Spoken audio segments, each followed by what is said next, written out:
tournament, just a few left, okay? You know, we saw Reject Reef come out and he took down the World Tour champion Lohai in a 3-0 fashion, but Lohai was taken out by Newman, and Newman is just one of 3 Falcons players that have made it into the top 8 so far, which is something to note. Also, our back-to-back defending champion Ulsan is still in here going for the 3-peat. So Tekken is crazy. We may either get a 3-peat champion or we may get a new champion out there. Dang.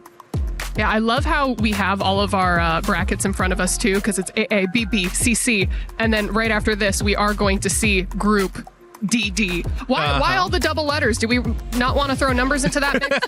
A1, B, B1, right? It's levels to Tekken, all right? You got to qualify where you got to qualify. And, you know, when it comes down to the end, it's just a testament to how much of a grueler it is to make it to the top 8 in Tekken. So, as you're going to see, you got Phasing over there. He is also one of the 3 Falcons players who have made it to their championship bracket. And so Falcons, man, when it comes down to the club championship points, they got some soldiers here when it comes down to Tekken, and even have a great team when it comes down to COD as well. Yeah. So as we talk a little bit, though, about what's going on the Lenovo Legion Gauntlet stage, we do have some Honor of Kings and Arena of Valor. Ooh. Yeah. This is actually a really cool storyline, too, that I'm hoping everyone's stoked to pay attention to, because this is a rematch, okay? These 2 teams that made it to the Grand Finals, I'm talking KSG and AGAL, faced off last year. Defending champs AGAL took the whole thing home, but it was not easy. They went 7 games in order to get that win. Now we're going to see them run it back this year at EWC 26, and it's been a steamroll the whole time, obviously, for these 2 squads. So I think we're going to get another banger matchup. I'm seeing it. Look at this. 4-0, 4-1, 4-0, 4-1, 4-0, 4. I mean, Girly, if you could give me just like a spicy little prediction there, do you think that we're going to see another sweep, or do you think that we're going to see people go head to head? No, this is going to be brutal. This is going to be war, because, you know, KSG wants to take the title away from AGAL, but AGAL are not only fighting to defend the title, they're also fighting for those CC points. Oh, and those CC points are so crucial, especially as we get closer to the end of the EWC. But listen, as we're on the topic of mobile gaming, at the Qiddiya City Grid, we do have some PUBG Mobile going on. And as I understand it, Group A has come to a close. Yes, and that is my stage. So I'm very excited to talk about PUBG Mobile. First of all, it's 2-week-long competition. Okay, so insane. We're just getting started. I want to say one of the top 3 prize pools here at all of EWC as well. Absolutely massive. And like you said, Group A is done. So now we've already sent 5 teams through to the finals based off their performance. 3 teams' keys were already crushed. Oh, rough. And then we've got some squads that survived to play in the survival stage. We are looking at big names, though. We had Aurora make their way through into the finals. We've got AGAL. They didn't make it to finals, but they're in the survival stage. Okay. And then we, of course, have Group B coming up as well. And I'm looking forward to Group B because we've got Vitality in there. We have defending champs in Yangon Galacticos in there. We have Alpha 7 in there. So there's a lot of storylines from previous EWCs, if you've been paying attention, that we're going to be getting to. It's going to be amazing. I'm so glad that you're talking about some of these crushed keys, as we're literally on surrounded, like on the trade area with all of the broken keys. The fact that they had keys crushed today is just a testament to how brutal PUBG Mobile is. Yeah. Oh, yeah. But of course, listen, we talked a little bit earlier about Falcons needing to rack up some of those points with Tekken. Let's take a look at the club championship rankings as we have them right now, just to see where everyone is as we get closer to those championship weekends. And what do we got, Glitter? Okay. Now, obviously, there was a big question mark with Falcons until they were able to finally get the elusive win. Youngest EWC champion in the history of EWC puts Falcons in first place. So they're sitting at the top right now, but this is why we keep talking about AGAL throughout this week, because they're in 3 out of the 4 games. They've gotten some points on the board. Like I said, they've guaranteed that 750 in Honor of Kings Arena of Valor. So like, this is something where we're looking at AGAL to potentially make a big leap up this leaderboard, but we've got Vitality in discussion. I mean, there are so many other squads that we have to pay attention to, and we still have 3 weeks of competition, that this could get close as we get towards the end. I don't think this is going to be an easy race. Yeah, and I mean, it's so interesting because we have so many of these teams on the second slide that are quite literally, 150 points away from each other. And then as we, saw some of our leading teams, or leading clubs rather, you're starting to see some of the gaps get a little bit wider. But as you said, anything can happen when you have so many additional teams, I guess, in all of these different games. Correct. And even me just looking at it, I'm up here like, from the Call of Duty stage, 100 Thieves, Gentlemates, all of those squads can just jump up there to the top at any given moment here when we get down towards the championship bracket. They all have that possibility to hoist that trophy on that stage. Well, just a reminder for everyone, all of the games that we have going on throughout this week: Call of Duty Black Ops 7, PUBG Mobile World Cup, Honor of Kings and Arena of Valor, and of course, Tekken 8. You are not going to want to miss any of these games because they are going hard across all of the stages. But Blaze, I'm going to come to you for some final thoughts before I kick you off of my couch.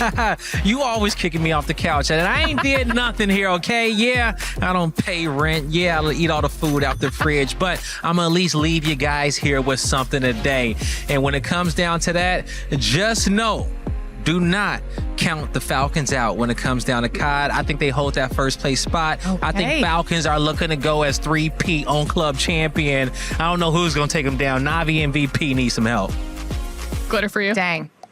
That, I feel like I'm looking at a lot of potential out of the likes of Vitality, out of the AGALs in this CC leaderboard to potentially make Falcons fight for that title. I don't think it's going to be as cut and dry as they were maybe hoping. This has been an absolute beast of an EWC this year when it comes to how high the level of competition is across all of our titles. So I think things are only going to continue to get more exciting from here. Oh, I can't wait to see all of the coming matches and how they play out, because as we said, club championship points, so important. But what's even more important is, beating your opponents into the ground, crushing their keys, and making them go home crying. But that's been everything for today's EWC Spotlight. Thank you all so much for tuning in, and we will see you next time. Peace.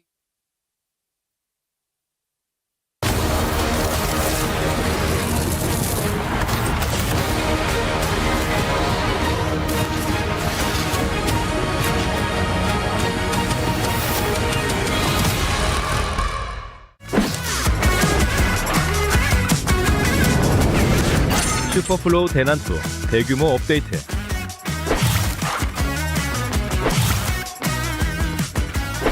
다양한 신규 특성 출시.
(6월 27일) 다양한 미스터리 특성을 체험해보세요.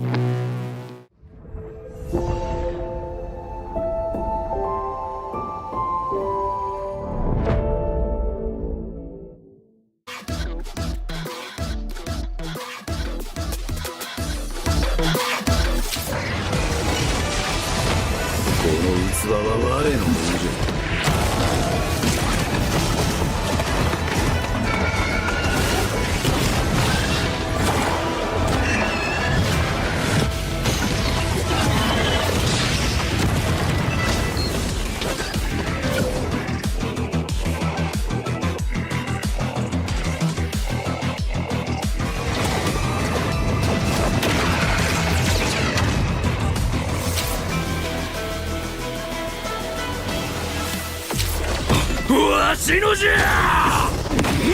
強い。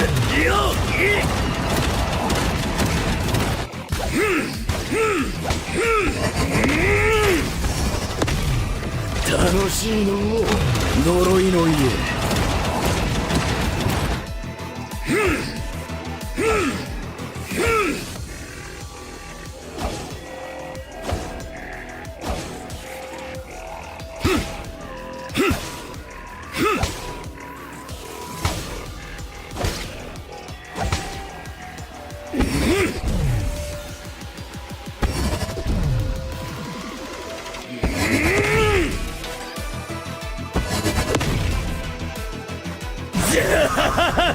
爽快じゃの。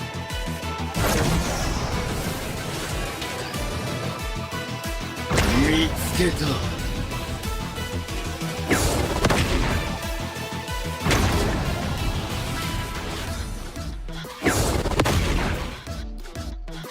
わしのじゃ。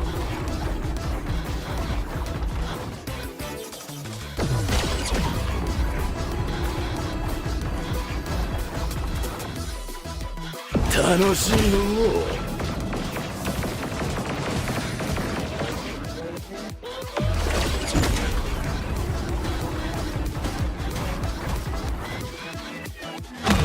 強い。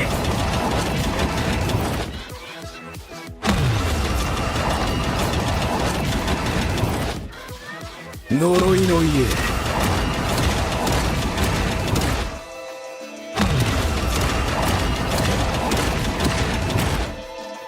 早く戦うぞ。待ちくたびれたわ。無駄じゃ。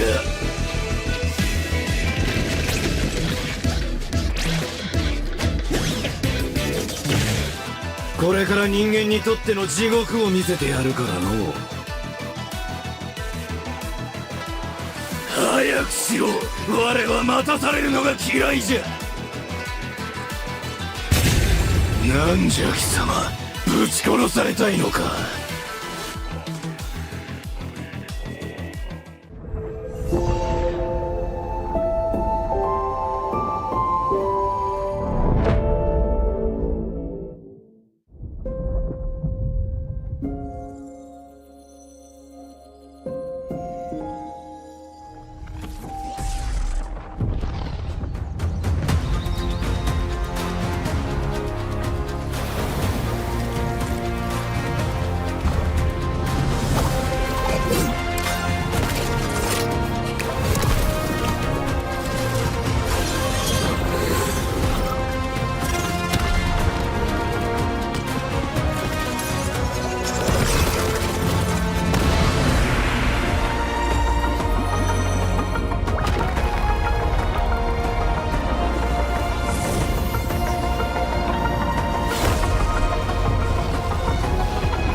せたぜ。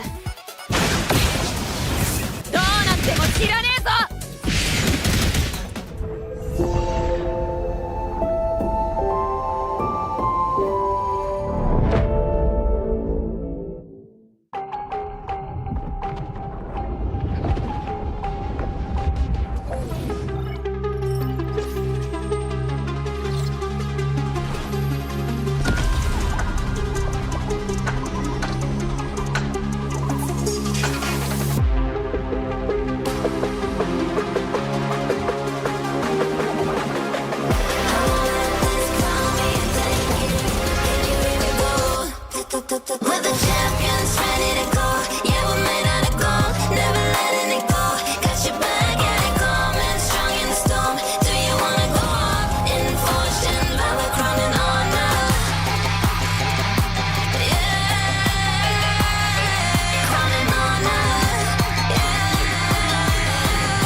ももちゃん、会いたかったぜ。強くならなきゃ、もっと強く。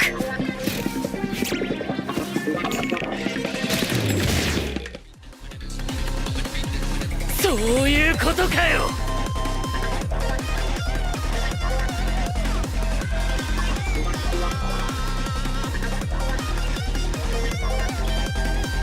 おっと悪い。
play is in our DNA.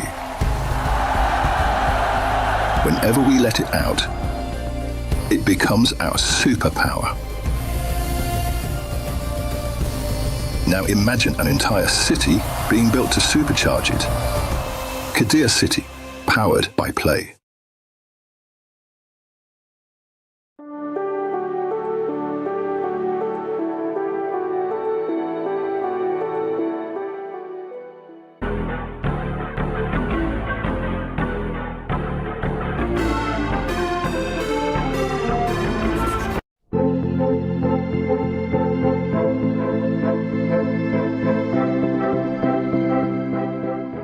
The human body was built to move. Not trapped at a desk in one singular posture for 12 hours a day. It's time your chair evolved. This is Secret Lab Titan Evo. Ergonomically engineered for you, gamers, hybrid workers, artists, backing your every move.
We book Esports World Cup up.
Mara!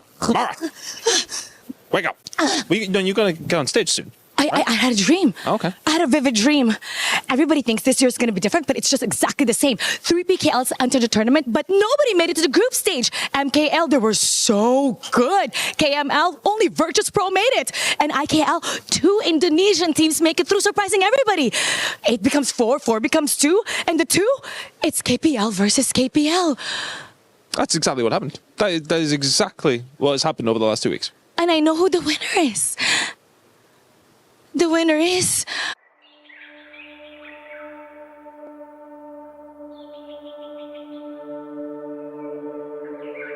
Wang Cao. 世界舞台的交手确实让人血脉喷张。Fighting our way back to the global stage wasn't easy. We have come way too far to back down easily, and we don't intend to fall behind. With our blood, sweat, and tears, we will fight to the very end. It's been a full year since our fall to the Titans. We are stronger now, prepared and ready. 重回旧地，热血如初，那些胜利的喝彩依然在耳边呼啸。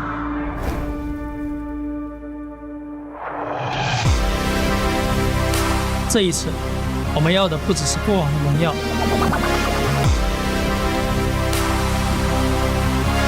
见证同门登顶，固然心怀敬畏。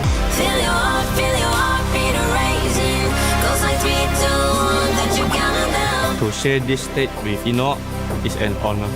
但也该轮到新王当立了。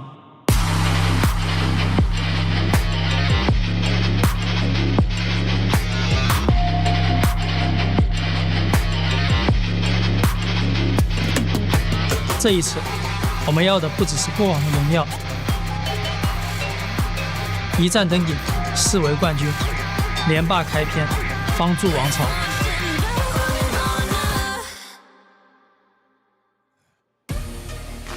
Forged in valor, crowned in honor. And I love the way that we have started out this day, KWC with a dream. In Paris, known for one of the most famous plays settings of all time, Les Miserables, I Dreamed a Dream is a statement that you can't escape when you're walking down near the Eiffel Tower or the River Seine. But today, those dreams will turn into a reality for one of these teams from the KPL who are fighting either an exchange of teammates to prove that they are the last team, the last player potentially in Inua, standing on a dynasty and continuing it on, or will the young guns, the new and improved, fresh off the scene, KSG spring champions, find a way to begin their legacy here on this stage? It's all happening today. And of course, we're kicking off with an even more exciting match to start us off and an even more exciting match in between. That's right. It gets better and better as the day goes on. So do not go anywhere. My name's Randy and I'm joined by an amazing crew throughout this entire afternoon,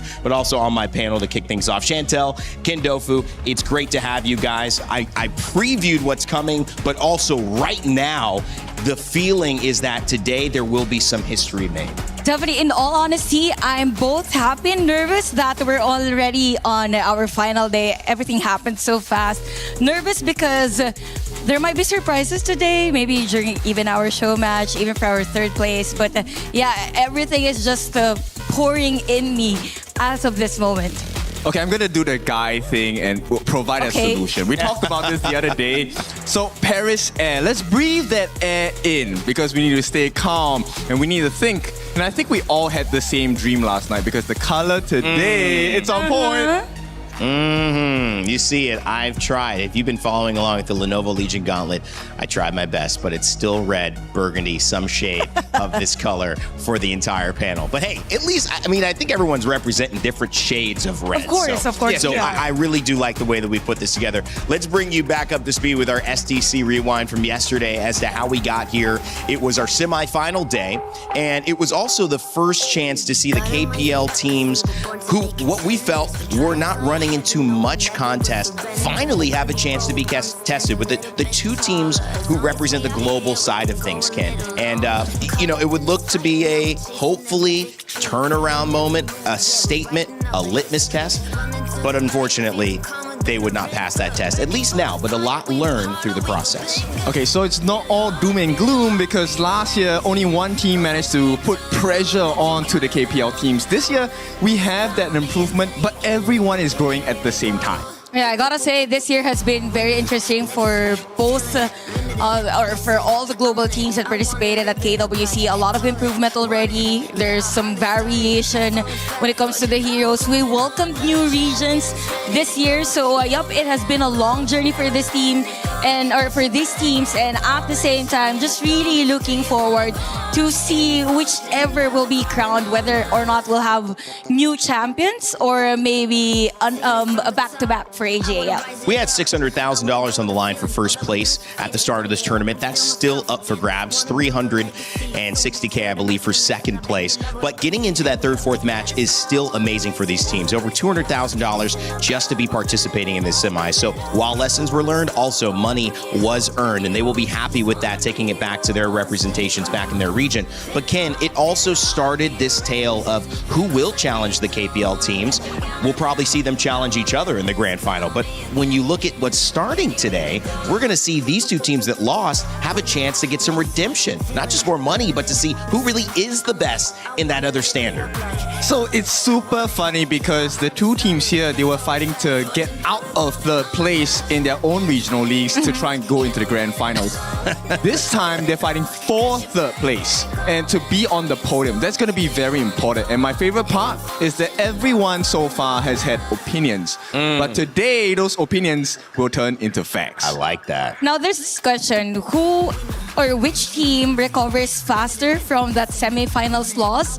Is it the team that had a 22-minute game, or that team that had an 18-minute game? Because they're very familiar with each other. I think the last time that they played against each other was a 7-game in a different stage. Yeah, it seems like this is a learning opportunity for both of the teams that will be playing in our first matchup, as well as the teams in our grand finals. It'll be a KPL showdown, KSG and AGAL, later on this afternoon. But to kick us off, it will be our third place matchup, which is between the two teams that lost. Now, we had something called the Titan Bounty, and that meant that $10,000 would go to any team that could beat a KPL team. You might not have seen that in other esports because that is a rare thing to do, but that is the standard that China has set. That is what these teams have understood.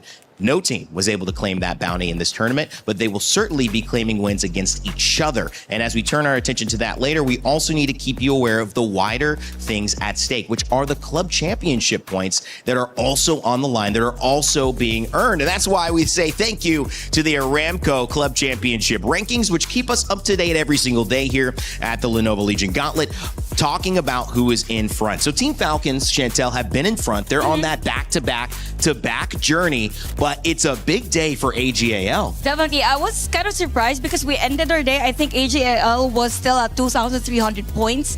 But now, since they're playing at the grand finals, there's a high chance that they go up against Team Falcons on this rankings. No guarantee, that's the thing, but knowing the history of AGAL, I think a lot of fans are confident this leaderboard will start to change. Here's the interesting thing about it. If they win today, they will put them level with Falcons. So they'll get 250 extra points. They've already gotten enough for getting at least second, so that's why those points are as it stands. But 250 more, that means we will have a tie at first, assuming that we don't get the results for Falcons if there are any others to be added to that. So that's why we thank you, Aramco, for keeping us up to date with those club championship rankings.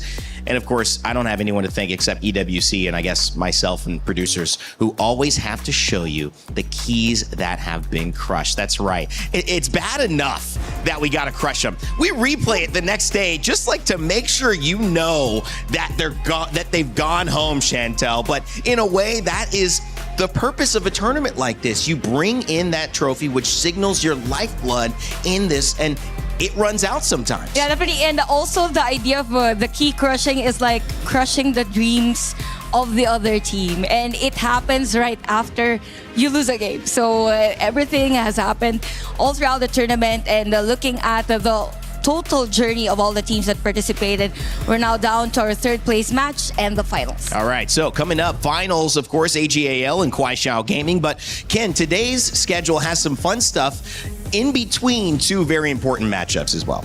Yes, so all our KOLs and our star players from the side of KPL are here as well. Now, we don't just have players, we have coaches in the mix. Yeah. Now, if you're new to the KPL scene, Gemini, or they call him Gemini in KPL, he is a coach from that region. And now finally, aside from cheering for the Indonesian teams, Indicus is now playing finally on the stage. Listen, Indicus has put her time in. She has been front row watching at least for 2 days. I've seen her at least 2 days here, so I am also rooting for her. I want to see a good game, though, and this one won't be a best of one. It'll be a best of two. So we'll have 2 matches with these teams, so someone can get a little bit of a rematch. Maybe Gemini or Gamini, however we're calling it, Ken, will take another MVP. Who knows?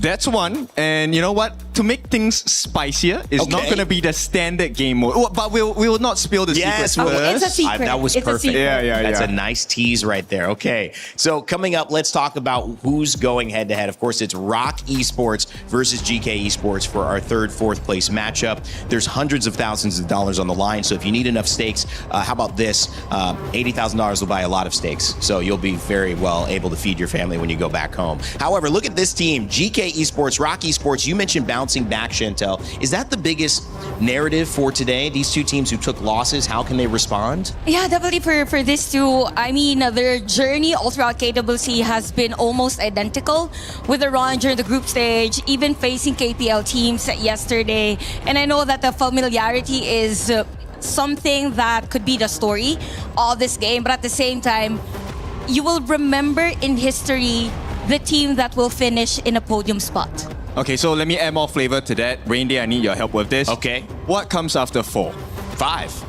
5 times. They have lost to Oh, GK wow. 5 times in a row. Whoa. So it means more for HOK Esports if they can win and deny them from taking that podium finish. That is a great point. And it also helps to narrow down on these individual stories. And HOK Esports, they have a great one. Coming up into this matchup, they lost versus AGAL, which many are considering the favorites here because they are the defending title champions of KWC. From Muchi, from Windy to Weipit, from Juan, and of course Kong Ling. These players have represented their regions well. We had a chance to sit down and talk with them heading into this 3rd place match. So I'm here again with Whippet one more time. So do you feel excited, more excited than yesterday? Yeah, more excited than yesterday. Like talking about yesterday's performance, that game 3, you really had the chance to win it. What happened?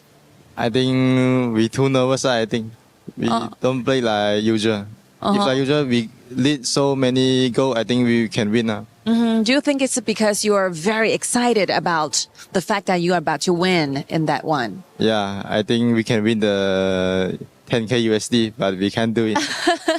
But you can have those prize available for today because we definitely have a $80,000 price gap between the 3rd place and the 4th place. Will this be kind of motivation to you guys today? Yeah, this is a big motivation for us. Yes, of course. So how do you reset the whole team's mindset after yesterday? How well are you prepared for today? We think lose to AGL not a bad thing. I think, yeah, we still can learn a lot from them. Yes, exactly. You did improve and learned a lot. And yesterday when I have that interview with Shuai, they actually said that they can feel that literally you're becoming stronger and stronger as the time goes by. So that will be the thing we need to see in the future. And last, today you're going against the GK. So which part of GK's play style or gameplay do you plan on target today? I think their jungle Musang King very aggressive. So we need to attack him. Do you think you want to restrict their picks when it comes to jungler? Because I was just talking to Musang Kin. He said that he wants to play pay in the games. No way. He can't play this hero today. This hero will be banned from your side. Thank you so much for this. Good luck on the play. And bye. See you in the matchups. All right, so needing to focus on Musang King, Chantel, do you agree?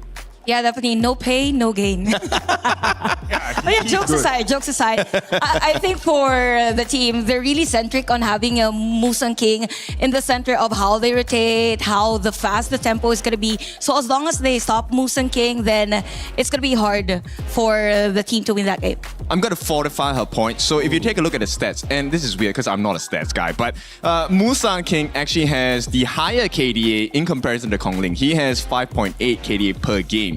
Kong Ling, on the other hand, only has 3.3. So, you know what? I think it's a good idea to tame the tiger, not let him out of the cage. Yeah, and part of that is sometimes when you take on a challenge like that, it's very difficult to succeed. It's not like as simple as let's just try to get some good picks for us. When you try to take down a specific player, you're basically saying, okay, let's see if you respond well. And if he does, then your plan is void. So we'll see how, of course, GK Esports responds to that pressure on their jungler, Musang King. And speaking of GK Esports, from Jim to Shishan to Guayu to Jay, they are an incredible roster that deserves to be here. They're also fighting to continue playing against ROK Esports and hopefully getting a win this afternoon. We actually had a chance to sit down with Musang King. So Sky? Hello guys, it's Sky. So I have Musang King join us for the pre-match interviews. How you feeling today? Any difference than yesterday? I feel excited to meet RC again. Okay, it's going to be a very tough game to absorb yesterday. So how do you feel about today's opponents? Are you very familiar with ROK Esports? I feel we can 3-0 them. Which players in specific do you know the best? Muji. So what will be the things you want to say to Muzi as well? Be careful because we are strong today. So how exactly did you reset your whole mindset after yesterday's failure? How do you value or how do you evaluate yesterday's performances? The game you had with KSG? We learned a lot from them, then we improved a lot yesterday. What will be the details you wanted to do better today? I think team fight we will do very good today. Any specific heroes you want to play? Because this will be your very last matchup here in KWC 2026. Any hero you want to play today? I hope enemy give me to play pay. Oh, you wanted to play. Okay, cool. Let's looking forward to that. Thank you so much, Musang King. This will be it. Bye-bye. Wants to play pay. I mean, sometimes giving the strategy out is a good thing, and sometimes it's a bad thing. Mind games going on, but Musang King feeling excited, and they both realize that this is an important game and a big match, whether it's towards the end of being able to play matches like this for a while, or just the $80,000 prize pool that's on the line with a win versus a loss. Chantel, there's high stakes here. Yeah, definitely high stakes, and I really love that they mentioned on how to stop Muchi on the game, because there were a lot of instances on the previous matches for ROK Esports that whenever there's a team fight, a very crucial one, Muchi stands out. I mean, he knows when to position himself on the bushes, does the kite, and deals damage to the other team. Yeah, he's not the only person that has a lot of firepower. His opponent, Gem, also. This tournament kind of showed up. I was kind of surprised, to be honest, because I did not think he was going to be as stable as he did this tournament. So it will be interesting. But I feel like GK is fully confident, right? The answer was, yeah, I can't wait to beat them again. Well, that's the thing. When you have these inter-regional rivalries that continue now on a different stage, to me, I think you have to be wary if you're the team that's always won, because it's a different atmosphere. And sometimes, like, you go home and you go and have the same fights with your parents and your siblings, and you were in college or you were away, and you're like, I'm over that. Home brings you back to feeling the same way. When you're in a new environment, you kind of can create a new identity. And it's also a new environment for them, because this is going to be a best of 5. I got her, guys. Don't worry. Majority of the games they played, it was best of 3, best of 7 yesterday, but at the same time, you kind of draft differently in best of 3s, best of 5s, and best of 7. So there might be changes on how they will draft, specifically on the prioritization of bans. And even if the pay is going to be opened to Musang King, there's a high chance that the ROK Esports is prepared for it. Yeah, I mean, it's kind of like in the situation we're talking about the family and your friends, your siblings. You think of the comeback, right? So they have had a lot of time to think about what they want to do this time. So let's see if they can respond to the pressure and come back with not just fighting words, but actual fight. Well, we know that neither of these teams yesterday won a game, but that doesn't mean you can't win a game right now by jumping into Honor of Kings. Make sure to download Play the Game on your phone. Even if you're in the audience, you can scan that QR code. We're up on the big screen, and make sure that you get a few games in, whether it's in between the panel segments or in between some of the games. If you want to follow along, the best way, make sure to grab that game and play on your phone. It's a blast. I tell you, I've been playing a little bit every night as well. And guys, I think the impact of what we've seen in that previously mentioned statement is going to be shown. Neither of these teams with a victory. Neither of them could claim the Titan bounty. So the only thing left is to claim a moment here on the stage against one another. Chantel, that means that it's time for ROK Esports to show up. Then for HOK Esports, the biggest challenge is to get that momentum first game because that's the story of their run all throughout KWC. As long as they get it, then they tend to win the entire game. I just want you to give me more. And I love it. GK Esports going to say, let's continue the streak that we've got happening here with a win. We don't care that we're in familiar territory with the opponent, and neither should you. The stages are lit. The players are ready. The trophy in the middle ready to be claimed.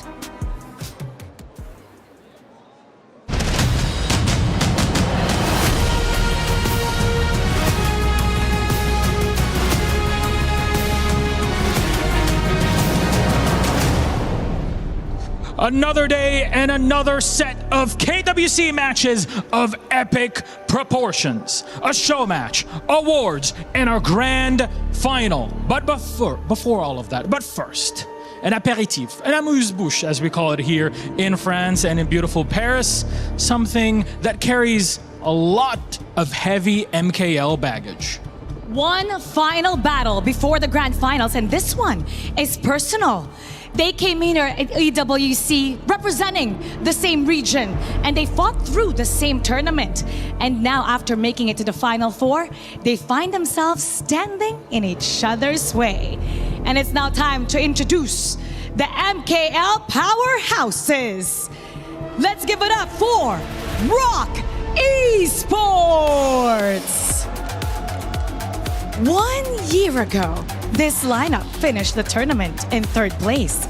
A year later, they find themselves fighting for the exact same spot. Today, they have one final opportunity to show when the world's best come together. HOK Esports belong in that conversation. I think every team has proven that so far, but I'm telling you, it will not be an easy fight. Standing to their side is their opponents, GK Esports! Composure locked in. From topping their group to a clean quarterfinal, it was only KSG that held strong against the blue and yellow wave. They've proven that they can hang with the best and battle it out to close their KWC 26 chapter on a high note. The two MKL powerhouses, ready to fight and settle who's better. Now, captains, you may now shake your opponent's hand, and players, you may now take your seats. Two teams that know each other very well, but today regional allies become rivals. This is the battle for thirds.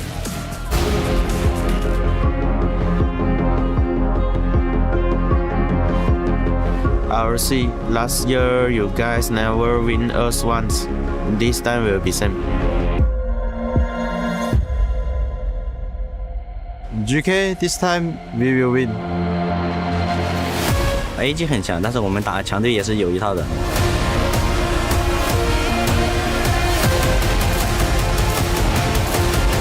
快手不管你们准备怎么样，最后冠军还是我们。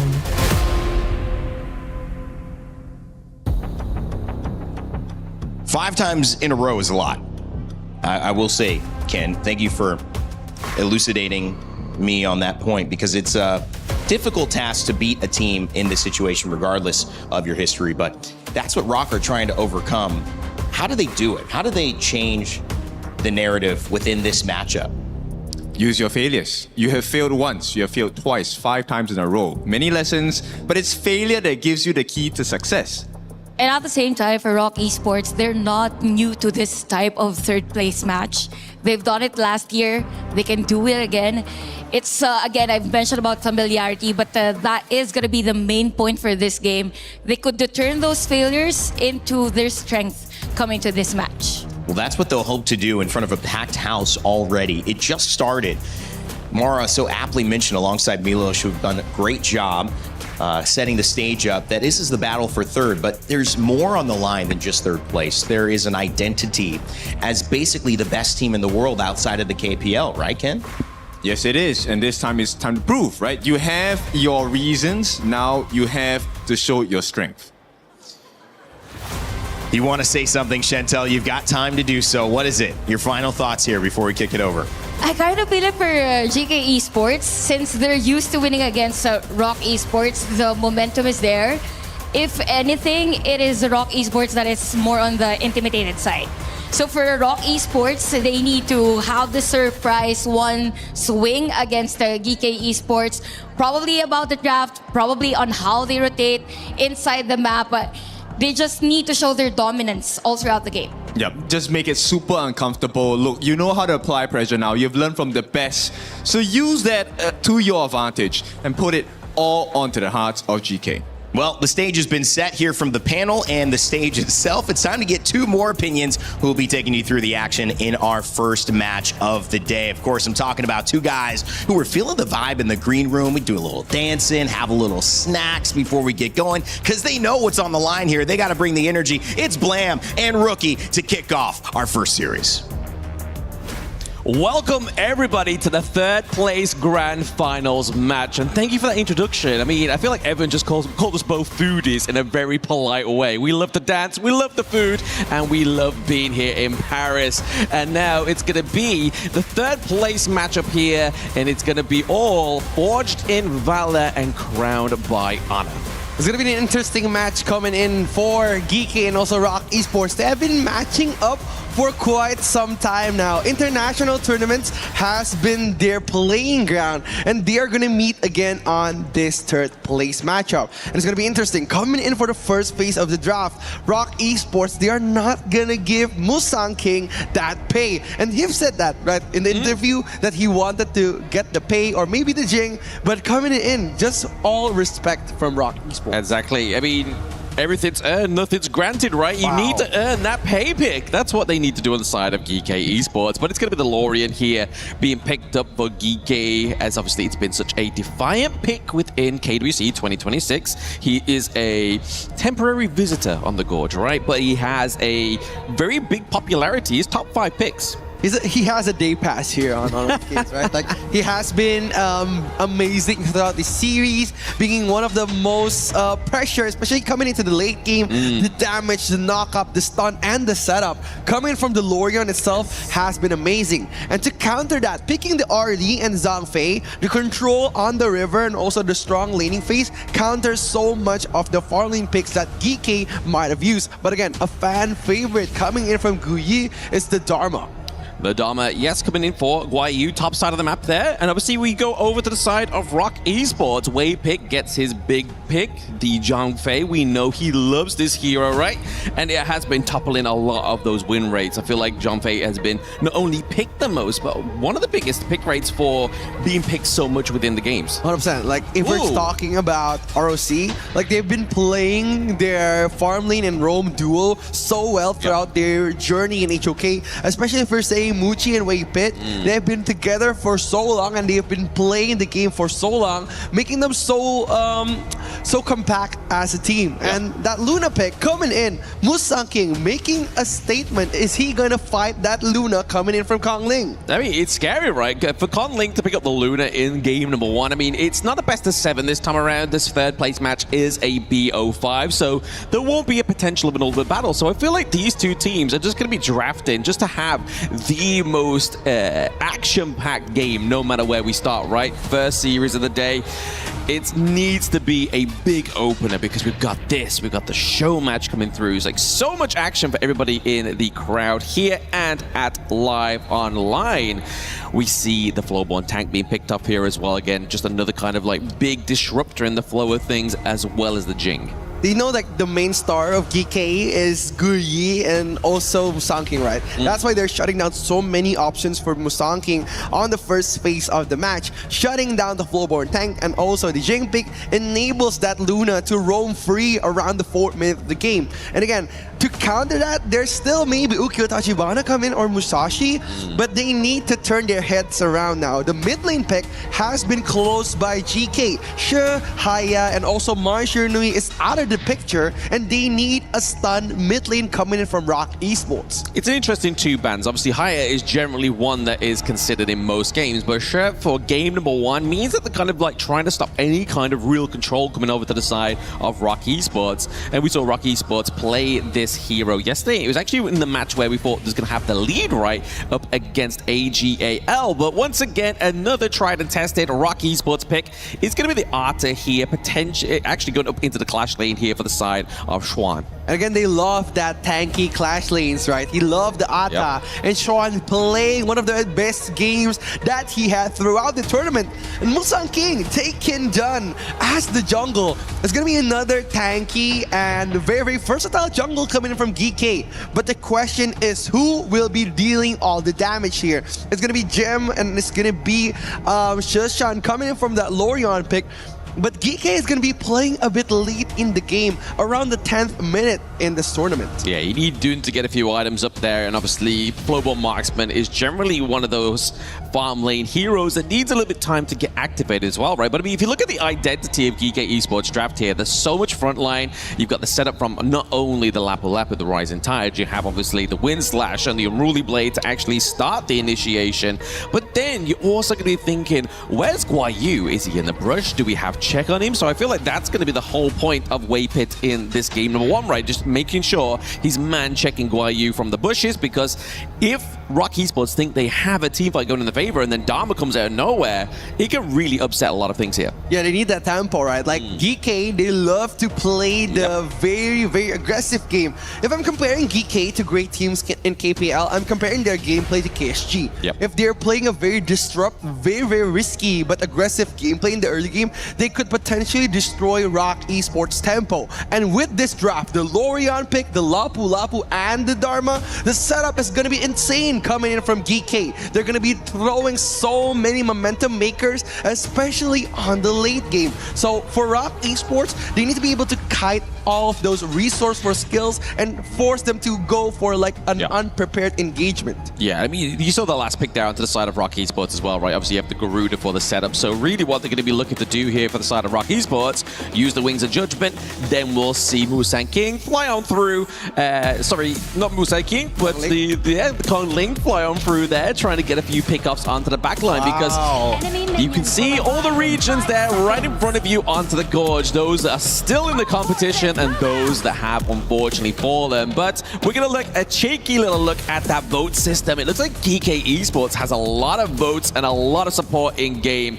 But ladies and gentlemen, welcome to game number 1 here. This is the first game within this best of 5. GK going up against ROK Esports. It's going to be the global team against the global team. We're going to be looking at who will be crowned at 3rd place coming in for today's tournament. Is it going to be GK or is it going to be ROK Esports? Shushan got help a little bit on the mid lane coming in from Musang King, but Zi just disrupting the tempo coming in from Kong Ling. And we've said this before, that GK, they love to disrupt the enemy's tempo. That's why they've been playing such an aggressive game. And if we're talking about matchup, they've been losing so much to GK on MKL. So that's why this has been such a classic but well-known matchup coming from this tournament. Exactly. It's a long-time rivalry coming within their own respective region. ROK Esports have not actually been able to get a win over GK for quite some time. So this is a big statement, right? Is the fact that ROK Esports, this squad, or at least lineup, got to 3rd place last year at KWC. But what's more important is the fact that they yet to win a match against GK. So there's a lot riding on the line. There's club membership points for GK. There is pride for the side of ROK. It's going to be very interesting, especially this Luna pick. We're going to see how Kong Ling would disrupt the tempo of GK Esports, because now, if you're talking about Luna, it's a bit mid to late game hero. She needs the items, she needs those magic penetration and magic lifesteal, because it's very vulnerable for an assassin jungle in this patch. Yeah, she's just very agile, right? Like, she's just there to get into the backline. You're not really going to be hoping to meet Dun into the team fight. You're not going to be able to shred that down unless we see that Conling's able to get sort of a very stable and very like solidified gold lead in his favor. But speaking of which, gold lead right now is over to the favor of GK Esports just briefly, as they are looking to maintain their farm, maintain that early game lead. it's all about control, like coming in from GK, especially like, if we're talking about the first few minutes. They've managed to gain control over the farm lane, getting the Firehawk, gaining those bonus gold points. That's why they were able to secure quite a lead in the first few minutes of the game. But if we're talking about GK and ROK Esports, they're both a very disciplined team. That's why we have seen so many counteract team fights coming in from ROK Esports. They don't want to be bullied coming in from the first 4 minutes of the game. Absolutely. You can see Moochie there. He knows there's a lot of dive potential onto him, so he builds, obviously, the physical defense boots as well, rather than just going for attack speed, trying to be that carry or into the early game. He knows he needs to survive, because if we see Moochie fall, that's a huge chunk of damage potential for ROK Esports falling down. What's interesting is that Kongling was brave enough to just dive into Musang King's jungle, eating up so much of his resources. Now, Musang King just getting only the Azure Golem for his own gold lead. But the Wave Pit coming in for that setup.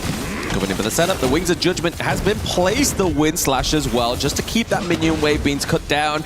We do see the Ghost Ship once again, just trying to split apart the whole team of GK, but this is the point of having the Unruly Blade. You can traverse that Ghost Ship. It was almost perfect, right? Like the setup was almost perfect. If Kongling were appearing into the Clash lane, it would be trouble coming from GK Esports. But again, they don't want to risk it on this first phase of the game. Waiting for the first phase Tyrant coming in for the big objective.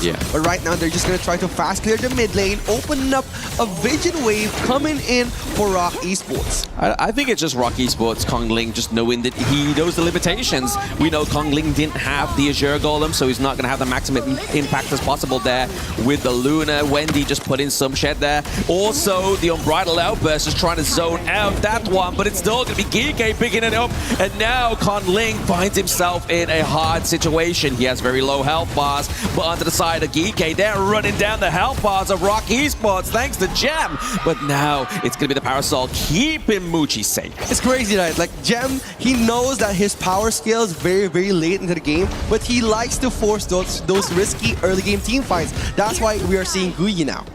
Very risky indeed. Getting hit by the Wind Slash with the Unruly Blade. He's looking to commit. He uses it as a sling to get the kill onto Guayu. A beautiful play by Kongling. Insane, right? Like insane. Absolutely insane. Musang King was vulnerable enough just to become the bridgeway onto Guyu. And Guyu getting picked off such at an early phase. This brings so much trouble coming from ROK Esports. Absolutely. We see a levitation here onto ROK Esports, just driving them away, making sure they're able to not be too safe within their T1, just reminding them how aggressive GK Esports can be. But I feel like Kongling should change his in-game name to Tom Holland. And why is that? Because he swung like that, you know? Like, that's a massive swing, man. You're just trying to go for the British proudness in yourself, I think. But again, coming in, Kongling has been very great onto this matchup. He was being so good and so dominant, but now just trying to take up the match onto the Overlord, trading those big objectives in the early game and closing the lead up onto GK. GK has been doing such a great job at controlling the map, but now Kongling with his Luna, he's been disrupting so much of their tempo, eating up so much of Musang King's jungle, and even invading their backline. Oh, we saw that Wave Pit was really trying to catch Gem, right? But now we see the flash in from Wendy. He gets his second skill. He gets the auto attack. He gets the takedown. GK here looking to need to defend that T1 down to the bot side of the map, and they aren't able to do it. They know the Vanguard is going to claim that one. They need to pay attention and try and claim some privilege from elsewhere on the map. They're looking to just clean out their own midway, but now clearing shop is what it's all about. The theme here is looking to be the aggressor into the enemy jungle, using the Wings of Judgment here, keeping the pressure onto the side of GK. Now we see Kongling fly in. He gets hit by the Wind Slash, but it's going to be the Unruly Blade onto the back line. They are trying to jump down Musang King. They get the kill, but it means that Guayu has the passage here, and he gets the takedown onto Wendy. Oh, but look at Trishan, doesn't have to finish his game early. Tran getting trapped in the mid lane, but in the mid lane, they're punishing ROK Esports, just trying to defy their entry onto the jungle. The revenge is coming, Blam. The turnaround, right? Obviously now we see GK encroach onto the jungle of ROK Esports. They claim some more. Moochie gets taken down. Dude, they're like vengeful spirits. Like they know that they want to take revenge on that Azure Golem steal coming in on this match. And it was great. The flash coming in from Wendy was so good, and the Wings of Judgment, the ultimate of Garuda, was so on point. But the amount of pressure that GK knows that they could put, Guyi just entering the place but getting back up by Gem. It was such a good entryway coming in from GK and punishing Shren, closing his exit way, and getting the Crimson Golem back from ROK Esports. It's all just a perfect fight comeback from GK Esports. Yeah, I don't know what's worse, being levitated in the air and being pounded by fists, or just generally being pounded by fists there that we saw from Guayu. Like, he had the beautiful use of that flash. He was able to, like you said, get the pickup onto Wendy, and that was a big denominator within that team fight. And GK, being the vengeful spirits, like you mentioned there, was able to obviously help themselves to the enemy jungle. It's really slowed down that rotation, top side of the map there as well. But Jer is just going to be there to soak a lot of that damage. We do see a formulation around the side of ROK Esports. Musan King is looking for a denial of excess out of this one, but into the backline once again. Schwan takes a levitated flight lesson, and now it's going to be the takedown of Muchi. With on the run, it's Waypit and Schwan. Wow, the targeting of GK has been so good. They closed out the entry coming from Shren and also Muchi trying to poke some damage, and Guyi got that Truth Mantra, the ultimate of Dharma, at the perfect moment, denying his exit out of the team fight again.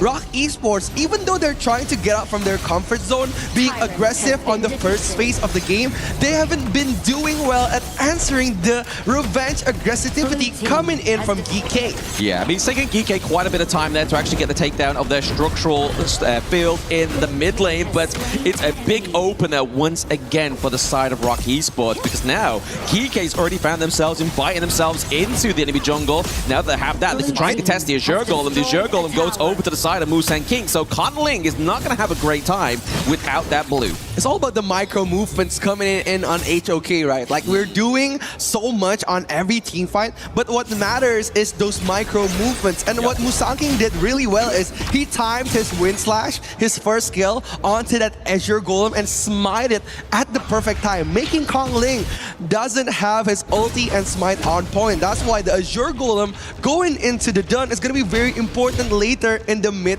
game, because Conling is going to be using so much mana, trying to dash in, dash out on those big risky team fights, and without the blue buff, he's going to extort so much mana. Yeah, I don't think those physical defense boosts are really paying much means onto the side of Muchi, but we do see Schwan into the backline there. He's able to claim onto the wall, but it's going to be the levitation taken once again. Another aviating lesson onto the side of ROK Esports. It's just Gem putting the pressure onto the backline. Like, they really can't do much here. It's just GK forcing them into a defensive position. Yeah, it's all about the trade for GK Esports. They have been doing so well, especially getting so advantages, like on every team fight, getting the Crimson Golem and the Oh, Guan Yu with a double catch. It's not going to be turned around by the rising tide, but all tides levitates these ships onto the side of GK Esports. They are really putting pressure onto ROK Esports this time around. Yeah, it's all about the GK special here, especially Guyi getting so much out of that Truth Mantra flash coming in on a team fight, and it's very difficult for ROK Esports to deny that entry while they don't have a very big stun CC hero. Like, for example, they have that Zhang Fei and Shren with the mini knockup, but it wasn't enough to stop Guyi for entering those team fights. That's why GK has been excelling at initiating the team fights onto ROK Esports.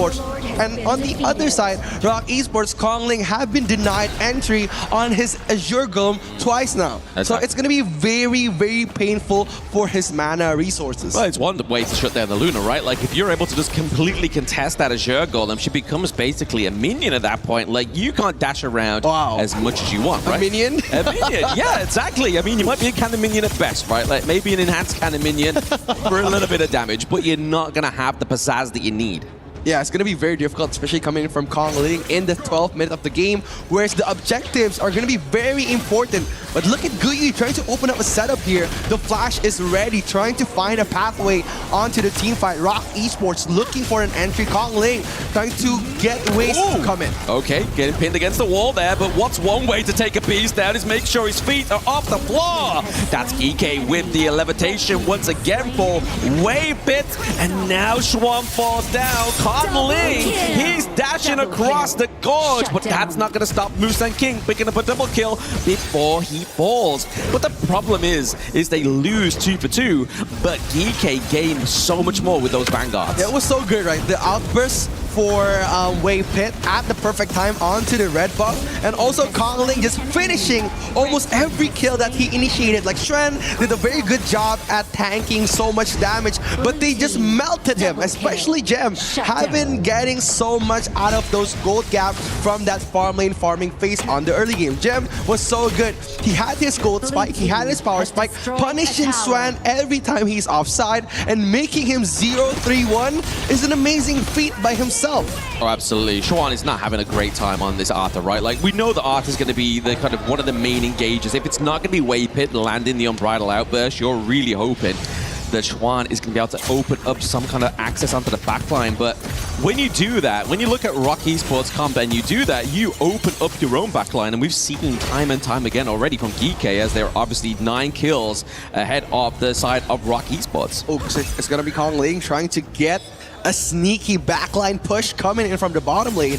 But it was good enough just to pressure Gem coming into his lane. But right now, GK's focus is to lure and to bait out Wave Pit's outburst coming in for those big risky team fights. It's starting to be here. You're just looking to just get the poke and prod here, but it's Musan King that's taking a lot of those Wings of Judgment, and clearly he's a guy that can take a bit of judgment there. He's not going to be worried about his health bar anytime soon. What's worrying here for the side of ROK Esports is that T2 takedown into the mid lane. This is more of a problem for ROK than it is for GK.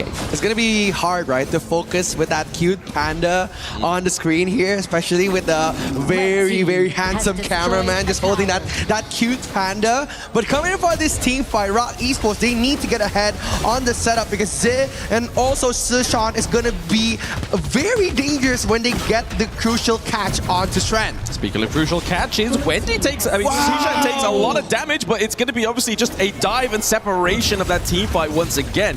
They know how impactful Schwan can be in this one. He catches 2 with the Unbridled Outburst. Wave Pit is on the run. He lives to see another day. It's so hard, right? Like on almost every team fight, like we could target Shishan, we could try to take down Musan King, but to reach Gem, it's going to be another feat on itself. Absolutely. Like, for example, Kong Ling, he needs to use all of his skills just to try to kill the farm laner of GK Esports. And they haven't been doing that, right? Like, it's very hard to reach the backline of GK. That's why Gem has been performing really good, especially at pressuring Shren and also pressuring Wendy onto those big risky team fights. Shren being the respectful gentleman that he is, buying a physical defense item just to make him safe onto those long range.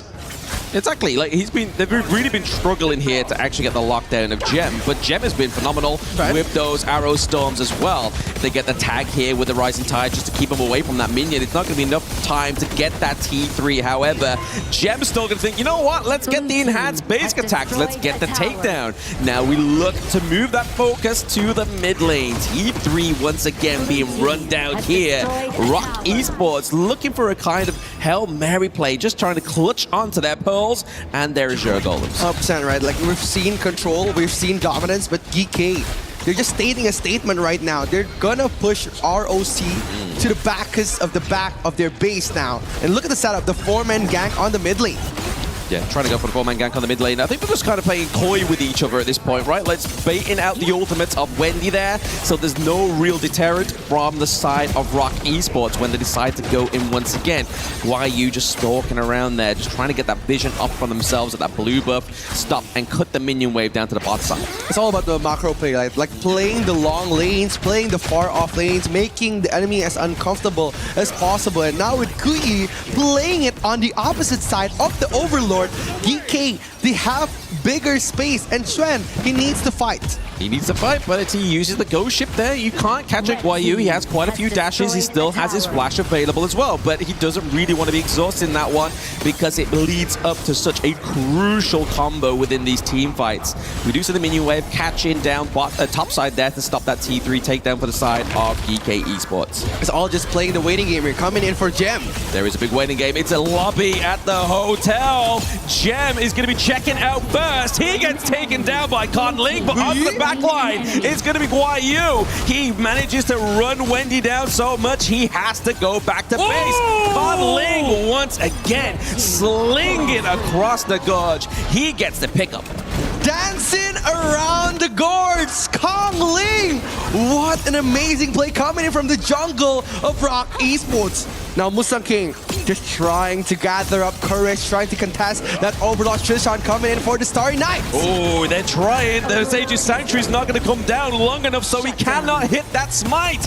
It's going to be the Overlord once again. Go to the side of GK, the first Shadow Overlord taken in this competition so far between these two teams. It's so risky, right? Like Conling, he tried to get the solo Overlord, but he didn't check the map at all. He didn't even check the bush on the river. Yeah. It's very crucial, especially if you're coming to fight a team that's big as GK. GK has been doing amazing on those big team fights, and Susan playing the Lorion, getting those risky burst damage and knockup was so good coming for GK. That's why Rock Esports, they haven't been able to answer those risky fights. And Wendy coming in for that Garuda pick, he could only do so much damage until GK decided that they wanted to engage in a full-on commitment onto the fight for Rock Esports. Exactly. I mean, you were looking at Shishan, and I was looking at Shishan as well, right? Because we were talking about Gem literally moments ago.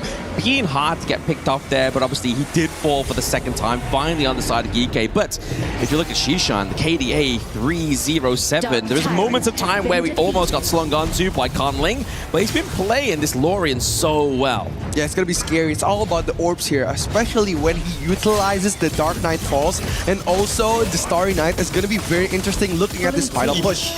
Yep, they're pushing. They get the final T3 here from the side of Rock Esports. Busan King's just doing what he needs to do. He's looking for this one, but now they're just trying to get the backline access once again. Schwan, but that leaves open the side of Rock. A double win slash gets knocked up there, followed in for the Stampede, but it's going to be Zhe putting the pressure on as the Crystal falls in game number 1. GK 1 point up. It's a clash of the global team, Rock Esports and GK Esports. GK asserting their dominance once again, predicting a predictable fight onto the first game. An amazing setup coming in from the Malaysian team. Absolutely beautiful there. I mean, it was definitely not so dominant that it got to the point where we thought it was just going to be a quick, clean match here for GK. Rock Esports were trying to do what they could best, right? Obviously, there's many times within this match where Conling definitely lost that Azure Golem, which completely mitigates any kind of impact that he can have onto this Luna. But you saw towards the end, when he's able to get it, the impact is maximum.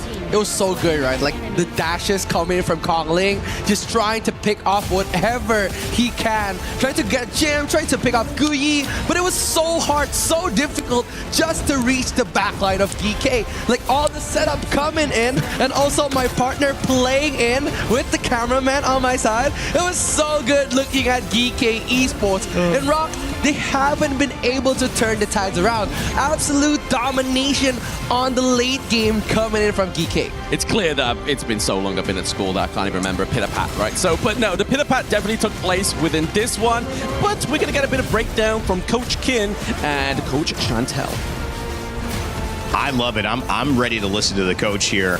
Rock Esports found themselves between not a rock and a hard place, but a rock and GK Esports, which yet again finds the win over them. This has been 5 times in a row. Would you call this 6, Ken, or is this still not 6 because it's not a series?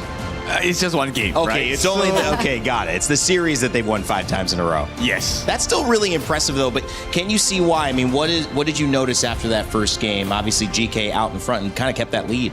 I think it's more the draft. I mean, there's a huge difference on how things will go for both of our teams. For GK Esports, there's a lot of different angles for them to set up a play.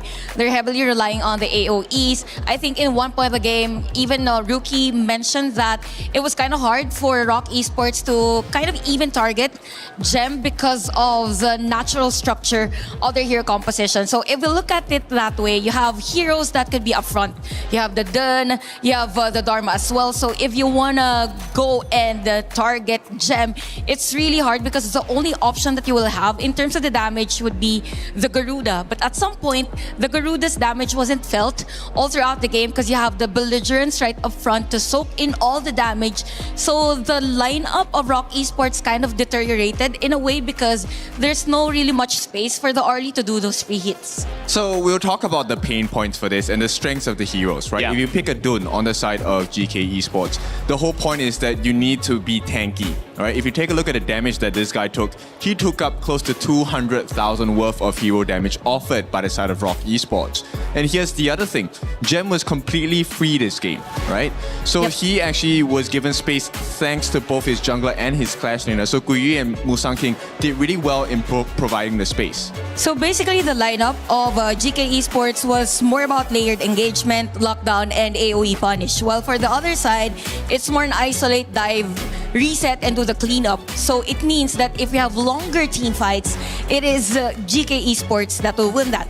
But at some points of the game, there were a lot of moments wherein HOK Esports was just swifting away or just disengaging. Yeah. But you have the Flowborn dealing all the damage. So the discrepancy in terms of how they want to macro manage the team fight was very different. Although for Musang King and the rest, there were moments on that blue side, on their blue side, or red side rather, red side that they were able to win that team fight. It's just that you have the Dharma to cover other areas. That's right. And, you know, I think that Dharma, that Lapu Lapu, that Lorien, there's a lot of crowd control in there. And the answers that we saw at the very end, it was the Ata that came out. And in that clash lane, I've seen it lose twice now on the hands of HOK Esports. Of course, first time was AGAL, which you can't blame anybody for losing to them. Nobody was able to do that. But when you look at HOK, did they have enough answers? I mean, in terms of their draft, did they have enough answers? Obviously, execution-wise, it wasn't enough, but was the idea right with the Garuda, with the Ata? I think it was a great idea. Once again, this is an execution error because one of the strengths that you need on the side of the Luna is for her to have her blue buff, right? The Azure Golem. And multiple times throughout the game, you saw that GK actually entered the jungle on the side of HOK Esports. Right. Took not just the Azure, but took the Crimson Golem as well. And they placed it into the correct hands, right? So Gem actually gets the red buff, and we have Musang King taking the blue. Both of them which benefit greatly from the benefits of the buff itself. Leaving Kongling pretty much exposed because midway through the fight, you realize that, hey, this guy doesn't have any mana anymore. He can't dash and be the menace that he needs to be. And now that we've mentioned about Kongling, I think there was a great play around 16 minutes where he was able to zone out Guyu and the rest. They were able to manage to win that team fight. Although there was an attempt to take an objective, which is Overlord. But at the same time, at that moment, majority of the skills of the players of HOK Esports weren't available anymore. So it's a lot easier for the Dharma to take that objective. So it's more on the balance of the resources that are available at hand during those moments that mattered for GK Esports. And one more thing, check the brush. Goodness me, yes. I was like, yo, he's in the brush. Take a look. But yeah, you know what? This is what pressure does to you, right? Yeah. Sometimes your foundations might go missing because you're so stressed, you're so focused on that singular target. We call that the tunnel vision. Yeah. Yes. So I think they need to really take a step back and realize that, hey, let's get the foundations right first. We can do the fancy stuff later. With the Garuda, I was also interested in, and I'll bring this up again for those looking at it, because when you see this last pick situation, you want to get something that has an edge. And that's the only benefit of going last, because you don't get to pick first, right? So that ended up being something that they kind of knew the matchup going into. It was almost expected. You even knew the Garuda was coming. So is there more that needs to happen to create some more doubt on the side of GK Esports Esports with what to pick so that they don't get this huge advantage earlier on? Oh, definitely for ROK Esports, they need to somehow help Schwan because there was a point in our game that he was taken by 2 players prior an objective. So the strength of ROK Esports heavily relies whether Schwan is able to do a flank play or maybe just have that clear vision wherever the players of the other teams are. Yep, they need to help out their farm laner, right? Muchi needs a bit more help. Muchi's favorite hero actually is the Arlie, so this was kind of a disappointing result for ROK Esports. And the interesting part about this, guys, is we get to see this go deeper and deeper because we know how competitive this game already was. We know this series should be competitive. GK Esports have won, but winning by not losing any games, well, we don't expect that. It's a best of 5, so that means that the next game would put them on match point if GK could find a win yet again. But there's still the chance that their MKL rivals can do what it needs to be done to tie up this series. We're hoping for that here as we head into the draft. Let's send it back over to Blam and Rookie and see if ROK Esports can get over the tie. Thank you so much, Rain Day. It was an amazing analysis coming in from our panelists, Chantal and also Kindo Fu. And we're going to be looking at the second game coming into this tournament. Hopefully, we could see some assassin jungles on the hands of Musang King. Maybe, but obviously you gotta wait for it to be open, right? We know that ROK Esports was able to get that Zhongfei, so they're gonna be banning that one out. They don't want to see Jer on that one because he had a dominant performance on that Lapu Lapu, right? And I mean, that can only kind of like get exponentially worse for the side of ROK Esports if they get the Zhongfei. However, the pay has not been banned, so therefore ROK Esports picked this one up. Once again, we see Conlink on the assassin pick. It's gonna be the pay for Musang King, one of the best jungles coming in from MKL. And we're going to see the matchup from GK. It's a possible pick coming in from GK if they want to play a bit of a pick-off. They could play the Princess Frost and Liang combo. Or maybe there's still Lapu Lapu, if I'm correct. No, Lapu Lapu was used by GK last match. Sorry. There's still the Guan Yi, of course, for Guyi. And also the Ao Yin, one of the natural counters for Pei, as he's very strong in single target damage. Yeah, absolutely. I mean, they were making a statement with this one, right? Obviously, Guan Yu's like, hey, I'm going to take the Guan Yu because then, if we really want to, we can just keep banning that off now because we've had the Zhongfei. You're still banning the Zhongfei here as well. So let's make a point there. But it's going to be the Consort U. We've seen Consort U only been used like twice. And it's always by the likes of AGAL, right? When Aoyin comes up, most people like to go for the Chano. That's been kind of like the head-to-head we've been seeing. But Consort U also has a great counter action towards Aoyin because of that second skill, right? Just eliminate any kind of physical damage. Obviously, you still get inflicted by magic and true damage, but it's going to mitigate that burst damage potential here from the side of GK Esports. That's really smart, right? Just closing in the natural counter for Ao Yin, getting the Nua pick for pressuring such a good high ground damage for GK. And it's going to be very interesting because the counter for Long has been picked, so the Nua is out of the question. So the question will be for ROK Esports, what mid laner will they use? Maybe a possible Xiao Qiao pick, but in terms of range, they don't have the Garuda. So maybe a Xiao Qiao or maybe something else we would like to see. Yeah, maybe anti-tap potential, maybe go for the Angela so it's not really going to be occupied by the likes of the Guan Yu. That could be a potential avenue there for them, but they're going to take the Dolia and the Daidia off the board here for the side of GK Esports. So really, if they're looking at the tags, they don't have anything they can kind of go to because they've used the Zhongfei, Lian Po is onto the side of ROK Esports, and they've already used the Lapu Lapu. So for themselves, it's going to be a bit of an interesting one. Do they end up flexing? We've seen it before, right? The Guan Yu roam. We've seen it before on this team, but it's not going to be that one. It's going to be the Motsu here, so they're going to go for a bit of long-range setup to aid, obviously, not only Guan Yu, but the potential drafting, because we could see Musang King's Ogren come through here if we really wanted to. Yeah, it's going to be a good game for Algren because he's going to try to match up the farming phase of Pei, and one of the counters for Pei is either Algren or Ukyo. But again, in this draft, coming in for the first 2 picks from ROK Esports, I think Ukyo is going to be very difficult, especially when you have such a good stopper like Lian Po and also Consort Yu. And especially the last 2 picks coming in, the Xiang Yu and the Yuhon. It's very interesting. And as my future sightseeing partner said, Algren as the last pick coming in from GK is going to be an amazing addition coming in for this match. Absolutely, I saw that one coming. I knew it. I knew it, right? I knew that was going to be the potential here for the side of GK Esports. Musan King's one of his greatest picks.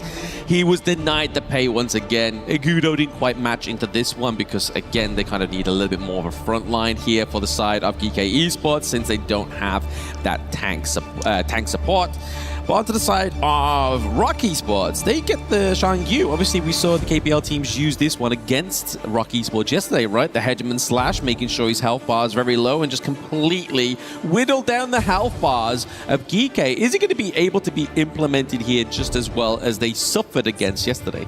But again, it's going to be interesting, right? Because yesterday, the setup was Taswai's Tolia with Swanra's Xiangyu. And they've resetted his Hagemon Slash over and over for those big, risky team fights, and they turned the game around. But on this time, this situation, the Xiangyu doesn't have anyone to reset his skill. It's going to be very difficult if ROK Esports, they missed the timing on that Xiangyu, and they traded Chuan again, like last match before. It's going to be very risky.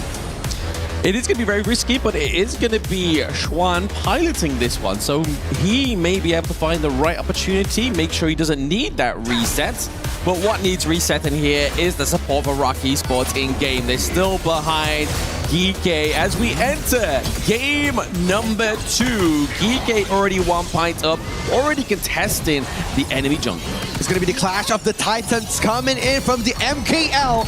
ROK Esports against GK Esports. The fight for 3rd place. Who will become the winner of this game? Exactly, the winner of that one in the bot side neutral objective is going to be ROK Esports. They're able to get that one, but the Cannon Blast is going to still hurt Muchi here because, like I was saying about the protective winds, it's not going to protect you from Mutsu.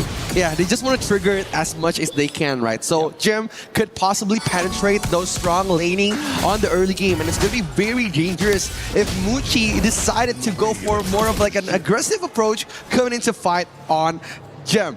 And now, look at the Guan Yu coming in from Guyi. Guyi's going to be probably controlling most of the laning phase, and ROK Esports, if they wanted to counter that Guan Yu, they need to pressure him since the first stage of the game. Exactly. Like, Guan Yu's able to be a hero that can be up and down the gorge in a moment's notice and put that pressure on when you really need it, right?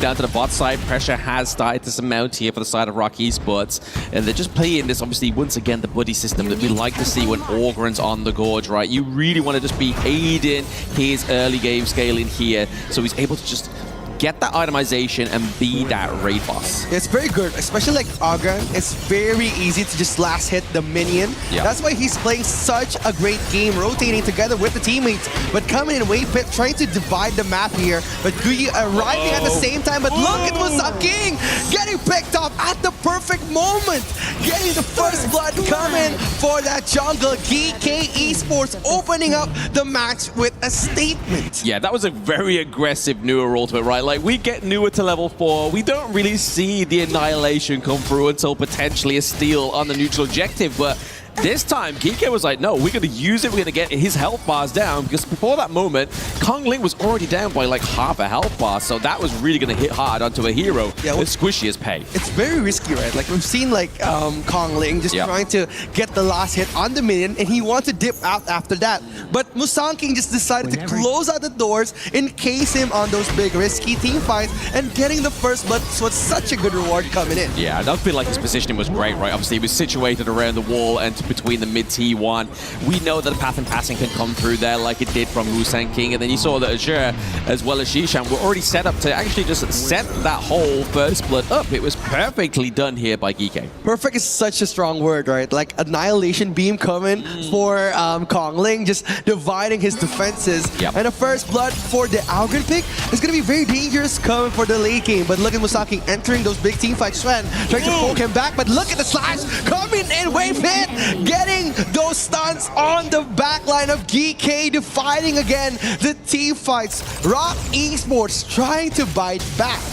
We see there, obviously, Gem first bought the item Frost Guard's Embrace, right? So he's not going to go for the Eternity Blade. He's not going for that crit damage. He wants to be able to kind of slow down the enemy team, be a bit more of a bruiser farm lane potential in these team fights because he doesn't want to get run down by that Headman Slash, right? Like, he needs some kind of survivability, and that item's going to buy him that early survivability. Yeah, we talk about like the entryway coming in from Shen. He just needs to find the perfect timing here. But look at Kong Ling trying to be poked back by that Cannon Blast. Musang King just asserting dominance on the Tyrant Spit, trying to find and block all of the entryway coming in from that Pei. Wei Pit has the flash and has the Tremor Smash. He wants to contest this, but Zed's just waiting for the perfect moment. Guyi, he needs to enter, but look at Shrine just coming in, popping the ultimate, coming for the team fight. Musang King dancing around, Guyi trying to find the backline, but look at Wendy getting poked back. Musang King dancing around, Kong Ling getting picked off on one more. Muchi trying to assert help, but getting destroyed slowly by GK Esports.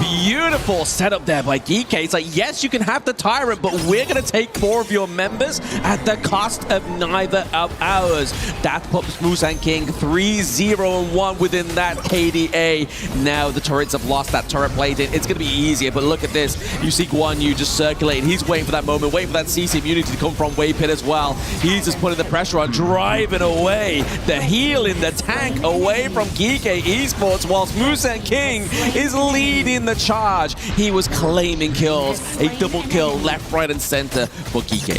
Guyi was like, no, you can't join the team fight. No, I'm gonna push you back. Yeah. I'm gonna get you. Like, Wendy, you're not allowed to enter those big team fights. And when Kong Ling doesn't get the heal, doesn't get the support, he's left to struggle onto a very well-fed Musang King. That's why they've been punishing Kong Ling on those risky team fights. It's like game 1 all over again, forcing Kong Ling in an uncomfortable situation and then punishing him. Yeah, I mean, it's very hard to kind of make a comfortable situation for yourself when you're currently leading, trailing behind by around about 2k gold globally. So you can imagine a lot of that gold's going up to Musang King, going over to Gem. Gem takes the T1 top side of the map, so really just, again, putting these pressures onto the side lane. So not only are they devastating in terms of these team fights, in terms of the kills, the irreparable damage is being taken down in these side lanes. But look at Shrine just trying to get the perfect setup for the mid lane defense, but they're not gonna let Shrine just drive around. Gem trying to poke on the side lanes here. DK, they're trying to mimic the gameplay of KSG on the last tournament, but now they're just trying to be more forceful, denying entry of ROK Esports onto their own jungle. Yeah, Shishan's just always in these brushes here, obviously, just centered around that T1 brush, just making sure that if they try and come out of there whilst they go for their enemy's Azure Golem, he can just push them back. He can put the creation blocks. He can basically put a stump in the road for them to overcome. And speaking of trying to overcome any kind of comeback here, ROK Esports lose their mid T1. Yeah, it's all about control here coming from DK. They're just very good at deciding where to pressure. And after they eat up the clash lane, they eat up the mid lane, and they're just going to continue to dominate all over the gorge here. Yeah, it's a domino effect, and it's definitely one way you really want to be the resilient domino if you are ROK Esports. You want to make sure that you aren't just being flicked down or following suit for the rest that are falling. But what isn't falling is that gold gap. That gold gap is increasing. Yeah, it's increasing, right? Because like the space for Kong Ling to get the farm has been enclosed so much, especially when he tries to play the macro game. Like Pei has 2 options when he's coming for the late game. It's either he joins those big team fights or he pushes the side lanes, pushing and pulling the enemy onto him. Exactly, just a big fight or a bit of a conflict here for that Crimson Golem. They're able to get the smite down side of Geekay. Shrine coming in, just wait for it, trying to fend off all the players. The Tremor Smash connecting Guyi. It's denied entry. Gem at the perfect point. Look at Shrine getting pushed back. He's in danger, but he's getting punished. But look at Jam driving away with the dragon. Geekay is denied entry. Oh, what you? He gets taken down. Obviously, the Aurora, the big CC there from Wendy. The Oak Bolt from Muchi was enough to run down Guayu. So, yes, they're able to get that T2 into the mid lane, but interestingly now, we're starting to see ROK Esports trying to fight back. It's crazy, right? Like, I haven't expected that Swan would survive that entire team fight. He was punished not only by Guyi, but also from Sishan, from Gem. And he did the Hagamon slash at the perfect moment here. If you look at the replay, Swan was trying to just pull them away, but look at Guyi. He punishes Swan, getting those immune, and the perfect heal coming in from Wendy saves him. Yeah, and not even a Bastos as well from Gem. That was the thing that kept him alive as well, right? That was the only reason that wasn't a multiple kill and only a singular kill onto Guayu. But you have to look at the desperation itemization here from the side of Conling. Like, he knows he's not doing much damage. He knows he's not staying alive in these team fights. So the Pure Sky here is going to be a means of just keeping just an extra little bit more damage here. Because if you look at ROK Esports comp, they are running kind of like a dual marksman comp, right? They're really hoping that Wendy can create the space, but also keep alive the tanks long enough for Kong Ling and Mooch to do the damage, but it just isn't quite happening here. They have to go for another kind of play, which is going to be the macro play style here we see from Kong Ling. Yeah, they're just going to try to pull away the GK players onto Kong Ling, but Kong Ling knows that he still have to teleport. It's going to be up until the 10th minute. That's why he's just basically trying to pull Guyi out of the image, and ROK Esports will gain enough breathing time to fight back. Breathing time? I mean, they need to buy any kind of time, right? I mean, yes, they didn't even get the T1 topside. This is the problem. Like, yes, we've gone for a bit of chip damage onto the structures, but at what cost? It was the T2 down to the bot side of the map. No one's going to be able to respond to this T2 being lost here. ROK Esports is like, right, we're just going to have to give it up. We see Schwan rotating around, but he needs to be here to try and go for a setup here for the side of the Tyrant, because GK Esports are going for the first Shadow Tyrant here. We can see that YU is just man-checking, getting that info to know like where they're situated. ROK Esports. It's all about adapting, right? Like, they faced such a great team yesterday. They faced AG, AL, and Kwai Show Gaming, and now they're adapting their gameplay onto those KPL players. Like, Guyu have been holding up half of the map with that Guanyu pick, making Swan so unavailable for those risky team fights and giving space for the other 4 players of GK. That's why it's very difficult for ROC to turn the tides around, because they're controlling so much of everything. Absolutely. The control here for the side of GK is pretty undeniable, right? Like, ROK Esports, they're trying their best just to kind of make sure they have access to whatever resources they have left. But we see here, just Musang King's like, no, you know what? I'm going to take your Crimson Golem. I am going to do a lot more damage now as we come into this one, but feed it over to Gem. Gem's currently still not got a kill, but it's the burst damage that you saw there onto Schwan, the Flaming Palms. But that's who they want to be eating the Flaming Palms, right? Because that's what's going to enable the Hegemon Slash. They're just pushing and progging this T3. Yeah, they're just going to try to poke the bear around here. GK, they want this entry, but there's no minion waves coming for GK, so that's why they're going to try to disengage, trying to regroup themselves, trying to take the Overlord here, because the enhanced Overlord not only gives them enhanced minions, and also another Vanguard for them to push for this big fight. Musang King trying to open up the pathway here, trying to look for an entryway, but look at Wave Pit getting that knockback Tremor Smash onto the backline. Swan just denying entry of Jam, getting punished so bad, but look at Wendy diving in. The catch from Zay was amazing. Kong Ling gonna go for that one-on-one dance coming for Guyi, and Guyi gets taken out of the picture. GK driven out of the cave from ROK Esports. They driven, but they got the damage onto the T3, right? Like, yes, they lose 1 for 1, but they get so much in return. But now they can just go back to reset game state. They can just go and get their own Crimson Golem. They know they're not going to get contested because there's no pressure top side of the map here. ROK Esports that have created for themselves a little bit of a bait here. We may see contest. Ooh, Musang King just dancing around. Kong Ling's on half HP, but look at the Wave Pit trying to revenge match him, trying to poke him back, but look at this fight coming in from Kong Ling! ROK Esports diving in, stealing the moment out of GK, and now once impossible seems possible enough for ROK Esports. Absolutely, a bit of a saving grace there. They're able to actually claim that Overlord back, right? Because we saw that Conling did a lot of the damage. He did a lot of the work. The reset happened, as we're going to see from this replay. But a lot of damage comes here through onto Conling, forces him out from the pit, but there's enough control here from Wave Pit. He denies any access there. The annihilation was a little bit too early from the side of Geeke, and because of Wave Pit, the path of passing just wasn't be able to pass through Wave Pit. It was so good, right? Like, Musang King was setting up the path of passing, but it was denied entry. But now, DK, they know their power spike, but look at Shuan entering at the perfect moment. Musang King's on half HP. Shuan gets taken down, but look at Guyi. Wendy is gonna be punished. Kongling just poking in the backline, but look at the Trimer Smash coming from Wave Pit. Shushan just driving them away. Kongling forced to do another desperate move on the mid lane.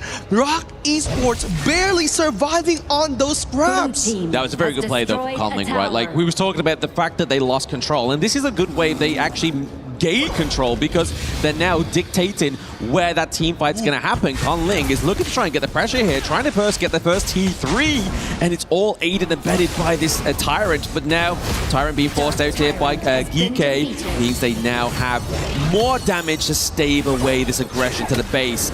Guayu is just trying to keep that Tiger as that pay out of that one, the Cannon Blast. Wow, just punishing, caging the Tiger inside their own jungle, bringing him to go back to his home. But DK, what a nice move coming in from Guyi. He pressured Kongling enough so that he can come back. And getting the space for Musang King to contest that Tyrant was rewarding enough for GK to maintain their lead. A 5,000 gold gap for GK. Yeah, we are encroaching on almost 15-minute mark. That's almost 5 minutes away from the Tempest Dragon. But ROK Esports, they obviously are setting up a good defense for the base. That T3's been holding on for dear life. It takes one Flaming Palms. It's now gone down. So already we have the enhanced minions before that point in the game does come through. Wave Pit are taking a bit of damage and creation blocks come through. They open up the T3 into the mid and maybe potentially here into the bot side of the map. Conling is just going to try and just stop this minion wave. He's just trying to test the waters here. Getting the high ground tower, rewarding enough for GK now. But the high ground is their final push here, trying to poke it back on the bottom lane. Kongling trying to force that flank, but look at Wave Pit coming in from Shushan, getting that good knockback. Shushan surviving, and look at the ultimate from Zed, trapping the jungle. The Tiger has fallen, and look at ROK Esports. Swan is gone now. 3 players is up to defend, but look at GK up on the force. They're coming. Guyi just clearing the way on top. The Crystal is their main purpose, but look at GK. They're just gonna disengage, get the space enough to kite them again. They're looking to kite them again, but the minion wave is coming crashing through into the Crystal, but nice clear there by the side of ROK Muji. But now it's hard for the team fight to make course here. There are 3 members onto the side of ROK, whereas GK has everybody. Oh, they're gonna try to fight this Crystal, but look at Guyi trapping in the backline, but Wave Pit gets the knockback. The Crystal is destroyed. Game 2 goes to GK. GK. But I have to give props over to ROK Esports. They're doing really good each game. They are looking to form themselves a bit of identity, but is it coming a little bit too late? I feel like that is the problem. Like, we have all these early game heroes like the Pei that are really there to kind of dictate and lead your team, but Conling is just failing to be a leader in this one.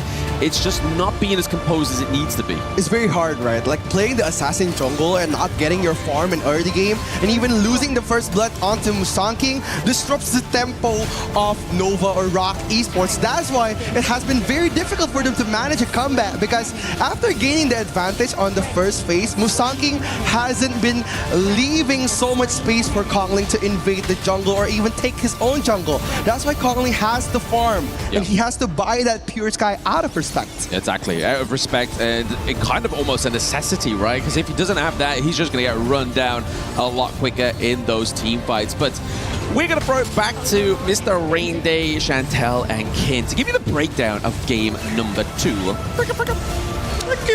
I love it. Holler, was that you? I saw that you were, LARPing as a DJ earlier on your story, but maybe you didn't bring that to the set. All right, GK Esports, do it again. Kongling being focused on as maybe not doing enough. Let's send it back to our panel. Rain Day here on the desk alongside Chantel and Ken. Chantel, GK, do it again. They're 1 game away from match point now. And I kind of feel like for GK Esports, they have this idea, they have this formula on how they really draft, because it's very evident on that game. They just need 3 points. You want someone up front, you need the range, and you need the AoE. Yep. That has been the story from game number 1, also with game number 2. And I kind of feel like the sole hero, or like the silent hero rather, on that game was the Nuwa, because it was the hero that actually stops majority of the initiation of ROK Esports the entire game number 2. Yeah, for sure. And we will show you what we mean later. So, I mean, Shishan's performance was fantastic, but his aid in the form of the roam was also great. Zhe was doing a great job on the Mozi. And we'll take a look at the BP, right? And we can talk a little bit more about that because this draft by the side of GK was pretty fantastic. Yeah, definitely fantastic. And to add on the drafting, the Mozi pick for GK Esports was more like the safety pin. There were a lot of moments that the Rock Esports was able to penetrate the formation, but then again, you have the Mozi for the ultimate, then stops the entirety of whatever Rock Esports want to bring on that initiation. I love that hero. I mean, just the stun by itself is The so Peacekeeper. good. The Peacekeeper? Is that what it? Wow. Yeah, peace is the lack of battles, right? So. There it is. Yeah, stun. Let me stop you. Let me hold it down. You know, KWC continues to be a story of teams having the upper edge, and we keep trying to throw this storyline out, which is how does this team come back? But I'm not going to resist what's being shown to me anymore. I now want to talk about, and maybe you'll set something up else with the telestrator, but for now, Ken, I mean, why are GK just so good? So good not in general today, but in this matchup against Rock. It's about the cornerstones, right? So you want to have good foundations, and once you have those foundations, it's very hard to crumble a beautiful structure in that sense. Yes, we are in France, and the structures here are wonderful, very beautiful. As well. Yes. So later on, when we really deep dive into the draft, I'm going to show you step by step how they formed this cornerstone in the first place. And we can do it now if you want. Okay, let's jump in. Shall we just jump in? I want to know. Let's do it. Okay. All right, there we go. Right, we're gonna start off with the band pick first, right? So we take a look at this entire draft itself. We are focusing on a couple of points. The first thing being the Mozi, the second thing being the Nua, right? And who does this actually put a difficult time for? It's actually on the side of Mushi here, right? On the console, because she has physical immunity.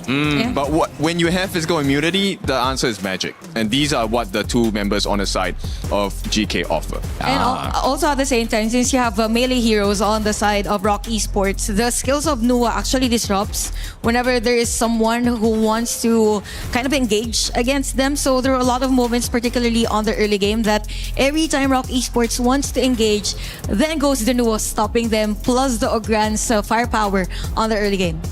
Right. So after that, we also have this moment where we talk about, hey, the junglers pace very fast pace. We need to slow this guy down. And one of the best ways to do it is not just steal his jungle, but also get the first blood on him, which is what GK achieved right at the get-go. This is like 2 minutes in. Okay. So if you take a look at this particular juncture here, at this point of the game, if you notice at this part of the map, the first ball camp was actually stolen away by the side of GK without the use of a smite. This is where we need to highlight members like the Mozi, all right? So Zhe actually helped them stun the ball camp. They got the steal with the passive of Orgrim, which is the seer state, right? So you instantly execute anything that has less than 10% health. So this was the start of the downfall. You don't have an early game because Pei is supposed to lead it, right? He's supposed to go into your jungle and take everything else. Right after that, when they have secured this lead, this is the big fight in the early parts of the game, right? And I want you to notice one person in particular, which is Waypit. Waypit had one job and one job only, which was to try and cause disruptions in the fight itself, but he couldn't do it. And because of the lack of disruptions, Musang King, who was already dangerously low, managed to get his ultimate off at the most critical moment. Look, he is so low right now in the middle of 3. Oh, look at that. Gets the lifesteal, gets supported by Shishan with the push, and Waypit once again. He needs to be disruptive, but he's all the way at the backlines. There is no one he's going to be able to help, right? And the last two members are left with Muji and Waypit. There's nothing else you can do at this point. And also at the same time, prior to this, there was this clear vision on Guyu's initiation against the other team because I think at that point, some of the players are guarding him, but when they saw that majority of the players of Rock Esports are trying to engage, they left Guyu and gave him a lot of space. So there was added layer of crowd control on GK side. Yeah. So now your foundation's You're really doing strong. good, Chantel. You're doing good holding that up there. Well, talking. Foundation's really strong already, and this is the part where I need to emphasize, right? 10-minute mark, this is where the enhanced versions appear. Yep. All you need to do is to make sure you get one of the two, which in most cases, the pros will tell you, take the tyrant first because you have the tyrant buff. Right. It gives you lightning strikes at a chance percentage, and it also allows you to clear waves faster, allows you to fight better. So here's one thing that they did really well on GK that all of you need to learn, which is the positioning. If you take a look at the map down here, the first point is there are 4 different members on the tyrant side. Yeah. Okay. Second one, they've actually sent the Clash leader, Gui, to go and check onto the Shadow Overlord as well. This is a stock standard play you need to make as a team, especially when you are at the lead, as well as having a map advantage. And that's to make sure they don't trade while you're doing this one, correct? Exactly. Okay. So that's what happened for this, and they got that. So now, it's not all doom and gloom, of course, for the side of ROK Esports. Last one before we finish off. Now, ROK Esports, this is what you need to do to expose the weaknesses. This was the only time in the game that GK did not send someone to scout for the rest of the map. And what's the cost of that? You lose a Shadow Overlord. So this is one mistake from the side of GK Esports. Now, this means ROK Esports, there's still a chance. They are human. They make mistakes as well. So moving on into the third and potential last game of the series, we need to get them to really take care, notice the mistakes, look at the patterns. You can come back into this game, but this time is a bit more difficult. You have to do it 3 times in a row. I love it. I love the analysis as well. I also think your new subscription service should be a fitness program because you had Chantel doing a long armbar right there. Yeah. And Let me check my with her biceps and her form, they are going to be huge after this panel. Thank you guys so much for breaking that down as well. If you guys want to break down the action at home, well, you can join our creator program. That's a way for you to earn rewards while you do what you normally do, which is stream. Talk to your friends, talk to your family, talk to your community if you've already built one. And if you haven't, well, what a great way to start. You can scan this QR code, maybe kick your stream live. If you've been looking for a reason to go live and you don't know what to talk about or why or, what's the point? Well, here is the point. You've got action, you've got commentary, you're learning things, and maybe you can even play along after you've downloaded Honor of Kings. I don't know, maybe you jump into the mobile stream. I love what mobile is doing as well. We'll come back in just a moment. Game 3, which Ken and Chantel had aptly mentioned, could be the end of this third place match. $80,000 on the line if GK can close it out. But in the meantime, make sure to check out the new Princess Frost skin, which is available thanks to EWC.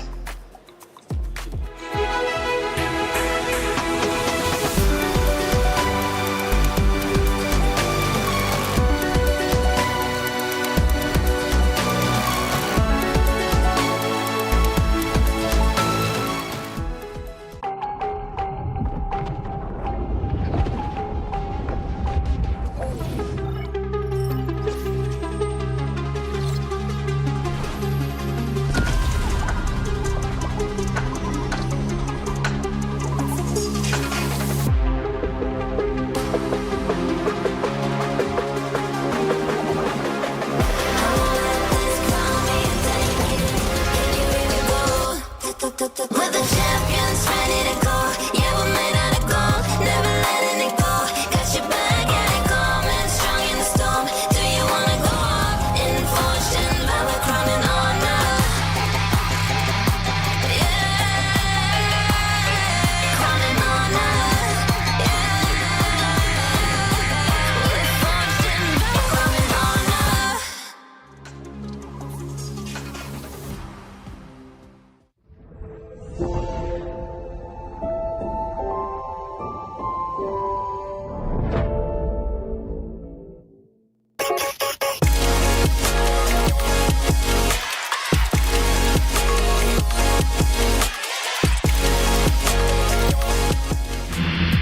China is home to the best Honor of Kings players in the world. Pressure at its peak for AGAL. Everything comes down to their captain. I love you, family.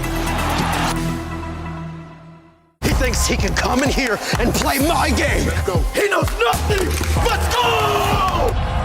Tyler, one, you're done. Raw energy. Half for blow the house down.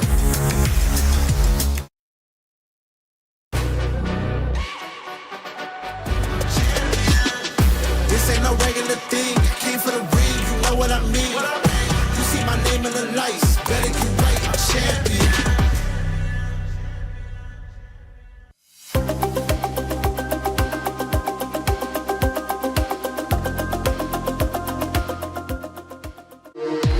We were there for every click, every clutch, every respawn. We were there for the years of grind, and we're here now. The proud founding partner of EWC, powering the biggest event in gaming, shoulder to shoulder with the world's best, making history. Greatness deserves a stage. Lenovo Legion, reach your impossible.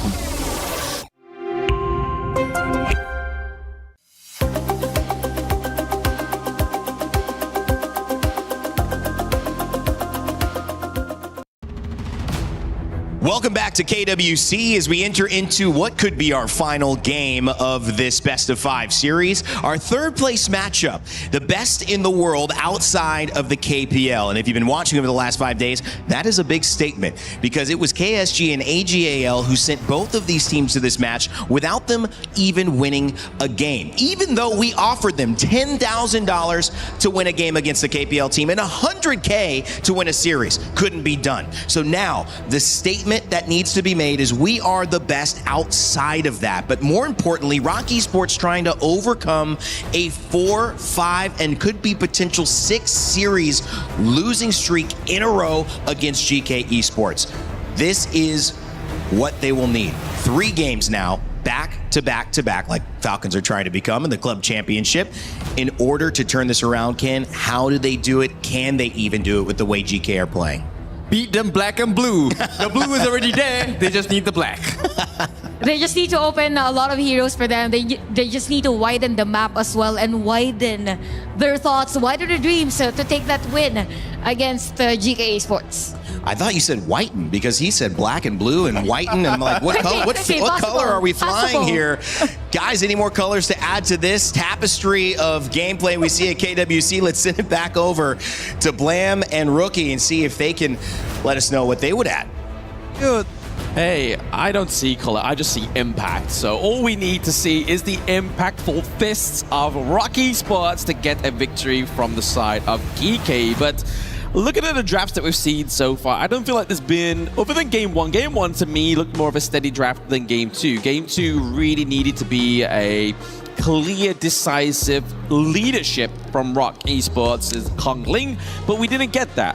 What we're getting in game number 3 here is going to be the higher prio pick onto the side of GK Esports, and like I said earlier, after game number 2, they're going to keep banning out this Guan Yu. It's going to be the respect, right, onto Xuan, and HOK Esports, they wanted to respect Musang King's pay too. That's why their first pick was the deny pick onto that pay. But now, they're going to close out on the pay, picked on the counters of an assassin jungle, Long, and also Lapu Lapu. Possibly a possible Jing pick coming for Musang King, but a strong first 2 starters coming from GK, picking the Chano to counter the Lung, and also the Haya is such a strong first pick. Oh, absolutely. The higher as well as obviously Charlotte. Charlotte can obviously dive in onto the back line, put the pressure on to force out the infinite vastness, but it's going to be HOK Esports picking up the Agudo here. So once again, they kind of trying to, like, they've used the pay, they can't use it because obviously the global ban pick. They're going to go for, again, another early game dictating draft. And we have to obviously make point that when HOK Esports picked Agudo up against AGAL yesterday, that was one of their best matches, so we're really hoping that this is going to have that same Valor as it did against AGAL. It's going to be a flex, right? Like Agudo is being able to be placed on the farm lane and on the jungle, so there's a lot of places that we can put her, and maybe on the last phase of the draft, there could be another surprise pick coming for HOK Esports. Yep. But if they're trying to bring this very strong early poking damage jungle, they need a second layer to defend him. It's either going to be Byron or maybe Defara, but Byron is going to be their pick. My co-partner said it best there. We have the Byron pick come through for them. Again, just giving up another front line here for the side of HOK Esports with that Spark Mace, with the knock-up, with the follow potential, with the Gorge mobilization as well, right? Like, there's a lot of knock-up potential onto the side of HOK Esports. It's who is going to be the victim here. And speaking of victims, obviously Haya we're going to be seeing a Moonscape Mirage come through onto the Gorge in game number 3. Generally focused towards, obviously, tanks, making it an even kind of field state there in terms of not having to run down health bars onto the side of ROK Esports, but you can't mention health bars without Monkey being picked up here by GK. Yeah, the cat, right? Like the very scary tanky frontline hero is gonna make this draft perfect for GK. If they're looking for an early game monster, they already have high-end, also Charlotte. But now, with the composition coming for Daidi and also Monkey, they're gonna be pressuring so much on that Aguro pick. And again, they're gonna need something to burst down those tanky jungles. Angela is the perfect pick coming for Wendy. Yeah, Angela's really been one of those surprise picks within this one, right? Obviously, sometimes it's one of the easier mages to play, right? Obviously, you've got a very easy combo. You just gotta make sure you land it. And for the side of ROK Esports, that's the main goal. You make sure you land it, make sure it's gonna be on the right target. If you are gonna burst down one of the squishes, you need to be sat in the brush, you need to make sure your positioning is okay. And that goes back to the point that I wanna make, is the fact that ROK Esports, throughout this series so far, in these team fights, positioning has not always been the best. Yeah, it's not always been the best, especially when GK is trying to force them into a very uncomfortable team fight, and that's where we see like the setup fall. Like especially if we're talking about Wendy and also Mushi, they don't like the sudden forceful team fight. They need the clean setup, and we're gonna see if that is going to be happening on this third match. But what is happening on the third match is those votes in the Overlord pit are going more into the favor of GK. When we didn't think that would be even possible, they made a new few fans here after their first 2 games performance. But this is match point for GK Esports. ROK Esports need to climb up and step up within this game number 3. Oh, again, the pressure coming from GK here, just trying to drive Kong Ling out of his own jungle, forcing him to take the red first and probably finish on the farm lane. He needs to play on the strong side of the map. Like if we're looking at Musang King, he's always focusing on pressuring the clash lane, because now if you're rotating to the farm lane, the only objectives is the Firehawk, which spawns once on every game. But if you're talking about the teleportation sprite, it spawns every few minutes. That's why if we're looking at the jungles, they love to rotate and take the extra gold and the teleportation advantage from the sprite. I mean, he's basically carrying around a bag of gold. Every time he spawns, he's got some cash money in his pocket, right? But here is just making sure that he's got the intel into the mid lane, making sure that he's just stabilizing that mid wave so that Shishan on the higher can clear it out pretty fast with that first skill. Yeah, they're just gonna try to play the slow game coming from ROK Esports. They want to disengage on the early game. They want to play the long game. If we're talking about ROK Esports draft here, if they're playing a late game secure draft, they're gonna be playing a bit slow. But with that Angel pick, a possible contestant under the 4 minutes is still possible with the burst damage from Angela. Yeah, speaking of possibilities, the possibility of that privilege into the bot side of the map gets wiped out by GK, but still GK, time and time again within these series, like to lead the early game gold lead. The privilege that Guayu has top side of the map is that he can actually outpoke the Xuan here. But speaking of taking people out, it's going to be the higher taking out Conling into the Moonscape Mirage. Looking to get that kill. He's going to come back any moment's notice, but everybody's going to be waiting for him. Shishan has the flash as well. Saving Conling in the nick of time is going to be Xuan, but he faces the Master.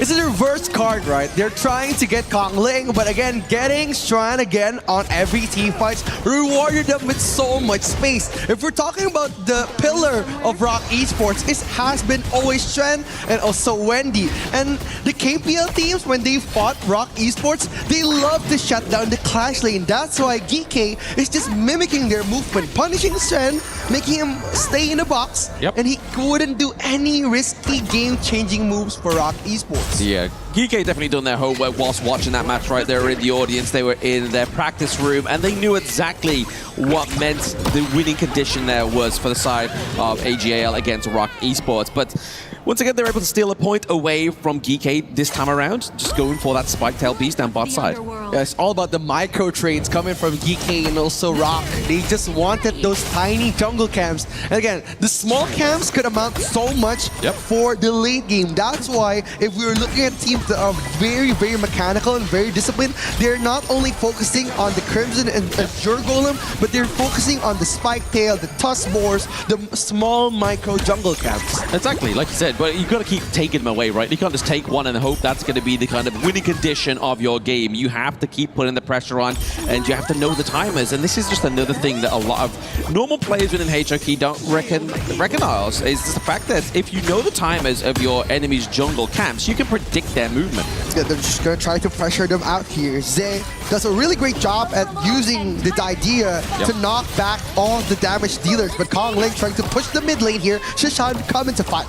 Coming to fight there, the Blazing Brilliance has been used, as well as the flash from Wendy, and it's going to be a pick up onto Wave Pit. They know they've lost so much already before the fight for the pit even happens. So really here, ROK Esports are kind of like, right, okay, we just need to try and grab something, try and get some kind of position in here that's going to mean that we can either stave off the takedown of the Tyrant, or means that we could try and go for an attempt. Dude, it's the GK special. They love to disrupt, they love to destroy, and look at how they control the first early phase. Again, that's what we said on the draft. They play to destroy their enemy's tempo. That's why Muchi has been pressured, and also Xuan. Without the two pillars coming from ROK Esports, the building won't be steady enough to hold for the late game. Yeah, but GK knew that there was pressure, there was a minion wave coming topside, right? So obviously they got the first minion there. They now have the minion wave here, but for the Hail Mary play of ROK Esports means that Xuan was able to get up there in time and stop that turret takedown. So really now, GK has to find something from this one, or that Tyrant trade was for nothing. Yeah, it's going to be very risky, right? Especially ROK Esports. They've been trying to slowly crawl out of their game here, because Game 1 and Game 2 wasn't really their best performance. Now Game 3, there's a chance using one of Kong Ling's best heroes coming in from the MKL, Agudo. They need to win this one. Musanking just setting up the tempo, getting punished by Wendy here, playing the game very well from ROK Esports. Once again, the higher ult has been casted here, whilst we see Xuan and Muchi go for it. He forces out the Infinite Bastards. We see the rising tide, but it's going to be Guan Yu neutralizing that tidal wave as he claims Wave Pit in that one. Now we're just seeing the Destiny counter, as well as the hard link onto Musanking, speeding up this rotation into the mid lane, looking to put more pressure onto the side of ROK Esports. Yeah, the Moonscape Mirage coming from Shishan was so good. Yeah. He trapped Wave Pit, closing the front line for Muchi, and when Muchi gets poked by Guyi, nobody's coming to help them because the mid lane pathway was cut off by GK, and it made Muchi exploited his ultimate, and when he is not ready, they're going to probably force another team fight here. They are. I mean, right now, obviously, they lost T1 down bot side, so that's going to make it a little bit more accessible to get that Azure Golem onto the side of GK, but they're looking to play the top side of the map, right? Like, they put the pressure on there first. T1 fell for ROK Esports top side. We see just the relentlessness from Guai Yu to get even more here, but Wendy has to be absent from that mid lane. But they're able to wave clear it here onto the side of ROK Esports. I think like ROK Esports, they've been improving so much throughout the tournament, whereas like Wendy has been playing for so good for ROK Esports for so long, but now it's not only Wendy. That's why they've been coming for so far on this tournament, but now they need to step up. Speaking of step up, it's going to the Dream Room met with the rising tide. Xuan may have found himself in a really sticky situation. He gets taken out of that situation and probably put into a worse one, as he's going to get taken down by Shishan. And in that moment's notice, in his absence, Yu is pushing and prodding Wendy here. They're trying to get the health bars down to the Angela so Musanking can fly on the monkey. It's very hard. They're sinking slowly. ROK Esports, they need something to come back, but Gem trying to be set up here. Muchi getting the Howling power. Yeah, the Howling has been procced. They have their target in sight. It's going to be Gem get taken down here, but it's all going to be traded for Geeke getting that overload, getting that pressure into the top side of the map. You may have a takedown, but what more is coming here? They're looking for a T2 takedown down to the bottom side of the map of ROK Esports. Muchi takes a lot of damage, but is able to get out of there thanks to the riding wind. It's going to be Guai Yu as well as Zhe, just trying to amount this pressure whilst we're waiting for Musanking. They're buying time for their jungler. Yeah, they're just buying time here, trying to get the perfect setup. Geeky Esports, they need to breathe here, but ROK Esports waiting just for the perfect moment for that Menki to come in to punish. And look at the replay from the GK setup. It was so good. Musang King dived in at the perfect moment, and look at the pick off coming from Shishan. He took off the most important role player from ROK Esports. He took away Xuan. And without the front lane, without second layer on ROK Esports, they're gonna disengage. But the revenge fight coming from ROK was trying to pick off Gem, the gold carrier from GK Esports. Yeah, just trade in the game state into each side of the map here as well. Obviously, T2 into the top side for ROK Esports looks a bit battered as well. The same can be said here for GK. I feel like in this match right now, we are seeing a bit of an even game state in terms of structure, but once again, GK is showing where they are more dominant. It's in the farm. But here, we may see a bit of an overcommitment here from Zhe as well as Musang King. They're taking too much damage from Wendy, but at the same time, the health bars of the side of ROK Esports are not looking too healthy. They are relying on Xuan here. Yeah, Xuan has been such a role player for ROK Esports, and with him getting shut down at such an early game, it makes him so difficult to tank all the damage coming from Shishan and also Jim. And I'm pretty sure right now, Shishan is going to be very painful against Xuan without any magic defense coming for his defensive stats. Ooh. Just waiting that long rush there. Just trying to get a setup. Maybe just trying to force out the Mirage once again, but they do successfully get the Mirage. But now we see ROK Esports, they're waiting around. He forces the flash onto Jen, alters it with the flash there of the Rising Tide, but it's not going to go in the favor of ROK Esports. It's actually playing dividends here for GK. They get a 2-0 trade. The minion wave here, Gem's able to force that T1 takedown. Who expected that wave bit was trying to shadow over the Shishan ultimate, but he flicked it onto Gem.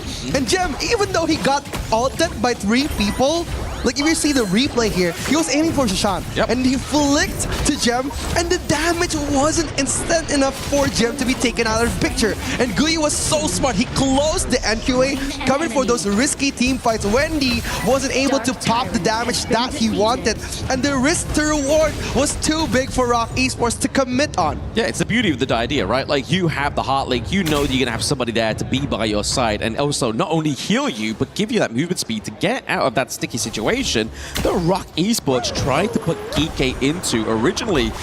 Now for ROK Esports, they're at, once again, the game state they find themselves in all 3 games of this series. We see Purple getting run down, but it's again Shishan with the aggressive takedown. He's taking Wendy off of the gorge here. It means they can open up to the back line. YU is not going to struggle by running down those health bars. He's now aided and abetted by Musang King. He has free roam. There is no blazing brilliance to run down the health bars of Musang King. They're going to try to force a high guard poke here, trying to get the perfect moment. Kong Lane just trying to defend, but the minion waves kept on coming. The pushes are coming from GK. They want this. They want the crystal.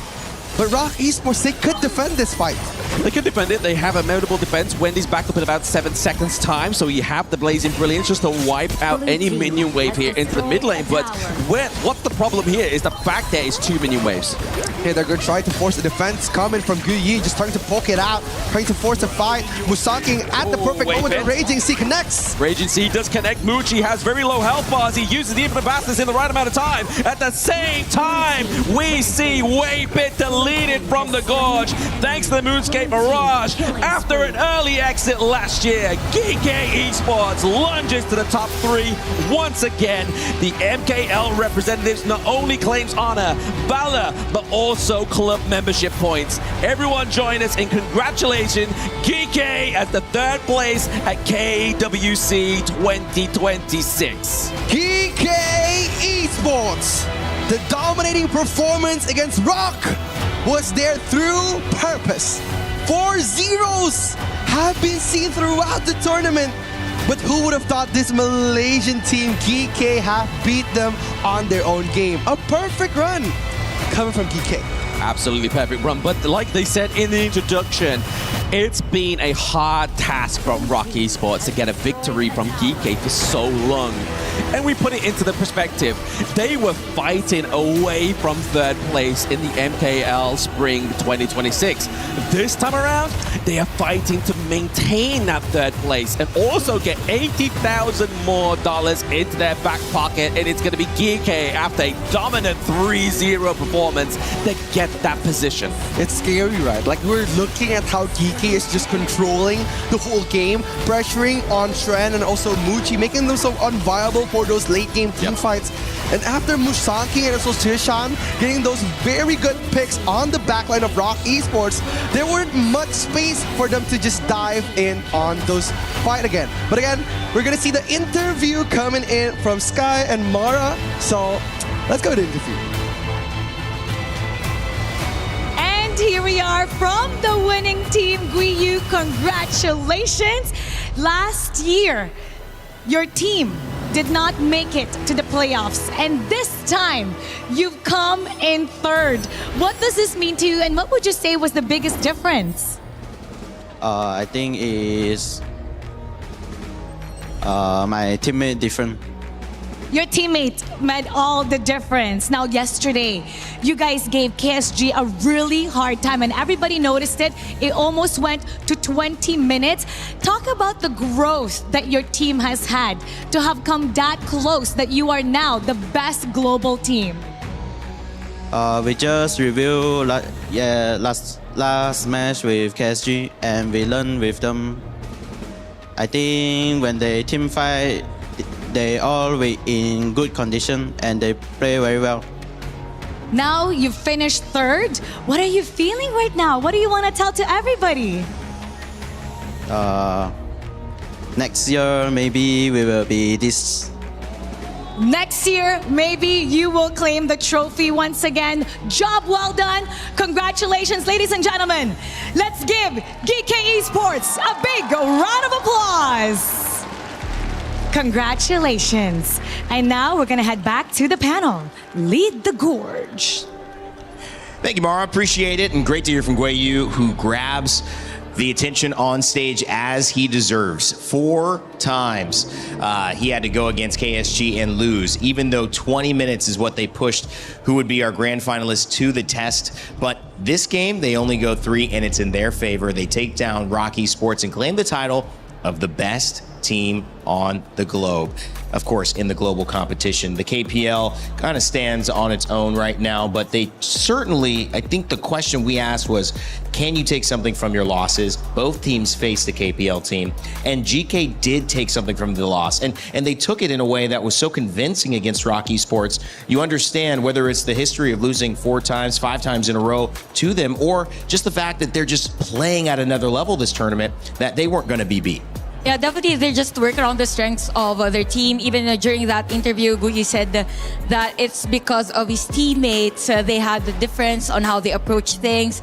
And I mean, even also on our short interviews, they're really confident up against ROK Esports, given the fact also that they won in majority of the other international tournaments that they faced together. Yeah, but they made a mistake though. They got like 1 death. I'm just kidding.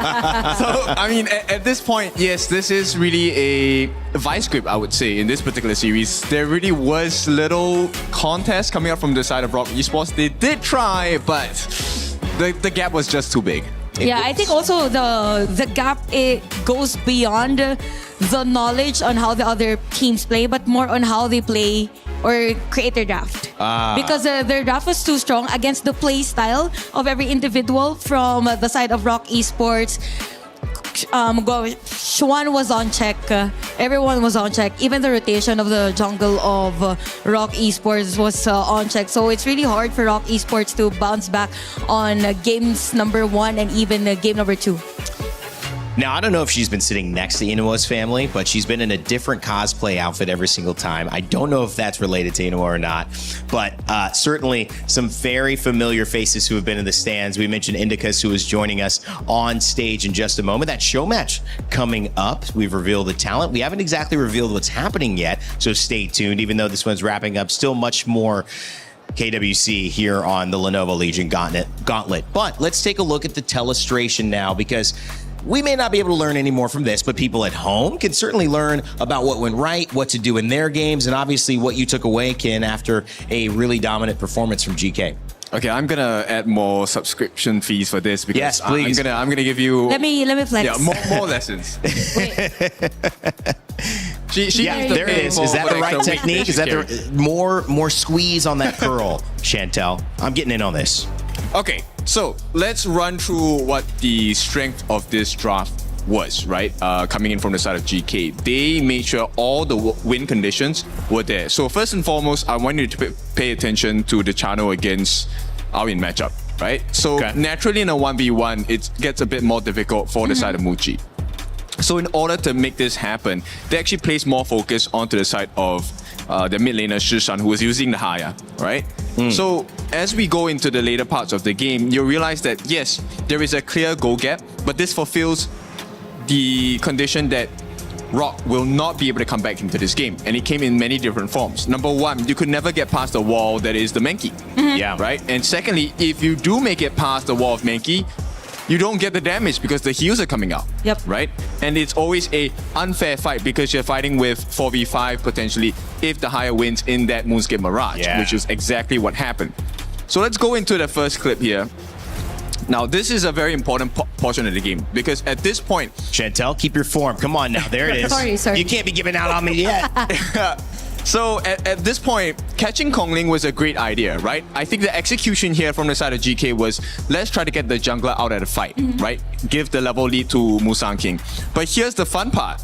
Locking Kongling in was great. They didn't get the finish, but here comes the second part of the fight. So I want you to pay attention to this thing. When you are in the Moonscape Mirage, everyone's focus is on 2 points. The first one is, I'm going to be looking at my teammate. Where are they? And the second point will be, where is the opponent that uses the Haya?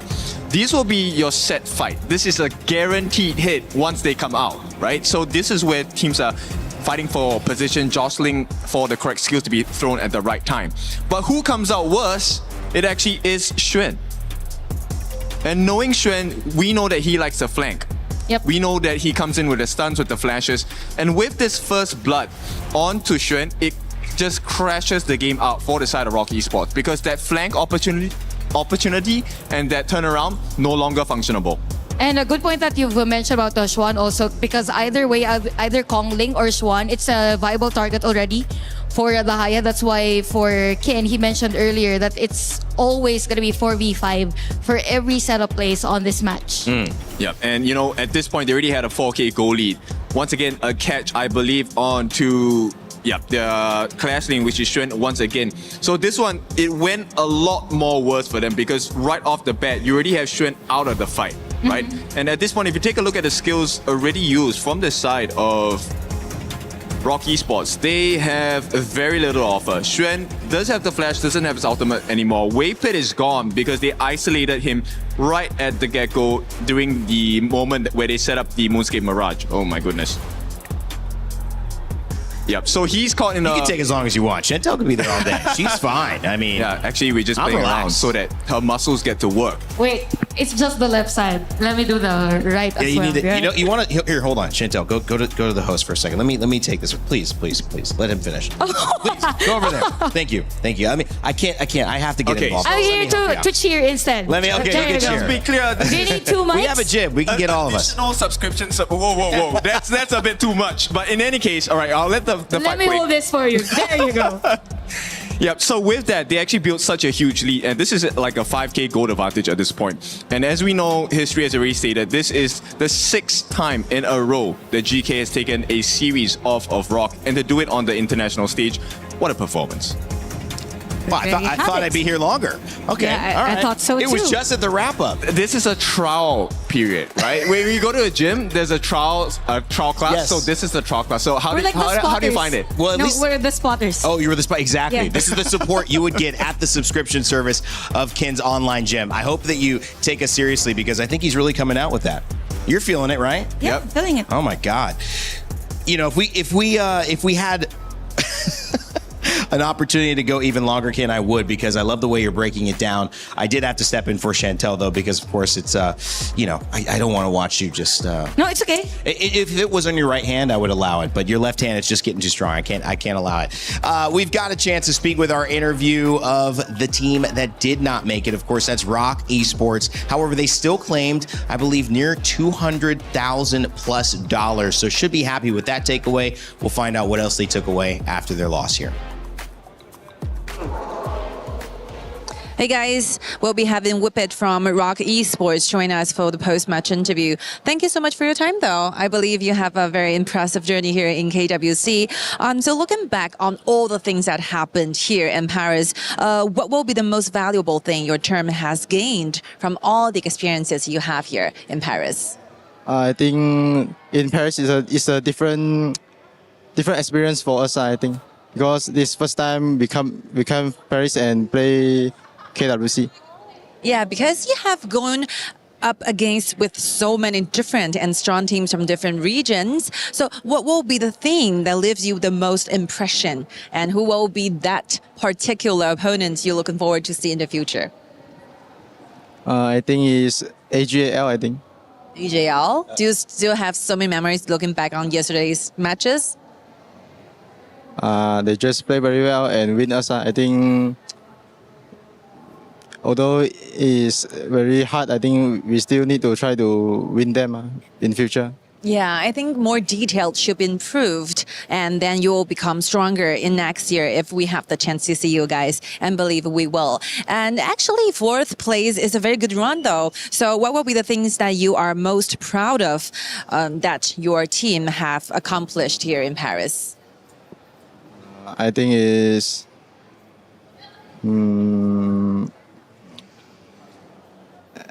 I think it's...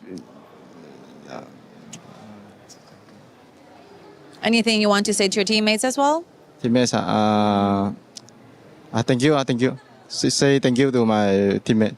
Yeah, very good work together. And that will be your very last chance to say something from the bottom of your heart to your fans, friends, and family back in your hometown. So what will be it? I'm sorry, today I don't perform well. Don't be sorry. You brought a lot of amazing games to us. Thank you so much for your time. Looking forward to seeing the future. Okay, thank you. Best wishes to you. And this will be it. Bye-bye. Back to the panel. You can understand a bit deflating to come out, not get a win in 2 series. And, you can't blame anybody for the first series. This series, though, it seemed like maybe felt there could be something more for them. And it just wasn't able to happen. But on the day, you ask, where do you learn? And I feel like I keep saying this, so... screw it, I'm just going to keep saying it. I'm not going to say how I keep saying it. I'm just going to keep saying it. But you learn from your losses. And a personal anecdote for me, I remember coming in, we call it soccer where we are in America, but around the world, it's football. We were ranked number 1, and we were penalty kicks away from going into the national championship. And my senior year, we were ranked number 1, and we lost in our very first game. We were shocker, real big upset. And you have to somehow piece together this identity that has been shattered, right? These guys are globally so successful. They've gotten to 4th place, and then you have this 4-0, 3-0, and you have to find your identity again. They are a great team. They are great players, guys, but it's much easier said than done in the moment when you're still coping with, I thought my reality would look a little bit different. Definitely, and this type of moments are like reminders for these players that everyone is just trying to improve everything that they've got, or just want to show whatever it is that they can improve for the rest of the tournament. And what I gotta say is that for HOK Esports, there's nothing to be sorry for, because they're able to manage to defeat the champions of the region. So that alone says a lot about how they prepared in their journey. This KWC. All right, so I'm gonna go with football, right? Yeah. Okay, football. So American football, right? No. See, the actual football. This is why we say soccer, because it's confusing. Yeah, but in any case, I think one of the life experiences we get from so-called being defeated at the top level is that now you get to see actually there's a whole new perspective into how far I can go in your professional career, right? So I would go on to say that this actually could be very inspiring and very exciting, because now there are new levels to go to. and you see that it is possible because someone else has done it. Right? And if it's not done before, you are going to be the trailblazer. You're going to be the first one to do it. So I think, yes, you can feel sad, you can feel better for this time being. But in the next few weeks, when the next part of the season, pro leagues are coming up, it's time to step up, shine. You get old enough, you get to a point where you kind of feel like, I don't have time to process, right? We're talking a little bit on the bus as well, just getting to this idea of, it's rare that you take a day and you go, I'm not going to do my work, I'm not going to do my laundry. It's the only day I have to do it. I'm just going to think about how did I handle that loss. But, have you had any moments, Ken, and this is a quick thought if something comes to mind, where you've had something like this happen and then you've had to just readjust quickly? How did you get over that? I mean, I take a look at what I've done, right? You and write it down? Point, where is your starting point? At some point of your life, you will reach a stage where you realize, you know what? 2 years ago, if I take a look back at where I was, this is where I dreamt of being at. I may not be at the best position now, but I'm here. And this is my chance because I'm already here. It's time to put the work in, right? Yeah, it's the same case for me. Every time that I'm feeling down, I always keep questioning myself, why am I even doing this? Why even I started this type of job? Something like that. So it's more of me thinking of my sadness into diverting it into an inspiration just to keep moving forward. Something like that. The opportunity to be on a stage making hundreds of thousands of dollars for an hour and a half of a game that's played on your phone that millions of people around the world enjoy, that's where people dream to be. They had the chance to be there. The perspective shift is needed. We appreciate you, HOK Esports. Congratulations to GK Esports as well for finding your place into third. Now, of course, our grand final is coming up, but before we do that, we have a few fun things today. It's our Team Valors versus Team Kings show match. It's a best of two, meaning we will get at least, well, definitely 2 games. There's really no 1-0 that's going to end it there. So 2 games. We will have a lot of fun with that one. You see the stands are already getting packed. People are waiting to see some of their favorite players and personalities from HOK in the building. That's coming up immediately. AGAL and Kuaishao Gaming, that will be our grand final. That is expected to go the distance or at least close to it because both of those KPL teams are fighting for legacy and a big prize of $600,000 to the winner.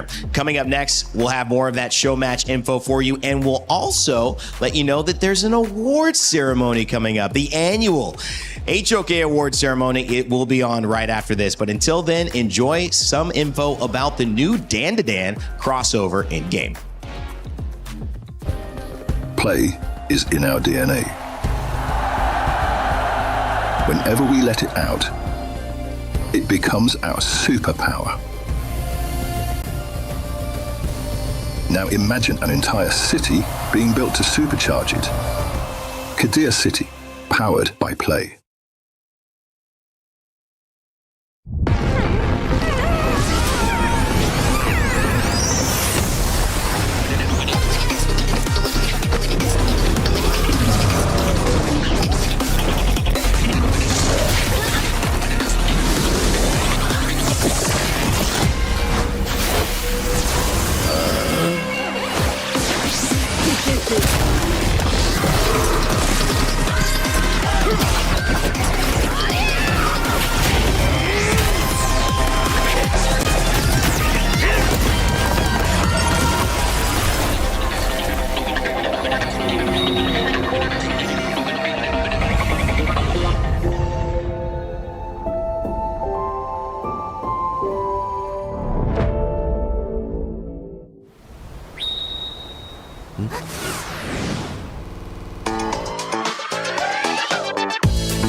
てね邪魔すんな行くよ行くよおりゃ行くよ頑張れやらせねてめえはうちを怒らせたぜどうなっても知らねえぞ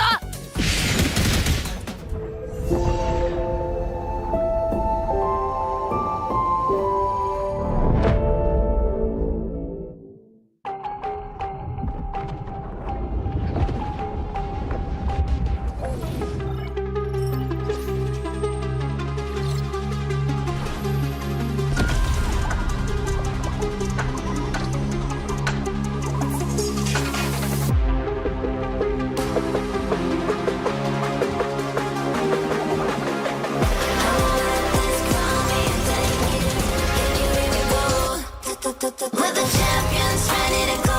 Yeah, we're made out of gold, never letting it go. Got your back, yeah, they coming strong in the storm. Do you wanna go up in fortune, Valor, crown and honor? Yeah, crown and honor. Yeah, with fortune, Valor, crown and honor.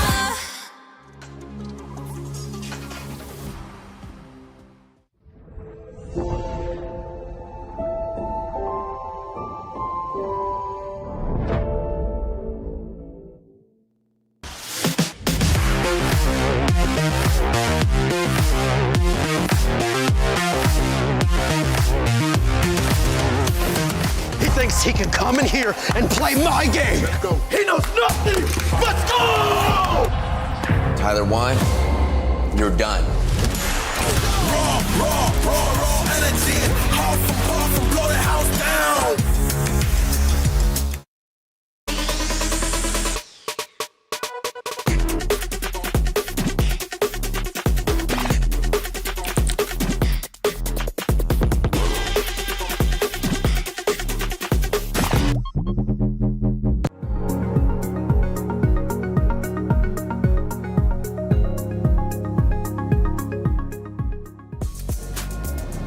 Anticipation for the grand finals is going to start building. We've got a couple other things to get through before we do get there, but we thought we'd have a chat with the boys, Blam and Rookie, to, well, I mean, just kind of get a little bit of a kind of base level of how you think the tournament's gone, just a little bit of a chat of how the Honor of Kings thing is kind of looking at this moment in time. Coming in as an outsider, looking into this game, and obviously seeing the domination that we've seen from the Chinese teams, as we have done over the past week or so. Rookie, I'm going to start with you. Do you feel as if the rest of the world is catching up at a certain pace? And, well, do you think they ever will, is my question. I think give it 1 or 2 more years. I think there was still a chance for that short amount of time, because I'm thinking like 10 years right now.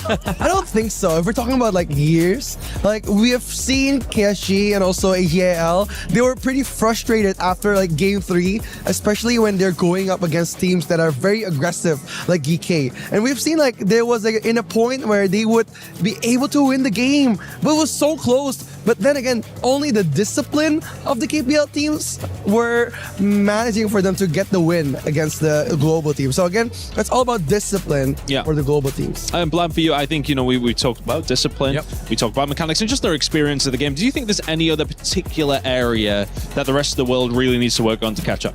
I think, once again, it's just harking on the point of discipline. Like, we saw many times within this tournament where teams have just kind of got either a little bit too excited when they're kind of ahead, and then basically the enemy team just completely dominate that mistake that they make. The one that's most notable was Blacklist against Team Vitality. Blacklist was in the lead, match point, and then they made a point problem at the Tyrant pit, right? And then that's it. It just went all south. So for me, I'm going to be more of a cynical Brit and say it's going to take at least 3 to 5 years for people to catch up. Yeah, but I think as well, for me, just working in esports for so long and seeing so many different industries and games, for us, in the game that I participate in, we were at a stage where European teams could not even touch North American teams. And then it took for those teams to start playing up against these teams more. I think, you know, the saying of a rising tide raises all ships is really, really apparent when it comes down to Honor of Kings. If we are going to see these teams compete more, these teams will get better. They will start to understand more, because you can only be as good as who you're playing up against, right? Yeah, of course. Like if we're talking about like progress, they're catching up now.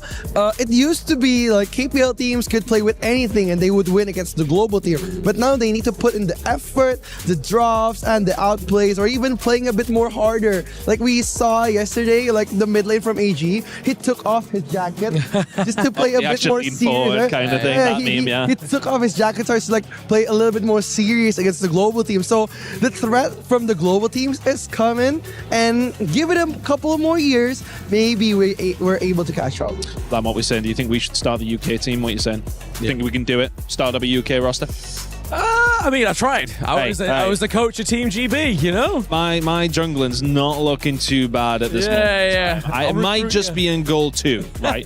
But I'm doing all right. Yeah. Wait till you get into like your Grandmaster, then we'll see. We'll see. We'll go from that point. You get Grandmaster, we'll get you into peak tournament, and then I'll assess your playability. I believe in myself. I truly do. Look, I mean, it's been a fantastic week, of course, across the board.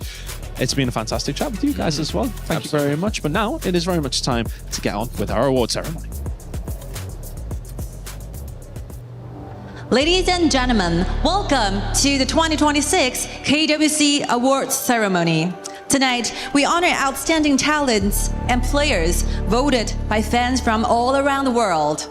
We will be presenting 3 fan-voted awards. They are Fan Favorite Voice, Fan Favorite Team, and more to that, Fan Favorite Player. The votes are officially in, and the results of these awards came directly from the Honor of Kings community. So to everybody who voted and showed your support, this moment is yours as well. And to help us present the award, we have Mr. Herman Zhao, General Manager of Regional Publishing Level Infinite. And we begin with a voice that captured the attention of the fans throughout this tournament. Your fan favorite voice goes to Sagi! Congratulations to Sagi. So many love and respect from us. Sagi, you can stand here, over there. Let's take a picture together to memorize this very epic moment. Sagi, give your best smile.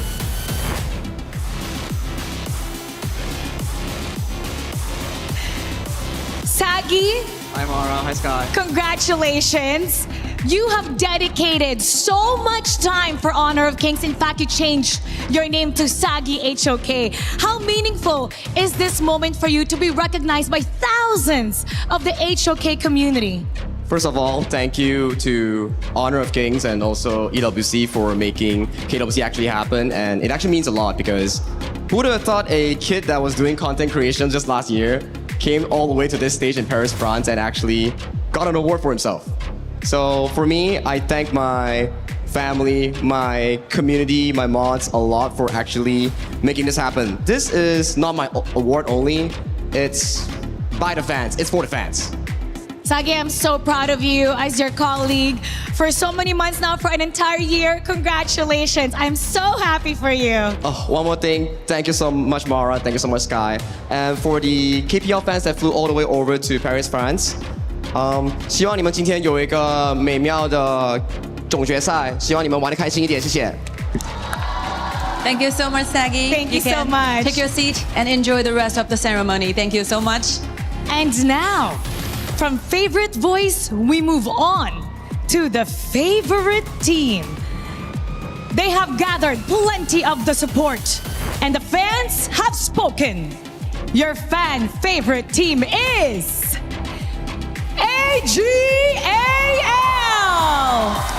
This honor goes to the most impressive team throughout this tournament, selected by our global audiences. Congratulations, 恭喜菲姐，恭喜。Let's take a picture to memorize this moment together, shall we?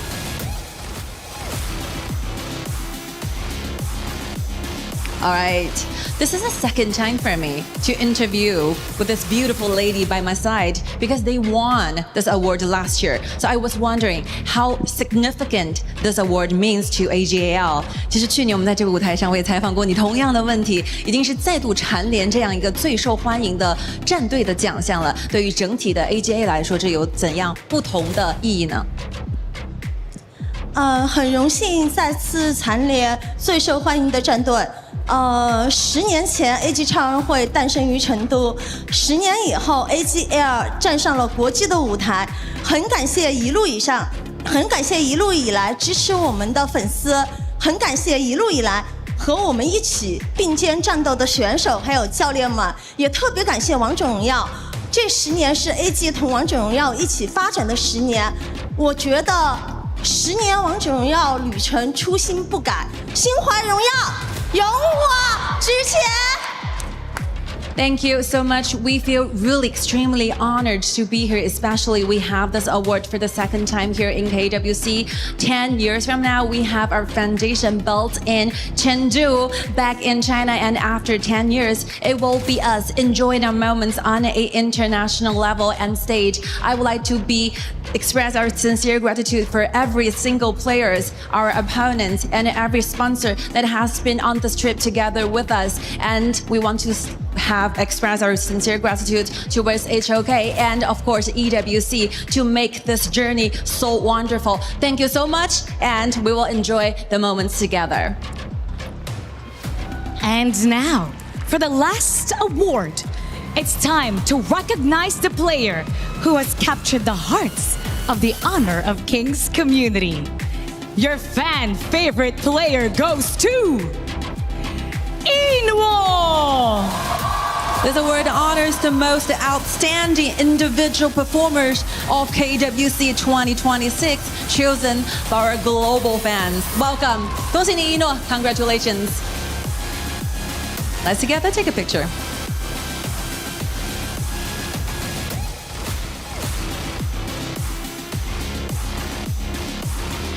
Congratulations on this well-deserved honor. I was wondering, how do you feel? What does this award mean to you? It should have a very deep meaning for Ino. 又是第2次获得这样的奖项，刚才我们也听到了 AGAL 也再次获得这样奖项，所以蝉联这样的荣誉其实是涵盖着所有全世界喜欢和支持你的粉丝的，所以这个奖项对于一诺选手有怎样特别的意义呢？感谢王者荣耀和 EWC 给我提供这个舞台，感谢大家给我投票，我很开心。Thank you so much, Honor of Kings. Thank you so much for EWC. I won't be standing here on the stage without your help and support. And lastly, I feel extremely happy to be here. Thank you so much for my fans, supporters all around the world. Thank you so much. Congratulations. 恭喜一诺. Thank you. And this will be it, please. For all of our winners, come on up.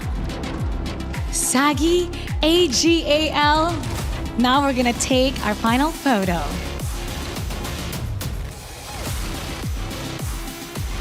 Once again, congratulations to all of our winners. And we thank all the supporters for the Honor of Kings. It's time to head back to our desk. Lead the gorge. And best host at the Lenovo Legion Gauntlet for KWC in Paris, France. Today, it's me. That's right. I'm giving myself an award. No, shout out to everybody who just won, guys. What an amazing showcase of support and fun. My boy Sagi got that one. It's been great getting to know all of you. I would give you all awards if I could. Larry, I have a trophy for you. Oh, does for you also. You do? Yeah. I have Where's a trophy. for me? I have an invisible trophy for you, but it's invisible, which means you can have it all the time wherever you go. Good idea. I like that, right? So, you know, does it weigh? It doesn't weigh anything, but if you slip it in your pocket, you kind of pat it, you feel it, you'll be like, wait, there is something there. Just think about it. Anytime you're feeling down.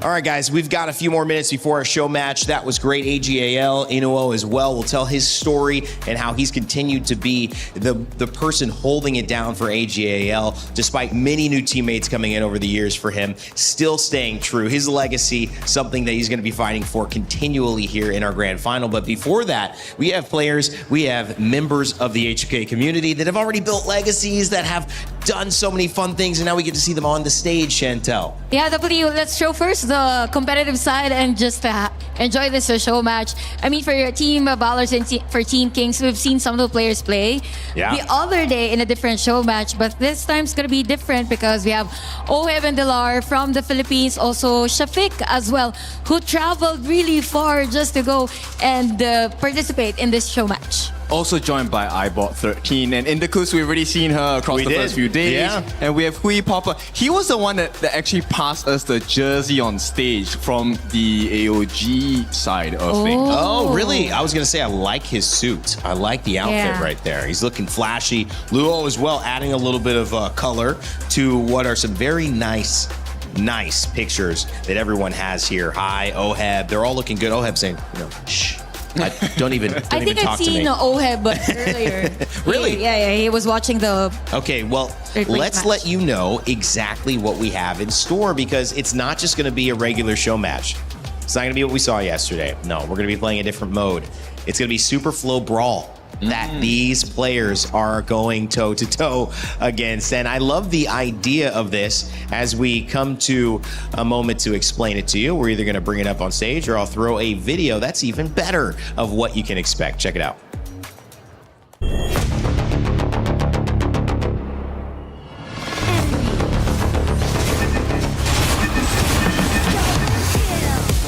HOK's new mode, Super Flow Brawl, arrives with a bang. Break fixed builds and experience true combat evolution. Whenever a hero reaches level 1, 5, 10, 15, choose one of 3 random talents to enhance yourself. The higher your hero level, the stronger the talents you can obtain. 10 major talent paths freely combine to create endless strategies. Preview talent effects in advance to fully prepare for battle. Or adapt on the fly during combat to unleash unexpected power. This isn't just luck, it's a true test of strategic mastery. There are no fixed answers, only infinite possibilities. The most powerful and mysterious builds await your discovery. The new mode is coming soon. March 14th, write your Super Flow Brawl legend.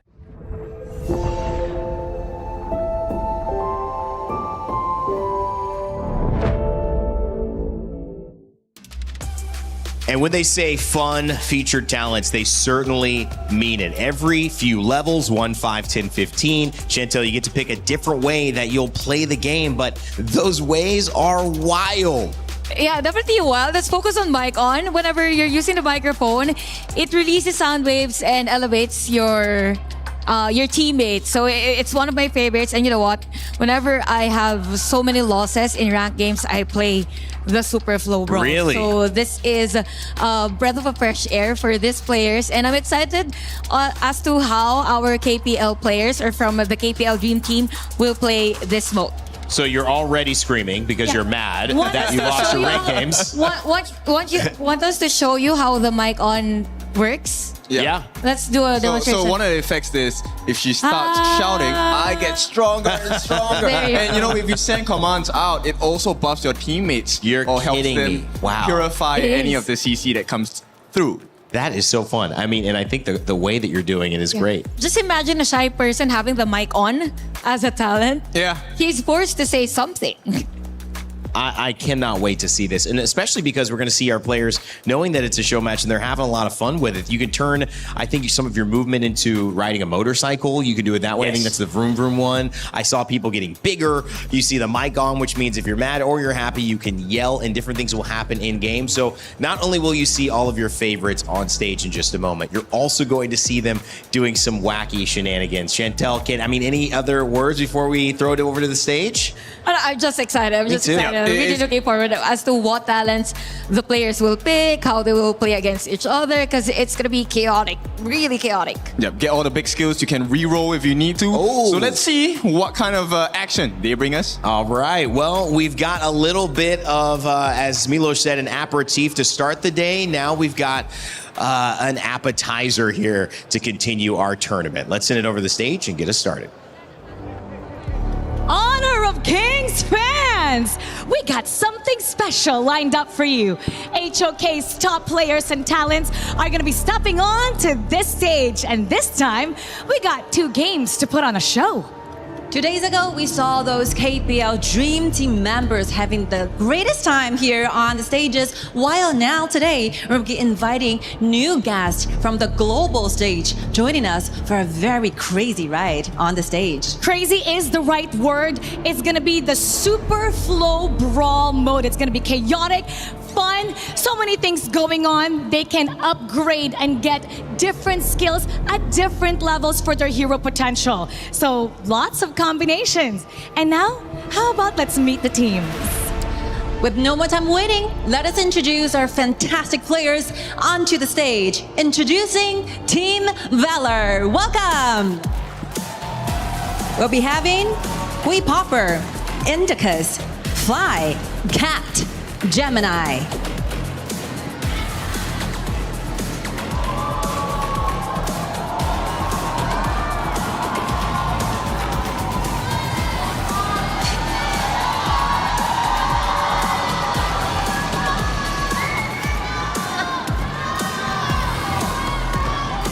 Have fun, boys. And now let's meet Team Kings, the other half of the HOK AOV Global Star Showmatch. Oheb, Shafiq Ayman, Hai, Rong, and Luo.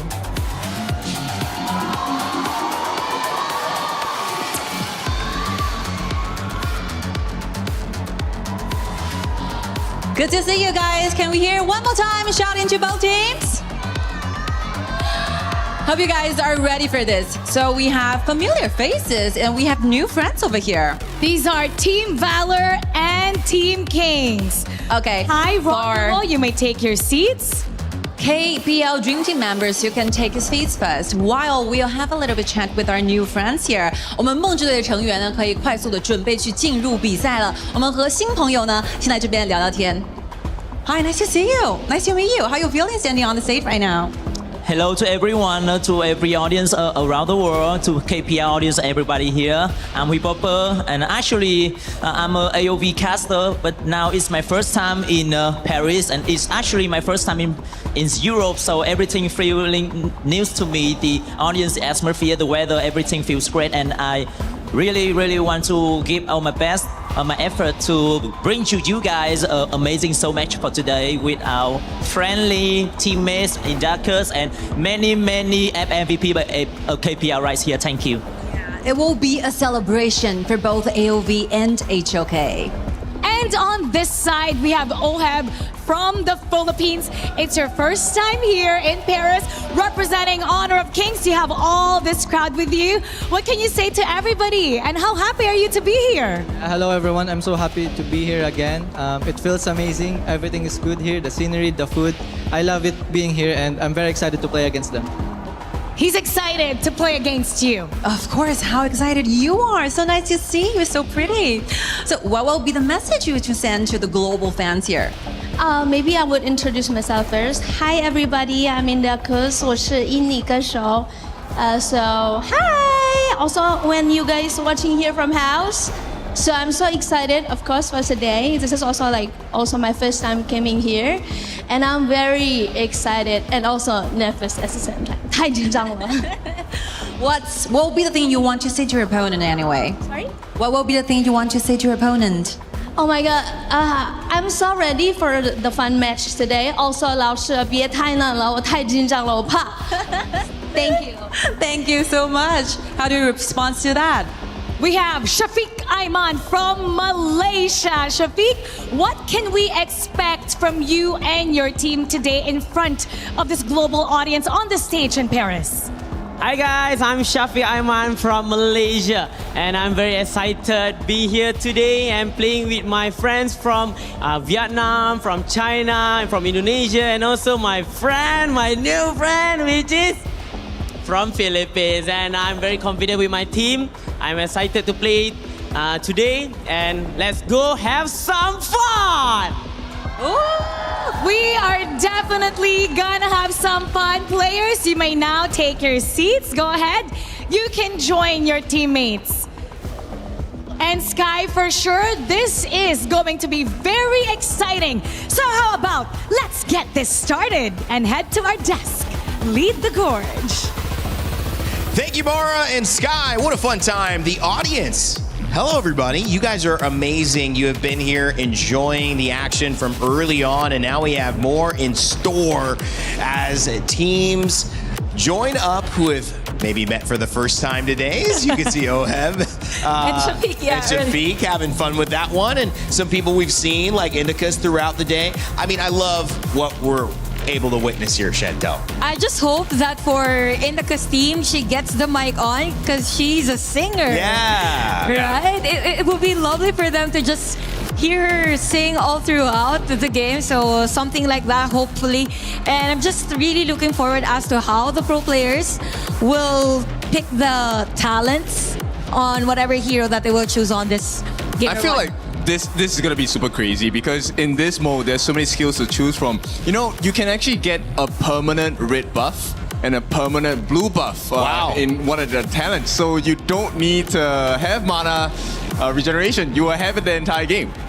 And also there's this talent that gives you 2% HP regeneration every time. Yes. Oh, man. So it could be a long game, could be a short one, but definitely a fast-paced one. I'm gonna love seeing how the talents, whichever one you pick, goes against the talents of the other person in lane or that you run into. How much will a damage buff mean against somebody who has repeatedly more HP throughout every second that you're fighting them? How much will singing into the mic distract somebody from fighting when the other person just jumps on a motorcycle and runs away? It's gonna be fun too. Different levels. Former ex-pros. Indicus, I don't think she's an ex-pro, but will certainly be a talented player. How will the teams mesh? Will Gamini be MVP yet again? That's what I'm trying to figure out. Even the heroes that they will choose as the starting ones on this, because it will depend on the hero whether you choose this specific talent, something like that, because there are mages that are very different from the usual ones in this mode. The Dolia machine gun build, this works here perfectly. I love it too. And the other cool aspect to this is the atmosphere people are appreciating being in Europe, sometimes in Paris for the first time. These are, major celebrities and people of, idol status, and coming here in Europe, just not necessarily something that's been on the bucket list or necessarily been on the road to that success there. So seeing them navigate not just a new game with wacky talents and stuff, which is super fun for me to see, but also being in France. Definitely gonna be quite an experience for this KOLs, for this pro players, and even ex-pro players.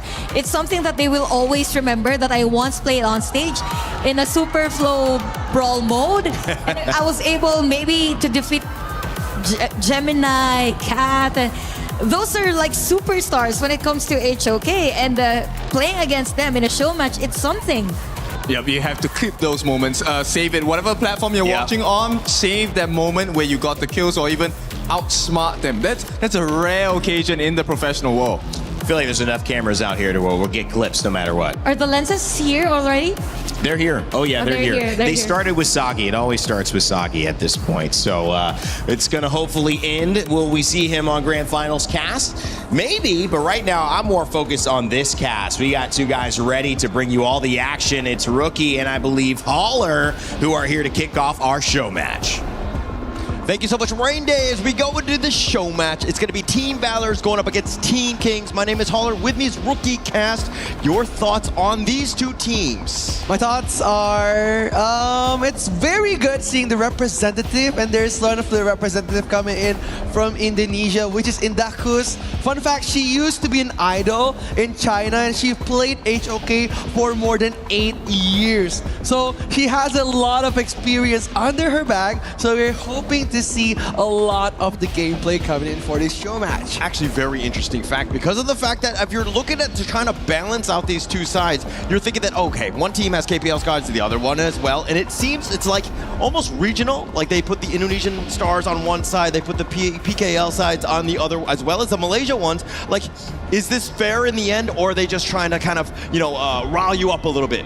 I think it's fair because I think last time PKL and IKL matchup, it wasn't really fair for PKL, so that's why we're not seeing them on the Too same soon, man. team. Too soon. It's just the clash, you know. It's just the region going head to each other. But if we're looking at the draft, it's very interesting. Finally seeing Cat playing the Princess Frost again. Yeah, bringing it right back into this one as we go into the game. And I didn't check out all the heroes, but if we're talking about the Super Flow Brawl, this is a funsy, right? I love this mode. It's so much, way more casual. It's just kind of like you can kind of like roll into it. Sometimes I think Chantal was talking about the fact that when she is, you know, tilted a bit, she'll kind of roll back into this. Always. But if we're speaking about Super Flow Brawl, it's such a refreshing game mode. Last time I streamed the Super Flow Brawl mode and I was cosplaying Dolia and I used the mic on talent and I was just going on and on and on. I'm just screaming the whole game. All right, pause. Is that the reason why you didn't want to be on cam today? Because you've got the Dolia cosplay right back on? No. Don't make them turn their heads into the caster desk. They're looking I'm wearing a suit. I'm looking nice. Maybe at the after party. You're looking fly. You're looking fly. Okay, or whatever happens at the after party happens there. If you've got the Dolia costume, like,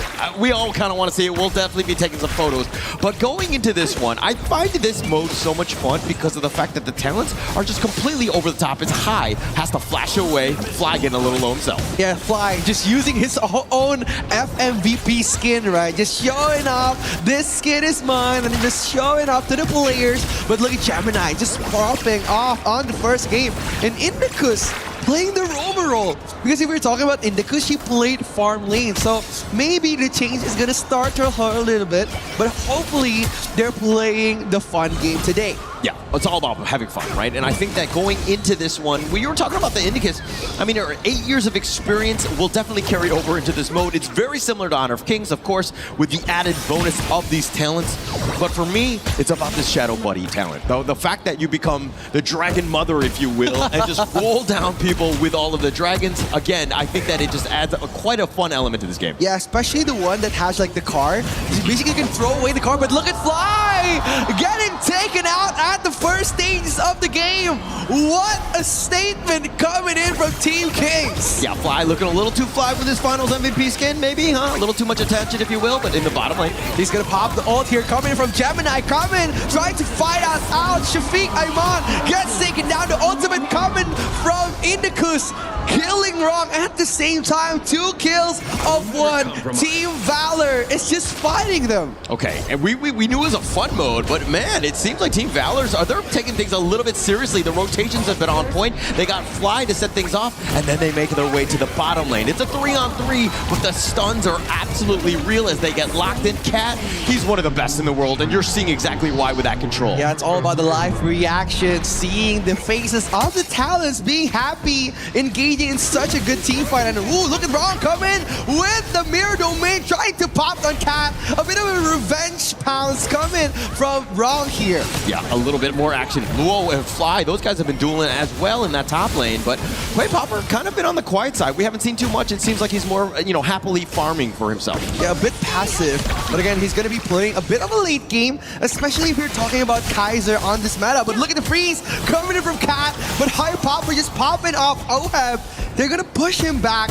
And look at the Tyrant Overlord. So what's interesting of this mode is everything is random and everything is chaotic. If we're looking at the talents, like there's a lot of like interesting talents coming for like all of the players, but High popping the ult here, trying to poke back Fly onto the Clash lane. Yeah, setting things up. Again, the 4-minute Tyrants, that's when the true action is going to be. But I think for me, I kind of wanted to see some of the talents that they have, but it looks like they have a little bit of control. Gemini's going to be taking down the Tremor Smash onto 2, and they also get Way Popper, who just stuck around. Indicus doing some work, finding and taking down Oheb, and it's off to the races, if you will. Wrong is 1 versus 2, probably not going to be sticking around much longer. It's so good, right? Like, Cat hasn't been picked off at all, playing a bit safe on this game, getting 2 kills as a mid laner, and as the XF MVP, Cat has been performing amazing. Like, he switched roles from the mid lane to the roam and then won in both respective roles. So very interesting coming into this fun match, especially Fly showing off his FMVP skin. And being flexible. I think that that's the greatest, asset, if you will. Able to be very into any sort of role. He has a lot of that experience and he's able to bring it on, even in a fun game like a Super Full Brawl, where he's, again, able to kind of dictate when things are going to happen. Ooh, they're going to try to push him back. Fly just poking off on the backline. Cat with the Splendor coming in. A good initiation from high. But look at Shafiq Ayman dancing around wrong. Getting that perfect stun coming. But look at Hui Popper and Luo getting the Lishan pop on the Fly. Half HP burst damage. Team Valor just defending from the initiation coming from Team Kings. Look at Gemini though. Getting high. The flash coming from Fly. Trying to dance around all of the players. Team Valor dominating. They're all fighting, right? This is all going in and 4-on-1. It looks like he wants to continue with it, but Luo gets the pick up on a Gemini, gets the snipe, if you will. Rong is doing some serious work as this mirror domain is completely confusing and befuddling them, but Fly will fall as well. It's nostalgic, right? Like seeing all of these historical players finally coming back for KWC, playing the fun match. It was such a good initiation coming in from Gamini. Like he popped the ult, trying to get high, but after the trade, the initiation coming from Raw, punishing him for going offside was so good. And if you're looking at the screen right now, there's some big giants walking around. It's one of our talents called Megami, making them so big. Yeah, it's going to be biggie size, if you will. And the mirror domain just trying to get onto Indicus, who just wants to get on out of this one. I don't think that she will in the end. Oheb gets that snipe. Yeah, it's all about the title, Attack on Titan. That's why Indicus has been targeted, but look at the freeze coming into high. Oheb is in danger, but look at Hui Popper just beating the body, trying to take as much as damage he can. The mega big wrong Jing play has been punishing them. Yeah, it was all about that bulking up, but Oheb, he's going from legend to king to now dead. I mean, Oheb here, he's looking down from the grave, if you will, be completely focused. Team Valor's, it looks like they're focusing the right guys at the right time. Insane. Legends to kings to dead is insane, but look at Wrong dancing around. Cat being his first target. Gemini trying to protect his teammates, but again, Cat can do so much with that Princess Foss, but with the setup coming from Team Valor, you're trying to engage in another team fight here. Yeah, it's again, it was Cat was flexing a little too much, right? The Frigid Prisons, all of that control, and now he's died twice, but he still does have 4 kills. He's been able to, again, make a mark on this, but Team Kings, I love the way that they're able to fight back, and of course, it's because of Wrong, who's been tearing it up with his 5-1-3. Yeah, look at the Lianpo from Shafiq Ayman, just being so big, but look at the Tremor Smash coming in. Gemini popping up in the backline. Oheb gets taken down. Shafiq trying to dash with Team Valor, but he falls high, eating up so much damage. Cat getting the perfect freeze onto Luo, but Luo just dancing around all the players with that Lishan. Gemini popping off. Hui Popper gets taken down. He wants more, but he gets no more. Team Valor loses 2 players onto 3. Yeah, onto 3, but Wrong continuing on with this one. It looks like he wants to fight 1 versus 3. This is a very bold move, Cotton, as it looks like he's kind of stuck into the mirror domain. You don't know which way he's going to be. He's dodging most of it, and now Oheb on the return. It doesn't look like he's going to be able to do much, but he does cover the retreat. Insane. Unkillable Demon King coming in from Wrong here.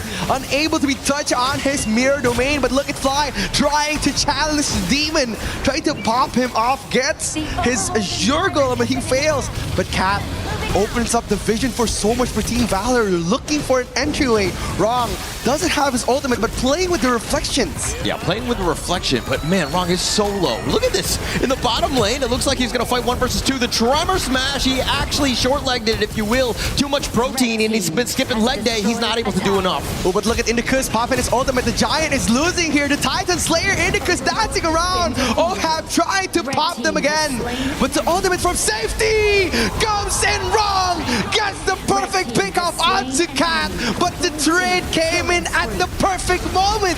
Luo gets the trade. Yeah, taking that Tyrant away off of the back of Wrong, where he's able to find Cat as well as Indicus, setting it up. I mean, with no smite, it doesn't really matter when you have the numbers advantage. Team Kings getting a lot of value. They're up 8K at this stage. Ooh, but look at him trying to pop off again. Her popper gets popped on 4 people. A bit too risky onto the Giant. Look at Shafiq Ayman, man.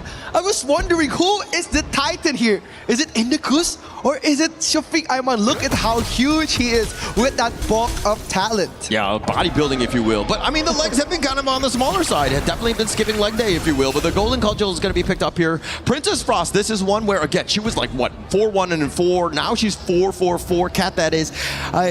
He's definitely been target priority here. Oh, look at Cat. Just waving around the Giant, trying to pop a defensive move, but look at Gemini dancing around high, gets taken down, and Dakus getting that trade, but the Tremor Smash connecting on for the player again. OHEB just giving so much damage, but it's not enough to destroy the Giants. Team Valor, they need something here. Hui Popper gets chased around Luo just once more. The Lishan play happens, so scary coming from Team Kings. All of that space being taken away by Team Kings. This is all about that map control. This net worth lead is starting to get a little out of control. We're at the 10-minute mark, 10K lead. I mean, this has been all in favor of Team Kings thus far. Yes, has been so scary, especially Shafiq Ayman coming in with the Tremor Smash. Very big knockup, but connects to nothing. Indicus stops it on their way. Fly is dancing around the FMVP, but look at Indicus tagging so much. Gemini popping the ult. Wrong dancing around the mirror domain. Domain expansion, if you will. I feel like we need to get Indicus a little bit more in terms of the protein bar, if you will, because Shafiq has been outclassing, at least from the roam, when we're talking about the Zhang Fei versus the Lian Po, has definitely had an advantage in this one. Ooh, but now look at Cat, he wants more here, trying to dive in, Lord is surviving, but look at Cat getting the perfect kill off, and now he wants more! Shafiq Ayman gets a double knockup. OHEB finishing dinner like it's supposed to be. An ace to Team Kings. Indicus surviving at the right time. They want this crystal, they want to defend, but again, Fly and Indicus, the FMVP, he needs to do something here. The crystal is open, but now Team Kings diving around Wrong, dancing, popping off on Fly, gets the crystal. Team Kings gets game 1. Very clean game by Team Kings in the end. I mean, Wrong with all of his plays, just being able to just jump onto the back line. Nobody was safe from him. I think that if you're talking about the control as well, Shafiq, with that bulk up, you could see the size. It's very intimidating also in the game. It's very big, right? Like, it's very scary, especially if we're looking at Lian Po, who focuses on like area stun damage. He just leaps in, being a Giant. It made Team Valor ran away in an instant. That's why they weren't able to dive in, and also the support coming from Gemini at the early stages of the game, it was so good. He dissected so much of those big risky team fights, and there were a lot of team fights, let's be very honest. This Fullborn mode is all about just creating havoc, if you will, with all these crazy talents. And look at these freezes from Cat. Man, he was on point though. Cat, he just like, it reached to a point where like he's getting better, even though he's not playing at the pro scene anymore, but he's getting so much of the frost, getting so good, catching so many people off guard, even though that he's being picked on almost every team fight, but there's always a crucial freeze coming from that frost. Yeah, and also, you know, Luo here, he had some amazing plays as well, but the Tremor Smash, look at this control from Shafiq, and the fact that he survived this team fight, look how low he is, and somehow limping away. But again, we're gonna see the interview coming in from between the match, so let's see the interview after the first game. Super Flow Brawl mode. We've seen how exciting it is. Team Valor versus Team Kings. And now it's time to talk to the players. Here with me from Team Kings, we have Wrong. Congratulations on a great game 1, but we noticed something. Normally, you play the mid laner, but today you play the jungler. How interesting was that for you, and how did you find it? 恭喜青蓉啊！青蓉呢，通常我们都知道是玩中路的嘛，但是今天在这局比赛玩了打野，哎，为什么要做这样的选择？这个过程快乐吗？这个过程想跟我们分享一下什么感觉？我觉得在这的位置上，我一直有一个梦想吧。整体的游戏的过程怎么样？就我觉得打野这个位置还是非常好玩的。I always had a dream when it comes to jungler. I have my personal dream on it. And personally, I think, yeah, the game experience is super interesting. I love it play jungler in here. Wrong. Hen Hao. Very good. Now we're here with Luo. You got game 1. What can you say to challenge your opponents and tell them how much fun you're having that you're beating them? 其实刚才这一局小洛的个人表现非常的出色，你现在就坐在你们对手的对面，而且我们今天还是一个 BO2，还会有一局，你想要和你对面的对手说些什么呢？下一局逮捕一下那个 Cat 跟 Mini。牛哥避一下锋芒。Okay, so next one game to my target will be Cat and Gamini right here. As for Fly, you can save it for. And watch out for that. Now, what's going on there, Sky? Yes, I'm so curious. Okay, no more discussion. 不要再开小会了哈。飞牛，玩得怎么样？游戏的过程开心吗？跟我们分享一下。我游戏的过程非常的开心，我一直在研究这个天赋啊。我开局的时候我就把我的金币把内全花光了，然后换了一个没有用的天赋，导致我后面的雪球越滚越大。It's really interesting playing in this mode actually. I think I spent a little bit too much initially choosing the skills and talent I went for, so I was quite suffering all the time because of that wrong choices. But you got it. 下次选得好一点，再玩得开心一点，好不好？ We were wondering how you guys communicate during the games, Gamini. Can you demonstrate how you do it? 我们真的非常好奇，我们在刚才进行的游戏当中，你们是怎么沟通和交流的？可以复刻一下你们刚才的沟通吗？我们这位小姐姐她是会一些中文的，所以我们沟通起来还是比较方便。但是更多的人就只要打赢了，我们就 nice。So because like Indica speak a little, very good much of the Mandarin. So actually, whenever it happens, we just say nice to each other. It will be one good way to encourage our momentum. All right, and we still have one more surprises for you guys because there are secret weapons for both teams. So please make some noises to our new guests joining to the stage. Welcome, Ebot and Dilar. Ebot will be replacing Indicus. And Olham will now be replaced by Dilar. This is the HOK and AOV Global Star Showmatch. Super Flow Brawl Mode. It's time to get this going. Casters, lead the gorge. Thank you so much as we go into, of course, the second game. We had a little bit of a sub. Indicus is now out, and now it looks like Ibot is going to be coming in for this one. Now, what are your thoughts on this, that first game? It was very interesting, like Gemini said that they were communicating with Indicus, and then Indicus was translating across the map. Now, without Indicus, how are they supposed to talk around? Well, as they were saying at the same time, it's just like, hey, at the end of the day, all we need to say is nice. Nice. Right? Nice. That's the only feedback that we truly need as they make those nice plays as we go into this one. But again, not every game is nice, let's be honest. And that's why we're going to play the Super Flow Brawl here, as again, it's all about the talents. It's about more of a casual experience, if you will. Yeah, it's going to be very interesting, especially if you're seeing all the KPL players. They're playing really seriously, right? Especially Cap playing that Princess Boss, catching so many of the enemy team off guard. It's interesting, like, seeing them still being so good and in their prime while they're playing the show match that was supposed to be fun. Yeah, it's still very serious in that sense, right? You can tell that, like, hey, they actually don't want to lose. They're looking to shine, and they're creating so much havoc with their plays, and they're able to just kind of, like, you see the micro plays. I kind of want to see them playing on their phones because I want to see, again, like how a true maestro will kind of navigate through all of the different buttons. Yeah, it's going to be very interesting, especially like how they control the game. Like Cat, using that Princess Frost, he was just roaming around, opening up the vision.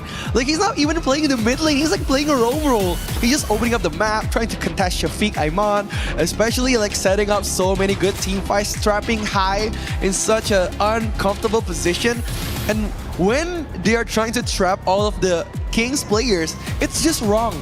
Coming in, trying to get the setup with that Jing play, just diving, swinging around on every map. That's what made them very strong. Yeah, made them very strong, but it also started with like the mechanical play. The hero actually the draft was actually pretty solid, right? It was very balanced. It had almost everything that you wanted. I mean, Safik, for me, he was like the all-star because he was like the biggest character. Like I couldn't see anybody else because he was so big on the screen. It's very scary, especially like Yanpo, the Earthshaker. Yeah. His main focus is actually just to get so much of the CC, right?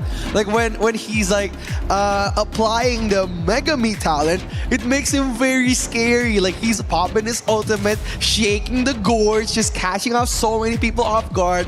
And like Wrong capitalizes on that, and they made the perfect plays onto the other enemy players. That's why they've been getting so good. And look at the support all from the fans coming in for the grand final match. They're saying is to bring back the trophy. Yeah, bring it back, right? I think that we will be going to the grand finals where the trophy will be there. Now, I don't know about the show match, what they're going to be winning for this one, but for me, it's about, again, having a lot of fun with this one. If I'm going back to the talents, I mean, Chantal was already talking about the mic on one. I do want to see if some of the talents will select that, and maybe they start singing. I don't really know. I think you're just bashing at me when I did the Dahlia cosplay and I sung with that talent. But I hope like the teams that are playing right now, they could choose the talent. I just want to see, like for example, maybe Kat.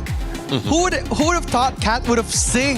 Yeah, it's gonna be very interesting, right? Or maybe Gemini just screaming on the stage, just shaking up the gorge. I think that those guys will not. So for me, who's not very good at this game, when I'm playing in this mode, I would have mic on because I think that I would be able to kind of talk throughout the entire time, or just yell or sing or whatever.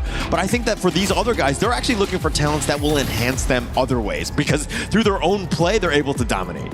Yeah, that's what like Fly said, right? Like he was looking through the talents, he was just figuring out which one was the best for their composition. But then again, we kind of remind him, this is a fun match. Yeah, he was supposed to have fun. So they need to take this less serious and more fun. Pick out those goofy talents, had fun, and make so many plays. Yo, winning is fun to me. Right?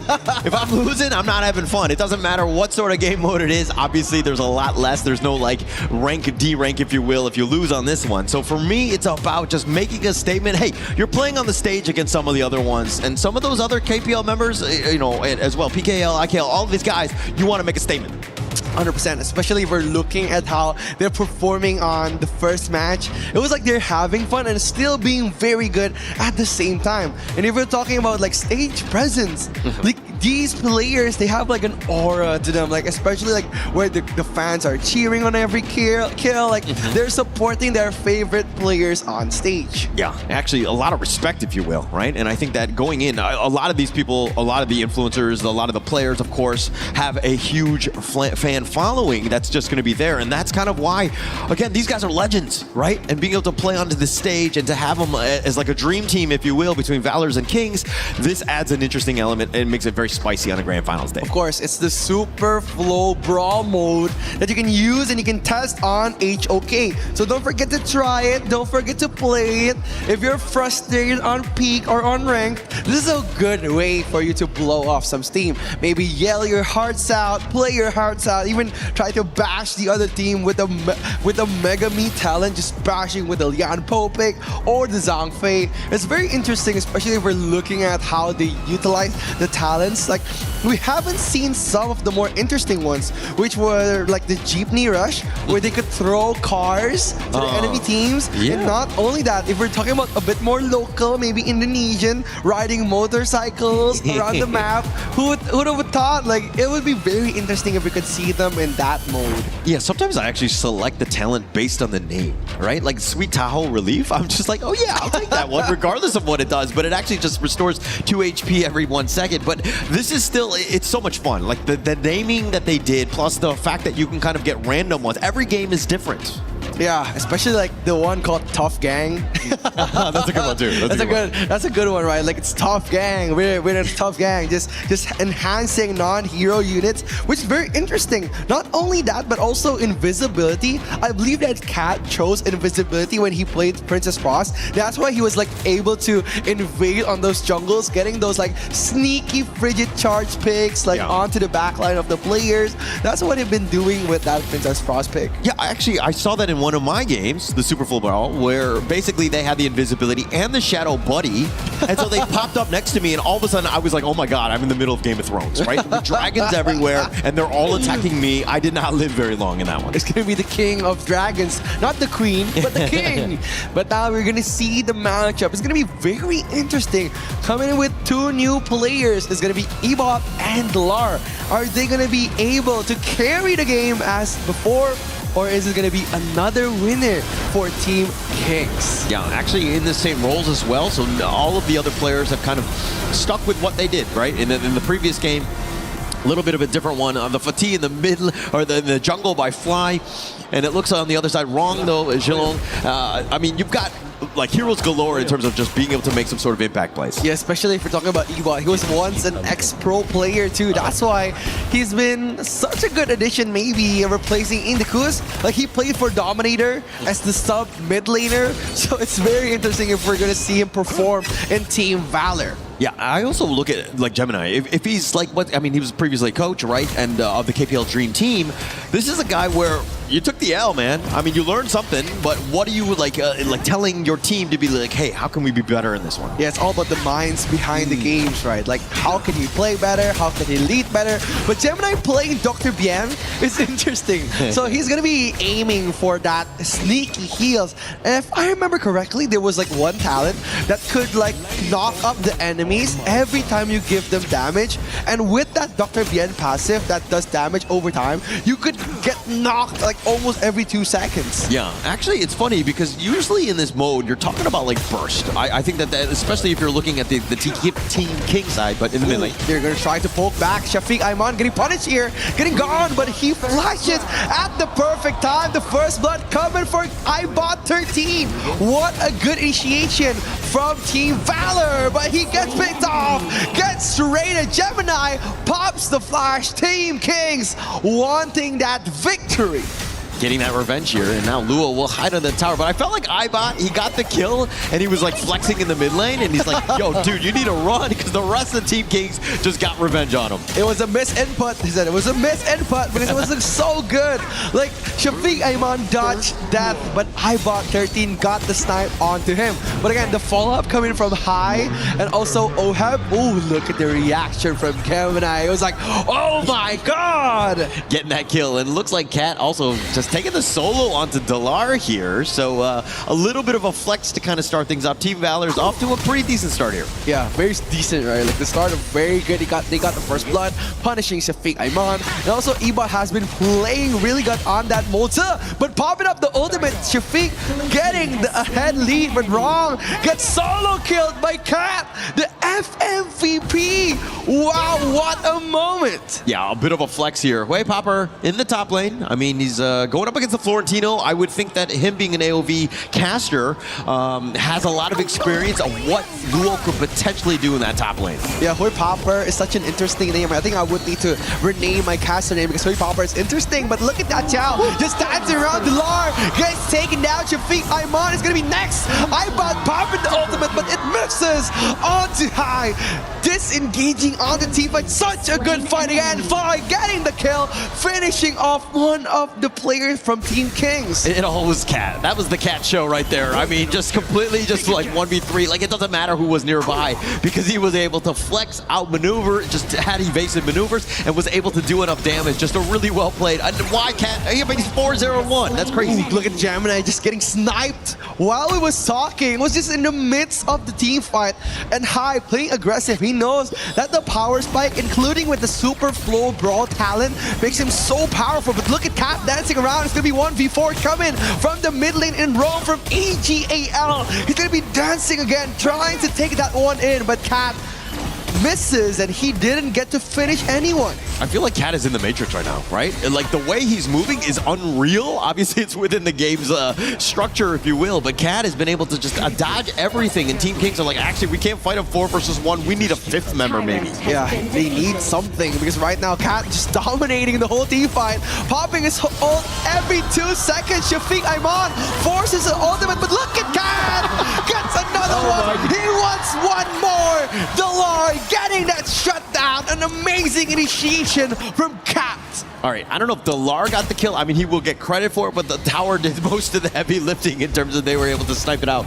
But Cat, now playing with his food, if you will, dodges the Shafiq Umbrella Outburst as well as the Stampede. He just sidesteps most of it, tried to go for the last shot on Delar, but the tower was just too much, and Delar will survive. Well, again, Gemini just reacting honest to his teammate, like, oh my god, Cat 老师你很厉害. He said, like, so good. So good. I would just say nice at the end of the day. I think that it was definitely a nice one, but Cat is back up on this one. Still 5-1 and 1. Should be able to do like exert some of the dominance here. Yeah, they're playing so dominant here. Like all of the lane of Team Valor has been so good, especially Cat dominating. But look at Cat going for a 1v2. Cat dancing around, taking in the winning strategy. It's gonna be 1v4, but Cat gets punished. Flew too close to the sun, and Cat is gone. All right, well, bad news, Cat died. Good news, it took a village, right? And I think it took everybody from Team Kings was like, okay, we gotta take down this stray cat, if you will, hiding in our jungle. And they were finally able to take him down.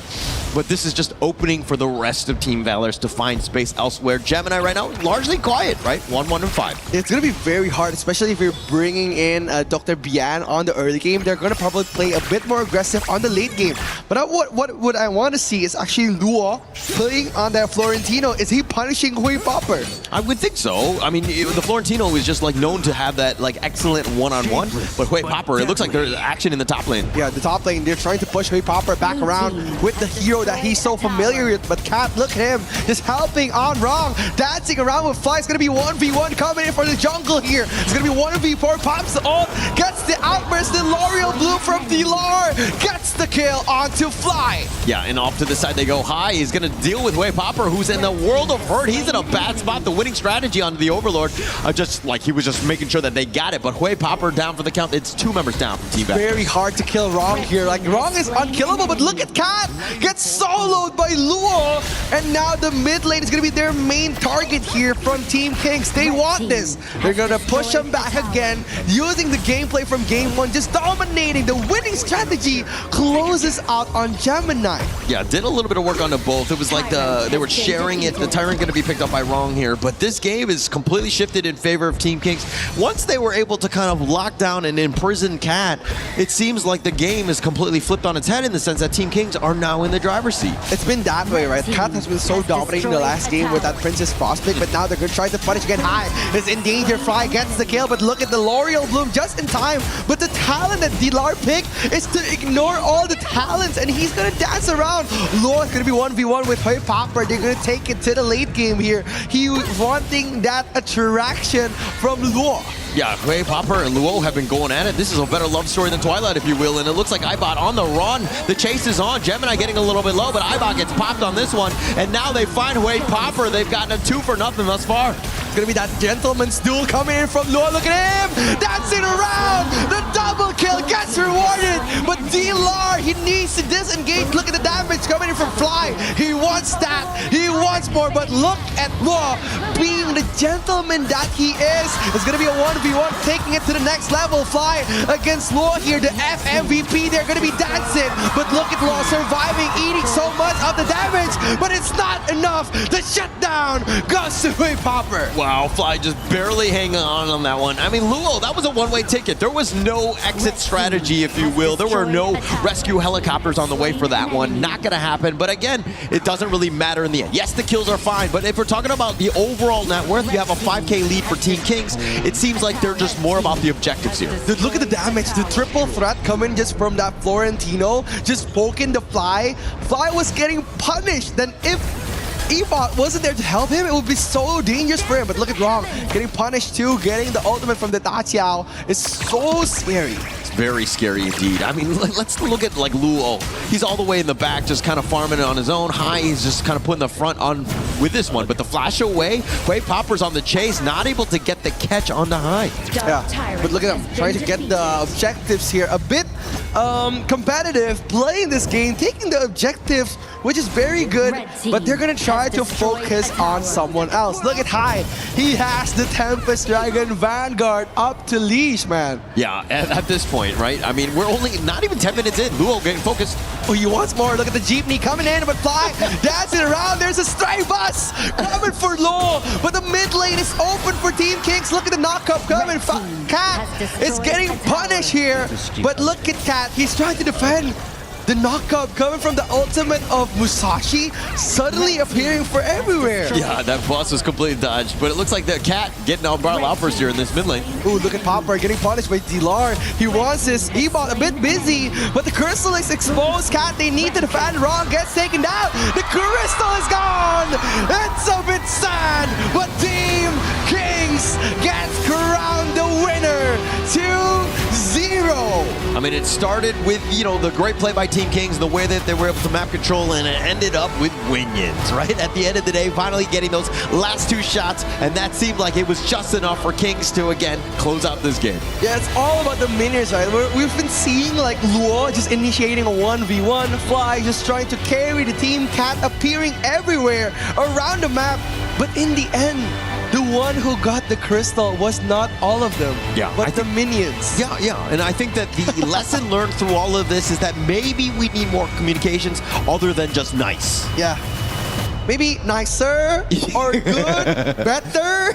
Better? Yeah. Or bad, maybe going in. I think that we need to protect ourselves as we go in. But it looks like, you know, Team Kings are going to be jubilant. They're going to enjoy this win as, again, this is just a show match for and representing the Super Flow Brawl mode here. Yeah, it's going to be very interesting. If you guys are interested to play this game mode too, please try it on our game. It's a fun game mode. If you're stressed, if you're burnt out after playing peak rank, it's going to be a very interesting mode for you to blow off some steam, but it's gonna be interesting what we're gonna be looking after this. The Grand Finals is ready. It's around the corner, right? But of course, I think that we're going to have a couple interviews before we do end up going to that Grand Finals. But I think everybody, and you're seeing it here, the audience enjoying it and seeing some of the incredible plays from the players here. And I mean, we've been very happy to have this one. But again, let's see what the winners on the stage have to say about this one. Ladies and gentlemen, let's give our players a big round of applause. Team Valor versus Team Kings. Sky, that was intense. That was a lot of fun, and we heard the audience roaring with that. What a time. I mean, so much things are happening in the gorge, and I believe there's so many things that the players by our sides want to talk about. So it brings back a lot of memories watching Cat playing Diao Chan in the map. So yeah, I was wondering what will be the things you want to say here on the stage, share with all the fans globally. 其实刚才看到 Cat 玩上貂蝉这个英雄，真的让我们觉得爷青回，找到了很多年轻时候的回忆啊。在这样子的舞台上，有没有什么特别的感受可以跟我们一起分享一下呢？能有机会和其他赛区的选手一起打游戏是件非常有趣的体验嘛。就是每次和其他赛区和我们语言不通的选手去沟通的时候，都会觉得非常有趣。然后我们刚才也是因为内通，大家的沟通就非常开心，大家都在那里笑，一直在笑。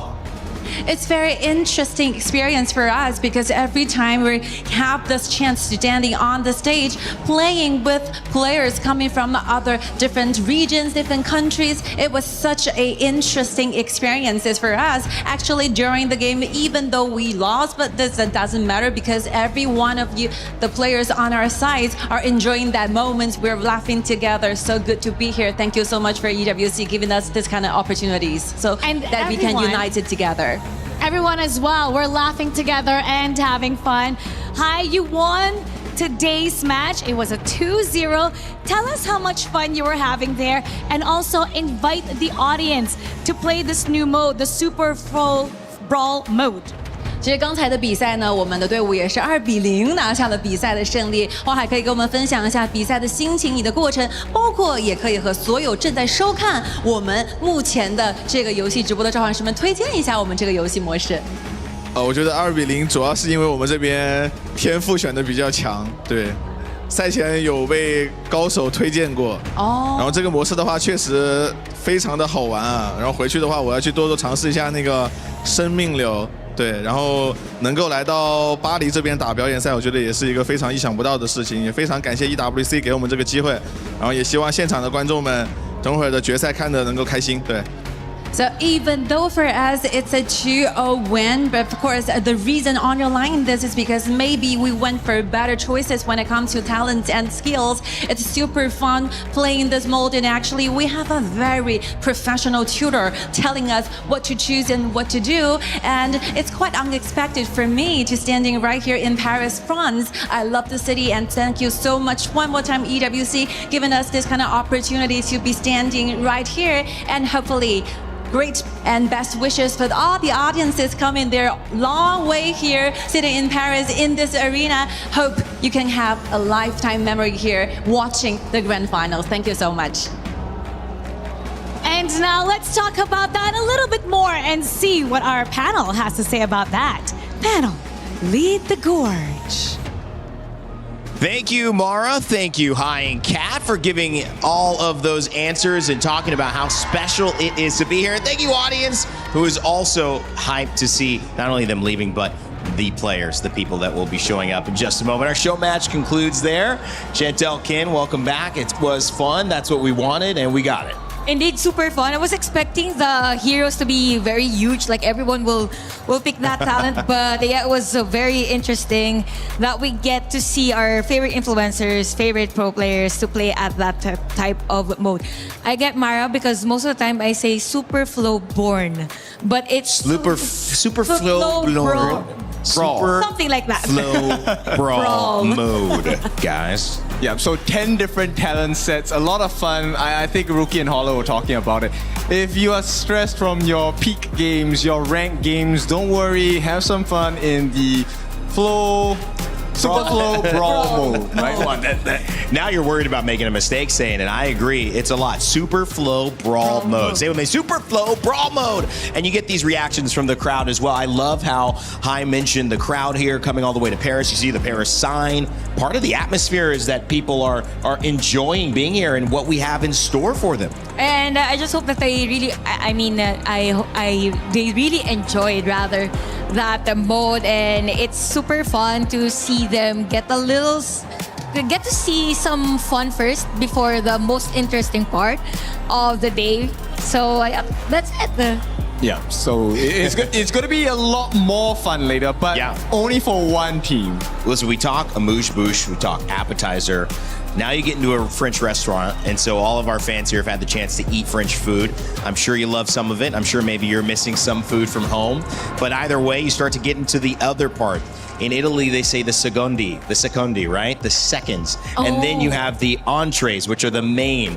And there's plats as well, which are sometimes the salads, the things that come before. This was kind of that plat. This was kind of that secondi, right? The second before the big steak comes your way that you split with the whole table. And that's what we have here on the schedule. If you were to look at a filet, if you were to look at a tenderloin, the best part to finish off your meal, it's AGAL versus KSG, a KPL matchup, Legacy and Dynasty that is going to be crowned by Valor here, Chantel. I'm so excited. And as we kind of close this segment and lead to that, I want to get your final thoughts after what we've had today and this tournament, and also leading into this great grand final.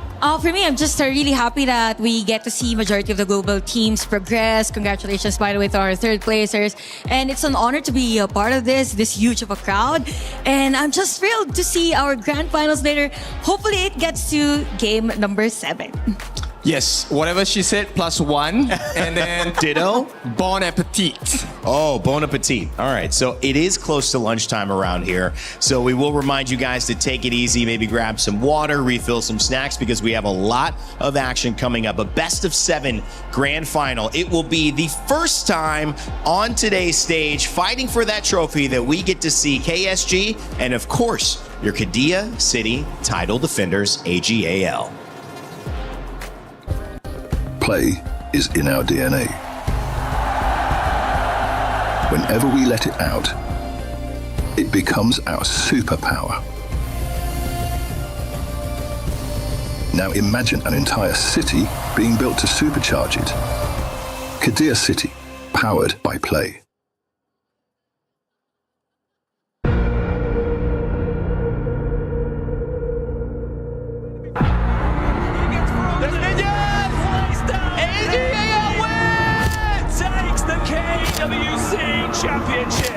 AGL is really the best team in the world. When AG won last year, we were in the casting booth, and at that point, it felt like AG already had one hand on a trophy, so it was well deserved. It was really exciting, and to do it in front of their fans, it was a huge moment. It was very tense and dramatic last year in the final. From what I've seen, how AG has performed since then, not as good as what I think their fans would have liked. This year, they're facing some troubles, like some rotations have been made, and also they are trying to find some kind of different play style. So yeah, I'm a little bit worried about them, but I'm sure that they can put themselves back. So I'm really looking forward to seeing them play in EWC again. 这次时隔1年又来到这片赛场，还是比较兴奋的吧。又能和各个国际战队交手，我觉得他们这次准备的也很充分，因为我们跟他们打了很多场训练赛，觉得他们相比于去年进步非常大。I think from the game last year, we are not doing the best in game. We are because we are a little bit afraid of them. But this year, we will try our best. AGL is a team that is strong in China, and they are the champion. I think it's an opportunity to show that Malaysia team can beat all the China team, including AGL. 我们会先做好自己。AG this year needs to show how resilient they are. Their current performance, they have had games where they lost to comebacks. So it's very important this year, especially on the international stage. They have to keep cool and show the rest of the world why they are defending champions. 我们尊重每个前来挑战我们的队伍，但是这个冠军我们没打算慢寸。He thinks he can come in here and play my game. He knows nothing. Let's go! Tyler Wine, you're done. Raw energy. Half for half and blow the house down.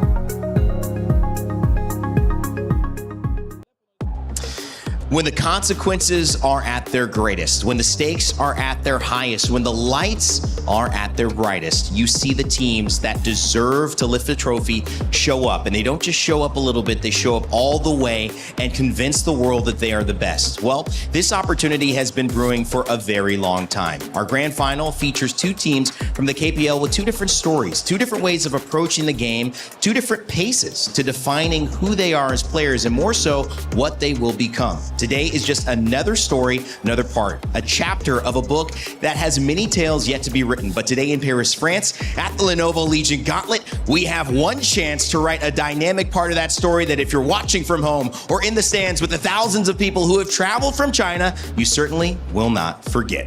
Welcome back, everybody. My name is Rain Day. I'm joined by amazing panelists, casters, talent, and friends after this week, Isaac and Holler.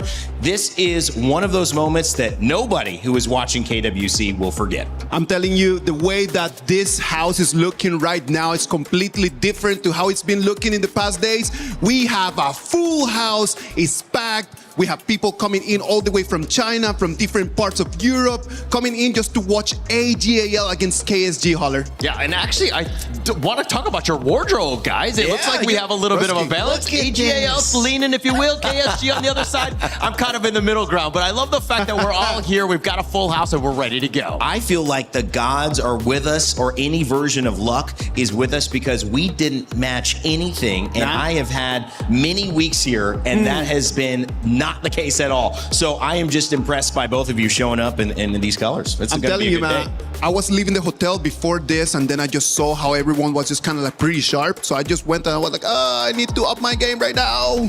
You can't go any higher. Game is up. Isaac stays pretty clean, let's be honest. And Gene, I will say, you know, several days, several different hairstyles. They all look good on you, man. Thank you. The I'd like to flexibility. challenge the hair and makeup artist. Every single day, I'm Every something single new. day, I know, I notice. All right, it is time to lean into this grand finals. And as I mentioned, a best of 7 must have a great story to go along with it. And that's why our Crunchyroll story of the day is here. Forged in Valor, crowned by honor.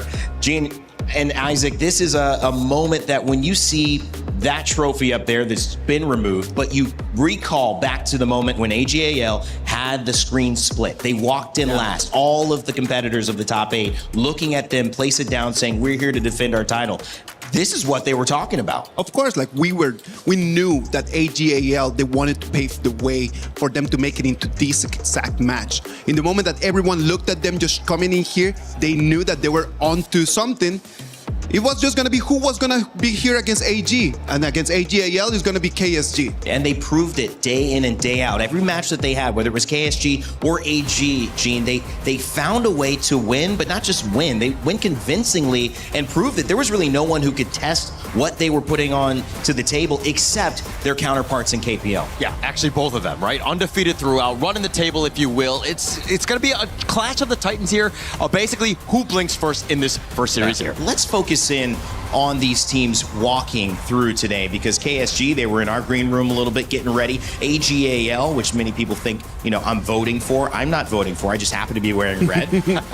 That's all I'm saying. I just happen to be wearing red. Focusing on them, you can see that I'm not the only one wearing these colors in our crowd. If you just zoom out a little bit, which should be pretty easy to do with the high-tech cameras that we've got all around here in the building. It is all AGAL representing, and the amazing part about that is they know how good they are. Yeah, but it's a special member that, to me, I think is so important, which is Inoue. He kind of precedes this team. His reputation goes ahead of him. And Isaac, why is he just so important to this squad and its journey? I think that when we talk about Inoue, we need to spotlight his story. Like a lot of people that are new to the game, they're like very happy about the way that Inoue plays, and they're like, oh yeah, he's just a man of like great mechanics. He does amazing with the early. We always hear about this, but we need to go back a lot of years behind. Inoue started right over here with us in 2018, man, and then after that, his first trophy over here comes in 2019, and it was the first trophy that AG got over there in KPL. But then after getting that first trophy, then they jump into 4 long years where they did not win anything. And that was really hard for Inoue because he came into AG, he saw that he could actually get trophies, and then everything falls apart. 20 different players changed in between that last trophy and the next one. Wow. And Inoue was the only one that was standing over there. Crazy, and kind of what we expected, right? The guy, the GOAT, if you will, he's going to be standing alone, and I think that with him just kind of letting things like evolve, if you will, with the different players, finding the perfect, teammates for him is why this team has continued to win championship after championship. Their strategy is understanding the greatness of Inoue, and when you look at this team they've built clearly around him. Isaac mentioned 20 different teammates from his journey from the last time he lifted a trophy, that championship, to now. But can they do it here? Obviously, title defenders coming in from EWC last year. Inoue looks to repeat that with this squad. Let's listen to what he had to say heading in to this matchup. Hello guys, it's Sky. Good to be back. So I have Inoue from AGL joining us for the pre-match interviews. Please say hi to your audiences. 跟大家打招呼。大家好，我是 AGL Inoue. This will be the last game here in Paris in KWC 2026. And so it seems for me that AGL seems to have hit your stride in the tournament as the time goes on. So do you feel actually your team have the best headings into the grand finals? 这是我们今天在 KWC 的最后一场比赛的嘛，这一次的旅程。然后我们感觉呢，其实好像 AGL 有一种渐入佳境的感觉。Inoue会觉得现在大家来到了一个比赛的巅峰和最佳的状态吗？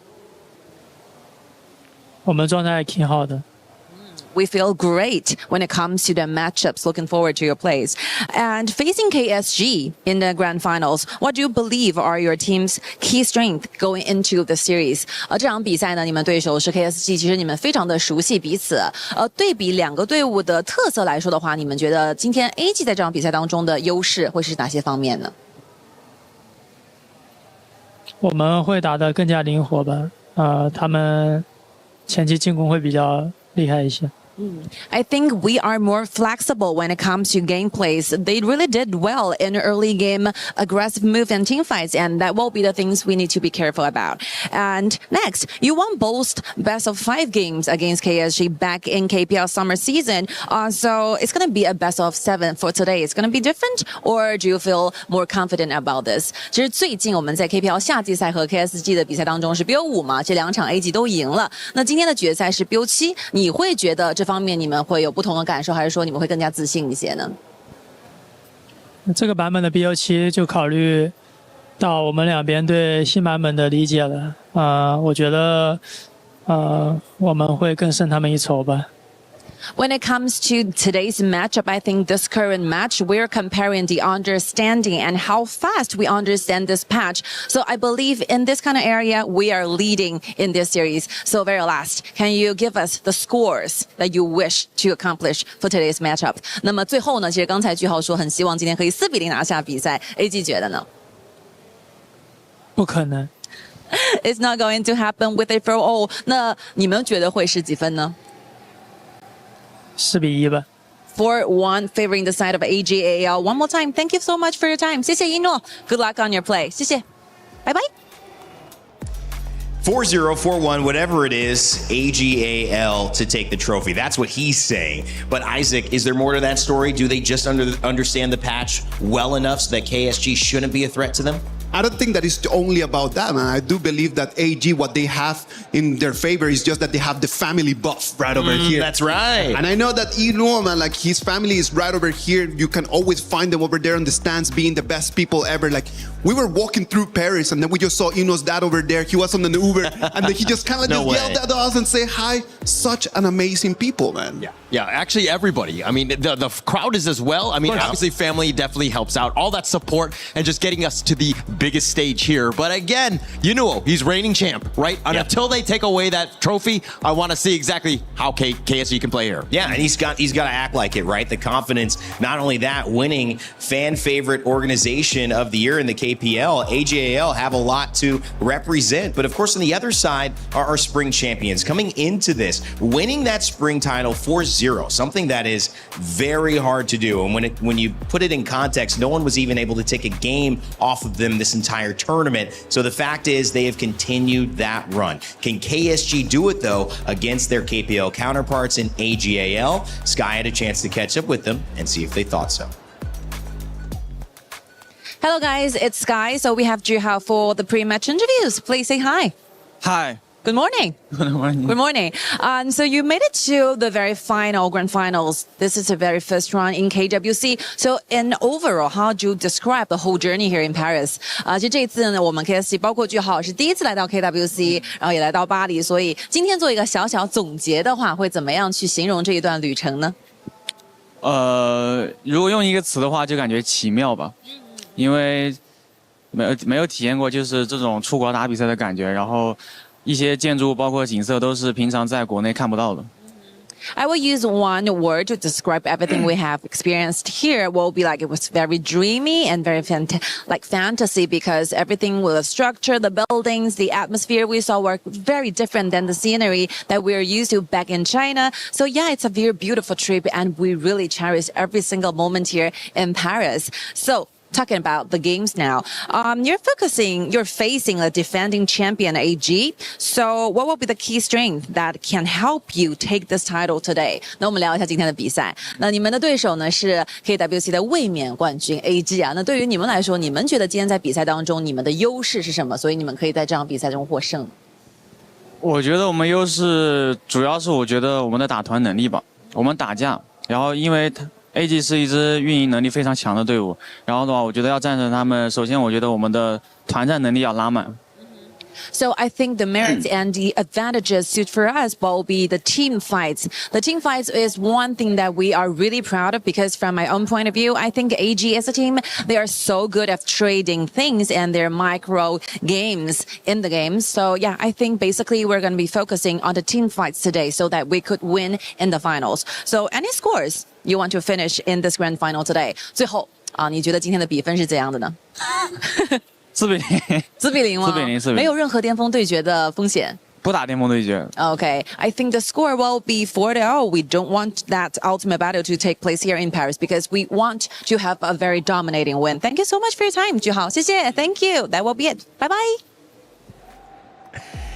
Well, Juhao says not 4-1. He says 4-0, but for different reasons. They don't want to get to ultimate battle, Gene, which is something we haven't seen yet. Going to game 7 in this best of 7 blind pick. Everybody gets a chance. All the heroes get back up and are available. I'm excited to see what that would look like. But how did you feel about Juhao's confidence on KSG? I love it. I love it. I mean, this is a team that has a lot of confidence. They're very young, and this is the time to shine. And I think that with the play style that they were talking about, how they love team fights, and that is what they excel in. They're a very aggressive squad. I love watching KSG. You know, the energy of youth, the wisdom of experience. It's hard to have the balance. You always want the one that you don't have. When I think the benefit is that KSG and AGAL get to give us a little bit of that difference, that different test, that different idea. They have very different game styles, man. Yeah. When you start looking at the players over there for KSG and AGAL, and you start understanding a little bit about the road that they have had to walk in order to make it right over here, you understand that their storylines are very different. Yes. Because one of them has a lot more experience, and the other one is a very young team willing to challenge. Well, I'd love to break down that story again because we were talking before and we dive into what's most important here. But you kind of expanded on this conversation between Liu Lang and Shin. And that is an interesting story, and it's an impactful one that's going to have a big impact in this matchup. It is such a beautiful story. So for everyone at home that is listening to this, it's story time. Pay attention. So, Sheng, on one side, one of the most decorated mid laners in the history of KPL. He's right over there trying to make himself a legend, trying to make a name for himself, fighting right now with Rome to see who is going to become the one with the most titles, top of the top. In front of him, Liu Lang. Liu Lang, the mid laner that for a lot of people in KPL, they understand is the ultimate grinder. He is the man with every single one of his heroes in national rank. Every single season he's making the top 10. It is crazy how hard he works. And the most important thing about this is not actually how good they are, but the relationship in between the two of them. Sheng and Liu Lang are best friends. Why? Because once upon a time when they were rookies, watching from the stands, just checking, trying to hope that one day they will be able to take on the stage, they helped each other out to make it all the way until right now, 2026 KWC Finals, to be able to see someone that helped you over there in the darkest hours and be able to fight against them, gotta be the best way to become a professional. You know, you see this again, Gene, and kind of my mind goes to the NBA, and you look at almost LeBron and Carmelo and these guys who are coming in similar times, and you really only get to tell the legacy much later in the story because everyone starts out, everyone has their moment, and it's really the last kind of to survive that kind of gets to write the full story. So what is it about AGAL in this KSG matchup that reminds you of two teams vying for a legacy that they can't necessarily both have? What is that aspect to this matchup that's so interesting? Both of them want the same thing, right? Yeah. They both want to be champion. They want to be the top dog. But as to what Isaac was saying, the power of friendship at the end of the day, man. right? It's real. It's about picking each other up and making sure that, hey, no matter what sort of team we're playing on, we're in this together. And again, we might be rivals for today, but moving forward, we could be best friends. It's only on the 4 hours of the game, man. We're rivals only on the 4 hours of the game, and then after that, we rank together. I mean, most likely, we're gonna end up just having dinner together. We're all good, man. You're going to be at that dinner too, I bet. I hope so, You're always man. going out to dinner, man. I don't As know long how as you they do it. pay, I'm in. I don't know how he does it, man. Oh, I'm like ordering in. I'm getting some sleep. But the benefit of this too is you're right, and we would love to see it go 4 hours because we've only seen these sets go 2. Let's be honest. They've been dominant. They've been dominant. This is the time we do think that they are going to go to that 4-3, maybe that 4-2, 4-1 could be, but we're still expecting more games. It's going to come down to the marginals. It's going to come down just to the millisecond decisions that they need to make. So 4-0, 4-1, that for me is completely out the window. 4-3 is my dream. 4-2, very likely. Yeah, 4-2, I think we're kind of in that area. I do think at KSG, there's more pressure on them to perform because, again, they're about the team fights. If they get stymied early, AGAL are going to shut the door and it's not going to be able to play their game. So KSG, a young squad, and we mentioned the aggressiveness and that style. How do you think that's going to impact the way that they approach game 1? What about if we just talk about their game styles in this moment? I think that is very interesting for us to understand that KSG and AGAL, in terms of their DNA, their game styles are conflictive. They're very different. KSG, they have like a timer. They know that they're gonna be strong in the first early parts of the game. They're gonna fight, they're gonna try to get an advantage. On the other side, AGAL, they're methodic. They take it slow. They are the planners. They are the smartest team out there because they understand that in the mid and the late game, it is going to be for them. Yeah, I always look at AGAL as kind of like a different one where they're kind of like the night market, right? Where you're looking to trade and you're bartering and you get what you want, but at the end of the day, you're kind of thinking, I got ripped off, right? They got the better of me, right? So AGAL, I think that that's definitely a team that, again, you got to be careful about. Check your pockets. That is so true, man. That is so true. I love that one. Well, if you want to get the better end of the trade in your time spent here, whether it's in Paris, France, or at home watching it, make sure you download HOK because you can be playing while we're talking and setting these up or in between games. Trust me, the panel has some good points. They're going to break down the story, so you may want to pay attention then. But after it's all said and done, you don't have to go home and be upset. You can keep having that HOK on your phones, enjoying the mobile phenomenon. That's what brought these players here. That's the $600,000 that they're fighting for first place. But most importantly, it's the title defenders, the ones. AGAL are trying to bring back that glory to the KPL when they return by having that trophy yet again. Back-to-back championships are on the line. AGAL has done it. KSG want to become KWC champions. It is gonna come down to the destiny, to the Millie's decisions. And Holler, I am really looking forward for that. I'm looking forward to it. You can see the crowd has risen. They're ready to go for this grand finals today. 18 seconds left before we start to decide a champion. In Paris, France, at the Lenovo Legion Gauntlet, KWC comes to an end, but not without the brilliant flash of lights and the spark of a dynasty. Two teams, one destiny, forged in valor and crowned by honor.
This is the series that decides it all, where the tournament comes to an end. The final battle where a champion will be hailed, forged in valor, crowned by honor. This is the grand finals of the Honor of Kings World Cup at EWC. My friends, 2 weeks ago, 20 teams left their home regions and made it here, converged all on the City of Lights, Paris. Since then, it's been hearts, dreams, and keys broken on the KWC stage until only 2 teams remain today. And both Mara, my wonderful co-host, and myself, Milosh, we bore witness to all of that action in person, front row seats, and can guarantee you only the best of the best have made it here today. And both teams have perfect records. 12 games played, all 12 games won. Not a single one dropped, even with a bounty. Perfect record versus perfect record. This is the collision we've all been waiting for.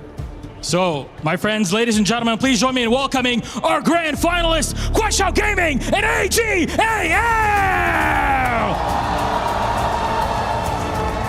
From HOK Gaming, Silence, Juhao, Liu Lang, Yu, and LFF. From AGAL, Shuai, Zoe, Inwo, Shang, and Ran. Two giants of KPL collide on the biggest stage.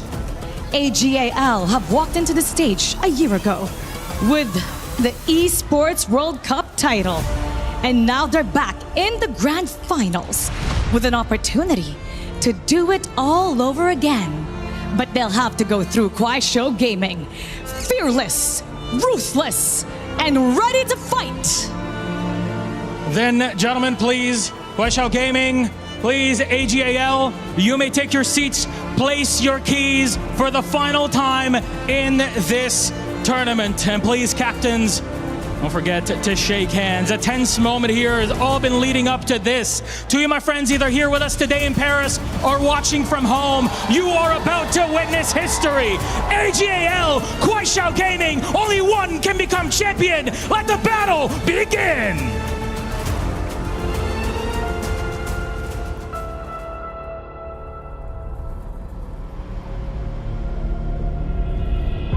"王者之师，何以称王？是善战的狼，还是狡猾的狐狸？因为选手打了很久了吧，也比较有赛场经验，也是非常强的选手。流浪，我觉得他是快手的中流砥柱吧。现在进入到决赛，我们很有信心。我觉得这次决赛跟 AG 打的话，应该会打得比较精彩。觉得我们对到他们，我们信心挺大的吧。因为之前在国内联赛已经赢过他们2次了，就近期。然后来到这边，我觉得我们的版本理解比他们会更加领先一些。打 AG 的话，就是后期的团战非常关键吧，因为前期我们大概率都能拿到优势，就是后期团战我们要沟通好打好。感觉他们比较年轻气躁吧。AG 很强，但是我们打强队也是有一套的。快手不管你们准备怎么样，最后冠军还是我们。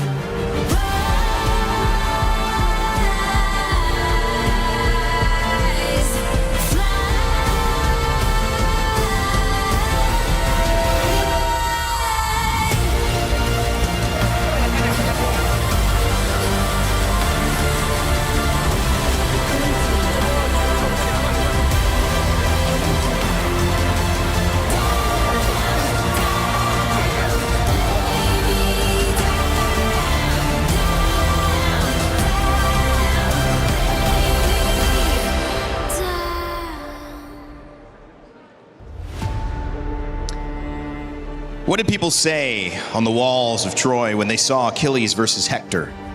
When they saw David versus Goliath on the mountain? These great battles in history where champions and stories have been etched in stone and passed down from generation to generation, all had spectators. And today, in France, we get to be one of them. The moment, it's not wasted upon our eyes. The crowd tells you that they know something special is about to happen. And Isaac, whether you're a follower or work in the KPL, or whether you're joining us here from a different region, from a different part of the world, this is a spectacle to the highest degree. You can see it in their eyes. You can see it in the way that they write those comments for the players. The messages of hope, the messages of success. You can see it that they are hopeful. They want to see the best of the best. And they have a ticket, first row for history. And it's putting aside the words. Right now, it's all about the actions. The final moment, if you will, the setup for the grand finals here. The beauty of actions is that they speak so much louder than words. Understanding of the patch, KSG has mentioned it twice that they've got it. Excuse me, AGAL. And KSG have also mentioned that they know how to deal with their own version of tough teams. Part of what's made them special is they came out the gates blazing and they've won and won and won again. And as our title defenders, the Qiddiya City title defenders, as we showed you before this matchup, AGAL have one job, lift that trophy one more time. They've already proven they can do it, Isaac. In front of them, KSG, they want to take the trophy from their hands. They came here with the dream of just being crowned by honor. They know what it takes. They have done it in the past, Holler. And I really hope that this day, we're going to be able to see 7 amazing games. I hope we go the distance. It's all about the ultimate battle. I mean, in the interviews, the predictions didn't go that way, but I do think that the level of competitiveness is so high that we'll probably be near that number. Wow. Rain Day, I'm telling you, man, I've watched so many finals through the years, and this one is going to be a special one. It's a matchup that you wouldn't normally be able to see, but because of what we've got here over these 7 weeks, of the specialness of EWC year after year, these matchups, I hate to say it, are becoming more regular as the best of the best travel and compete each summer to showcase what they have. And this is no different as we begin our final series, not just of the day, but of the tournament. The Lenovo Legion Gauntlet will host 1 champion and 1 contender, but we have no idea who that's going to be yet. 7 games decide that fate. And for our casters who will welcome us into this series, it's up to them to make the calls that will be echoed around the world. So let's introduce them without further ado. It's Nora and Sagi. Hello, Paris! We are back again here in Paris, France at the Lenovo Legion Gauntlet here. My name is Sagi, and with me is Nora. Hi everyone, I'm Nora. 大家好，我是一雪. Welcome to the final, and I'm so excited about today's matchup. Today's matchup has been legendary. Both teams, like what the panel mentioned, yet to be defeated here, and they are titans of their own. Exactly, and in the past few days, we're wondering, we're questioning who's gonna be the Titan Slayer. But check it out, standing at the final stage, these 2 titans standing there, being undefeated. And you know what?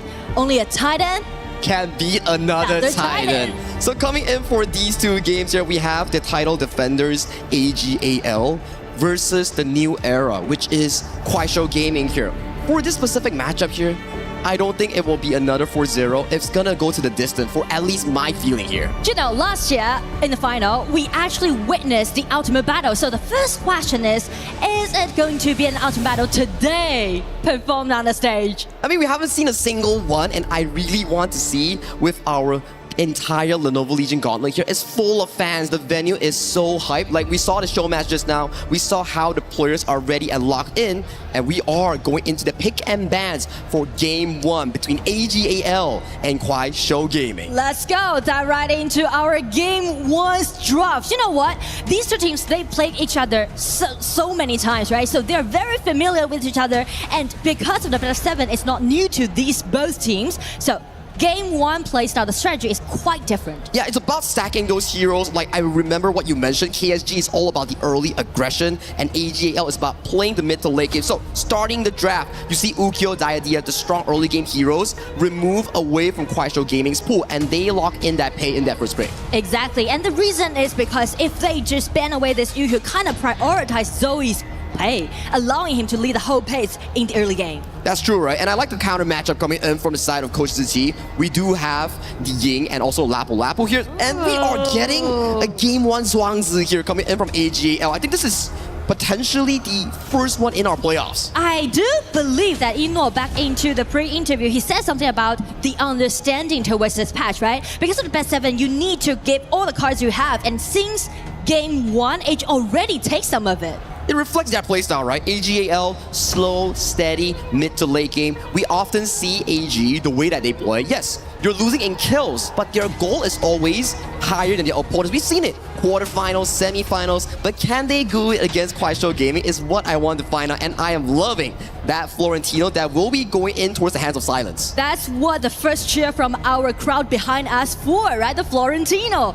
I mean, like, Silence used this Florentino several times, and you can see Silence always gonna be really silent in the game farming up, but by this Florentino, he just gonna shine at the late stage. With this specific matchup, right, go through with me how you feel about Florentino. It's an AoV hero coming in for this specific patch. And going in against a Charlotte, we've seen a few of these matchups here. It's slightly more favored into the Florentino. What do you think? Well, I feel like definitely the laning will do well, but to the team fight, as we mentioned, it all depends on their pure mechanics and what opportunity they're going to find for them. Fully agree with you as we pace into the second phase of the pick and bans here. More of the remaining hero pool will be removed coming in for both teams. We have the Arlie locked away from Yinwo and also the Haya removed from Liu Lang. I think you did tell me more history about Liu Lang here. He's been with KSG for a lot of years now. The only player remaining from the original roster. And also, you know what? Last time when these two teams played against each other in the final, that was back into 2024 KPL summer. And at that time, Liu Lang was there, and actually the team just regrouped with him years by years. And in this spring season, they finally got their very first champion in their team's history. Oh, that's just a very lovely story, right? Staying in one team, cultivating that winning moment, and getting that 2026 KPL Spring Champions here. But in front of them is AGAL. Can they do it once again? We have to find out as we jump right into the pick and bans before. Arlie, Chano, Mai, Shiranui, Haya. So do you pick up a farm lane here on your first pick? The Aoyin is still available. Because you mentioned about the stay the longest time in their own individual team. And as for AG, definitely it's going to be Ino, right? Yeah. Played the longest time for AGAL. So that's the reason why you can see like AG, they're targeting at Liu Lang, right? The captain of KSG. And on the side of KSG, they're just directly targeting at Ino's picks. Yeah, and it further adds on to your question where they're targeting Ino. They're also saving the final counter pick towards the side of Yu in towards that farm lane here. So do we get to see something special here? Might be the Devara, might be Ino on his signature Baishi. Those things are pretty acceptable coming in from game one because in a BO7, we want to burn heroes slowly into the game 5 and game 6, right? And also because they are trying to play the game in totally different style. So as you can see, by picking this Garuda, kind of just prioritize KSG's early game using Lapu Lapu and In, and also this Garuda allowing them to build up the vision control for the whole team. Super aggressive picks here coming in from side of KSG. The final two picks will be the Consort Yu and the Yu Huan coming in from AGL. Such a safe composition. Their only early game comes from Zoe on that Pei and also Sheng on that Yuhuan. If they lose that 3v3 mid lane, this could be disastrous coming in from AGAL. But that's how AGAL always play, especially for the first game of their best of 7, right? Play it slow, steady, but nicely. They're very comfortable about taking those late game hero. The only thing is that will Zoe be under attack in the early game? Because just as you mentioned, right, he's the only powerful hero on the side of AG. If he falls, that could be a big trouble. And it's a reflection of their individual playstyles. AGAL, slow, steady, winning the race mid to late game. KSG coming at you with strong laning phase, good mid control, and want to break you down in the first 4 to 10 minutes of the game. And speak of the laning phase, that's exactly what KSG tried to highlight for game 1, because on all 3 lanes, they're trying to build up the winning lanes on all 3 lanes. Yeah, win lane, invade jungle, go for towers. That's the KSG playstyle. Well, so as the coaches shake hand, we will be going into game 1 in just a short moment here, Nora. And you know what? These two teams play against each other so many times due to their records. Actually, they played 332 times before. Wow. With AG a 68% winning rate, KSG 31% winning rate. But you know, this year they play against each other for 50-50? 4 times. That's a 50-50. Hey, it's a 50-50 win rate. One of them will have to suffer a lower win rate after today's BO7 here.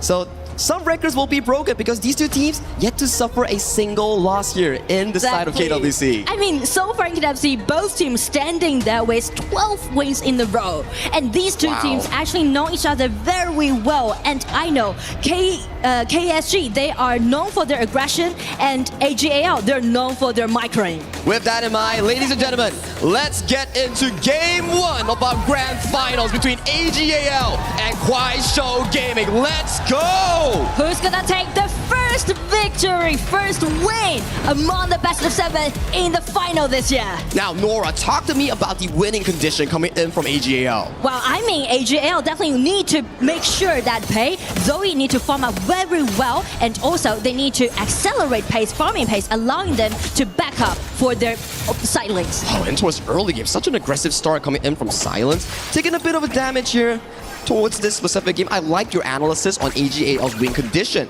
but it's the total opposite for KSG. It's about breaking that laning phase, winning lane, and then converting into jungle control. Yeah, and you can hear the rumbles right now from the crowd. You know, I'm gonna tell you guys who's watching the live stream right now, it's gonna be full stage here in the arena. I love it, right? The crowd is cheering, they're roaring, and the fans has been amazing here at the Lenovo Legion Gauntlet. So, in towards this early game, it's similar playstyle, right? It's about controlling that mid lane here. Zoe, still level 3, looking for that mid wave and then going in for that Crimson Golden Clear. So actually everything just went very well on the side of AJL. The question is that how KSG is going to break the window for themselves, right? How they're gonna break the balance of all 3 lanes, because they need to do it. The time's ticking. Yeah, it's really difficult. For them, it's about finding those opportunities here. So, in the early game, we do see more of the gold sharing that has been a signature KPL playstyle. We talk about it, right? You said that the gold farming style originates from AGL debuting in the tournament, right? And also, it just allowing all those teams are very, very familiar with this kind of gold sharing. And check that poking damage, right? Liu Lang's already makes some movements. Amazing damage coming in from Liu Lang, the captain of KSG. But I like the gold sharing method. Yes, it's a strategy that has been proposed coming in from AGAL, but teams throughout the 2 years of AGAL's winning spree, they managed to break it down little by little at the very least. I mean, break it down little by little, which means AG will play quite comfortable during the lanes, just play defensively, make sure that those mutual monsters won't be, taken away by KSG easily. Try to make some trades, even at least HP trades. On top side, we do see the splash gradation landing on towards the side of Silence. Just a trade of ultimates here coming in from both teams. They're playing it safe, respecting that early game. But I mean, play safe can be good for AG, but as for KSG, they're waiting for Juhao, waiting for income for backup. Oh, Raging Sea landing on towards the side of Ron. Nice butterfly effect to cleanse it off towards safety. LFF going dangerously low. First blood for the side of AGAL. Silence going in for the pedal reset here. But you get taken down.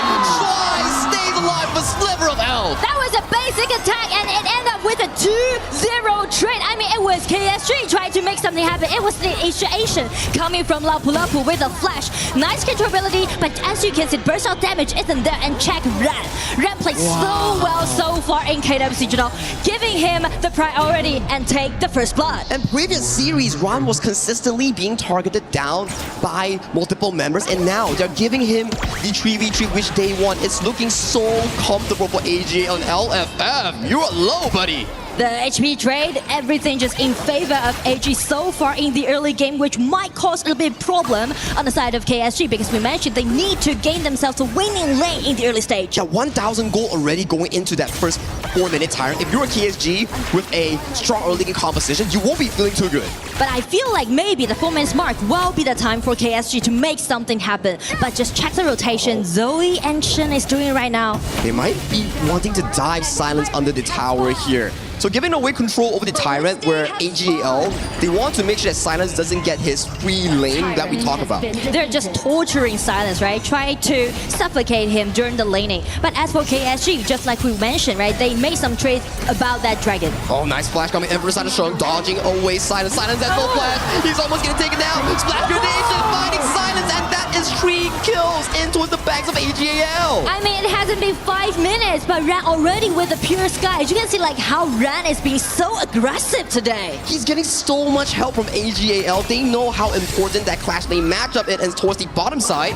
Yino might be in danger. Nice spear will landing on towards Yino, but the cavalry is here, Stry bailing his farm lane out of safety. And I mean, with a 1,000 gold lead, it seems like the balance is not there for KSG. They're trying to pressure at the bottom, try to make some laning trains since this Florentino is really being tortured. Now, I have a question. We know AGAL, this specific roster, has been with each other for at most 2 to 3 years. Their experience in the world stage, last year KWC. So when you compare to KSG, a very young and rookie roster, does it mean that they are more stressful? I mean, speaking of the stress, definitely LFF is under huge stress. He just been taken down by 3 members, but as Liu Lang is backing on with his ulti, trying to shred down the HP bar and force AG to retreat. AG is just finding plays after plays after plays. Towards the top side, we still see a bit of a 1v1. Checking out replay here, Sheng lands a beautiful skill 2 landing on towards them, and then LFF flashes over. Nice pounce by Zoe, but back towards live, we do see a trade-off between both Yinor and Yu on that farm lane. Yeah, I see like both farm lane actually has been taken down, and it's gonna be pace movement. Zoe just backing on this top lane again. So many things happen simultaneously on the side of AG actually. But this is the playstyle coming in from AGL. We saw it from the group stage, we saw it against the playoffs.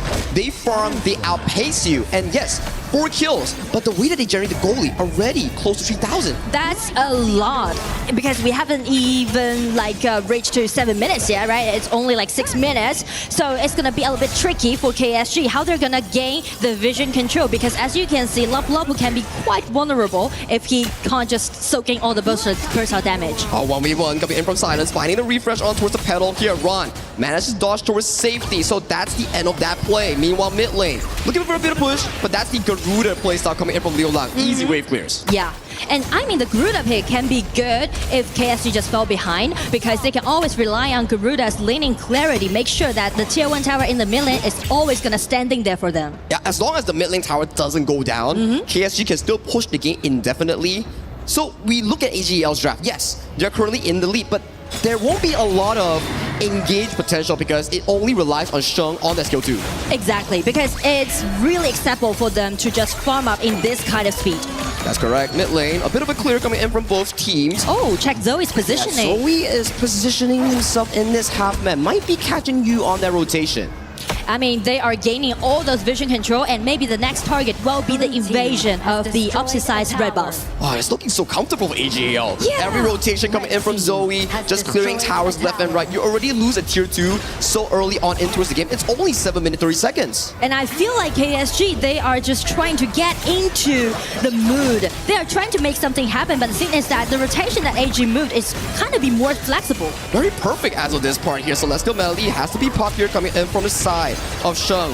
A bit of a poke here. Ooh, he does go very low, but that's the clear of the wave, right? You clear the wave, you rotate back into the jungle. Slow but steady for AGL. And as for KSG, actually, it's just allowing them to have a plan B, which will be fix the spot of engagement in the mid. Now, we talk about how AGL can win the game. Snowball Ron, Snowball Yinor, Zoe doesn't die. Ron getting caught out here, has to pop the Pure Sky. Silence going in for that 1v1, but a good disengage coming in from Strike. Strike has been such a reliable role, just putting down those anti-CC. But I mean, nice catch. It's gonna be Zoe jumping in, getting his hand on this Yu, but he tried to make the tower die heaven. You just denied that. That could be the game changer here coming in for the side of Quaishto Gaming here. Meanwhile, towards the bottom side, Jiha wants trouble with the side of Ron. Ron in 1v2. Gets tagged by the pedals yet, but nice refresh coming in from Silence. Silencing Ron in that play. I mean, KSG, they're just waiting for the right moment and try to make those pushback happen. It's just a blink of a moment and you miss it, and they found the outplay, getting Ron, getting Zoe, and that 3,000 goal lead, it has shrunk to merely a 2,000 for the side of KSG. And I mean, like, all of a sudden, you can see KSG at the bottom side, they already take 2 towers down, allowing them to have a winning lane at the bottom, and at the same time, they're less silenced to carry the red buff. I think if we caster curse them right now, I was saying that, oh, what does KSG need to do to win? And boom, Ron goes in, gets taken off, Zoe goes in, gets taken off. So, not the most optimistic approach coming in from AG from that mistake. Yeah, I mean, because KSG's group hunt just take AG's members down one by one. Oh, Stry here being tagged on. Zoe gets hit on by the Blossoms here. The Blossoms are resetting onto a Stry. Stry will be the first victim to fall. That is going to be a big pickup here for the side of AGL. It means they won't have vision for the 10-minute mark. Yeah, because we mentioned that once Pages fell down, they're just going to lose control of the threatening vision. It's true. So now, going towards this 10-minute mark, if just now AGL held their lead, maybe we see an AGL domination, but with the takedown coming in on Shrine, the mid lane tower just gets exposed. I mean, the mid lane tower matters a lot, especially we are reaching to the 10 minutes mark, and you can see the output damage from a Garuda from Liulang really hurt in the mid stage. And LFF, such a smart play, marking Zoe, and Zoe gets jumped in. Blossom reset coming in for the side of Silence. Silence wants Zoe, but the job is done. They stop AGAL from trading that objective. It's looking so good for Kuaishou Gaming. It seems like everything just collapsed by around like 8 minutes, right?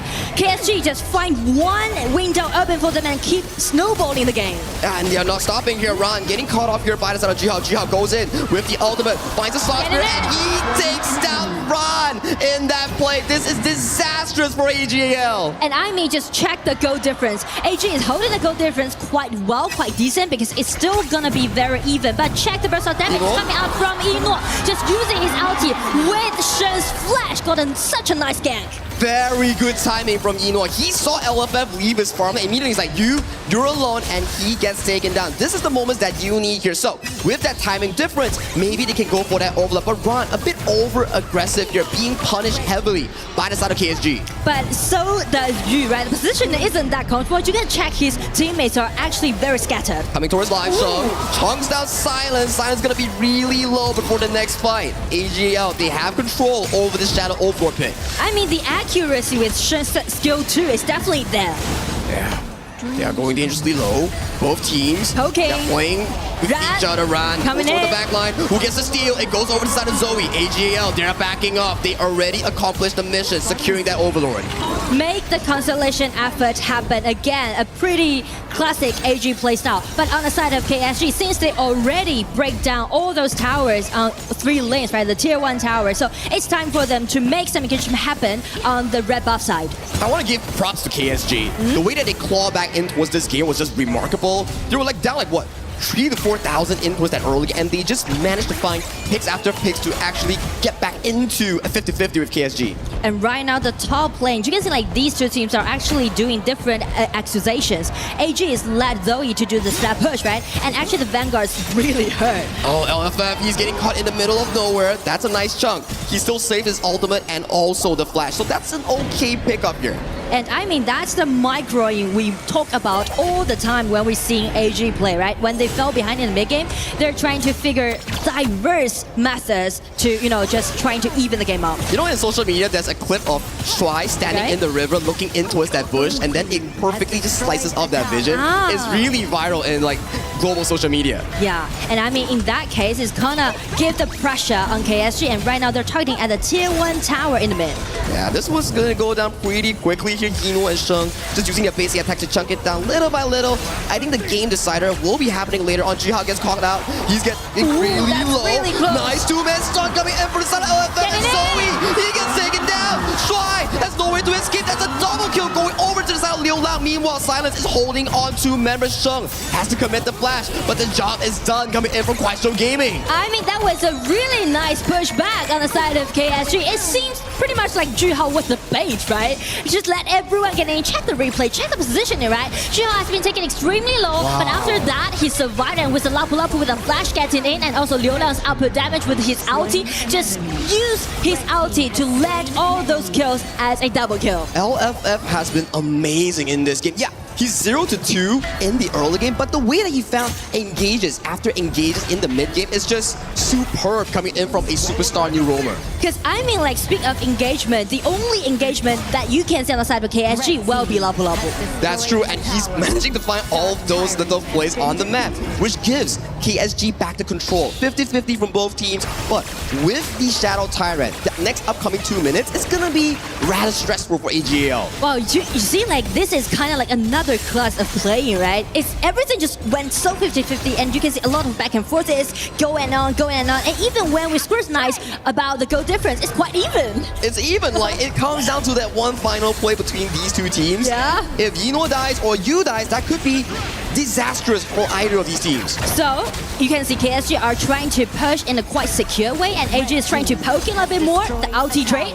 Unending Despair coming in from the side of Sheng. That's going to be unavailable for the next upcoming minute here, but it's still all right. both teams are just like giving away the outer tower, slowly but surely pacing for that Shadow Overlord fight. Yeah, speaking of the Shadow Overlord, that's the reason why Ran is now showing at the bottom and check silence. He's looking for some 1-1 versus. Yeah, Gentleman's Touch goes in for that 1v1, finds a reset on towards the Blossom here. The members from the side of KSG, they're slowly but surely marching down. He's being converged. Jihao goes in, finds the side of Zoe. Zoe has to pounce away, but the backline goes dangerously low. Yinluo is finding damage, and no one is tagging Yinluo. Sheng is the first to fall, and the third Spag Spear will find Sheng and run towards the backline. It's a 2-4-0 exchange in favor of KSG. Yinluo flashes in, but Silence with a really good reaction time to dodge. It's gonna be a flash trade. I mean, everything just starts with those skirmishes happening at the bottom lane between the Clash laners, right?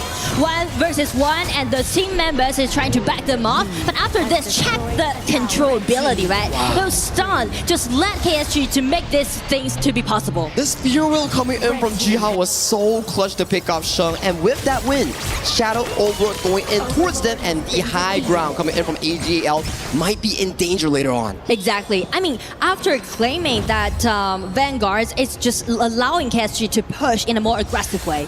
It's gonna be stressful. Like, you have 3 waves simultaneously pushing in. You can lose the mid tower, but you need to protect that high top and bottom high ground. And Liu Lang's damage, he's looking good. 105,000 damage to Garuda. He's having a field day. That's insane, I mean. And especially he's not using his ulti, just landing on those tankies from AG's side, right? He's landing it even upon Yu Huan or this console Yu. Yeah, Yino and also Sheng always gets chonked down by the side of Liu Lang's Garuda, and which has been really amazing. And with the Overlords marching in, they are trying to knock down this bottom tier tree. I mean, Vanguards are here. Check AG's positioning, try to dodge the poking damage first. Ulti has been forced out, but the Vanguards has been claimed. Only the high ground tower at the bottom fell. Ah, that's another one coming in from that top side here. I would imagine that KSG wants to use this big Overlord, take down this top tier tree, and then rotate for that 30 seconds time on that Shadow Tyrant. This could be a very important moment for both of these teams. Yes, especially for KSG, when they're attacking, they need to make sure that they are putting everything in a cautious way, because you are playing against with AGAL, who's already been so familiar with this kind of counterattack. And another 1v1 that's been initiated by Silence. He is going in. Sheng has to pop the flash, and also the ultimate here. That won't be available for the next upcoming minutes here, but job is done by KSG. Another high ground removed from the base of AGAL. I do like the trades that they did before the engagement happened, and right now they're looking for some skirmishes. It's going to be Ino. Flash has been forced out.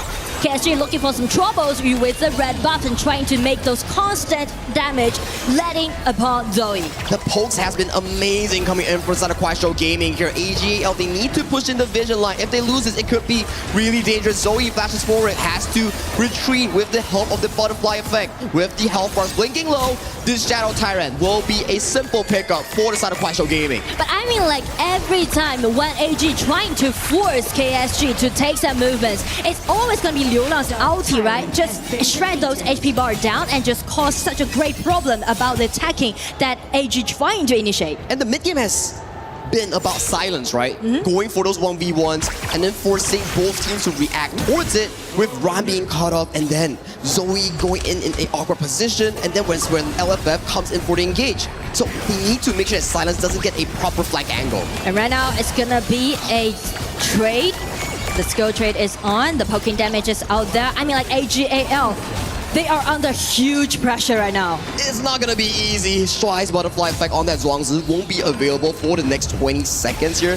That gives them a really good window opportunity to get this final tier 3. And I mean, this is going to be the game 1 of the best of 7, right? And KSG is really close to the crystal right now. They are pushing up the minions here, coming in from all 3 waves. Good poke coming on towards Sheng. Sheng has to take the retreat here.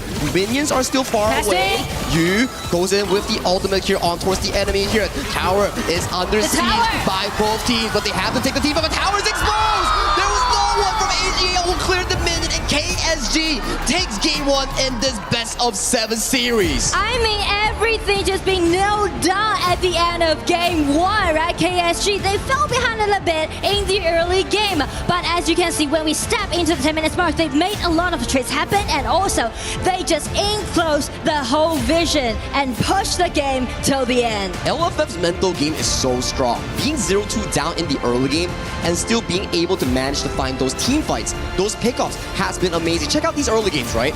It was Silence, LFF being taken down, insane snowball coming in from Ron, but the way that they come back from this is just remarkable from the side of KSG. And I mean, from this kind of skirmishes happen, right? LFF has been taken down, but after that, they also made a lot of ambushing happening at the bottom. Yeah. The tower died. They were just constantly putting pressure on towards Ron. Yes, we do see signs of excellence coming in from AGAL, but the way that they play team fights, the way that they pick them off, this was such a crucial one. Juhao making it out alive on that Ying, and Zoe, Shuai gets taken down. This is where all the objective control goes back to the side of AG from KSG. And let's check out with the panel to see what they have to break down. Rain Day and panel, please do take it away.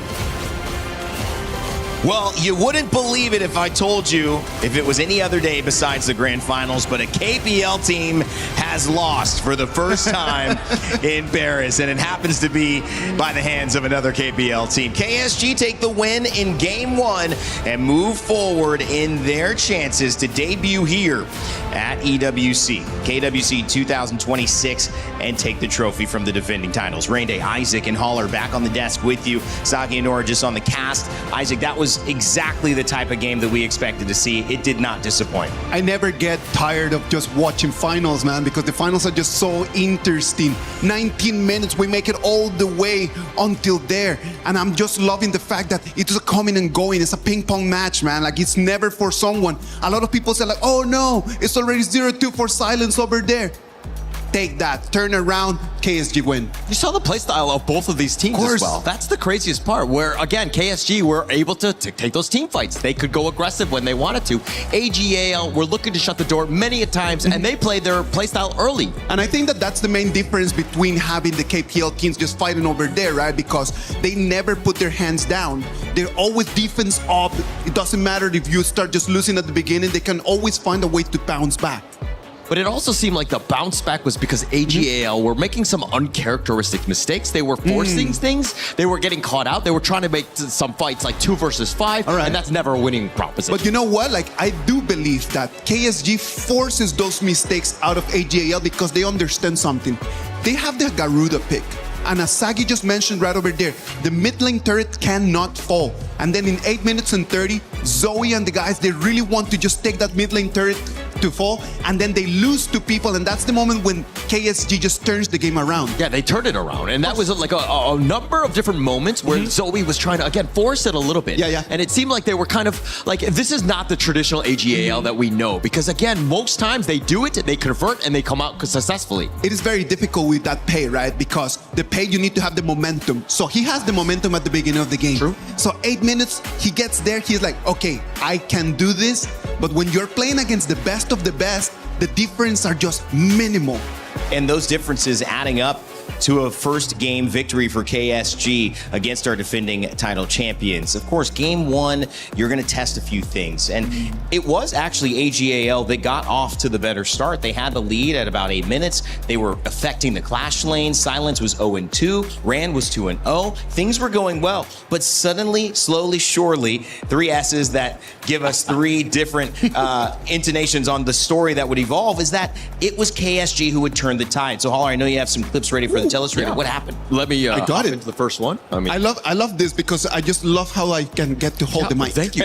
As we go into this is the initial fight, right? You were talking about the fact that KSG loved to fight, and it went very south, right? And they were trying to turn this around. Shuai just barely hanging on, somehow surviving. And AGAL, this is the snowball that was starting off, especially with the ping. And I think that this is one of the moments where you start thinking like, okay, Lia Feng, he's an amazing guy. He's really good. But there's a difference between him and Shuai where the shot calling, I do believe that it was too early for them to take that fight in there. Way too early on that one. As we jump into the second one, this is where things are like, hey, they have a massive lead, AGAL, but look at how they're diving the tower, the Raging Sea punishing them. And Zoe, you were talking about this mid T1. They wanted it. Joey wanted it, but he got punished multiple times here. And again, like if the Garuda just loses that turret over there, most likely Liulang wouldn't have had such an amazing game as he did. Agreed.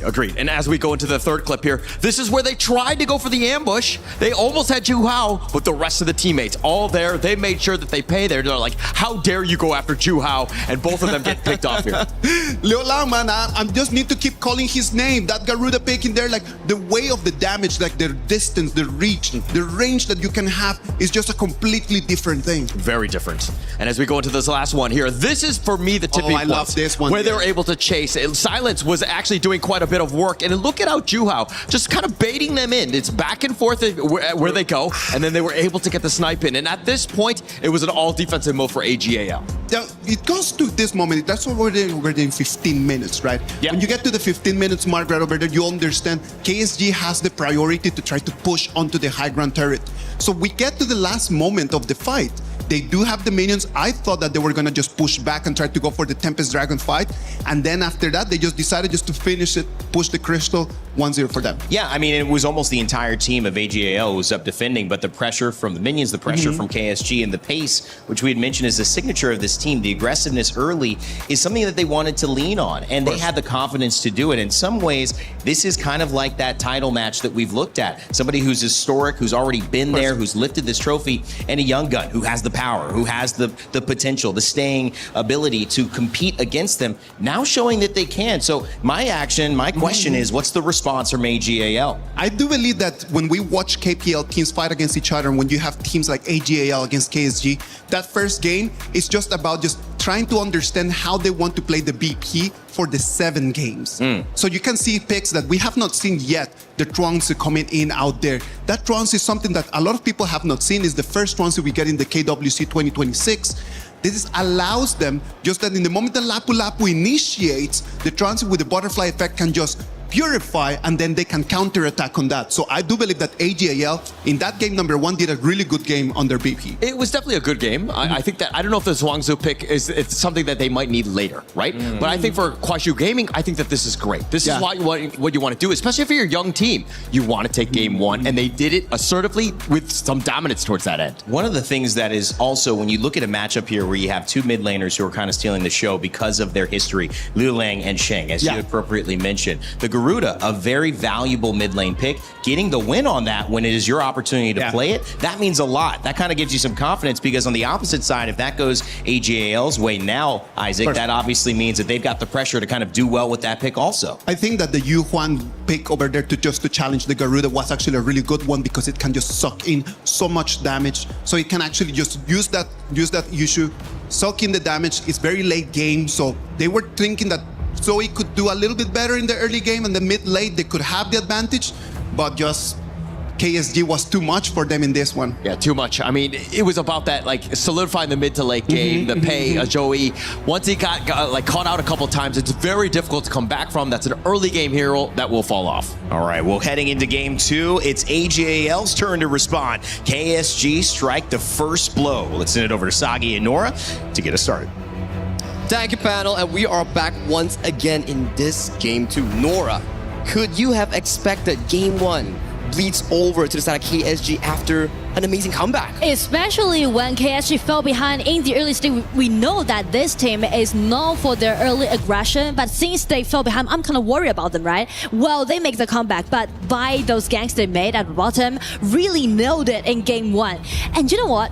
That just remind me about the spring season that they took. Oh, what happened in spring season? Actually, KSG is kind of considered as the underdog for this year's matchup, but as actually like being so fresh to the stage, not even mentioned to the international stage, they're showing their potential play right now on this arena. So they may or may not do another 4-0, just like what they did to Wolves Esports in the spring season. Exactly. Wow. Because, you know, play against AGAL is never gonna be an easy match. If you guys watched the last time's KWC final, you will know it. Yeah, it was 1-3 against TTG, and it all went into an ultimate battle with the side of AGL catching back-to-back-to-back games. As we hop into the pick and bans here, more of these mid lanes coming in from the side of KSG has been removed. Yes, Haya has been moved, and so does that Frost and Leon pick.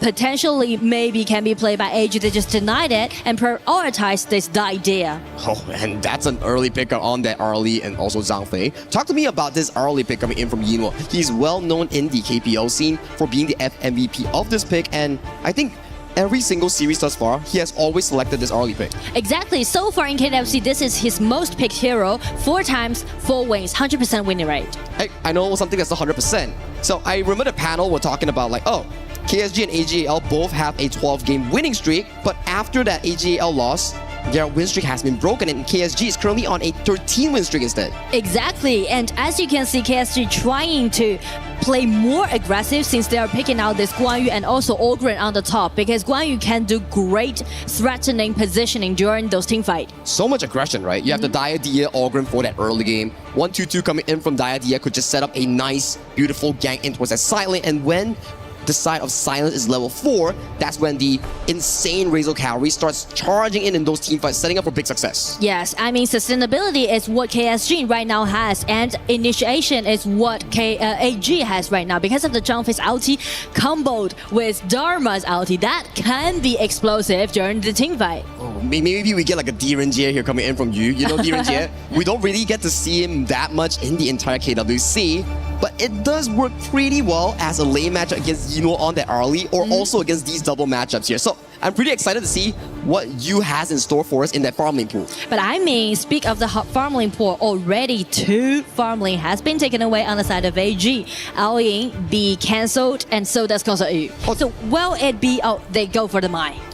I mean, both mid laners are well known for the mine, right? I believe that Sheng was known for his mine back in the KPL, where he can actually make miracles happen with his long-range engages here. So removing this is to say that maybe they want to protect Yinwo in those teamfight scenarios, give him a really comfortable space to play those teamfights. I mean, so far on the side of AG, there's only one core that you can see, that will be Yinwo's early, right? So if they want to put more thing to it, I'm looking for a potential Jing play for Zoe. Oh, I will love it here if we do get a Jing coming in from the side of Zoe here. So clock is ticking here. So that's going to be the setup. Nua being locked in. Potentially, there's still more to think about in towards this specific series, but you're AGAL. You lost game 1.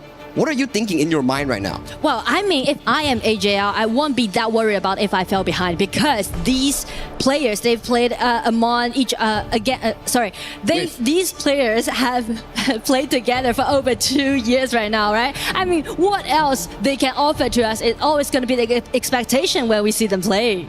And I heard from some of the Chinese casters, which is Li Zhu and Pinzi, right? They did mention that these players, this set of players, been to like what, 8 to 9 grand finals in a row. And also they got 7 consecutive championships, including that one they got last year in KWC. So that's made them to be here again at the final. That's what champions are made of. But KSG, they're coming to break the legacy here. I am liking the KSG draft. Very strong early game. You have the Angela and Diadia for that combination, and the Ogren early game invade. For this specific combination coming in from the side of AGL, it's really skill heavy. The jungler. If the jungle is really weak in the early game, that could be disastrous here. So they lock in the Musashi. I like it.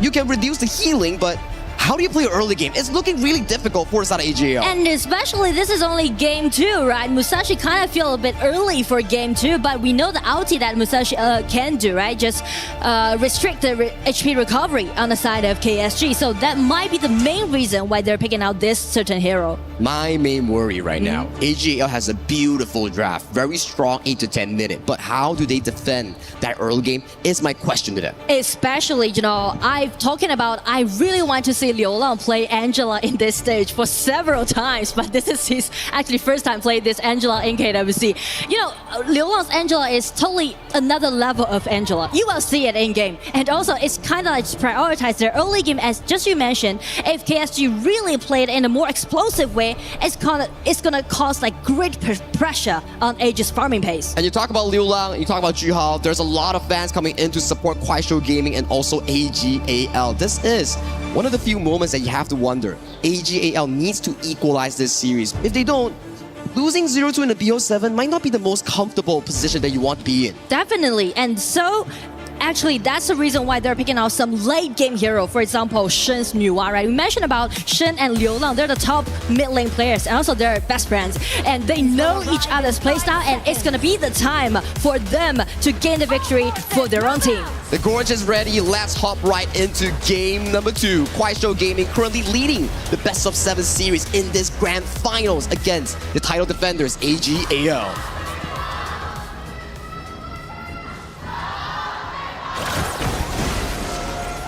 Here now, we can hear the rumble by the crowd. They're cheering up. I hear the drums right now, Nora. The drums, that's a KPO raging style, you know? We love it, the vibes here. You know, popping a frenzy, taking a lot of damage here. Oh, Shuai has no spell too. The mid lane 2v3 won over by the side of Kuaishou Gaming. And allowing them to make the early invasion happening. They're jumping into the opposite side of the jungle. And here we go. Liulang's Angela already caused so much threat upon the individuality on the side of AG. Such an aggressive play here coming in from Kuaishou Gaming with that mid lane 2v3 winning over to the side of Kuaishou. They pick up the Azure. They also pick up a nice small camp for Xiaoyu. Yes, I mean, like for this channel, he's just gonna play defensively at the bottom. And because the laning swap that AG is doing right now is trying to say that they want to farm up peacefully and let the game to be in really late stage. I think it makes a lot of sense and it's a very smart move coming in from AG. You move Yinuo towards mid lane, which can push faster than Sheng. That gives them more room to move around the map like this. Gold sharing, funneling, so they can at least stay healthy in terms of that goal. And that's those detailed microing when we're analyzing, especially for AG. Slow and steady. So early game is what we're looking at, right? But what about team fight? AG has a lot of engage coming in for their composition, which looks really good. If we can start the game to maybe 8 to 10 minutes. Yeah, or maybe like 4-minute mark, they can try to make some dragon trade happen, but still they need to, you know, even it up in the early stage. But also the team fight wise, you mentioned a really important point is that AG's ulti looks really nice. Unless you land it accurately. Yeah, as a combo, as a wombo combo actually. Yeah, you have to match the wombo combo. Someone has to stop silence on that Guan Yu, right? Potentially Ron, potentially Zoe. Someone have to figure it out. That's where AGAL's worry. But take a look at this specific early game right now. It's pretty 50-50, but a nice Rizzo cavalry onto his Ron. Ron has to commit the flash. So this is a very crucial timer. Why? 2:30 seconds, 2-minute cooldown. Ron won't have flash for the next upcoming Tyrant fight. Which will be kind of vulnerable when they're trying to take that Tyrant fight around 4 minutes mark. And also those ganks that KSG did, still working again. And also check Liulang's positioning. He's gaining enough vision control on the side of KSG. Just giving so much room for both Yu and Jihao to get so much gold. And I like this, right? People wondering, oh, what's the gold sharing? What's the gold sharing? You need one jungle, one roamer, and one laner, and then you maximize that goal earning. And also allowing to have the efficiency to rotate faster. Not even mention to when you're playing heroes like Angela with Diadea, the burst of damage is definitely sufficient when you upgrade to level 4. And if we were to observe this specific match, right, I feel like both Yinuo and also Yu, their positioning matters a lot. Take a look at all the crowd control. Dharma's ultimate, Musashi's ultimate, Zhangfei's ultimate, and then you have Silence, always looking at Yinuo. So these two players will be crucial. If they fall, that could be the main damage dealer removed from the pool from both teams. So you can see like at the bottom, Yu is playing extremely cautious. And I do want to highlight because so far in KFC, I thought like Yu played very well during the laning because you're always gonna see him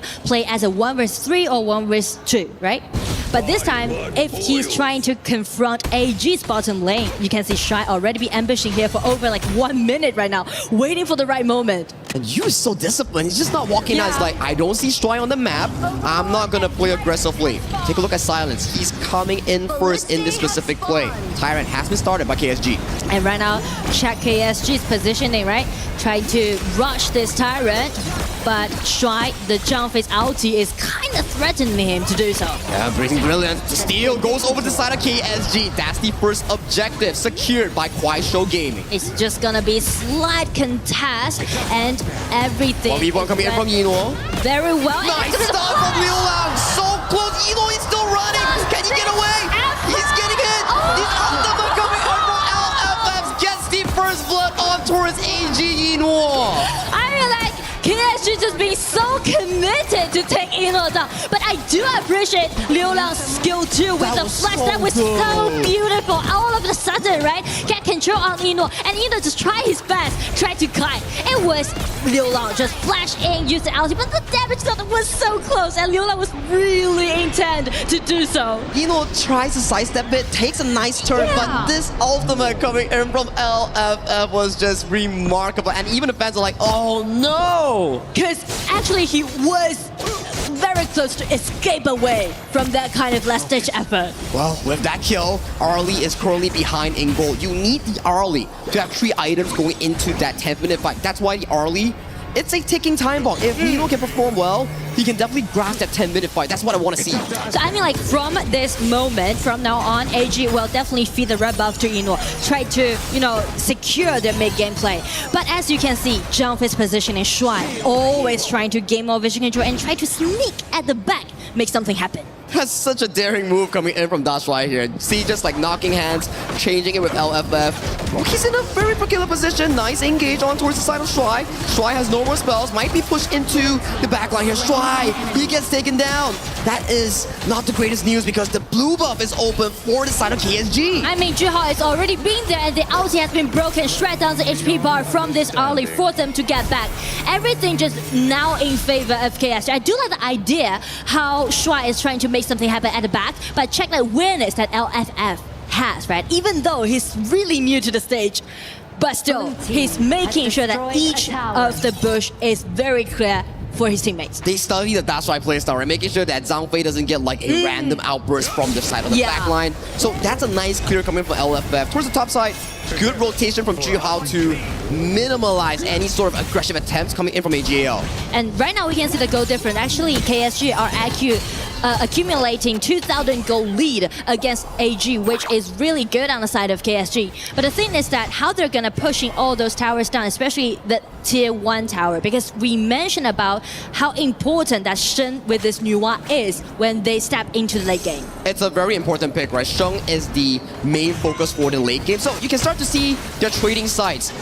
KSG going for that mid, and then AG going for that bottom side. We do see a bit of a teleport here coming in for the bottom side. Are they looking for a play? Silence gets jumped on. The tower's nice do down. good depth on towards the side of Liu Lang. So Silence, he's really safe. But take a look at the backline. They are looking for a potential flank. There's no towers behind, but they're respecting it, preparing for this Azure Gold. And preparing for the blue buff side, it's going to be engagement coming from Zhang Fei getting control on this LFF. But because of the sustainability that they had, just escape away. Wow, that's a good trade-off for the side of AGL. So they actually have more health bars to defend this Azure Golem here. So good trade coming in from AGL. They slow down the tempo coming in from Kuaishou Gaming. Especially guarantee that they will secure the blue buff. I mean, like one flash trade for 2, definitely gonna be fair trade.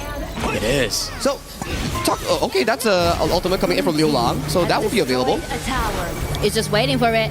The feature about Angela is that you can have a really high efficiency to, unleash your 3-1 combo. You burst down tanks really easily, right? Especially when you have a solo tank like Shuai. So that's gonna be easy here. Oh, I like it. Yes, you don't steal it away from AG, but you force Zoe to take it away from Yino. So that's going to be a crucial Crimson Golem unavailable for AGAL. So back towards my question.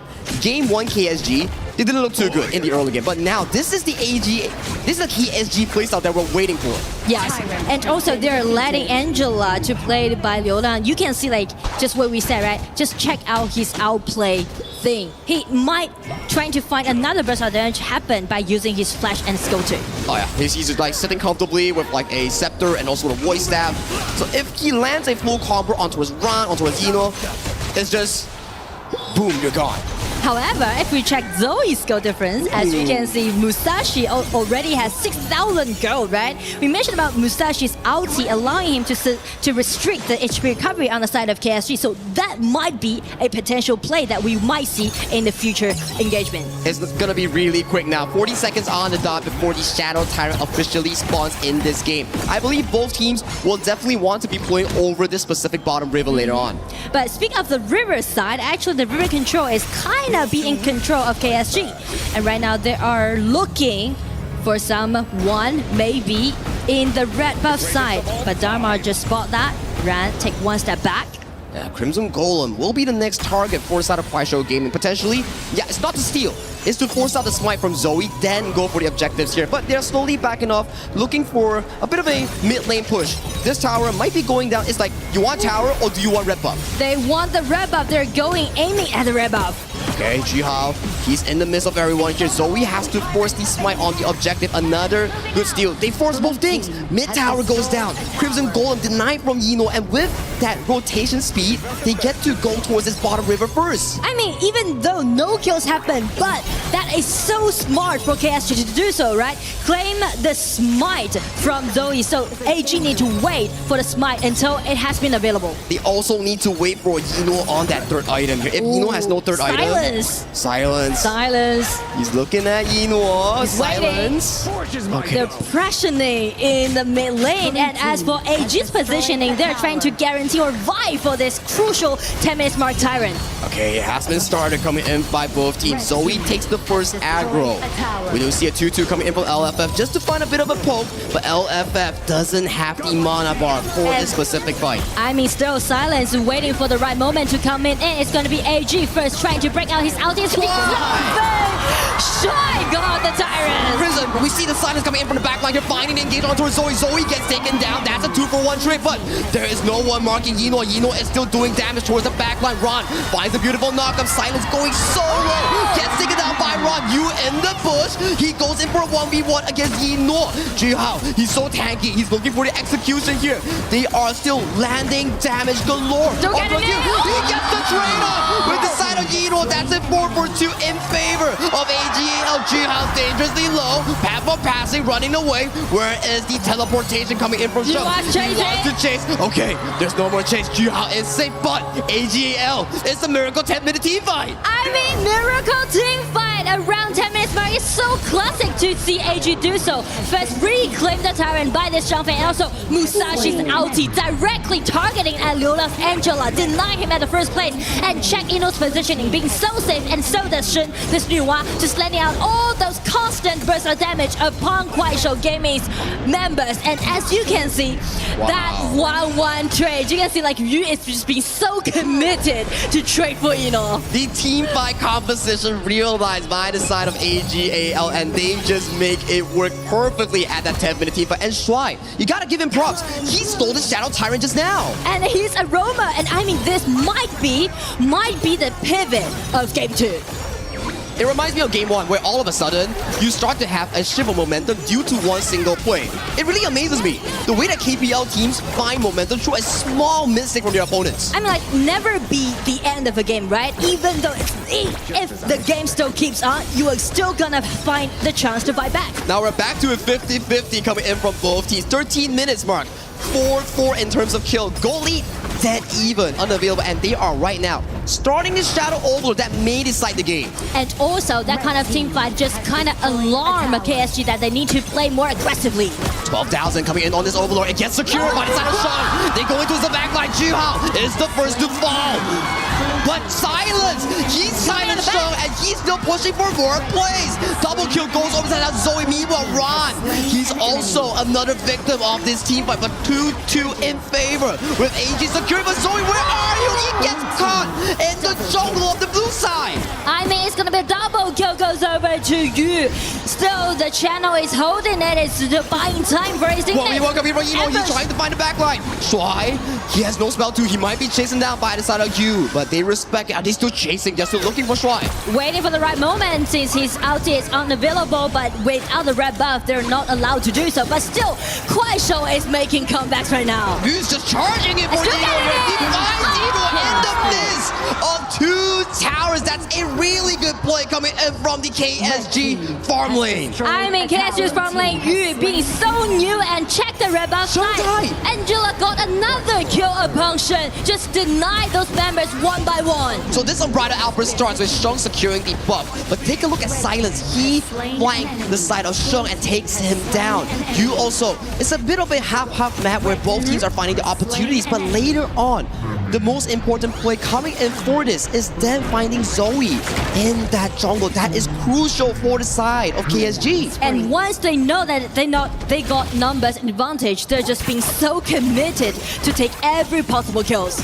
Oh my god, it's such a back and forth game coming in from both Kuaishou Gaming and check the skill difference. I mean, it's quite even, right? It's quite even so far. And as we mentioned, if we are talking about the late game hero, AG Shen, this Nuwa is gonna prioritize. And as for KSG, it's gonna be Youth Channel. Yeah, and I was wondering, like, how did Liu Lang manage to find Sheng? Sheng's range is so long, but Liu Lang still managed to find the backline against Sheng. That's just insane. Amazing for me. Yeah, and right now KSG, if they're trying to push forward, they are making sure that they are going to play around Yu's channel. I mean, Yu is definitely on fire so far in KWC. 11.6 thousand on that channel, 5-1 entry. If he stays alive, he's definitely going to be melting big tanks for Shuai or also Run. So he's your main guy to go to. You talked about me on this, right? You, first year in KPL, already getting that championship title and coming in on a world stage, he's feeling so comfortable against Yino, one of the legendary farm lanes coming in for KPL. I mean, like, he's not fair to confront the opposite side, right? Actually, he's kind of like showcasing right now by using this channel. Yeah, he has to keep himself safe. Yino finds a bit of poke here on towards the side of Yu. Half of passing, pressures in just to get a bit of poke damage on the side of AG. And speaking of the poke damage, actually Nuwa allowing them to do so, and with the Musashi's ulti, actually they can deny the channel for a possible play. Ah yes, the skill 1 block right on the projectiles. That could be the game-winning moment here. I'm looking at, yes, Yu, Yino, that direct matchup, but also the playmakers. This game is about Kuaishou Gaming, Silence, and LFF. For AGAL, it's about Ran, Zoe, and Shuai. Whoever finds the key targets will win the upcoming fight. And the key target will be Channel and Nuwa. They're respecting it, right? You see, like he bought the Ominous Premonition, one more tanky item, just to survive in those team fights. It's up to us now. Try to solidify his survivability, right?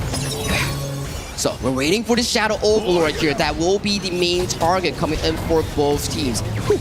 Bit of a damage from you. That seems to hurt quite a lot. Ron finds the triple towards the wall. He flashes away, but gets by the death to Sunset. And then we do see Silence just pushing everyone into the Overlord pit. And he finds the double kill out of an engage from the side of AGL. It's looking so good for KSG at this moment. I mean, when we're talking about the bottom lane, you know, the top lane is never gonna be content with that. It's gonna be the time for Dharma and this Guan Yu to make so many things happen. The double knockup just denied Shanghai the very first time, just like we mentioned. But as Silence, by using his Guan Yu coming in, kind of scattered the whole arena and brought the chance back to KSG. Is this his first game of Guan Yu in this tournament for Silence?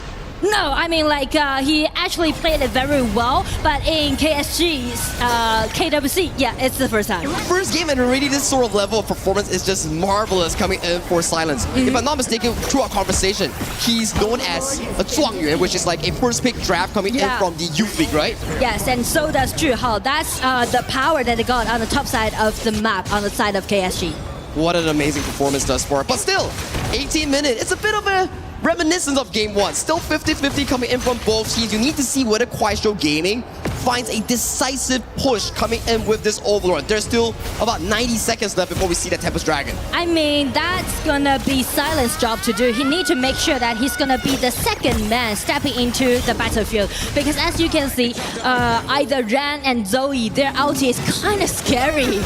You can't get caught in those coming in from the due to the death from Zoe or Ran on that ultimate here. So you gotta tread the needle properly because we saw, right?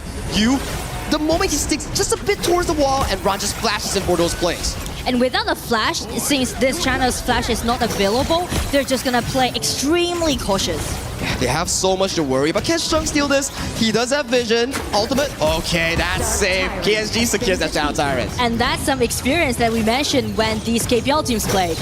Discipline, right? Yeah, the discipline is definitely out there. Okay, now Shadow Overlord marches towards that top side. This could be a very big push coming in from Kuaishou Gaming. Potentially, one tier 3 may be taken down from the base of AG. And I mean, the Vanguards are on their way. They need to secure their place so far because they are stepping into game 2. And so does AG. A lot of pressure is on AG right now. Sheng, that Nuwa is just nasty defending this base. Well, Zoe taking a lot of damage. They need to make sure that their own positioning allowing them to dodge Nuwa's damaged out. We are almost pacing into that Tempest Dragon in our first ever in the BO7 Grand Finals. I am stoked for that. Wow, with the final waves being settled here, AG's goal is to push out the waves, go for those flank angles, find you. For KSG, however, it's about getting that teamfight moment for silence. But that may need to be done if KSG trying to initiate first, or it's gonna be AG's counterattack.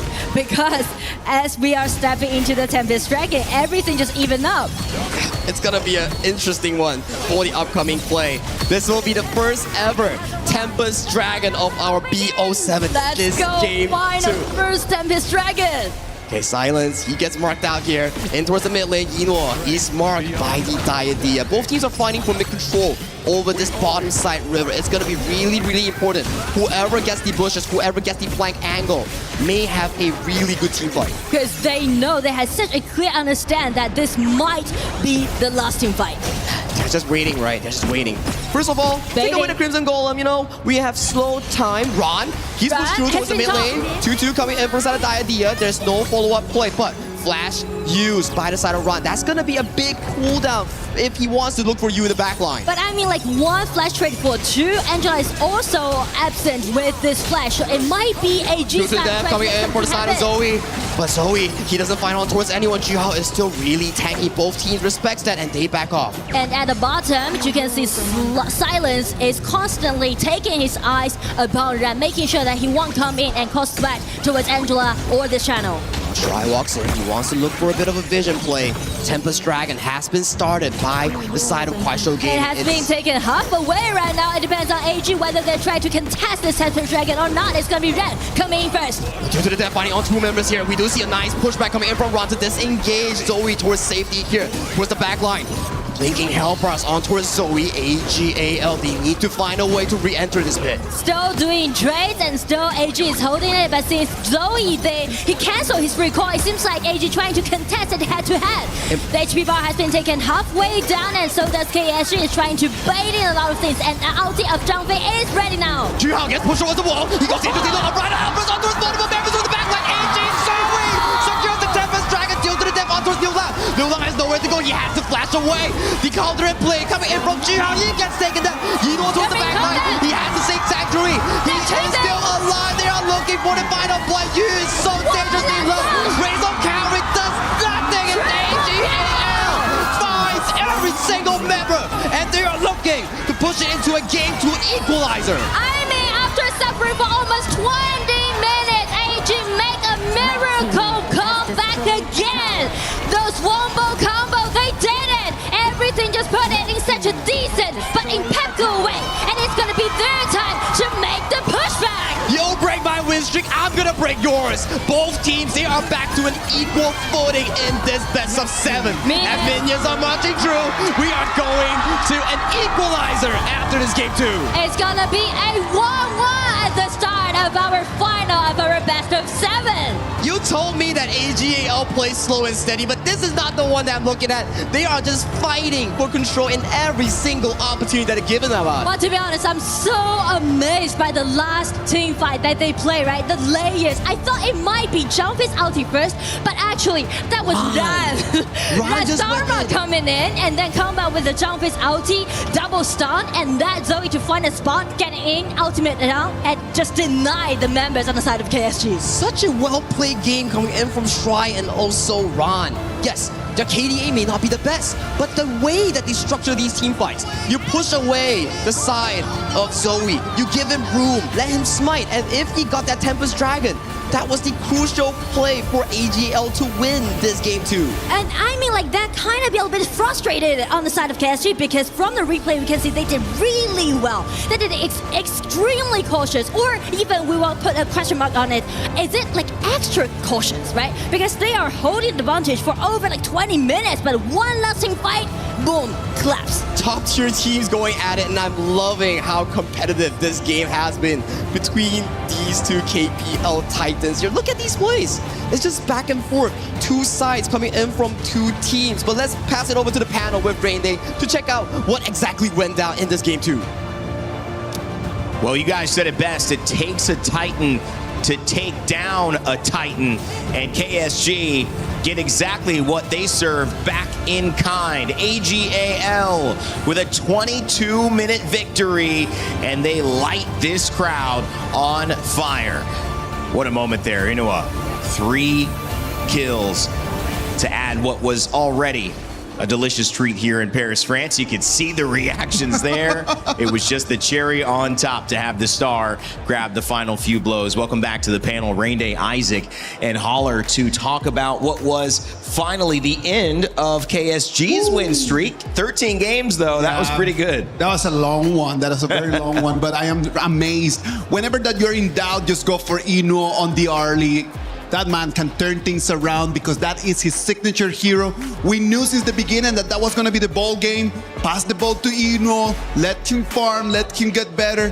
But whoa, Holler, the way that he turned the tide, it's crazy. Incredible, right? Incredible play by Inuo there. But also at the other side, if we're talking about you, he was the man, especially early. They were starting to roll, and then in the same way, they're like, okay, we need to shut him down. And once they did, the tables had turned. I think that sometimes as you does not get that much love, man, because he's in such a competitive team. Like, he's got Silence, he's got Juhao, he's got Liu Lang.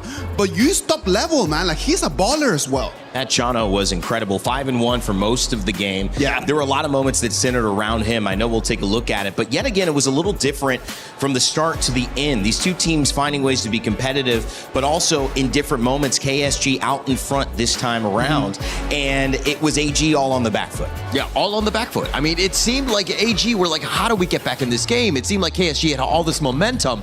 But at the end, when you're able to extend the game, slow the game down as much as possible, get to a Tempest Dragon, what is going on here? And that is the beauty about AGAL, and that's why we love watching their games, because you never know exactly what's going to happen. It's never that easy just to say like, oh no, they're losing by 10 minutes, 13 minutes, it's gonna be for KSG. Now AG can always turn it around. There were so many moments. I got to see what you prepped for us on the Telestrator, Holler, because, I mean, from Tyrant kills to Overlords to Tempest Dragons, every big objective fight turned into what was a decision that turned the tide of the game. Yeah, let's go to this one right here as we go into the first one. This is going to be the earlier piece. Inuo, he's thinking, oh, he's on this early, he's going to be fine. He just barely gets hit by that Destiny encounter. Ensure that they get to the first blood, really setting the tone for this game early. And that in that moment is just a moment when Inuo's whole strategy starts falling apart, right? Like, because they started roaming around so they can actually share gold all together. Him falling in there just kind of just makes them go all the way behind.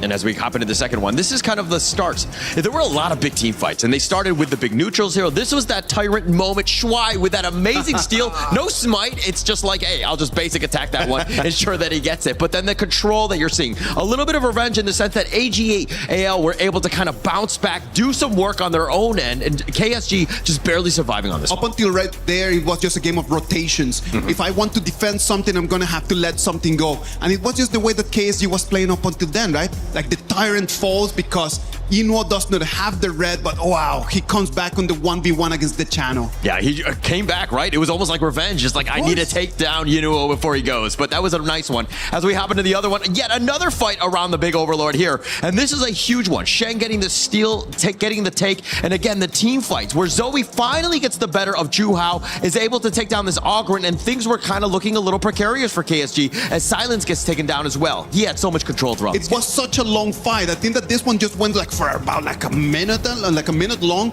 They come over here, and then in there, like, you can see how you in there, after taking the double kill in there, he puts a target on Inuo's early. Yeah, and also Zoe just kind of sticking around a little too long, invading behind enemy lines. Probably not the greatest of positions as he paces. He's trying to get the blue, man. Like, Of he's like, okay, we lost that fight. Let's try to get something around, trying to go for a Zur Golem. Yeah, and as we go into this one, it's going to be the final one. This is the Tempest Dragon. Of course, this is going to be highlight reel. The perfect play by Ron with that pushback, creating space for Zoe to take the Tempest Dragon, and then from then on out, it's just a snowball from there. Holler, I think that they didn't want to actually fight that Tempest Dragon. Yeah. They just wanted to kite a little bit, just to kind of just try to get AG to come in. They wanted to lure AG a little bit in so they could actually take on the fight.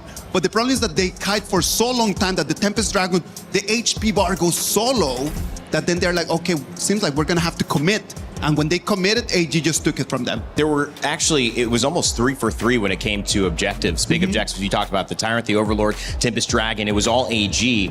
But the moments that KSG clawed it back was what they could get after that. You and on the Chano getting a double kill after that Overlord fight. Yes. And then even then towards the end, you're thinking KSG are kind of in the gold lead. They have an opportunity to keep this up. That Tempest Dragon, though, I think showcased a little bit of the strength of the new WA pick as well. She was baiting and waiting and saying, keep going, keep going. I got my ult. I'm ready to go, Holler. But, you know, that one I loved how she shifted away and then said, let me actually do the damage onto your players so that now we can just win the fight and run it down. Of course, of course. The positioning is so key, especially in that Tempest Dragon. Nobody needs to get caught out, but to Isaac's point, that was on bar in the sense that, hey, they were trying to go for the Tempest Dragon. At the same time, KSG was like, I don't want to do this. It was, they're like afraid of commitment at the end of the day. Holler, we talked about the mid laners at the beginning, right? Like just that matchup between Shang and Liulang. And if the first one was for Liulang, this one's gotta be for Shang. I think so, for sure. Because the new one is the one thing that just keeps the high ground standing right over there. If the high ground turrets are still standing over there, then the problem is that the Guan Yu cannot cope from behind, cannot find the flank, so then KSG does not have access to the high ground, cannot actually go and finish the game, pushing us all the way to 23. Which was very different from how this game was going, where Silence was always on the prowl. He's always on the flanks, always trying to find that little place. But he got caught out. Everybody was right in front of AGAL, and they have a tremendous burst, and they were able to just push everybody aside. If you add that to the complexity of, okay, we got to wait for this new wall, we don't want her to steal it, or the way that Shuai was playing that and getting those last hits, just his positioning, then you kind of almost, with KSG, have to slow down. You have to respect it. You can't necessarily rush into it. So it's interesting to see them kind of bouncing back and forth, saying, man, the tempo of these objective fights are very hard for us to manage. Randy, we're going all the way to 20 minutes in game 1 and game 2, man. Like, this is gonna be a long day, but I'm here for every single game of it. I can't wait. This is so exciting, and we see both teams now evened up. No one's on a win streak anymore. Well, I guess AGAL technically is, but both KPL teams in this tournament taking a loss. I wouldn't have it any other way for our grand finals. It's 1-1. Time to see who will take the edge yet again with Nora and Saki. Thank you, Rain Day and the panel. I'm stoked because I think this is one of the first few series that we have that's going neck and neck in our playoffs. And of course, it's in the grand finals. And I mean, everything just being so uncertain since the result comes out, right? Just like a lot of back and forths are actually happening during that team fight. And also the last Tempest Dragon fight to secure the victory goes to AG for game 2. I like that uncertainty, right? Because it's not just farming and not fighting, but it's about both teams fighting neck and neck, back and forth for control. And you won't know who will win until the 20th minute mark. Tempest Dragon, that was a legendary match in game 2. But refresh your mind, both teams are 1-1 now, and we have to start off with the pick and bans coming in from AG on the blue side and Kuaishou Gaming on towards the red side. And you know, that's the time that we brought this to the table, that since we are doing the global ban pick, right? And AG, they are using some safe cards. For example, they picked out Zhuangzi and also Musashi. That's kind of saving cards. But on the side of KSG, 2 compositions that they used are quite expensive. I like that, right? It's about planning your draft going into a BO7. You don't want to show all your cards in game 1 and game 2. Then your coaching staff, your players like, now what? Now what? So, now what for KSG? Is there any surprising hero that they may offer to us in game 3? Hey, this was reminiscing, right? Like, I've seen this early Zhanghui in game 2 on the same side, but this time it's coded in Kuaishou Gaming's names. Yeah, and I mean, like, AG on the other side, they pick out this Aoyin. Aoyin can be really well-rounded in this patch, I guess. I feel so as well. It's a very strong lane hero. You can actually self-sustain in lane. You can play strong, you can play weak. It's really situational on what AGL wants to be playing for, and that's a really early priority going over to side of Fatih. I remember in KPL, Fatih or Cao Cao is always used against the early in that specific matchup, right? Yes, not to mention to last year when AG went to the Ultimate Battle play against TT Global, the top laner that they picked was Fatih. Oh, yeah. Okay. Oh, that is a whole other story, right? Ultimate Battle is still so far away. I want to get back into that later on. But I'm interested to see what sort of game strategy that KSG is actually building for themselves. I like the Haya. I like Liulang has been one of the key playmakers with Silence in game 2. And if you give him a Haya and you go for those aggressive engages, that could be a very huge marker for KSG to find tempo in this game 3. And because of the fatigue and the idea just kind of denied the potential Lapu Lapu or Guan Yu, right, to be the counterattack towards this Haya. So I would think this Haya can be really smart as the 3rd pick on the side of KSG. It also forces the side of AG. It's like, hey, you want to pick the Agudo, but you won't have a tank. So maybe you have to burn shoot a floorborne tank, something like that, to potentially look to tank against this Haya. So it's really smart drafting coming in from Kuaishou Gaming, and I like it a lot from Coach Ziqi. But still, like Agudo is an open choice, right? Well, they let Zoe to pick that Agudo or not. They're letting this Agudo out, right? Because of the tankiness that you just mentioned. It just forced AG to do a lot of poking damage instead of using their tankiness to gain division control. Do we get a Kaiser? Do we get a Yang Jian? They do need something like that to stand in the front line. If not, there will be a zero frontline composition for AGL, which could be pretty difficult to pull off. At the very least, we do see the Valor and Charlotte being locked away. For the side of KSG, they lock in that Byron. Well, since they locked this Byron, kind of means that a slight potential assassin jungler can be seen on the side of KSG, played by Juhao, right? Or, on the other hand, they will only have one core, which will be use Ali to play in this game. That's dangerous, right? We don't ever want to see a one-core composition. It puts so much pressure on one player, and if you just poof and die in a team fight, your team will be, I wouldn't say they will lose, but they'd be in like such a defensive position. Defensive position is it. And so I'm looking for some heroes like Jing, or even like some surprising assassin junglers played by Juhao.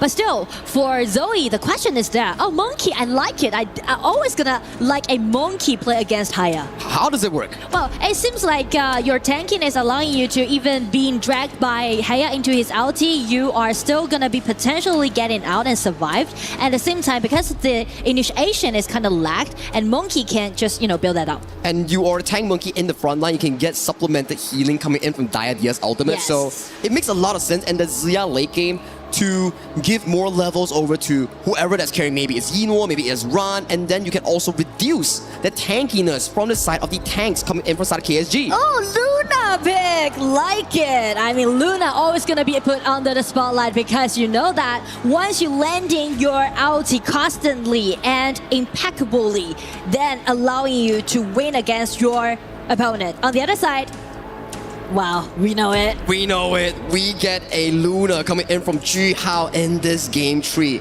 You talk about Luna. As long as you're gliding, you're finding the refreshes here, you can consistently dash around the team fights. That's what KSG is looking for this time around. Their composition is not that late game, so if KSG fumbles in the early game, that could be really punishing for Kuaishou. And also, speak of the tolerance upon these two different compositions. On the side of AG, they're trying to build up a really solidifying late game composition, which is in their comfort zone, right? But on the side of KSG, it's kind of give a lot of pressure on Juhao, right? Whether this Luna can play well or not, just being so deciding in game 3. You can only find out in this stalemate. Currently, it's 1-1. In this best of 7s, ladies and gentlemen, we are in Paris, France, with the Esports World Cup, holding on this Honor of Kings 2026 World Cup, and we are going into game 3 between AGAL and Kuaishou Gaming. Well, I mean, game 3 is going to be quite peaceful in the early game, since they are along a lot in the late game.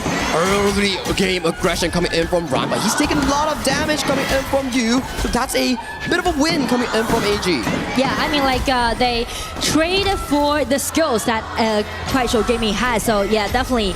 And also, because of Liu Lang's rotation, just make sure that they will have those advantages being built on the top side of the map. And Laura, I'm loving the vibe here at the venue. Here you can hear the drums, you can hear these slogans coming in from both teams. They're just cheering on for their favorite players, favorite teams, all the way from different regions, different continents of the world. And you know what? It's kind of like a ritual when you're seeing KPL teams playing, right? Those fans are actually just hitting those drums, waving the flags, and also cheering for their favorite teams. And also, you know, a lot of fans are actually flew all the way back from China to here in Paris. That's the lovely part. The community unity, that is what we're looking for here. And back in towards this game itself, KSG, very early game aggression, locking Ran ready from this minion wave here. So this is going to be really difficult for Ran. You want to fight his skill towards the late game, so you can't allow him to continuously take blows on his face. And because of the KSG's reading, right, they know that they need to suffocate this farming pace on Ran. That's the reason. Just finding the first blood on towards Shy in that first play. This is going to be big. No Purify for the upcoming minute. He will be the prime target that's being taken down. Silence, he has no flash. He's being poked down. very But the close. nice flash engage onto his silence, but they don't find a finishing damage. Liu Lang has to force away towards safety, so they disengage and they are out of it. I mean, like everything just being put in such an explosive way. That was the initiation coming from Zhihao's Luna getting in. Oh, Dream Realm forces away. They do manage to steal away the Azure Golem. This is a big momentum coming in from KSG. Liu Lang doesn't have the ultimate. He might be taken down. Zoe gets the kill on towards this side of Kuaishou Gaming's mid lane.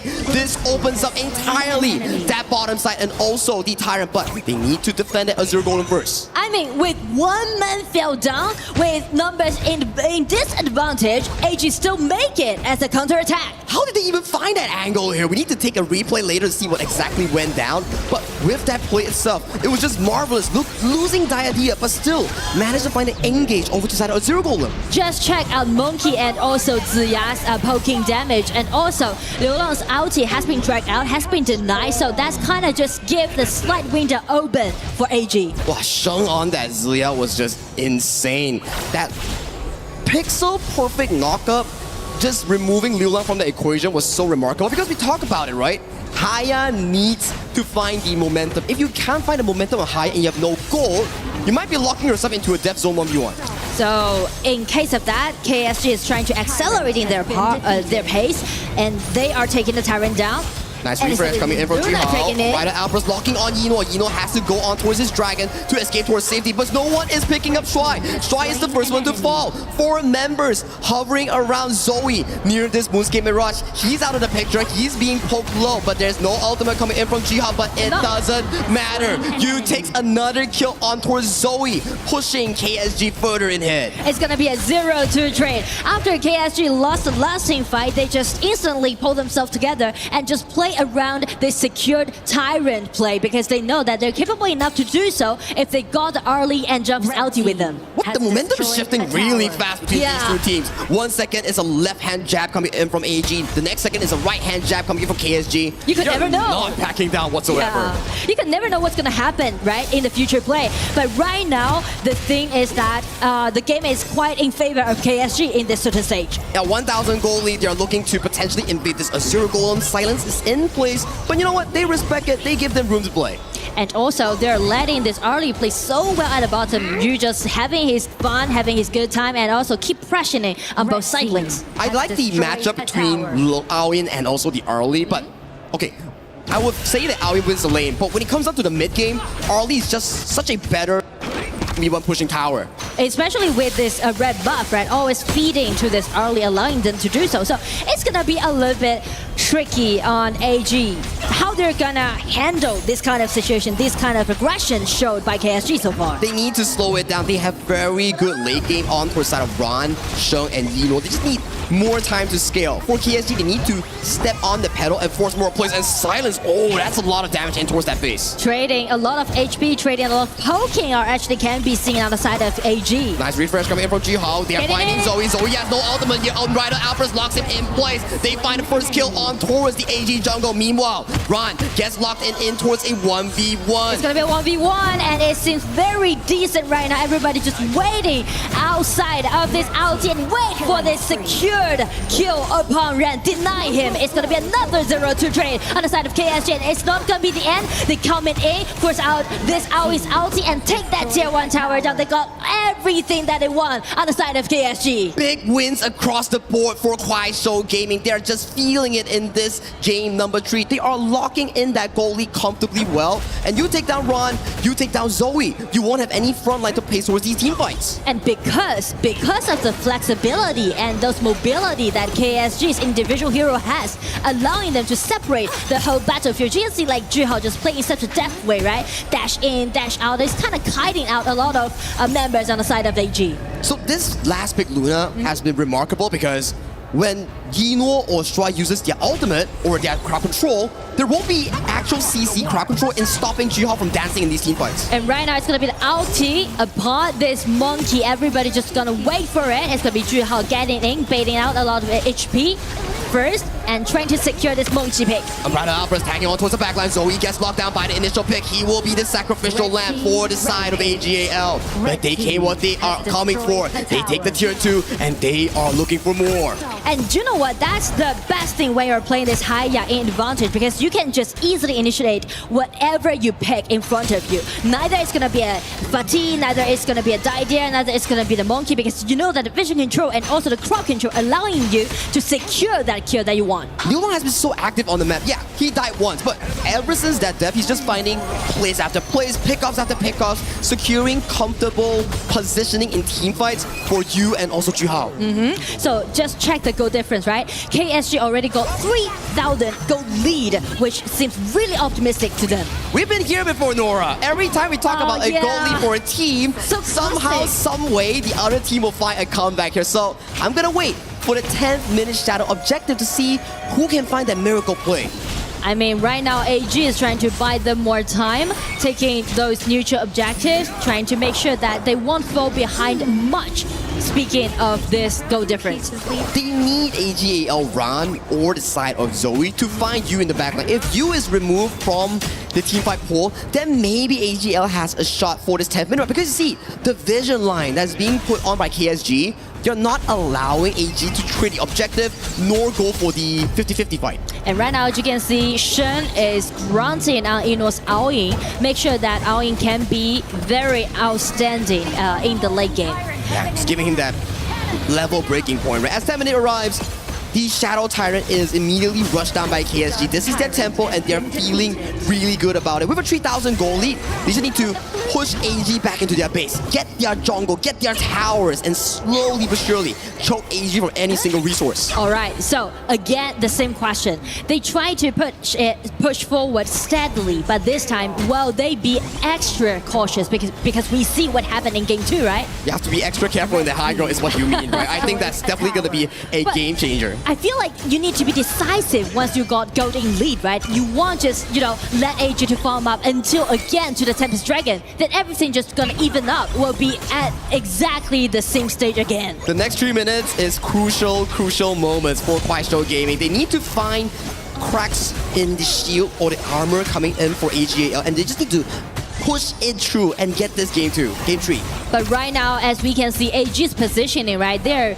let Shen this Ziya to use his long attacking range, try to make some pokes happen. Nice Howl to rotate towards the bottom side, find a bit of a tower damage here. Unbridled Outburst towards the backline, finds on towards Zoe, but they take the tier 3 and it's time to evacuate for KSG because there's another Overlord just waiting for them in that top river. Such a beautiful rotation coming in from Kuaishou. This is a trick that they did, and also this is some improvement that made compared to the last game that they played. All right, it's gonna be an ambush because they know that AJ is looking for this red buff. They're not giving it any single shot in actually getting that red buff here. So for Kuaishou Gaming, they're just playing their cards correctly, not giving any room of comeback for AGL as of this point. And I mean, we speak of the double cores on the side of KSG that will be this Luna and also this Arlie. And with a goal difference, each of them has 2,000 gold lead against their opponent.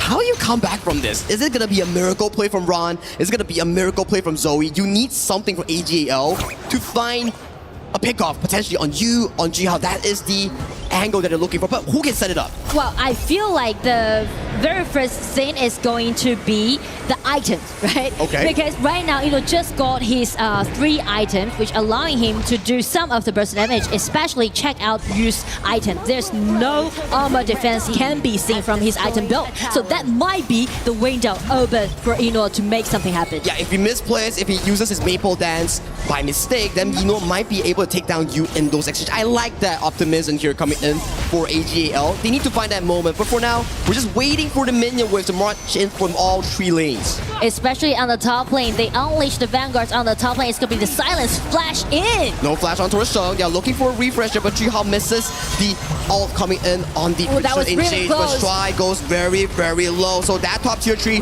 will be given over to side of KSG. Meanwhile, Liulang finds the isolation against Fatih in that 1v1 Moonscape Mirage. Outside of this, a nice Unbridled Outburst to zone them away. Damage galore from the side of you. Yu is still fighting for more targets, but Yino towards the side lanes. Will he be going in with the infinite vast? He is looking to chase, but he changes his mind to back off towards safety as the Overlords are marching. But I feel like no sign for they might be going for the game when they push. They take down Sly, and they're looking at the crystal here. Game tree goes over to the side of Quiet Show Gaming in a clean fashion. I mean, like how decisive they are in Game 3. I most thought they might retreat, go for more gold, go for more vanguards. But as they spot out that, okay, all 3 high ground tower has been taken down, and still the vanguards are holding on to it. They're just being so committed to gain this Game 3. Yu has been impeccable in this game tree. His early has been amazing, and he found multiple fights, surviving those, and dropped so much DPS against the members of AG. And don't get me started on Jihao. This Luna was just a sightseeing activity that you can do in Paris. I mean, like around this 5 minutes mark, I most thought like maybe Jihao might fail down because his ulti has been denied. But after that, you can see this deciding team fight, which we are showing right now in the replay, allowing them to do the initiation right separately and take members on the side of AG one by one down.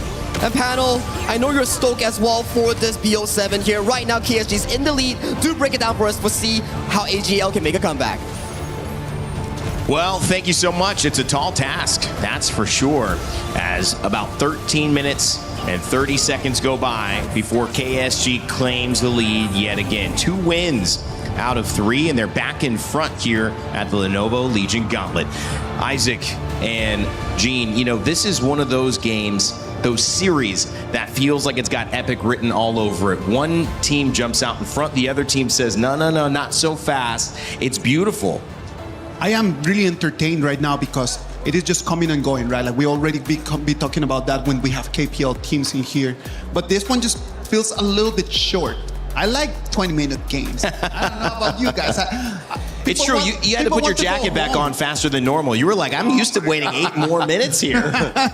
you caught me there. yeah. No, but I mean, to Isaac's point, we wanted the epic games, right? And I think that this one was more of Kwaishu Gaming just being like, hey, let's hold the line. Let's play our play style. Let's be aggressive and just take over this game. Juhao, absolute monster game. So much control. Liu Long with the backup as well as use damage. Oh my gosh, this was amazing. I think that it was a matter of understanding the power spikes. True. Sometimes we just do not use those power spikes, and that's something that people need to understand. The Luna has such a big advantage in terms of items, in terms of gold, before the other side, before AGAL can actually start creating the Succubus Cloak in order to create just kind of like magic defense. That Luna just is flying around dealing damage, man. So that's why in between the 10-minute mark and the 13 mark, when the first Succubus Cloaks come out, is Juhao's game. Is just flying around taking over. And I think on the other side, if you're talking about Zoe on the Menki, he's a tanky hero, but he was not really tanky because Juhao was just kind of getting it right in his face, taking him over, just like steamrolling, if you will. Completely agree. It was a last pick. It was a pick that got the green room excited. We were back there for a few moments as well. Not as long as we anticipated, but had a chance to go back there for a second. And I think you could see the impact that it had. You talked about timings. You talked about Lulang and Shang in the mid, but this was not their game to decide the fate. It was actually Juhao's game. And as you guys have some clips to talk about this and dive a little bit deeper, talk to me about the impact of this hero and the way that KSG used their timings well. This is exactly what they started with. Juhao up in front, taking them down, and they would get first blood. They would walk away on this one. Not too much to watch on this because, again, it just started that a little bit of that early game lead. I think that in this moment is just exactly when they want to start taking the fight, right? Like they want to start just taking it in, trying to be a little bit more aggressive than AGAL. Yeah, Juhao though not playing scared, and this is another one. Again, it starts off with Juhao just forcing it out, but Liu Long, that was the secondary catch. When they found one, they usually ended up getting a secondary one, and it kind of started with like they would again just kidnap them away, Liu Long, and then Zoe. He has nowhere to go. He had a rough time to get anything going in this one, and it was the story that kept repeating through this whole game number 3, right? Like just Zoe just being initiated and then not being able to use his ultimate to fly out because he actually used it to enter in the fight. True. And as we go into the another one where it kind of, again, just started, they found Zoe, and then they would kidnap somebody else. That's usually how the MO was. Like every single time. 2 kills got them going. And again, when you have these advantages, you create all that space. When you have a 2-man advantage, you're able to take towers very easily. That ability for the Heya just to be able to break the team apart is exactly what KSG was looking for. The BP for AG just wanted to just be able to deny that, but they were unable just to do that because Zoe was always caught. Always caught, right? And that was the frustrating part, where this is the final push. When you just see just how much space they had, they were able to be aggressive, but Ju Hao was just on another level. This is 13 minutes. Of course. And he was just all the way in the back line. It's like, oh, what can we do? How do we deal with them? And they were thinking about doing like a little bit of a retreat, if you will, but they're like, no, KSG, well, let's end it. They knew that they needed to do it right over there, man. We were talking about power spikes, and it was right over there. If they would have just gone back, most likely Ju Hao's Luna might have just lost the power spike. It would have allowed AG more time for them to turn things around, and they did not want to allow that to happen. They had such a great presence in game 2, and it was objectives. But, you know, you talk about 13 minutes. We didn't get to half of the objectives that we had in game 2 because it was over so fast and the pressure was so on. They were dealing with those tier 3 towers half the time on defense. And so now you look at how do you start aggressively enough as AGAL to get back into a place where you feel confident. The game they got 2-0 up in the Clash lane over Silence. Of course. They actually didn't win that game. And so to me, what's the secret of success for AGAL to try to bounce back here? Because we've seen a long game go their way, but when it's been early, it's been pretty much KSG finding that little advantage. This was one of the very methodical games that we have always seen from KSG, right? Like this is just textbook KSG every single weekend over there in KPL. It's just understanding, all right, what do I need to fight for? The Luna needs the blue buff, so we're gonna protect that blue buff. We need to have the Tyrant buff for damage. Okay, we're gonna go and protect the Tyrant. And then they just finish in so quickly, man. Like they come in, they start snowballing a complete avalanche.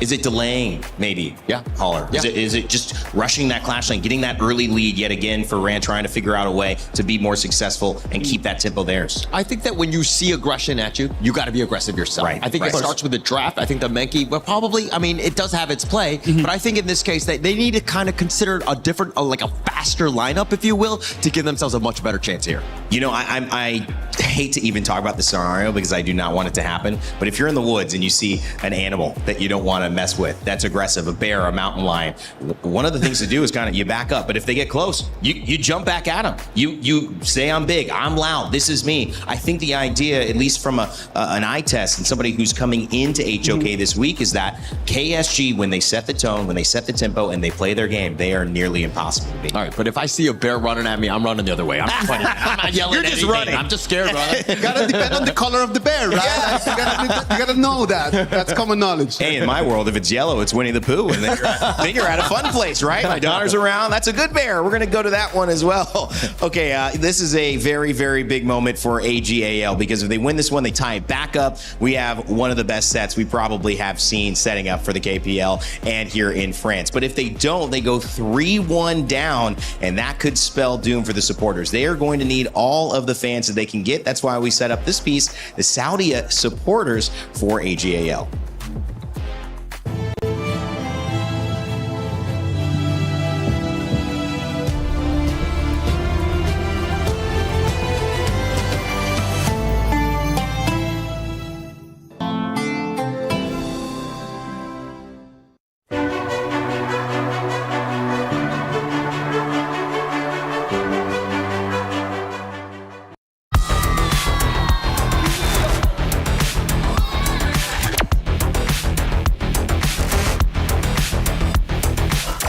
然后我最支持的选手是长生，因为我也是玩中单的，我是玩杨玉环的。然后长生，我感觉他今天拿出杨玉环或者拿出王昭君就是1分。一诺加油 ！AG 加油，一定会赢的，4-0他们。在现场感觉超级燃，然后希望 AG 可以比赛加油，拿下总冠军。希望一诺可以比赛加油，在赛场上发挥的超级棒。一诺加油！然后今天是我们第一天来这个 EWC 比赛，然后看 KPL 的选手，然后大家打的都很好，然后外卡队今天打的也就是比我想象中的要厉害很多。然后AG 我们选选手是我朋友比较喜欢一诺，然后我是团队都可以看一看，然后包括中医长生也都还有大帅吧，然后辅助也很厉害，然后加油是吧？给 AG 家那就是心怀荣耀，然后勇往直前。Hello， 这次来巴黎来看 EWC 比赛是一个其中很大的原因。然后我是来支持成都 AG 超运会的，也就是 AGAL。然后我从2020年开始看 KPL， 然后支持一诺已经6年了，所以希望这次他们可以 defend their titles， 然后 AG 加油。China is home to the best Honor of Kings players in the world. Pressure at its peak for AGAL. Everything comes down to their captain. I love you, family.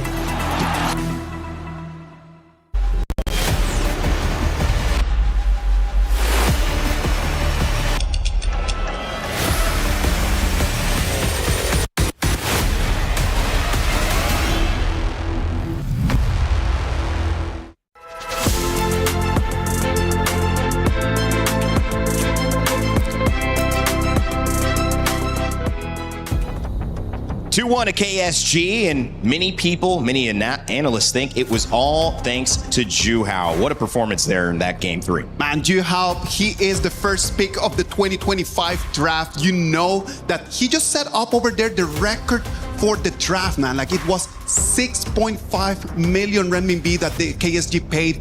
That at that moment, Jindong Gaming paid for Juhao to be able to be part, setting up the record for the highest pick.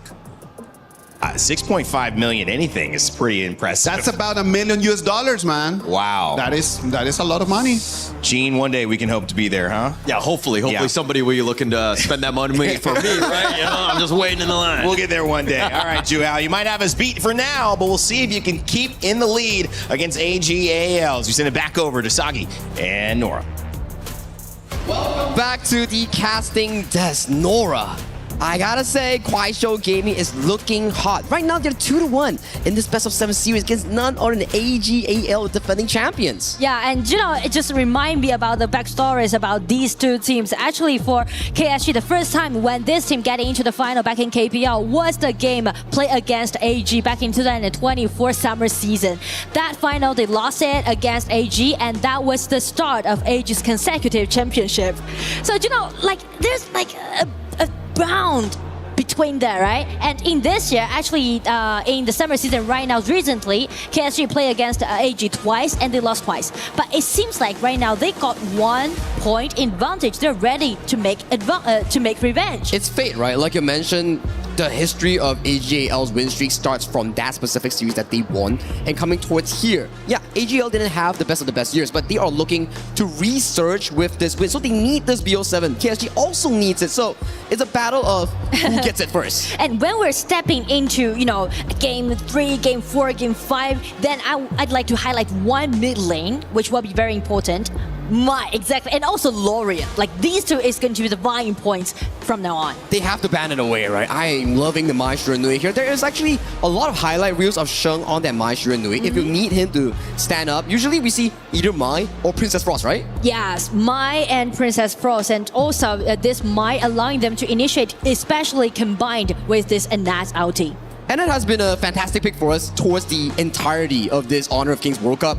At first we were like, oh, it's just another soft and squishy roamer. But as we pace into the playoffs, more of the flash engages coming in from all the roamer players here. And Shuai is known for his aggressive roamer playstyle in the KPL. So I think Annette is a perfect fit for him. Especially, it's going to be a perfect counterattack towards all those controllability that we can see on the side of KSG, right?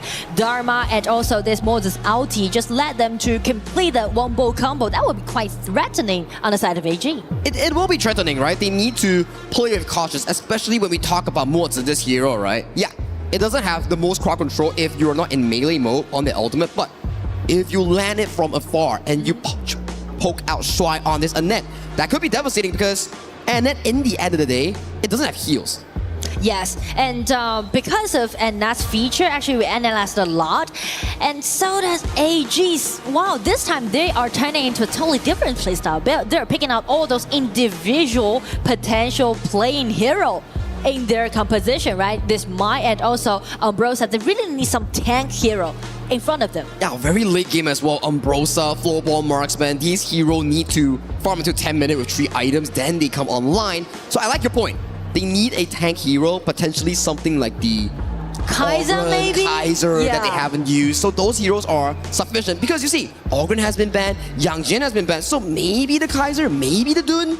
Yeah, that is going to be very possible. But as you can see, when we're stepping into the late game of the draft, KSG is directly restricting Zoe's hero pool, right? Three junglers has been banned away, but we only got like 4 vacancy as for those picks. Yeah, 3 jungles banned on the left side, and then you look on towards the right side. Neza is banned, Pei is banned. The pool of heroes is just starting to diminish for the side of AGAL, and they're really in need of a tanky hero in the jungle.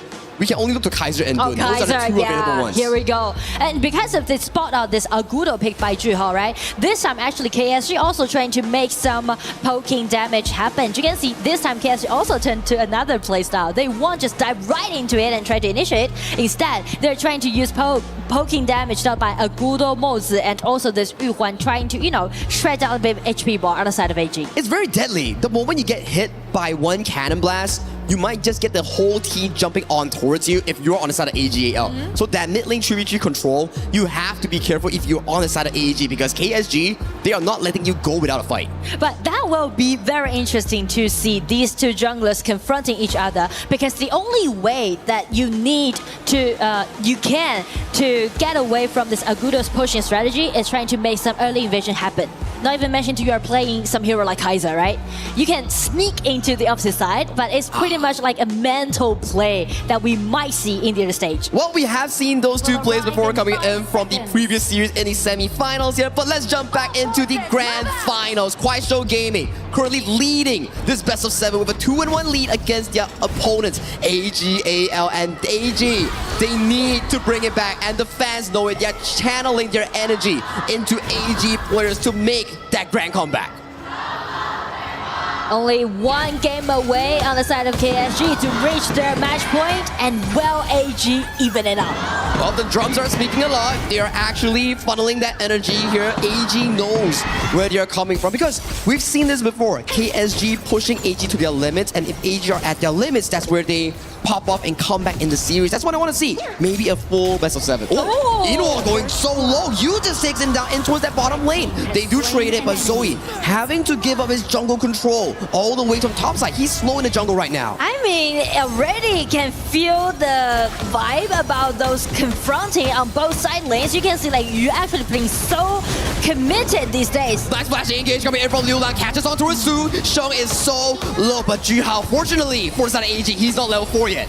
But still, it's gonna be a fair HP trade and also skill trade in favor of KSG, right? Because Agudo already being farmed up very well. He's gonna accumulate his gold, and right now it's gonna be another solo happening at the bottom. You can see like Yu is playing extremely aggressive, especially when he's stepping into the final and play against plays like Ino. And Ino is being pushed under the tower by the aggressive play, and with Juhao coming over here, potentially we might see the tower going down really swiftly in towards the later stages of the game. I mean, it can be very painful during the laning.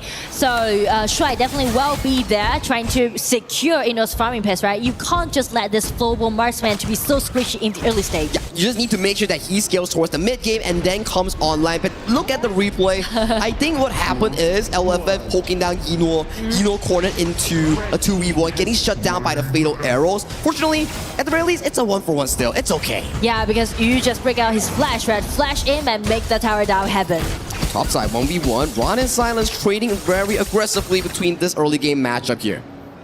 Early game went very peaceful, everything just underneath the water. They're preparing for the potential initiate, which will be given from Shen's might. Sneak into the opposite side and try to make the tower dive. Everyone's backing Ino off and try to flash in. Take Yu down. Yu is just buying himself more time, but 1v4, that's too much for him. Timer collected by AGAL. Yu only had his flash after he died. Such a smart and disciplined play coming in from AGAL, and they make it. We're elevating pressure from the shoulders of Eno. This is what you need to do. And I do like the tactic that they are doing right now, right? The execution. You make the group hunt to be possible, which allowing you to even up your bottom laning. So let's take a look at the replay here. As you can see on your left side, Yu doesn't have flash, and he gets pushed by 4 members all the way to the right side. Meanwhile, this is happening. Ron is playing so safe in that top Yeah, side. I do like the detail that you mentioned, right? He's only like 2 seconds away his flash. That was really close. But those precise chance that they find out just even up the bottom laning. But still, KSG used this Agudo. Agudo already farmed out very well. I feel like the pushing strategy, the poking strategy will be the thing for KSG to do from now on. And Kaiser has been an interesting pick, right, Nora? We've seen both of these two junglers play a lot of Kaiser during the semifinals, and they had a fantastic performance with this. So coming into this game, top side, Silence has to burn the flash, so that won't be available for the next upcoming few plays. Zoe going very aggressive in towards the jungle, takes a cannon blast, but he's a tanky boy. He's just gonna walk out. I mean, so many things happening right now on the battlefield simultaneously because we can see the HP trade at the bottom and also on the top lanings. Okay, Tyrant being started off by the side of all gamers. They are looking to take control of this river pit. So far, we don't see Silence coming in true because he doesn't have flash, nor the true mantra. So this objective is given over freely to the hands of AGAL. Well, since Kaiser is definitely at his power pack right now, so that's what we're talking about. Agudo needs to pushing forward. They need to... Silence? So, he's a little bit over. It's gonna be the flash, has been forced out. It's gonna be Ren still on his way chasing. It's gonna be Mai at the rear. He's coming in. Flash might be broken, but it's Agudo, but Ren comes down and denied the Dharma. Uncharacteristic mistake coming in from Silence, and he gets punished for that. And with that, potentially they will be coming in for this Azure Golem invade. Invisible Warrior popped by Zoe. He's just pushing the side of AG to get this Azure Golem. Can they escape? Though Shy has no flash, has to go on with expending it to escape from the cannon blast. But bot side, Yu goes in for 1v1, gets kicked up by the Ryu engine, but he's looking for a 2v1. He's so low. Eno flashes more, finds the 2v1 outplay on towards Yu. I mean, you're just being so aggressive, and he's trying to make those 1-1 trade against Eno happen again and again. But this time, with a backup from Shen, they make it as a 2-1. I just saw Sheng in the top lane. How did he magically appear in that bot lane to assist Eno? I feel like Shen is everywhere right now in the battle, right?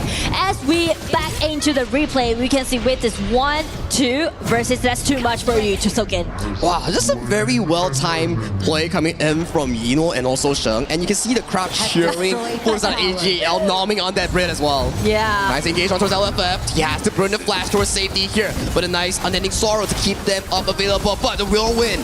Chunks out Jihao. Jihao won't be available. Silence coming in. Takes Ron on towards the wall. Silencing him for any follow-up engage. That was Silence choice, right? He's not really committed into taking his damage upon those backliners.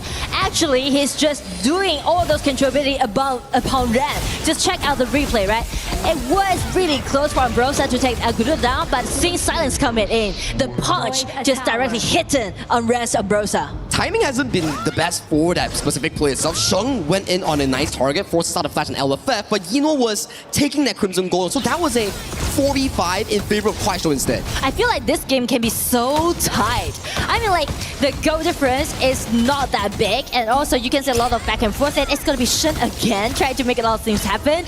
That's the main feature that you want to play a Mai well. Yeah, you just need to go through with your extra mobility, find those camping angles, and I'm liking it from Sheng. He's making his position a mystery that KSG has to solve before these team fights occur. And speak of KSG's solution, actually check out this positioning, right? There needs to grouping up. They need to pushing together as a one group. Otherwise, how you're gonna take the towers down since you're picking out double warrior composition? And double warrior is the thing where if you don't win in the early game, you could be heavily punished for that late game marker here. Mid lane is being chunked out really low. AGAL secures that mid lane tower. Flash engage coming in from Silence, but that's only on an Ambrosia, who still has ultimate. He pays for his life, for his over-aggression. Towards the bottom side, they're looking for an engage on towards Jihao. Jihao has to back away towards safety. He secures the Crimson Golem. He has an auto-dominator. Nice flash coming in from LFF. We do fight a fight towards the backline. Shen Ron finding the backline, but Yu just limps away with a sliver of health. And I mean, that end up with a 1-2 trade. Again, AG just using their energy and trying to push back. That was a really nice initiation on the top side of the map, and if we check the red buff, that was a Nat getting in, and also Kaiser's ulti broke in. That was so close to take them down. The fatal arrows coming in from you, just healing him up for that final damage take coming in from Ron, saving himself. But this is coming in with an AG tempo. Yeah, you're talking about, yeah, it's only a 2,000 goal lead, not the end of the world for KSG, but Yino is well farmed on this Flowborn marksman. So if he goes out of control at the 10-minute mark, it's going to be very devastating for KSG. And also that's gonna be something for Yu, this Chicha, to sort out. Flash engage coming in from Sheng, but a very pixel perfect dodge from Silence to escape himself. And check Kaiser's positioning, right? The vision control, the whole map control is right now in AG's hand. Okay, now we're back into this footing, right? Silence finds the true Mantra on towards Ron. Ron still has the ultimate. Pops the Undying and marches forward through. But Shaw comes in, finds a 3-man stun towards the backline, isolating LFF towards one side of the map. Sheng, he's looking for a play, but it's just to push the KSG members to your own top side. Oh, I mean, like, even though there's no kills happening, but I do like the layers that they put during those teamfights, right? Just check out AG's positioning. First, the Ambrosia ulti, trade for this Dharma's ulti, and then Shuai, the Nat coming in, just kind of initiate again. And they are still putting more pressure here on towards Kuaishou Gaming's jungle. Liu Lang comes in from the backline, wants to find a bit of a play, but Silence is so low. Kachusen doesn't land, he has to back away towards safety. AG is winning in health bars all around. They are rewarded with this bottom tier 2. But I mean that we mentioned about the late game is kind of promising on the side of AG. Not even mentioned they already got the advantage around the 10 minutes mark. So that's gonna be a huge pressure right now putting on KSG side. But double fighters composition, they come on land 10 minutes. If they can somewhat find Yino with a Silence engage, with a Liu Lang engage, that could potentially change the entire fight for the side of KSG. But you mentioned about a potential play, right? That relies a lot on KSG's synergy, whether they are synergized enough to take that instant kill down. Oh, keeps face on with the Invisible Warrior. Yu is so low. He managed to get away towards safety. I can't say that for sure for LFF, but they find the triple and very crucial disengage coming in from Shuai. Just making sure that Silence doesn't get towards the backline, unending Sorrow towards the backline, finding on towards Ron, but Ron is still healthy. Ron has the ultimate. He's coming back up, flashes away. This is a handshake, but Juhao still wants more. Both teams expending a lot of spells. LFF, where are you going, buddy? This is not your push. But they shake hands, they back up. Only Yino is taken down at the crucial 10-minute mark. I mean, KSG did such a nice job before the 10 minutes mark. They just ambushing it, and can you believe that it was Yu Huan, this Liu Lang, trying to circle the whole team fight, the whole engagement, and get them the chance to take the Tyrant down. The 10th minute flip coming in from both teams. Zoe gets sent back towards the wall, takes a cannon blast towards the face, and he is being chased down. He's really tanky. He walks out towards safety, but still, how did they find Yino in the backline? But I mean, like, everything just pivot, right? Once you already got the Tyrant, allowing you to do the pushing strategy, because we mentioned about the execution on KSG's side. They need to push forward, they need to poking forward, but they're suffering from all those engagement coming from AG side. And AG, they started this Shadow Overlord. KSG doesn't want them to get it. They do secure it. Zoe in a very difficult position, gets set on towards the wall. Silence still has the ultimate here, but they all back and off. And Chicha is waiting in the bushes and checking the Ambrosia breaking out. Now they trade it! It's a 1-1. Members are there. Liu Lang got the killing spree. Again, it's gonna be the ambush. It's gonna be the vision awareness. It's the spike mail coming in from Ron, reflecting all the damage on towards you, and they equalize it once again. Goal lead is still in favor for the side of AGAL, so it's still a 50-50 game nonetheless. And you can see it from the camera that actually audience are kind of be attracted by these kind of back and forths. I mean, audience is attracted, I'm attracted. I'm pretty sure the panel is also attracted by how back and forth this series has been. So Sheng, he has to force the flash here, so that's going to be an important cooldown unavailable for later on. The position is not that promising, actually. Everything could happen in 1 second. It's going to be Zoe soaking in all those damage, and right now Aguda is trying to take that Might down. He escaped away from all those enclosed by AG, and it's going to be Zoe still soaking all those damage, building up the front lane for AG's side. But everyone just retreat, hold holding it with composure, but Liu Lang has been taken extremely low. How do they always do it? They always manage to escape with a sliver of health. Sheng finding you. Oh, that was really close. But like I said, how did they keep escaping with so little health? Yeah, I mean, like everyone's baiting and poking and trying to kite as much as possible. Okay, AGAL, they take down the mid tier 2. With the Overlords marching in, they're actually in a very comfortable position. KSG needs to repeat what they did just now. Find Yino in the backline, then they can look for more objectives. More room that they find! The drone throw in the backline, Yino gets taken down! Stry wasn't able to react towards that play. Zoe is in the backline, he isn't able to get any supplementary play, but he gets down with Yino. That's a play coming in from Silence! I mean, that can't be the most deciding point on the side of KSG. Silence again. The man with silence, which makes the action speaks louder than words. It's gonna be the action he takes. Look at that play coming in from Silence. Absolutely nasty from that man. I mean, incredible coming in and just directly aiming at the backline of the core player, the only single core player on the side of AG, and take him down instantly. It's faster than light speed right now, and AG fans, they know what happened there and they are worrying for AGL. But actually, that is not easy for you to do so, right? Exactly right. You need to have that split-second moment of decision-making and then pulling the trigger. It's about mental, it's about reaction, and also the execution. Yeah, I mean, like, after that kind of execution happened, everything just gotta be in favor of KSG from now on. Zoe just pushing the vision line so that Yino can secure this Crimson goal over here. We're back to a stalemate. I've said this before countless times. Liu Lang has to burn the unending sorrow. Both teams are setting their sight on this Shadow Tyrant. It's gonna be the Tyrant fight again. It's gonna be Zoe breaking out his ulti coming in, looking for Yu. Yu has been taken extremely low, getting out retreat, but they trade for the ulti coming out from this Kai'Sa. Silence is at the back. He's looking for a potential flank.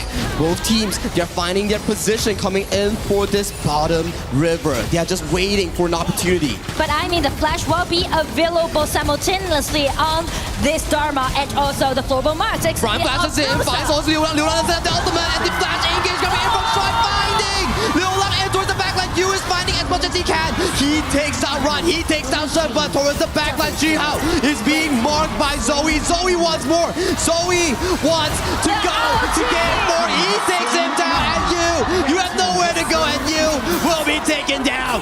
Bottom wave is still available, and AGAL, they're coming for your crystal. I mean, 2-4-4. Again, a beautiful trade made by AG. Everything just went so chaotic, but it seems like AG is trying to close out the game.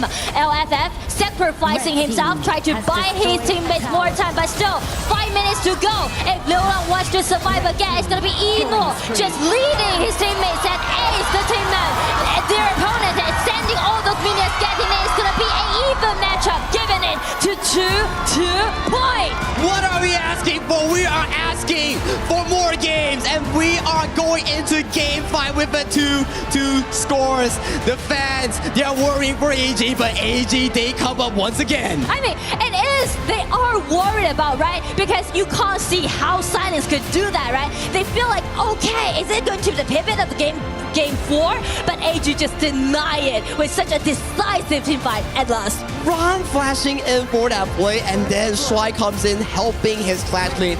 Was probably the best play I've seen with the Liu Lang and also Silence play later on. They play so well. I mean, both teams, all 10 players right now in the battlefield play so well. They're definitely at their best state.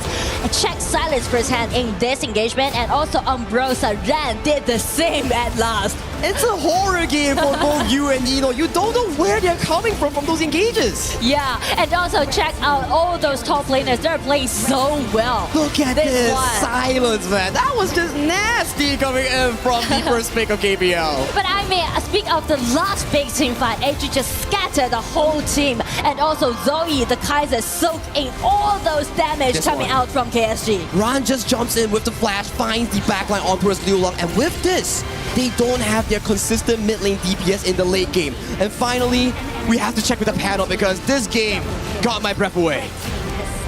It took 15 minutes before Liu Lang died. And unfortunately, in that death, they won the game on the side of AGAL. It was an incredible performance, an incredible comeback, and it's brought us level after 4. Heading into game 5, we've got exactly what we want, which is more chances to play Honor of Kings. I loved it because AG came in with a very clear plan of what they wanted to do in here, right? Like they saw that they have the 2 warriors in front of them. So they said, let's just take one of them down. Let's slow the Chicha down. And then after that, they want to have the late game damage. It was not until like that last fight over there at almost 15 minutes that used Chicha actually had some poking abilities. Yeah, a lot of ability from you. And I mean, it was a game of all of the all-stars, all of the special guys. The reason why they're on the team, everyone stepped up. Everyone had a moment. There were so many highlights. I was like, okay, we have to cut down because of the fact that we can only have so many. But like literally, that was such an amazing game. It was so back and forth. And it's between that 13 and 15 minute mark we've seen now 2 games in a row get decided. That final fight. It hasn't gone 20 minutes yet again. But I also, as somebody who's jumping in, you might be watching, you've seen that Motzi hero being played before, but a lot of times you're seeing it played in a different way. Talk to me what was different about that. It was very different in this one because you have the Annette in front. And it is the problem that if you have the Annette, then you can just nullify the cannon blast coming in from the Motzi. So then your initiation, your poking ability, the fact that you're supposed to be slowing down your opposition is taken out of the table, and then that Motzi becomes pretty not as useful as before. Definitely did struggle. I mean, his 0-2 and 9. I mean, it is a roam. It's not that, like you're not expecting like massive KDAs, but definitely behind on that one. And it was largely, I mean, the team, the way that the composition of AGAL, they nullified almost everything that was being thrown at them. I mean, even the Agudo with that push, it was just like largely like, you know, they were dealing with it quite well here. And I think that KSG did something really well. That was just to keep that Agudo always online, right? Like they needed to protect that red buff. So it's always the Agudo making the rotations, trying to protect his jungle. They were very passive because AG had the priority over most of the resources. Yeah, mostly. And taking over most, I mean, this game was as back and forth as you could go. It seemed like in the beginning, it started to me with the Yino versus Yu matchup. Yeah. They were trying to get the numbers advantage to ensure that they got a little bit of a lead for the farm laner, but then things kind of shifted, right? Once Zoe kind of got online, he was literally the invincible warrior on that Kaiser. Yeah, Zoe helped drive that final team fight towards the way of AGAL. They tie it up. They're taking their little break right now. They'll be back in just a moment to play game 5, but we've got some telestrator. We have to, because that game, you know, again, it swings back and forth. This time AGAL do enough, and it takes till the very last moment to do it. Yeah, and this is actually the beginning one where we're talking about how they were trying to focus on the farm laners as quickly as possible. Look at how deep Yu is. He should not be there behind the tower to kind of get that first blood. And the painful part right over there is that Zoe takes that kill.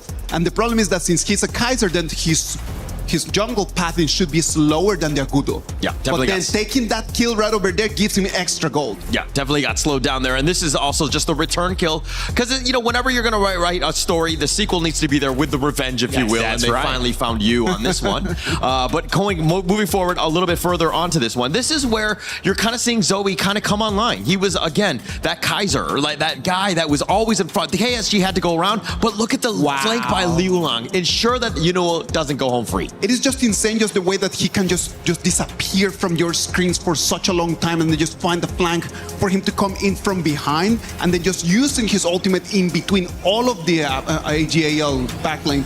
It just opens up the fight for them. Yeah, opens up everything. And this is kind of towards the later parts. Silence with one of the best plays that you will see. Again, the flash truth, all the way, the knockback, the control, everything that you want. In AGAL, they were routed at this point. Even with Zoe there, it doesn't really matter. They were able to be burned out. I thought this was going to be the turning point. I thought that this was going to be like the moment where we were like, okay, yeah, let's just keep going all the way until the 18, 19 minutes, right? Right. AGAL, we're like, never say give up. And this is the flash forward by Ron. You're making the play, and once you took down Liu Lang, that opened it up. I mean, Rainday rightly pointed out that was the first time he died, but that actually got everything going. The wheels were churning, if you will, and the KSG all-out route. But Zoe on this one, he dodges the stun, and he continues and takes down Juhao there. It is just so pretty, just the way that Zoe's playing on that Kaiser, right? Like, because he knows he's tanky.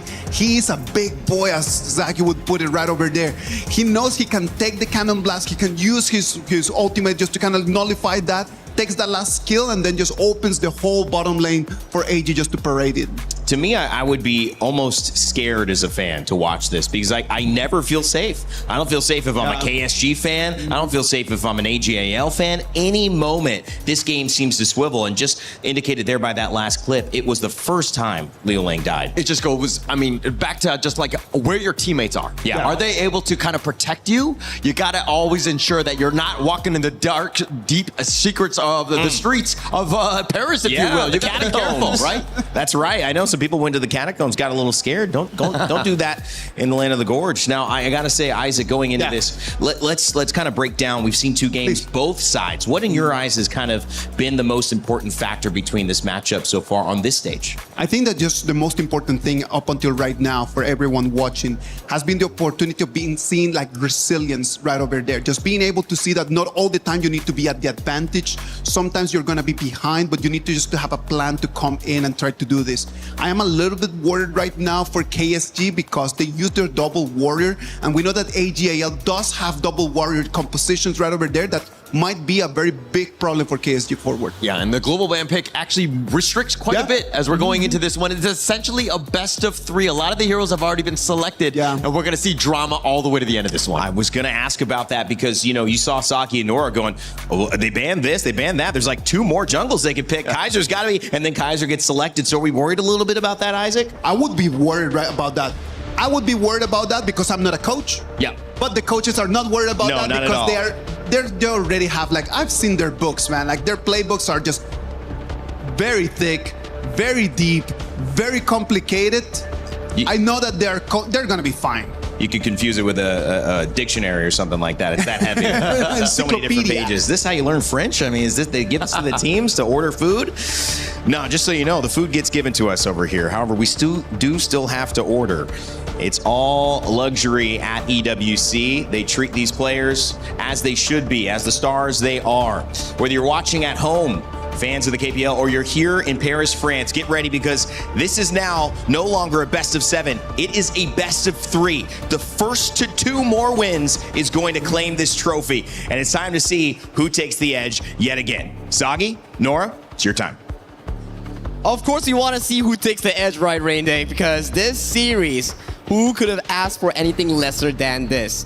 2-2 in towards that score. We are looking to see who is the first team to back that match point against their opponents. Especially when we are going things like 2-2 in this best of 7 format, it just gives me a slight sense of, will we see the ultimate battle today? 颠不颠吗? Well, it's still too early to say that, right? But match point matters a lot. Well, what matters a lot as well is what Rain Day and the panel mentioned here. The drafting book, the strategy book coming in for the coaches here. How do you give a good composition for your team? Because for those at home, or those are here who has never watched Honor of Kings Esports, we practice the global ban pick. Every series you use a hero is removed from your pool. Yes, so in that case, you can see AG, they are using these 2 bans directly targeting at Zhuhao, right? Just ban away this pay and also Jin, which allowing him to lead the whole pace in the early stage. And as I mentioned, Lorian is definitely going to be the vying point when we're stepping into this point.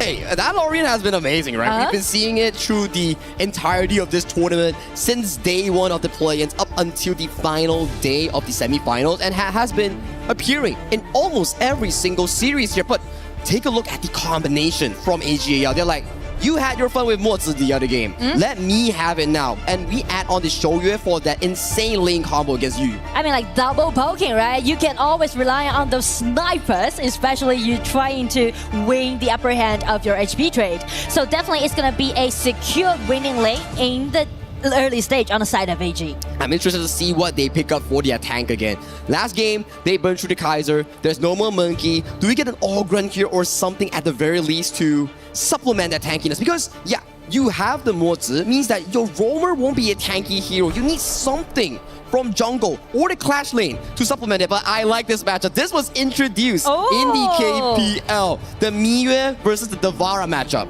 Well, it is so classic to see these two top laners play against each other back in the KPL region. And I would say Miyue will do great if you kind of just prone to let this Miyue to build up the early stage advantage. If you can do so, Miyue can be so dominating when we step into the mid game and do the splat push. And it's one of the most aggressive team composition that I've seen that's being drafted by AGAL. Game 1 all the way to Game 4, it's always about scaling, playing mid to late game for those item power spikes. But this game around, AGAL is drafting heavily towards to winning the lane. And also they are drafting heavily targeting at Zhihao. You can see like 4 bans upon those junglers, right? He's actually denying all those powerful junglers so far in this patch. Hey, it's like what you mentioned, right, Nora? Zhihao is the Zhuangyuan, the first pick coming in from the last The year. highest value Yeah, the highest value Zhuangyuan. So you gotta ban him away. Those 4 jungle bans is not a waste. It's a respect towards the side of KSG's jungler. Exactly. And so does KSG. If they want to make those things happen, they need to initiate more so that they can suffocate AG from those farming pace, because the late game is going to be so scary on the side of AG. So much damage, so much side lane pressure here. They need a front line. And Dun has been locked in for Zoe. We've seen before how Dun, this hero, is able to open up the space. Very strong early game to pressure the jungle of the side of Kuaishou Gaming here. But I want to see what is the last pick here. You have a lot of mid lanes removed from the pool here. The mid laner is definitely going to be a good counter pick. But in that case, maybe like a Hano can be possible, in my perspective, on the side of AG. But for KSG, Yangjin will be their answer, and so does this flowball marksman. Well, I feel like the pressure on KSG is that they need to pushing forward scarily, and it's going to be a Gan and more. Wow, 4 poking heroes on one side. That is a lot of poke. I like this combination. We've seen this from Blacklist International before. One more to Cannon Blast. You get a shot on your face. You get the freshly forged on your face. So you cannot contest that 3v3 mid lane. This is very aggressive stuff that has been drafted by AGAL. Yes, and I mean that it's kind of be a little bit extreme, right? Because you are letting 4 poking heroes, which means the initiation is definitely out there for you. But check out KSG's composition, right? I feel like a lot of potential individual showcase can be seen if Zhihao, this Yangjin farm, are really well paced. They have a lot of carry points. You have the Devara, the Yangjin, the Flowball Marksman, the Lorian. A lot of damage, and if they can find the backline assassination on towards members like Yinhuo, on towards members like the side of Sheng on that mid lane, that could be game-changing, because once those 2 main damage dealers are not available in the team for AG, it could be disaster. Yeah, so as we are stepping into this precious and dividing match point, you can see AG, they're playing in the quite, I would say, risky composition, right? If they can drag it into the late game, which they are really good at, yes, they can grab the match point. But as for KSG, they also stepping into their own comfort zone. They're trying to use their aggression and grab themselves the match point. Momentum on the line. Both teams 2-2 tied in scores in the best of 7 in the grand finals. Match point on the line. KSG taking on AGAL in this game number 5. And they encountered each other in the mid lane first. Yeah, very small start coming in from both teams. This has been AG's starting style, right? Just starting Zoe towards the mid, get that clear in. But I mean, the accuracy about your poking is really crucial on the side of AG this time. Oh, I like the rotation here. We were thinking like, it's gonna be Yinhuo and also Mo Zi on Shuai, but they changed the direction. It's like, okay, Silence, you've been having a very good game. Let's pressure you on that top side. And also we mentioned about if you want to play this Miyue against the Valor, you definitely need to highlight this hero in very early laning stage. Oh, Sheng coming in for a bottom gank on towards you. You has the double snipe. Oh, that's a very good damage. Liu Lang is here, find a bit of damage on Sheng. That's a 2v2 that's been won over to the side of KSG. I feel like Liu Lang can play really well by this Lorian, so does Shen. So definitely Lorian can be very powerful due to his skill set. right, against this Ganon more in the early stage? It's about range. Whoever lands the first blow first will be able to win that specific matchup. Is it going to be Liu Lang finding the elevation on the Lorient ultimate on towards Sheng, or Sheng finding the burst damage first on towards Liu Lang? It's a bit of a rock, paper, scissors. And it's a bit like this game is going to be a pure mechanics combat. I like it, right? When you are burning down your strategy pool, it comes down to the original core of how you play Honor of Kings. Mechanics, micro details, right? Yes, just unleash all the potential play that you might offer to us. That's true. Oh, so far Ron, top side though, he's winning a lot in towards that laning phase here. Thankfully to Shuai with that early game roam. So that laning phase for Ron is something to look at. He will be the 1v1 monster towards that side lane. And both teams are actually trying to, prioritize their junglers farming pace. But in that case, you can see Yang Jin already got a level 1 advantage against this Dun because he had a high efficiency, speak of the farming pace. One snipe coming in from Yinwo. That's a lot of HP being expended by the side of you. Nice sniping. It all depends on your accuracy. Yeah, find a bit of a poke so far. Early game has been similar in the past few games. Just stalling those item power spikes, waiting for one member to actually make a mistake. Oh, Sheng, nice steal with the Presby Gorge. And also showed his determination about landing his poking damage directly on the target that he wants. Yep. Bot side has been 2v2 so far. LFF doing an amazing job with the Lianpo, blocking those shots for his farm lane, so you can actually scale into the late game. We saw how scary it is when you have a late game full-blown marksman, right? Another steal by Ganon Wall. Sheng has been on fire. Yeah, he's really accurate about how he's gonna do all those poking damage. But, the only difference in the early stage is that how they're gonna gain the vision control. KSG relies a lot on this Lianpo. On the other side, AG relies on the Dun. It's gonna be Lianpo knocked up directly on the Enos. Oh, it's gonna be the first blood goes over to Liu Lang. But Liu Lang finds a nice pick on Yino, but Sheng also finds a counter kill on towards you. It's about the mid lanes here, finding the key snipes towards the back line. So it's gonna be a 1-1 trade, and only the farm lane will suffer. Well, Honor of Kings, farm lane, you'll always see 5 members coming in towards your lane. Yeah, I think it has been a usual occurrence for both Yino and you. Yeah, under huge pressure, I need to say. Well, we check out a replay here. Nice engage coming in from LFS Lianpo, catching on towards Yino. The elevation towards Yino, and Yino sort of displaces himself, but you also get sniped down by Sheng. Yeah, just as long as he trying to flash out, that's the point. That's timing for Ganon to take that full-blown marksman down. The snipe is so good. And AGAL back towards live, they secure the Tyrant going towards their side here. So in this game itself, it's about, yet again, those 10-minute marks, how you play those team fights. Mingyue has to burn the ultimate here. The Umbral move won't be available. Shuai finding the smite on the stun. But it won't be much of a fight. Because the initiation isn't that secured. But Lianpo playing is so fierce. No. It even make it as a tower dive. But here comes Ganon again. It's gonna be double sniper. It's gonna be the last point. Flash in. Got him the just claim it as a double kill. He's on fire with those snipes, and he is getting back after back after back. What does this man take for breakfast? Because he's just hitting all his shots. I mean, like, Ganon, we haven't seen this hero being played so far in KWC in such a decent way. I mean, like, so accurate, so precise, so determined to do so. The initial play was coming in from LFF, engaging on Nino, knowing he has no flash. First snipe onto his LFF, forcing his flash. Sheng out flash forwards, finds LFF, and then the last finisher on towards you was so perfect from the AGL mid lane. It's all about calculating, right? You need to be really good at mathematics that allow you to do that. Trigonometry, dimensions, Sheng is an expert. And it's another one towards the mid lane on towards Jihao. But the only reaction that we can give to Sheng right now is just yelling out. It's an outstanding performance, I mean. Extremely good performance, mid lane centric carry style, and with those wins, it's just jungle buffet for the side of Zoe and Ron. You can see how much pressure that has been put on towards the side of KSG just by Sheng alone.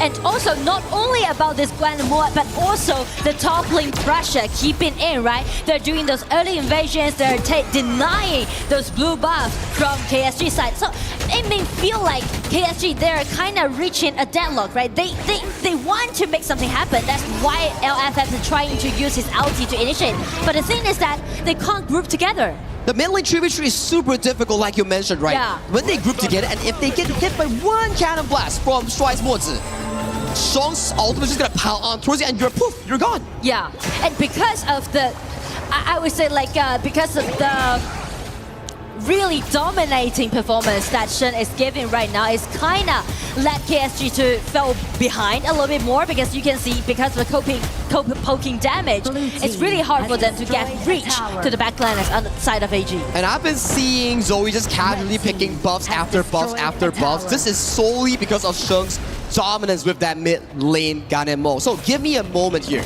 How does KSG find a way to make it back? Because Sheng so far, he's 4-0-0, and there's not a lot of engage coming from KSG. I feel like it's going to be the time for this Yang Jian, because Yang Jian actually shared the even goal, and he's nice knock on towards Yinor. Yinor almost getting zapped out. The passive from Jihao takes out Yinor for his over-aggression in that mid lane. I mean, just talk about it, right? And Jihao just executed it. That's the point. These players, they are so sophisticated about what they're going to do, even if they fell behind. Nice dodge from LFF. If he takes that, he's gonna lose a lot of HP. So that kill is really important for side of KSG. This stops Zoe from stealing it with this Azure Golem, which they need a lot. I mean, the gold lead definitely going to be very crucial. 3,000 gold lead now is in favor of AG side. But check out Jihao, just showing his aggression. Because of the versatile damage, it's definitely enough coming out from this Yang Jian in this certain stage. So they need to make sure that Jihao is going to play in such a safe setting. He cannot put himself in a very awkward position where his team cannot follow up towards the top side. Liu Lang and also Silence finding a 1v2 against Ron. Silence has to pump the Millennium Echo. Liu Lang gets taken down by the side of Ron. He does get traded, but what do you lose? Mid lane tier 1 tower goes in favor for the side of AGL. I mean, they're taking down the tier 1 tower in the mid, but check out Juhao's positioning. He's trying to enclose the whole setting, but Shuai already spotted out. Such a great map awareness, but he didn't realize that there would be 3 members coming out for this move. So it's going to be killer spree, goes over to Jihao. KSG needs to convert these kill advantages into map pressure. Those towers in the top side, those towers in the mid lane, if they can get it, they could equalize this lead. So far, those are great kills, but how did they make a comeback is what I'm looking for. It's very hard because as you see, they sacrifice the Roma on the side of AG, trade for that Tyrant, so definitely the advantage is still holding in AG's hand. Ron is just on fire today, so on form, finding the 1v2, 1v3, and still finding the kill. And Jihao, he has been finding consistent back-to-back plays to bring the game back into an equal footing. Because he knows that he's the only member in this certain mid stage can hold the whole situation on for KSG. Oh, this is going to be a 1v1 between the two junglers here. Nice secure coming in from Jihao, but he will have flash going into the Tyrant fight later on. But I mean, check the goal difference. Well, how long haven't you seen the mid laner sharing with the highest gold in this patch? I mean, not in this patch at the very least. Such a privilege to see that. I know, right? And Sheng just doing it out of the blue as we pace on into the 10th minute mark. Both of the Clash Lanes will be doing their duty in towards that side lane. Silence has been one of the players I want to point out on. He's been silently farming, and he will be a threat towards the backline at the very least. And in that case, now Silence is doing all those pushing strategy on the side lanes and trying to make sure that they got enough time to reset for the engagement. KSG starting off the Overlord, wants to trade off with AGAL, but it has been spotted by Ron from that bush. They're trying to make the Dragon Trace happen, and Ran at the same positioning, trying to deny it. Is always gonna be a kill. That was so close and scary. Yidol was just busy pushing in that bottom side. I thought Sheng had it for real. LFF has to pop the ultimate to run away. Silence goes very low and has to pop the Millennium Echo to pop away towards safety here. But with that, I feel like AGL won the map entirely. Bottom tower damage, Crimson Gold is stolen away, and winning in health bars right now. They're definitely snowballing the game, right? The tower pushing and also the tower guarantee, and also with the poking damage coming out from Shen, it's gonna be very scary. But in that point, how KSG can make those counter attacks? Because if they are only relying on Yang Jin, the single hero, that might not be capable enough for them to turn the table around. Very true. We need Liu Lang to find an elevation towards the backline. We need LFF on that item to bring everybody in to find a miracle play. As the minions are marching in, this could be a lot of tower pressure onto the side of KSG. Wow, now it's gonna be the minions, especially with the vision control. It can easily allowing those snipers to shred down the HP effortlessly. Jihao marks on towards Eno. Eno is very low and takes a lot of damage towards the face. AGAL, they need to heal up on Sheng. Where did the HP go? I mean, it comes out from Yu's Global Marksman, right? Because Global Marksman also shares a really long attacking range, and also because of the preset damage dealt by Yang Jin, allowing them to take Shen extremely low. So Yu is gonna be a winning condition for KSG if you can consistently use the ultimate and poke the backline of AG on Eno, on Sheng. That could potentially stall the game into maybe another Tempest Dragon? Yeah, maybe. I mean, it's potentially to see that happen, but as right now, actually KSG try to step in out of their high ground tower, which will make the fishy coming out. They need to be careful right now. They need to give away the Crimson Golem, and the waves are coming in. The bottom wave is coming in for this really low high ground that they're trying to defend. A bit of an engage on towards the backline, but Sheng, a very fancy sidestep to dodge away from the elevation. Yes, and I do like the way how Liu Lang is playing right now. The Lorian is also using his long attacking range and poke Shen down before the engagement even happened. He needs to, right? If he finds the perfect play, that's where KSG gets to extend the game into a position where Yu is really fit, Silence is really fit, because in the late game, I feel these two teams are really neck and neck, and LFF, he has to pop the flash, if not, he will be taken down by those fleshly Forged Blades. Meanwhile, minion waves will be cleared as the bottom tier 3 still stands one more day for KSG. I mean, nice holding right now, providing by KSG, right? They're buying time for themselves, and they're looking for the windows open for them. But first thing first, they need to make sure that they dodge all those swords coming out from Shen. It's like playing a mini game, right? It's like, oh, you gotta dodge the Immortal Cannon Blast. Oh, you gotta dodge the Got-Him-Mo Spears here. So you gotta tread with caution here. One wrong move from Yu or Liu Lang might be devastating for the side of AGL. It's pretty much like a test for AG's accuracy and a test for KSG's mobility. Yeah. That is going to be the mini game that these two teams will be playing as we look back towards the map. 20 seconds back on both of the Shadow objectives. With a 5,000 goal lead, I don't think AGAL wants to trade with KSG. They want to seek for control, and LFF, he's taken down really low, doesn't have the flash. The poke damage is still coming in. First shot on towards Yu. HP has been won over by the side of AG. The layers that AG is forcing out, the only engagement can be seen on the side of KSG, which will be this Lianpo, right? You can see Lianpo's ulti is always going to be unavailable. Yeah, once they try to initiate, it's not allowing them to do so. And with that win on that HP bar, they managed to go for double objectives, both the Tyrant and both the Overlord. This is a very difficult situation for KSG to actually dissolve, because if they lose the high ground team fight, it might just be GG and match point over to AG. Yeah, I mean, like AG is trying to solidify their play. Zoe, watching True, finds a bit of a poke on towards the players on the side of KSG. And I mean, it seems like the damage dealt from this Global Marksman isn't that sufficient, right? It all be survived by Zoe. LFF goes really low. Does Eno find the snipe? Liu Lang blocks it for LFF. But this opens up all the tier 3 high grounds for the taking coming in for the side of AG. But still, I really like the way how Liu Lang is blocked away that snipe, trying to save Lianpo at that point. Hey, you feel love in the air for Liu Lang and also LFF. He's like voluntarily blocking for him. If Liu Lang falls, or LFF falls, that could be a very big issue. Eno gets hacked by the dog coming in for the side of GG.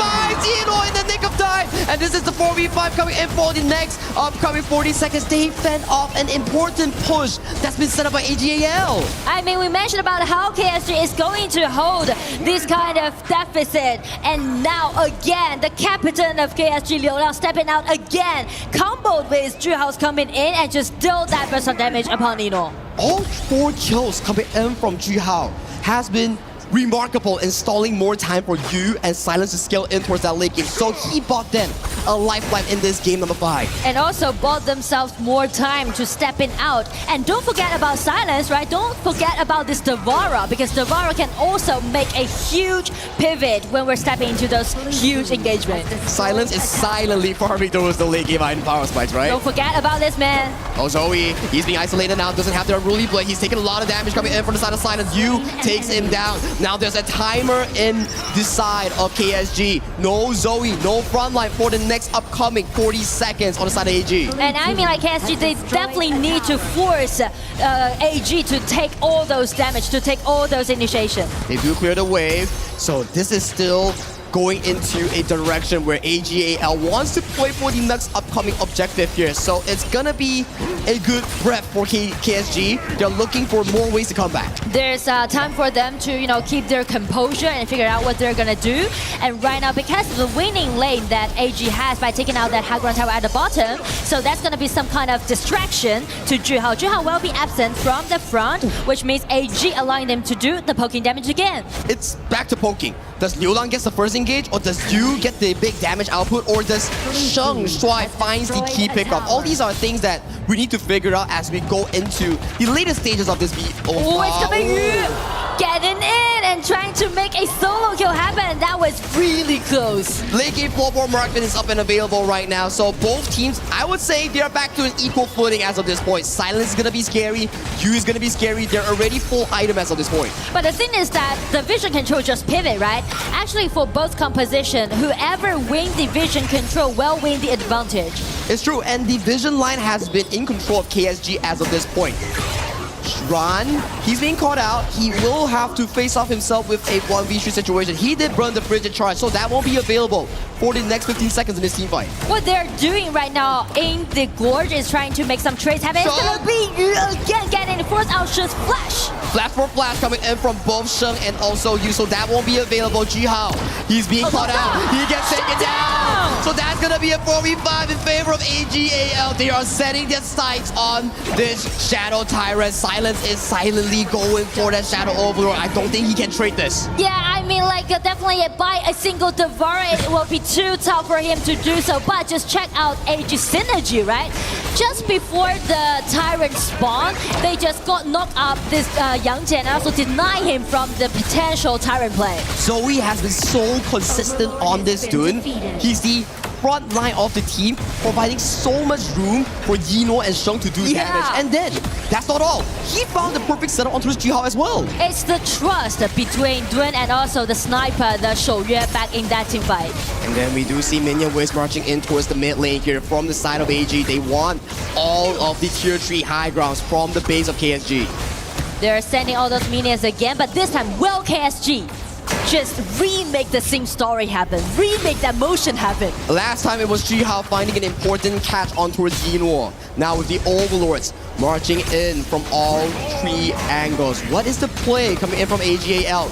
Star Chaser has been used by the side of Yinhuo. He's looking for a bit of a poke, but they have escorted that play. Yinhuo is going very low. LFF might be the first target to fall. That is going to be a 4v5 for the next 43 seconds for the side of AGAL. They still have the next wave of Overlords marching in for the base. I do like the way how, I do like how AG is pushing on the top right now because they are solidifying their advantage on the top, right? By taking those high ground tower in such a secure way. Check out Ino's position at that time, right? Make sure that he's gonna escape away from all those burst damage. It's gonna be Devara coming in, and the resurrection has been triggered. It's gonna be Miyue coming in also, using his ulti to force all those members from KSG to get back. It's gonna be the Vanguard on their way. Yue is still holding it up, hiding a bit, dodge the stun coming out from this mortar, but still AG is chasing in, and it's gonna be a 1-1 trade happening on the top side. It's gonna be the resurrection again coming out. It's gonna be Eno take that Devara down. It's gonna be a 1-2 trade in favor of AG. And still AGD and minions marching through. Zoe goes in for the aggressive engage. His eyes set on for the crystal here. LFF, he's fighting for this engage, but he will be taken down. Jihao is the fall. AGAL, they are going for the match point. The match point in the final in KLFC 2026 goes over to AG. AG first by using those pure mechanics, pure accuracy, precisely and cleanly close out the game. Show Gaming are at knife's edge right now. We are in a BO7, and the first to enter that match point right now is AGAL. Yinwo and AGL, they're smelling, they're looking for their new trophy in their cabinet. And I mean, I do appreciate the way that how they're drafting actually, because you know it is so risky that you're gonna take out 4 poking heroes in one side. It's like the pure trust that you can see beyond the teamwork. This is the start of everything, right? LFF being the first target to be taken down, ultimate flash from Sheng, and he found the amazing snipe on towards the side of you, and that was just the start of these plays. I mean, because of Shun's accuracy and also their vision control, allowing them to do so, just, you know, kind of push the game till the end. And there were signs of moment where Show Gaming was able to claw back into the game itself. They found the side of Yinwo, they found the side of Zoe, and they extended the game to almost the Tempest Dragon. But in the end, Zoe with this catch was just impeccable. But if you want to know more, let's pass it over to the panel for the further breakdown.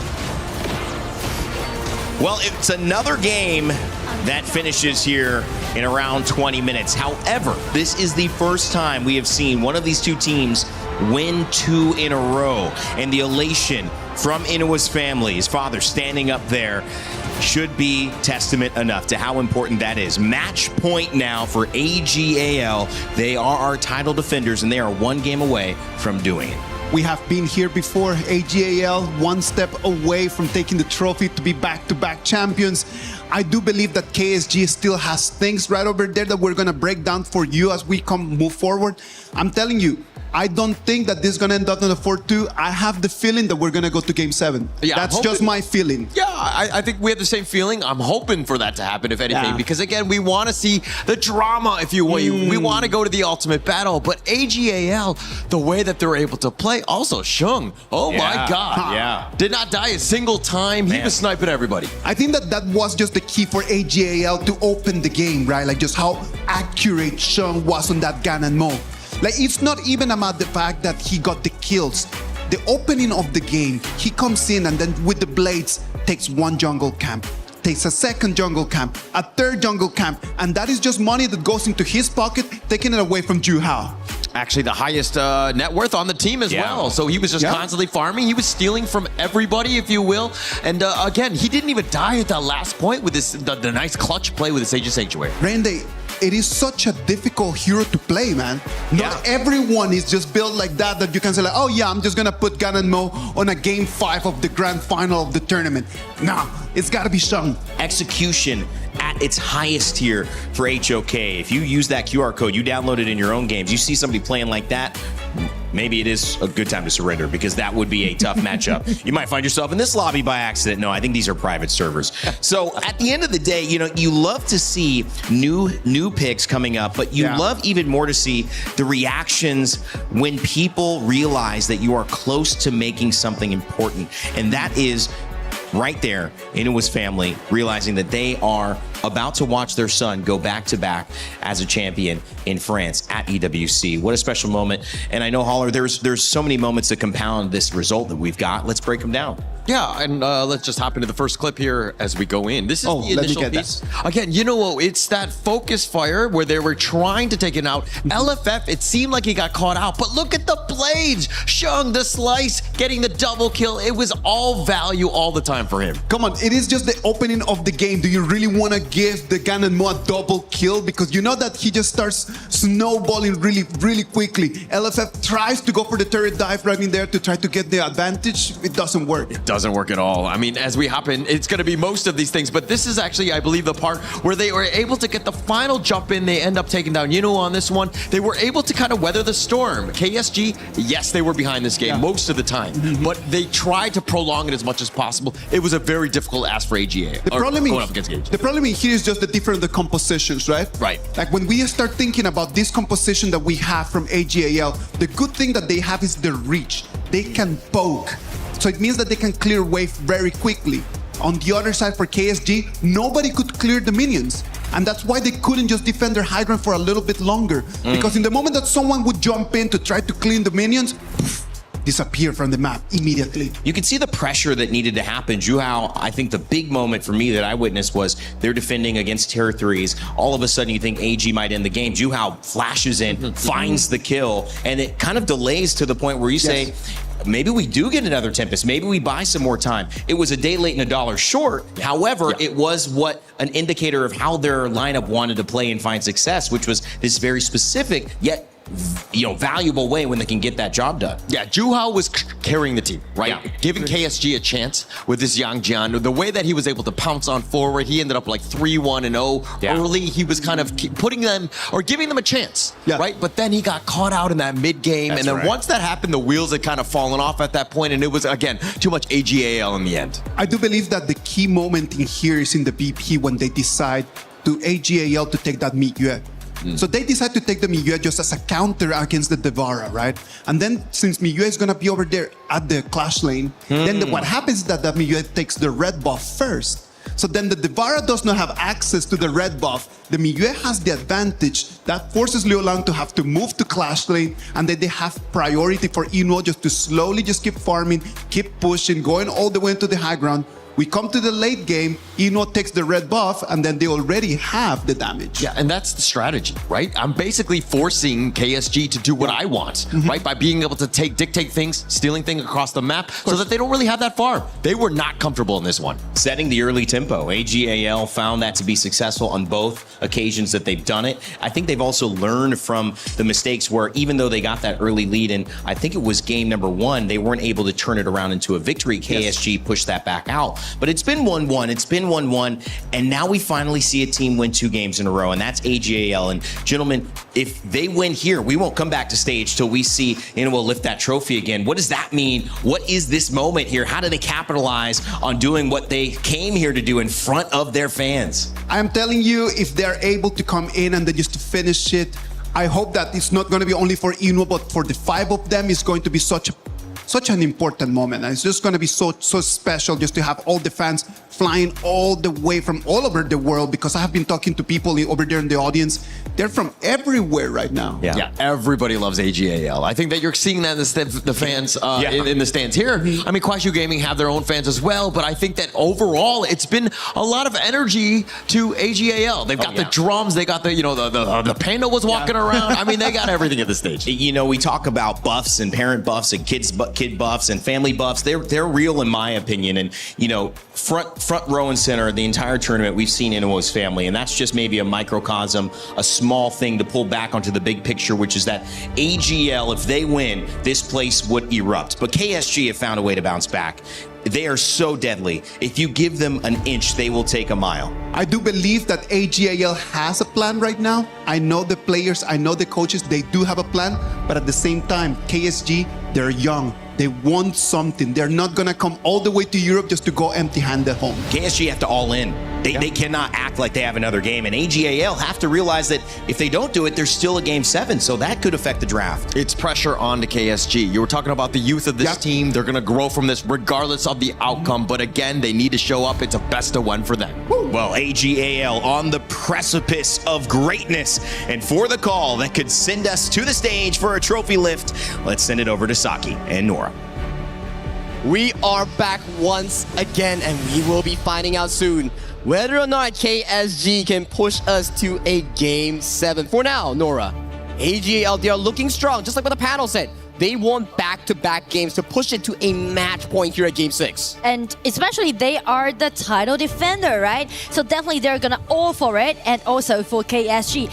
That's the most fun part when we are reaching a score like a 3-2, because no saving cards. If you pull all the cards that you have, right, bring it to the ultimate battle, everything will be set up as the original one. Yes, you reset the picks, you go into a blind draft, you don't know what your opponent picks, and you have to structure your own draft and trust in yourself in the ultimate battle. But we'll save that talk for later as we go into the draft.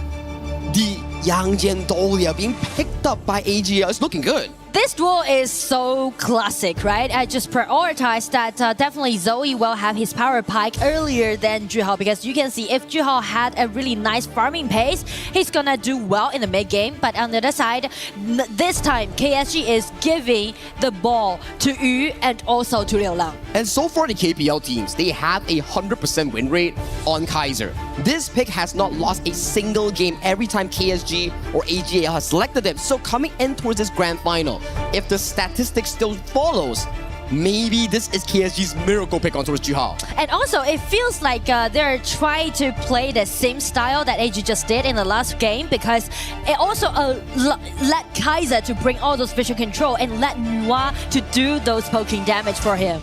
They definitely have to, right? Like, you form that front brick wall, move in together for you and also Liu Lang to do consistent damage here. So everyone will be locked in here for the side of Yinluo. It's gonna be an okay lane at the very least. You on the Aoyan, he won't be able to buy that Frostguard Embrace to fight against a magical damage output. So the laning definitely gonna be a little bit torturing for Yu, and also it also means that they need something spicy on the top, right? Maybe a Byron will be possible on the side of KSG, but they already used that. It. Yeah. It's still available at the very least for Ron in that clash lane. Maybe for the side of KSG, there's still the picks like the Fatih, the Charlotte, those are still available. And you know those two picks, it screams silence because those are carry picks where he's known for. So that's the reason why AG is denying this Fatih pick, which only may be a potential Umbrosa we may see in this game. Well, there's still the Charlotte, there's still the Umbrosa, the Vara ban away as well. That's the pressure and stress when you are playing the global ban pick. There's like, what, 5 heroes automatically banned away from your pool, plus 4 heroes, so for players, you not only need to know how to play the game, but you need to have a very, very large hero pool and understanding. Exactly. And speak of the hero pool, Haya is definitely gonna be the one, because like Haya can easily initiate and also deny this Kaiser from the front of KSG side. I'm looking for a potential shallow play for Silence because it's one of his signature hero, and also because they are trying to drag A to the Atom battle. So just bring it out. But Kui, it's gonna be very interesting. It's a KSG tradition. Okay. I know it's not the same roamer, and I know LFF is new, but we've seen what Kui can do for Kuaishou Gaming, and it's coming down to this specific pick here. We want to see how this Kui can actually set up for KSG. If you can land hooks on towards the side of the Yangjin or the side of Shuai, that could be game-changing for them. Yeah, I mean, definitely. And the thing is that we used to see Kui paired up with Angela or Xiaoqiao, right? Capable enough to do all those insta-kills upon the enemy who's being put back. But check out, if we just scrutinize KSG's composition, there's no sufficient burst of damage can be seen into this stage. We need to hope for the greater good. At the very least, use those hooks, make it into your advantage. If you can land multiple hooks on Yinluo, on towards Shuai, on that Dolian, maybe, just maybe, Kuaishou Gaming can push it to an ultimate battle game 7. But I mean, like, question mark is definitely putting on that Kui pick, and also question mark is putting on the result of today's game 6. Will it be into the ultimate battle, or will AG just defining their title? So Nora, I learned this from KPL, from your region. 颠不颠？什么？颠不颠？颠不颠？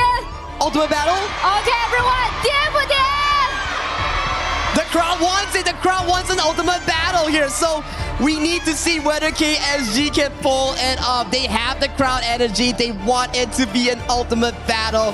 And with the draft set and lock, we will be going into Heroes Gorge, potentially the last time, unless KSG can find a miracle here in Game 6 of our Grand Finals in honor of Kings World Cup 2026. Let's go, we are ready for the battle, and everyone just use your loudest voice. Cheer it up for your favorite team.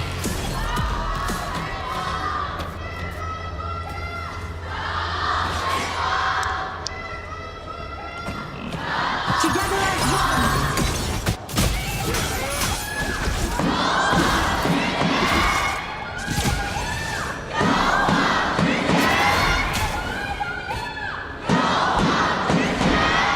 The rumble's up, the tension's out there, and it's gonna be the game for these two teams. Stakes has never been higher here, Nora. AGAL, they find the match point and they want to make sure that it ends here, right now. A bit of an invade here coming in from KSG. They do take away the fire beak from the side of AG. Right now, we can see a nice knock-up. Well, it can be a little bit difficult if you want to confront Byron in such an early stage, especially during the lanings. One of the strongest Clash main laners, which is the Byron, so for Ron, he's very self-sufficient in that top lane. That's why you see Shuai, he's just following the side of Zoe to maximize that goal potential for this young Jane carry pick. And also, speak of the bottom laning, you can see Ino is actually trying to calculating all those minions spawning at the bottom, right? Because we mentioned about how painful all-in could be during the laning. I like it, right? You're giving Ino a very comfortable laning phase. You're also funneling more gold. But Zoe gets hooked into the midst of everyone. Invisible Warrior tagging on towards AG's jungle.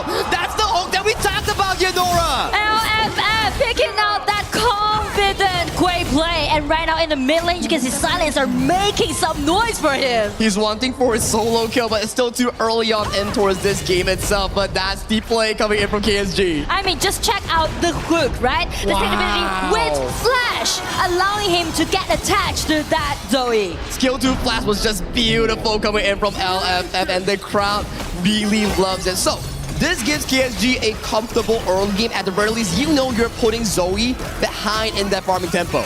Yes, they're trying to cut off the farming pace away from AG side. And also, you can see the another one. Like another hook. Into the void. Ron has to burn the flash. LFF is not missing these hooks right now. And you know what? LFF is so new, not only to the stage, but also to the team. Actually, in this spring, he was first picked up by AG, right? So, and then in the summer's season, he just rotated to KSG, and this is the first season he ever debuted in this stage. Young players, right? The potential is just amazing. I mean, young but scrappy. Young but scrappy, but we love it. We love to see how they fight around these objectives, and LFF has been showing pretty good hooks thus far. And right now, he's taking the vision around the riverside and trying to threatening AG's positioning. Well, we're back into a farming tempo here. Like we say, we always love to see what Sheng has for that early gameplay. So he's pacing himself in towards this top lane bush, maybe finding some trouble against Silence on that Charlotte. I mean, definitely they are trying to pressure this top lane, and right now they're taking their movements, dragging them into the ulti. It seems like the damage out there. It's not enough though. All the members coming in from AGL, they are already here. So this is gonna be a play coming in from AG. Strong flashes towards the backside. He's looking for a play. He finds the side of Silence in a 1v4 situation. So it's gonna be a 1-1 trade. Wow, everything just went so chaotic on the top side of the map. But I still like it, right? AGAL, they expend only 2 members, but they wasted 4 members' time coming from KSG. That's an overall win if you were on the side of AG. And it's all because of the synergy that they had, right? Led Heya to landing his ulti and drag the most squishy part on the top side. And with that kill on for Silence, this opens up the Tyrant freely for the side of AGAL. The steal won't come true as it goes over to the side of AG. They know that they still have a winning lane at the bottom, so they are just trying to secure every Tyrant on neutral objectives that they can gain to. Yeah, and this is looking good so far. Goalie-wise, KSG is still looking really well. I think this is because Zoe suffered that 1 death in towards that early game. Yeah. So that's their saving grace. But how long can they hold? They need Liu Lang to be the late game carry. They need Silence to be that late game monster as well. But as you mentioned, time is exactly what KSG need right now. But how they're gonna bring it into the late game, that depends on LFF. Yeah, LFF 0-0-2 on that KDA, still 100% in that kill participation here. Oh, he's waiting. He was in the bush. He's inside. He might be hooked here by the side of LFF. LFF finds a hook onto her slide. Not the best target here. She still is able to survive. Liu Lang has no flash. Gets tagged on by the house coming in from Zoe. That's going to be the first pickup here for the side of AGAL. Meanwhile, this is happening. The abduction coming in from Sheng. In towards the Moon's Gaming Run. Zoe is waiting. Zoe gets the pound. But does he get the engage? No, he does not. LFF gets to run away towards safety. Silence, and also the side of Jihao is on a stronghold run. Flashes in towards the backline, but Yiro gets hooked in. Jihao is finding more trouble with the team of AGAL, but it is a win coming in for the side of Quasho Gaming. I mean, that is insane to see such a big 5 versus 5 team fight in 5 minutes at the bottom. Can you imagine that? I thought KPL was a reason about rotations, but this is all about fighting, and I'm loving it. That's because we are stepping into the final stage of the final right now, right? Because it's the match point for AG. They're giving all the cards they can. They're doing it, being so committed. But as on the side of KSG, you can see like they won't give it up, even though only a slight opportunity is there for them to get it back. I am loving the aggression coming in for both of these teams here. For KSG, it's about LFF, Juhao. It's looking for those plays. For the side of AGAL, it's about Sheng and also the side of Zoe here. But Yu taking so much damage here. He has to give away that mid lane control. Yes, and actually backtrack onto those composition. I do want to highlight this Zoe and Yangjin pick, right? Because the double ulti that Yangjin has, allowing him to be very dominating in the mid game. Yeah, I think that is going to be one of the main winning conditions that AGAL wants to be able to look for those key winning plays here. That's a nice chunk of damage on towards that mid lane tower run, just getting a bit of control for the side of AGAL. But talking about composition, right? Late game, I would have to give it over to the side of KSG. Yeah, definitely. The late game is so promising because they have 3 late game heroes, Shallow, Nuwa, and also Aoi. That's also going to be a little bit trouble them to handle the mid-game situation because even if the hook is right there and get it back, the damage out wouldn't be there for him. Yeah, that will be happening more in towards the late game here. Maybe hook into Liulan's Nuwa burst damage. We will never know, right? Maybe that's the game-winning play coming in from the side of KSG. But right now, in this early game, both teams are consistently fighting for river control. They are looking to see how they can actually push that goal lead. I mean, speak of the goal lead, is quite even actually right now. Very, very tight. And also, the situation is reaching a deadlock so far. It's not going to be easy coming in for both of these teams. None of them wants to give an inch. One small mistake coming in from KSG and it is tournament elimination and second place. One small mistake from AGL and we might get a game 7. Yes, that is possible. And in that case, actually Yu is changing his item building logic, right? He's prioritized the Daybreaker, let them to have enough versatile damage. You need it, right? There's so many tanks. You have Ron, you have Yangjin, which is a good point that you brought up because usually Aoyin is not the best hero to take down tanky heroes like those 2 Clash End fighters that we talked about. But in these kind of certain composition, there's no choice left for him. There's just no choice. That's the pressure coming in from the global ban pick. As we look in towards this mid lane tower here, the mark finds the mark on towards him here, but the infinite vastness will be expended by you, so that's going to be a crucial cooldown unavailable as with that being expended, KSG gives control over this Tyrant. I feel like AG, they are really disciplined so far because as you can see, they made a lot of skill trades happen, right? Because they know Aoyin with his ulti unavailable, and it's really hard to let him landing the burst of damage that we just named right on this ring or this Haya. So the next 60 seconds for you is going to be a very crucial timing. He cannot get caught. He cannot be taken down. If not, that's going to be a win. They do get the hook towards Zoe though. Zoe, he's stuck in towards the midst of the void. But with the tenacity coming in from the Yangjin, he walks away towards safety. Meanwhile, this is happening. Hino is finding a bit of fun on towards the bottom side on that tier 2. Well, in that case, I do want to highlight the item building lodge. And sorry, it's going to be another full hook coming out from Quay, but the damage isn't there for them. That's the thing I do want to highlight because Zoe's item build logic is also different. He also prioritized the magic armor item for himself, in this case for Yangjin. Succubus cloak, right? Oh, yes. Shug just barely dodging that hook. That is very dangerous for the AG mid laner. 2 teams are just baiting out all those skills that possibly have because they are presetting for the upcoming 10 minutes mark. This is going to be a very important one coming in for both of these teams. We've seen how explosive these fights has been every time the 10-minute mark hit. So now, 15 seconds on the dot. Positioning from the side of AGL is slightly slanted over to the mid-bot side. We need to see how KSG decides. Do they go for the fight or do they go for the trade? I mean, lack of the flash allowing Zoe just coming in 1 versus 3 and even make it as a 4. It all relies on this double ulti that Dolly and Yangjin has. Immediately, we see the trade-off here coming in from KSG. They go on towards the Overlord. Looking for a 50-50 trade. I don't see any potential steal coming in from the side of AGAL. It will be a handshake coming in from both teams. So it's going to be a fair trade. Speaking of those dragons on the side of KSG, but still, AG got what they want, right? Just pushing forward. Just play around with Inor carrying this red buff, right?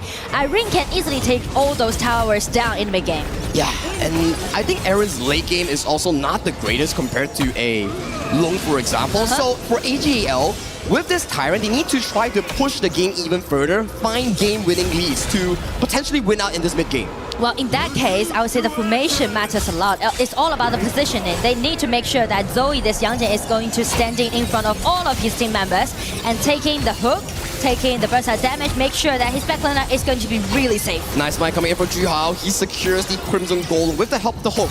Annihilation doesn't find on towards the key targets here from the side of AGAL. Both teams having to clear the waves, just waiting for the potential moment here. Zoe going in, finds the void, gets sucked in, but where is the follow-up damage? It's just a bit of a poke. Look at Ron's HP bar, so tanky, but having to use that Pure Sky. I mean, that's the thing we were talking about, right? The shortage about whether you're gonna pair up this play with those late game heroes, right? So still, I would say there's like 6 or even up to 7 minutes, which is needed on the side of KSG. Yeah, they need more time, right? When Liulang starts getting those full items, when Silence starts getting those full items, that's where KSG's composition starts overpowering AGAL. But for now, AGAL is still in control. They need to find a potential engage, maybe on Sheng, maybe on Zoe. Need to see who can actually find it. Well, I feel like definitely going to be Zoe. You can see like how aggressively that Zoe is playing right now, right? Every time you see someone just goes in, man. Like Zoe, has no chill. Yeah, I mean, just land all those marks and let him to chase them down.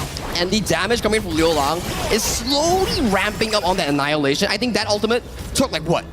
30% of HP coming in from Sheng's health bar? That's a lot. I mean, that's a lot. And also because of the match point that they are reaching right now. So both teams are actually playing extremely cautious.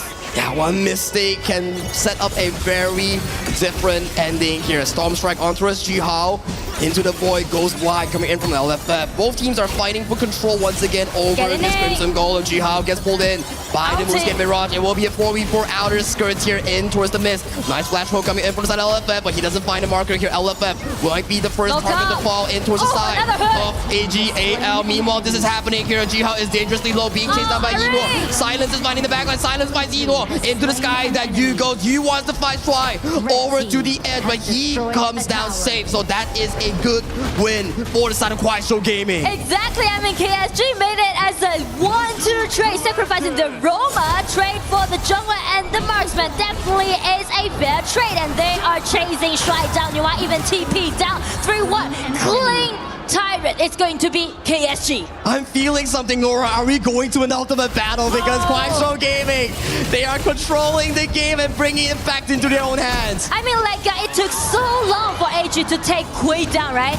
They put so much effort on taking that LFF down, which allowing Silence to sneak in, allowing Yu to sneak in. Yeah, Yino has so much gold, but he got taken down because LFF stalled so much time for Juhao, for Silence to get into that backline. I mean, it's definitely gonna be the point for KSG maybe turn the table around, but how they're gonna solidify it, they're just letting Juhao testing a little bit, baiting a little bit. They're trying to secure the Tyrant that they want to have. Tyrant has been started here by the side of Kuaishou Gaming here. Juhao taking a lot of damage in this initial exchange from both teams. Silence going in for the backline, wants to look for a steal. Zoe secures the Shadow Tyrant, but backline Silence finds Yinor in an assassination flank. Where is the follow-up damage here? They're waiting for Sheng in the outskirts. Zoe gets taken down, infinite vaxes towards the sky. Wants to go for an aggressive engage.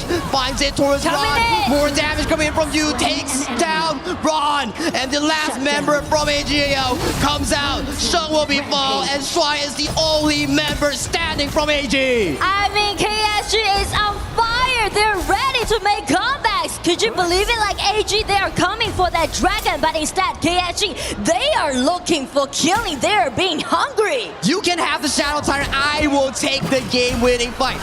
Nice hook coming in from the LFF, finding onto a Shuai.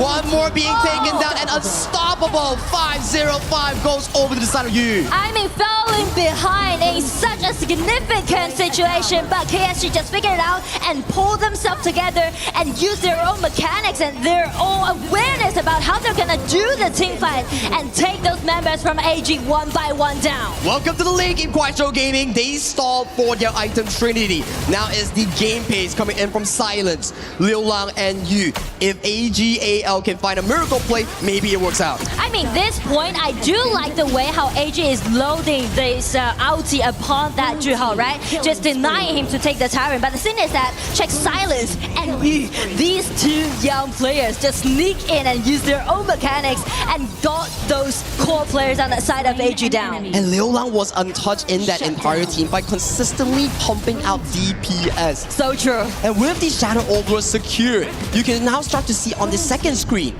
waves are marching in. AGAL might be pushed into a Game 7. You can see the fans from side of KSG are just being very nervous, and so does AG's fans, right? Because it's still AG's match point, they're still holding their high ground tower, but KSG right now is making comebacks and looking for a potential ultimate battle. That's the haul coming in from the side of KSG. They're rotating towards the top side. They want to take down this top tier tree for the opening of the game.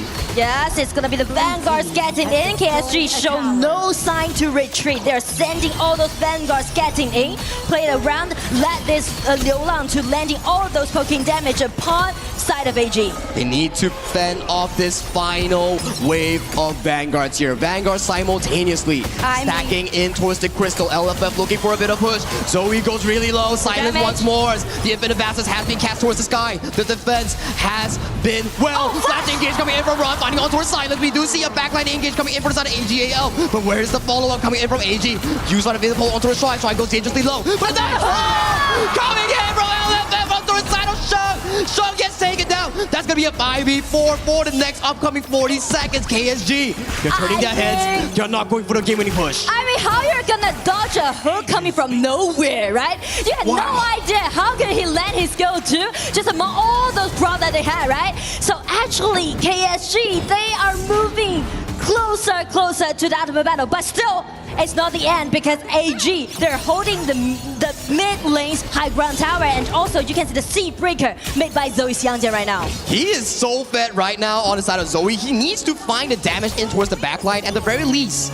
Minion waves are still available for KSG, so they can actually slowly but surely pressure in AGL back towards their base. They're trying to secure the win because they can't stand another loss since AG already reaching their match point. So KSG, they're looking for the Tyrant. They're solidifying their advantage that they got right now. It's now or never for the side of Kuaishou Gaming. They need to push on with the goal lead, with the advantage that they have. They want to push it to an ultimate battle. But if speak of the ultimate battle, they need to be extremely cautious and extremely to be secured. They're landing all those minions among all three lanes.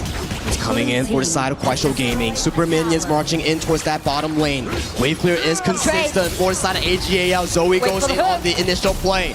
But the stronghold still looks Hogs almost land on towards Zoe. Oh, to me, it pretty much seems like the tranquility before the storms come. Yeah, it's like silent before the storm. You're waiting for the hungry young players on the side of Kuaishou Gaming to find the decisive fight. LFF looking for a bit of a hook. There's a lot of members that's being stacked on by the side of AGAL. Super minions are marching through from all three lanes. Zoe goes in, hook goes wide. The initial play is starting to happen for the side of AGAL. KSG, they're looking for the potential play. Eno has the faster way towards safety. Crystal is exposed, but no one is hitting the Crystal so far. Yu is fighting the finishing blow. Silence goes towards the backline, coming in from Saint Sanctuary. The stronghold still is alive. Silence gets removed, and in one more minute, we get the Tempest Dragon. Remarkable play by AG. They're holding it, even though the Crystal has been taken extremely low. But it's not gonna be the end of the game. It's such a back and forth series between these two teams, and before the Tempest Dragon, Kuaishou Gaming secures the Overlord. They want to pace into a macro win against AGAL's base. I mean, check the replay, right? Everything went so chaotically, but KSG, they feel like it might be their spot. But the thing is that after has been recovered from that HP bar, he just dived back into the battlefield. And also check Zoe, double dash in, take the shutdown, and just deny Charlotte from taking that Crystal down. The fans are in awe as well with how that play exactly happened here. And welcome to the Tempest Dragon, ladies and gentlemen. It's the 20-minute mark, and both teams are fighting again. LFF has no flash. He's the first target to be targeted down. Jihao goes towards the backline, finds the initial play on towards the backline of AG. Both teams are looking for the play. LFF is dangerously low. Zoe is the first on the fall. Legendary goes over the side of Yu. Yu takes on his dragon, goes up to the sky. Wants to find towards Eno. Eno gets taken down in Saint Sanctuary. He won't be taken down. Yu still alive. Resurrected from his Yu takes down, and that's 4 members down for the side of AGAL. KSG win against AG from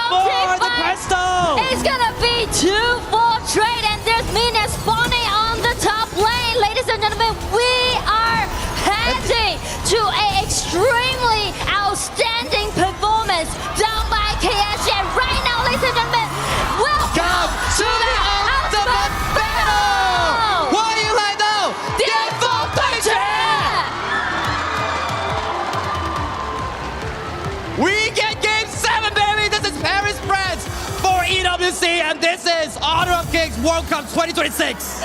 I'm so thrilled today. You know, like, this is the second year that AG participated into KWC's final. And this, we are witnessing the ultimate battle twice in a row as we move to the final of KWC. Last year, it was AGAL taking on Talent Gaming all the way to its 7th game. History repeats itself, but this time around, will Yinhuo get its 3rd title? Will AGAL get their 2nd trophy? This is all I want to find out. Or will KSG find their win? The title defender, the titans, the icons of HOK is definitely under huge pressure caused by this young, scrappy team, which named KSG. KSG did so well this year, you know. They'll always be considered as the underdogs, and no one could expect that. How could a team with 4 members being so young, so not experienced, but only led by one captain could ever won that spring season? But they did it. And right now, step into the KWC, they are facing the title defender and drag it into the ultimate battle. Dreams are made here at the Esports World Cup, but one will be shattered and one will be fortune legacy here. Ladies and gentlemen, we will be finding out shortly on what exactly is the draft. Ultimate battle, blind drafts, no pick and ban, same heroes are allowed. Yeah, no more strategy. It's all go down to pure mechanics and your mindset. You're gonna be on the cliff. You're gonna be on the edge, right? Even one little slight mistake will lead you to a defeat. So that's the nerve that we are having right now. That's the tension out there. And right now, both coaches are standing on the stage, picking their sides. So AG, pick the blue side. And KSG goes to red side. So that's gonna be an interesting one coming in for both of these teams. Both coaches will have 3 minutes to structure the drafts coming in for this final game. And Nora, what could we ask for more?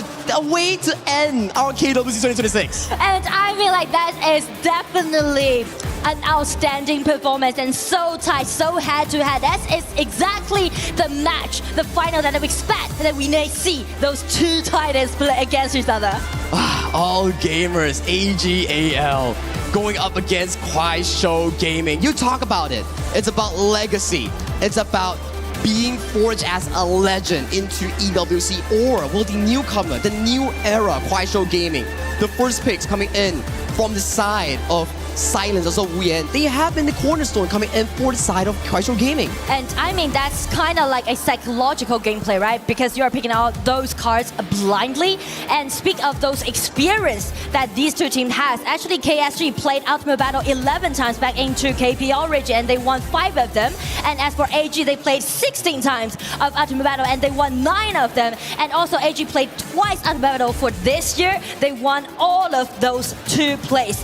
And on behalf of KSG, actually AG is the most ultimate battle that has played against them in their own team history. So how many of those games has Kuaishou Gaming won against AGL in the BO7 Ultimate Battle? Well, I didn't really calculate the winning rate, but the thing is that I know the last time when they played against AG in the final, they even didn't make it to the Ultimate Battle because they lost the game as a 1-4 against AG back in 2024 summer season. And right now KSG is ready for revenge and AG is ready for defending. The storyline hasn't been greater here, Nora. The perseverance really paid off for the side of Kuaishou Gaming. Imagine, match point, losing early game against the tournament title defenders, only for you to find outplays after outplays after outplays and putting yourself into the ultimate battle in this game 7 as the clock is ticking.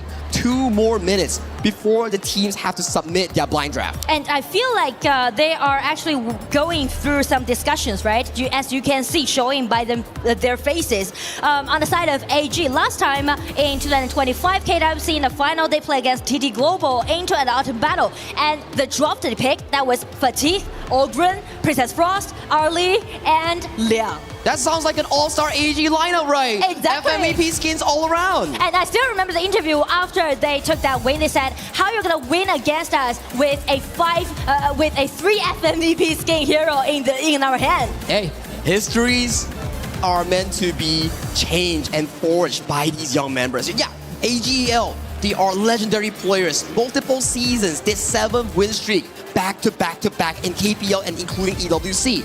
For Kuaishou Gaming, if they can win this BO7, it's about building their legacy, and maybe it starts from now. Yeah, and only 1 minute left for both teams to prepare for it, right? And also, we are very curious about what kind of draft that KSG might take it out. So far, the comfort picks that we have seen might be the Aoyan and Arlie. These two makes sense for both farm laners. Mid lane, maybe the Haya. I think both mid laners has been amazing. Haya or Lorian, I guess, like one of them. What about Mai? I always love a Mai pick. You know, it's so risky, but still, it's trustworthy if you play it well. Those are the available picks. And Romer, we have a lot of beautiful picks thus far, with AOV heroes included in towards the draft. Maybe the Anet has been one of the more so amazing picks, especially on towards players XY. And right now, there's only 20 seconds left for both teams. Ladies and gentlemen, could you please count down with me, please? 一起倒计时好吗？准备好！5、4、3、2、1，欢迎来到巅峰对决 Welcome to the ultimate battle! Neither you're gonna be in KPL region or you move into Paris, into the stage of KWC. Still, the tension is out there, and these historical teams are trying to make the history happen. Coaches shake their heads. Let's check what Sky has to say as we pass it towards the main stage. Please, the crowds, tell me who's gonna be the winner of tonight. Who can take that trophy on the stage going back? Are you ready for the ultimate battle?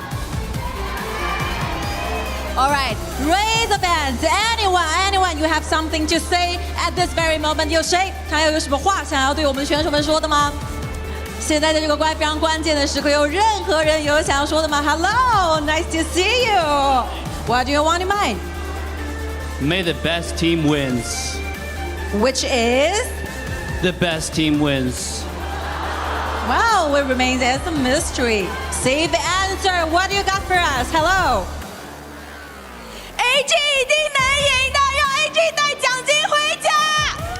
We're going to take the ultimate prize back home. Oh, I see a KSG answer from right now. Hello. What do you want to say for now?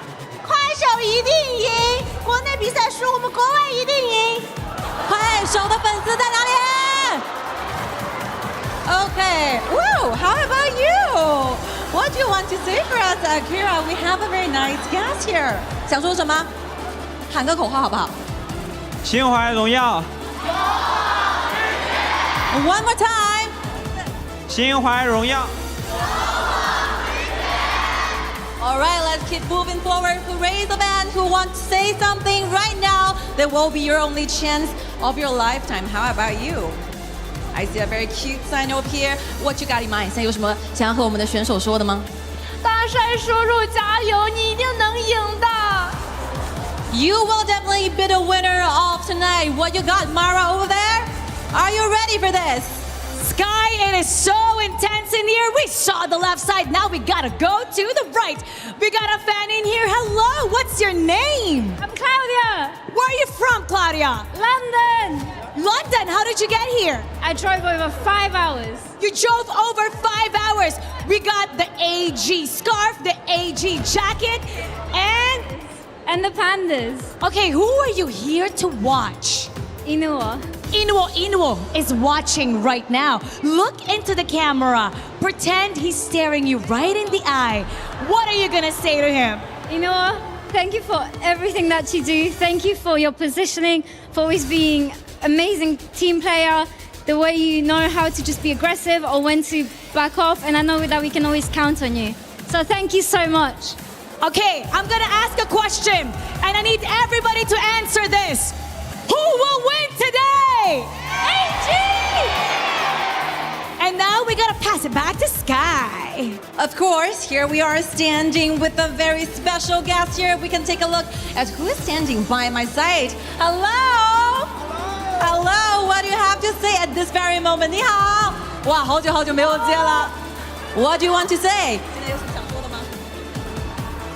舞台有多大，战场就有多大，干！ super awesome if we can have. Thank you so much. Warm sentence from our parents and team members over there. 萱萱，有什么想对你哥哥说的吗？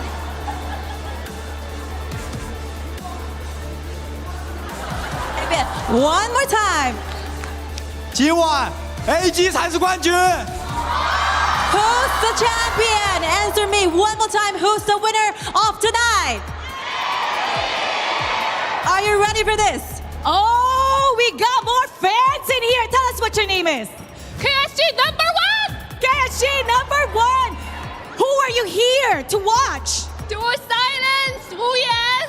Silence. Silence is looking at you right now. What do you want to say to Silence? 无言，我们带奖金回家。 And how about you? 无言，get the rich, get the money. Okay, what are they going to do to our opponent, AGAL? What will KSG do? Destroy all the teams. They're gonna destroy the teams. What will KSG do? Destroy AG. Destroy AG! And we got another one right over here. Tell everybody what your name is. Joy. Joy! Who are you cheering for? So, Jihao in KSG. And what's your message to him? So, I hope you can go the champion today and show your youth power. We're gonna have one last cheer from you. Cheer on your team. Okay. KSG, got the champion! KSG, get the champion! Sky, what do you got in there?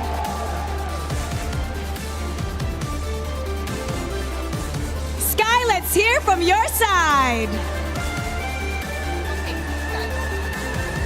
There's so many fans over there. They're super hyped about this. Only one last chance. Raise up and please. 我们还有最后的一次机会，看到了一个非常热情的小姐姐，让我穿过人群找到你好吗？希望你可以带给我们你发自内心的祝福。是为了哪一位选手来到我们的现场的呢？公益跟长生，有什么话想对他们说吗 ？KPL 第一大爷，重铸中路荣光。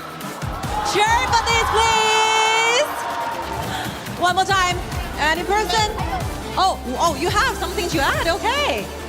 一诺，我等你，在哪里的冠军 ？Answer me. Well, they get it. AG, can they be the winner of tonight? 心怀荣耀。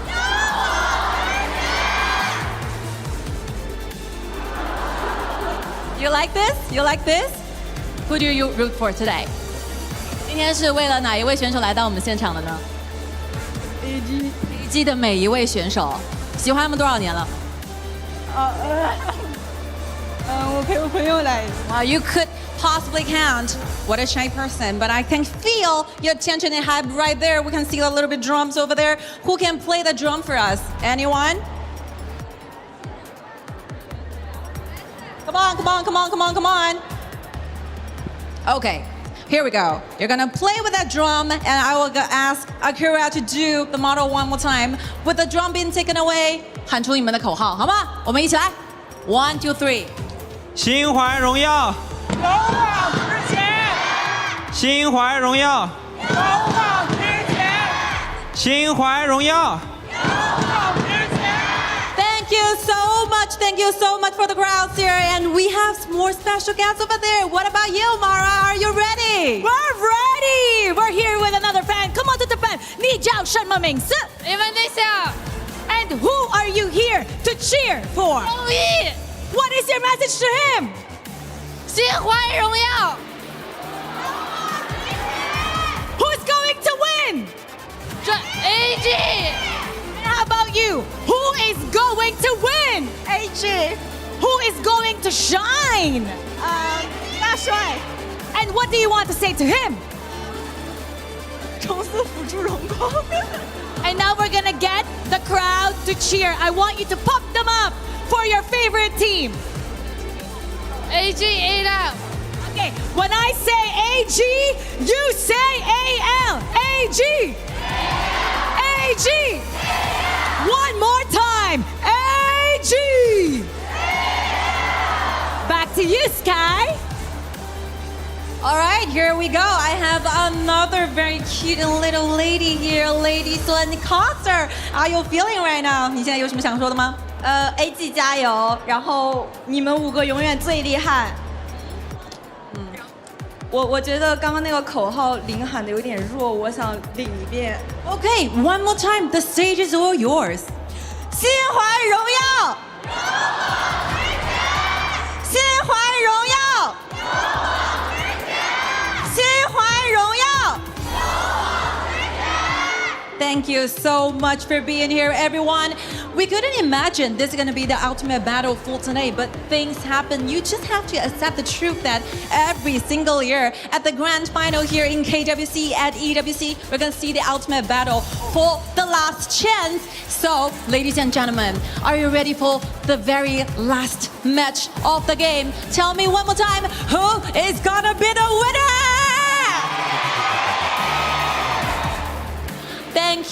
Thank you so much for the hype, Philman. Thank you so much for being here. I believe there will be a lifelong memory for this. Thank you so much, everyone.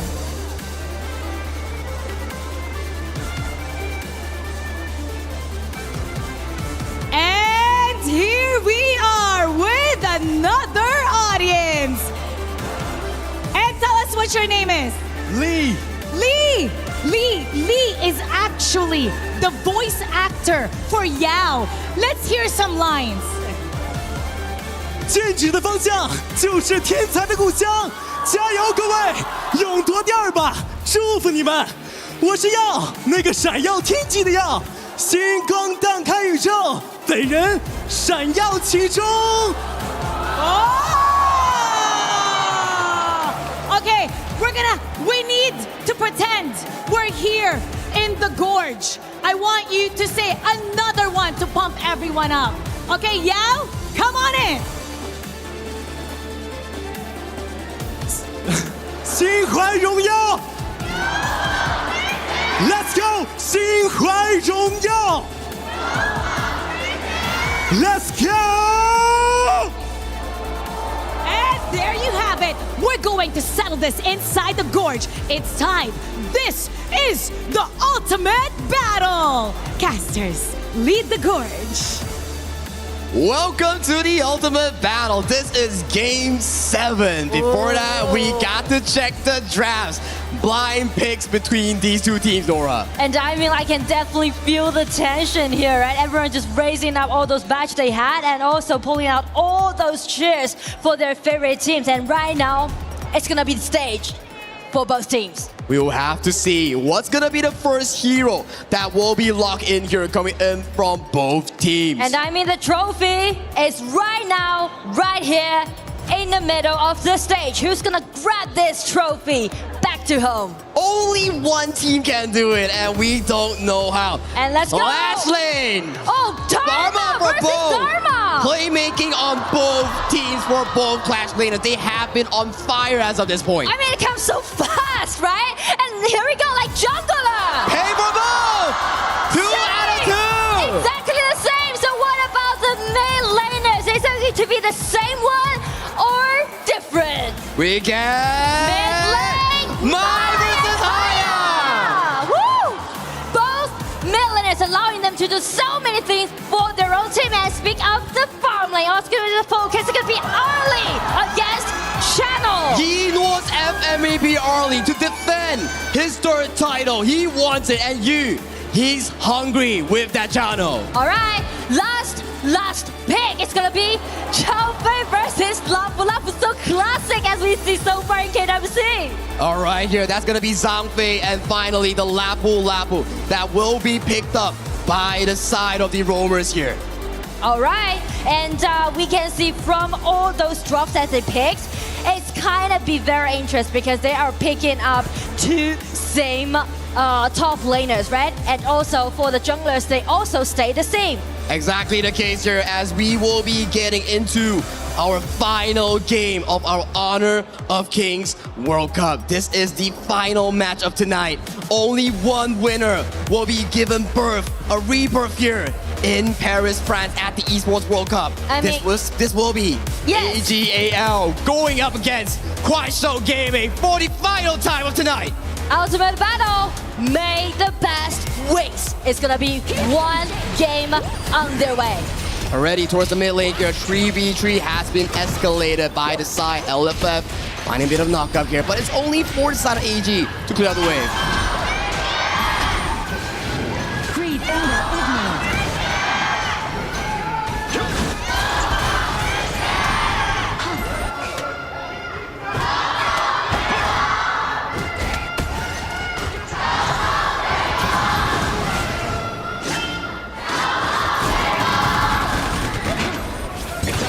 Hearing from the crowd, and right now dive right into the crowd that they are right now in the gorge. You can see the lane swap again performed by AG. Let this early to rotate first in the early game, and also let Shen just play defensively at the bottom.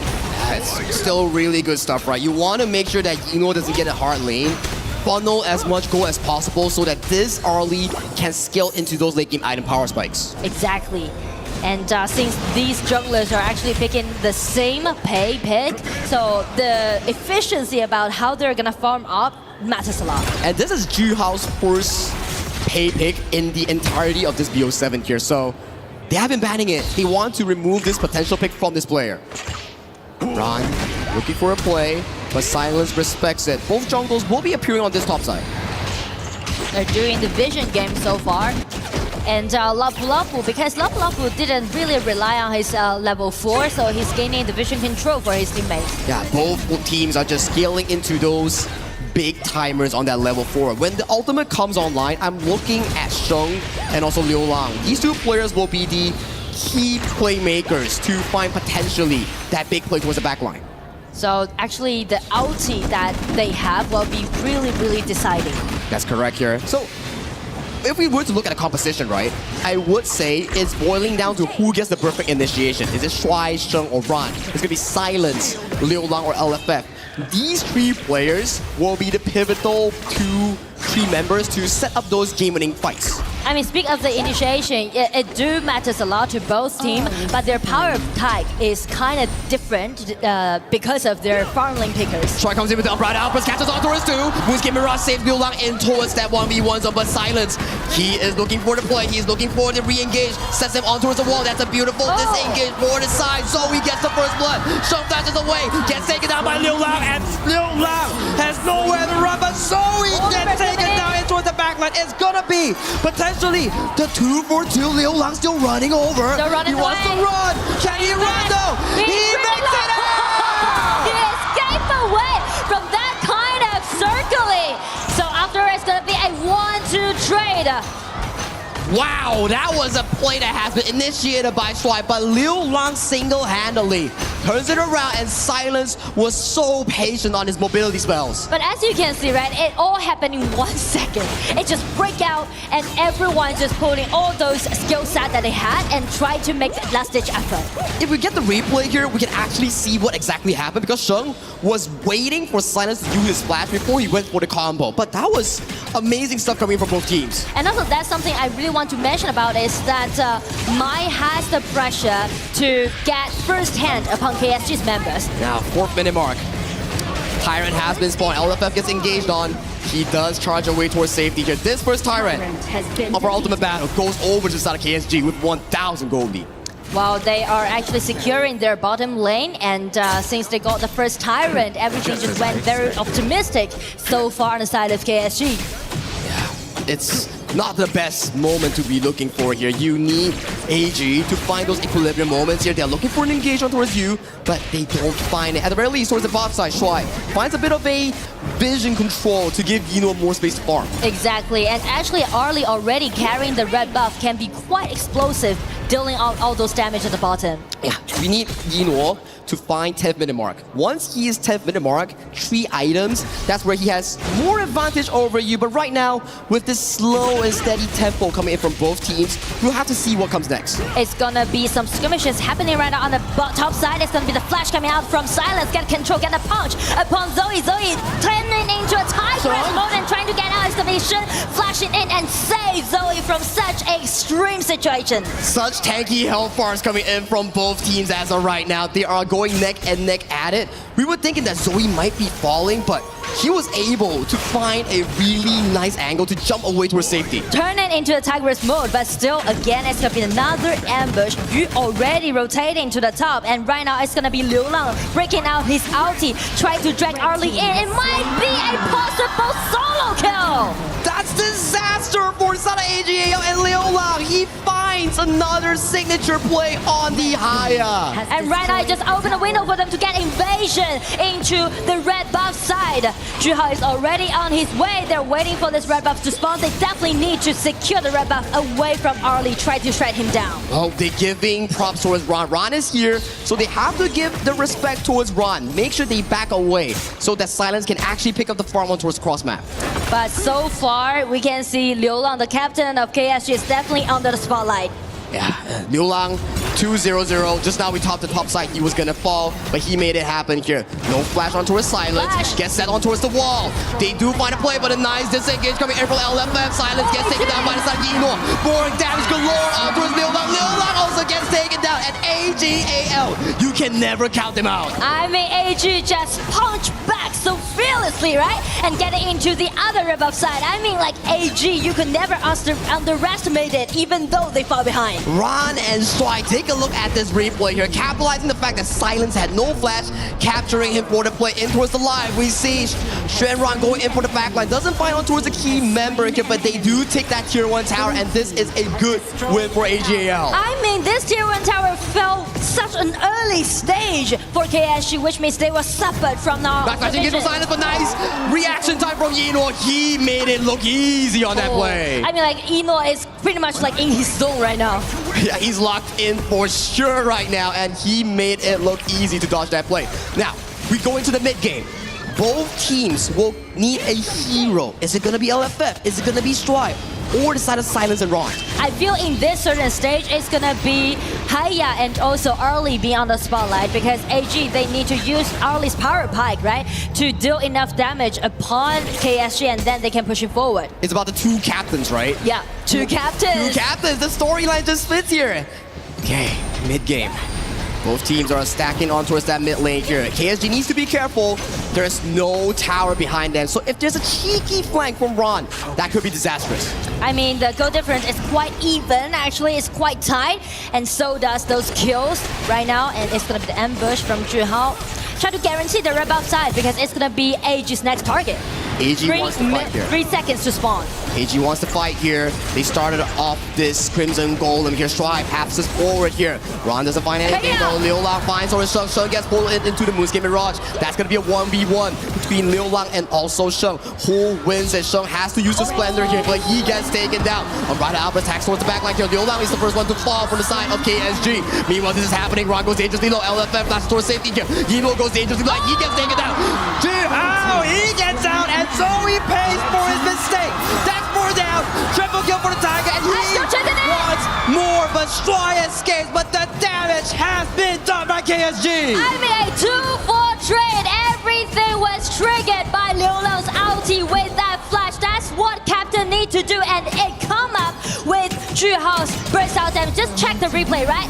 Make it as a solo, even though actually Shen just buy more time for his teammates and also jump in, land his ulti in such a beautiful way. But just check out this complicated setting that KSG, right? Yu channel being so comfortably just dealing out all those damage, and also Lup's controllability, allowing them to make this wombo combo happen. Liu Lang pulling in the Mai Shiranui was the game changer there. Without the Mai Shiranui, they cannot go for you, and you had a field day with those damages, but a kill coming for Zoe! Zoe's Dragon Theft again, so it's gonna be another back and forth. Wow, everything just being so tense right now in this field. 5 to 7 in terms of kills. 30 more seconds until we see the shadow variants of the spawn here. And we are back again at this Crimson Golem. Both teams want to fight. Silence finds a beautiful game to throw Sheng. Sheng gets taken out of the equation here. Silence won't be the next to fall. Zoe has fallen as well. Jihan is still chasing on towards the side of Yino. And Yino is down! Sheng is the only member alive. And this has happened not once, but twice. I mean, another triple goes over to his channel, so it hasn't been 10 minutes mark, and we already had done triple goes over to KSG side. It's not looking good for AGAL. KSG, they are going for double objectives. They are trying to secure the advantage that it has, not even mentioned to, they actually lost those games against AG so many times, so they're so determined to make their revenge. And they are doing it at one of the biggest stages in the world here at EWC Paris, France, at the Honor of Kings World Cup here, Nora. And time is ticking for AGAL. I mean, check the replay, right? Same spot, same setting, and it's gonna be Shen fell down first, being denied, and just check the Tigress, right? Check Jihao jumping in. That is pure technique. 4-0-3 on towards Jihao, 3-0-2 on towards you. They are just playing it so well, and in the final few moments, KSG, they're knocking on your tier 2s. The Vanguards are on the top side, and they're trying to enclose the vision, enclose the neutral objectives, enclose the victory. But still, AG is holding up very well because of the early and also this Jumpy's ulti. As long as Jumpy's ulti can land it in a quite nice way, still allowing them to turn over. They need a good one-more combo, but Silence finding out towards Yino. Yino is very low. Yino needs to take the back. They need to give out this outer tier 2. They need to retreat for a second, but in that, it's gonna be the tier 2 tower on the top side down. It's gonna be fell down, the tier 2 tower.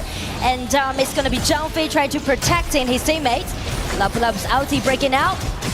Top tier 3 goes down. Jihao skips away stones from his flank. Hino is down. Zoe is down.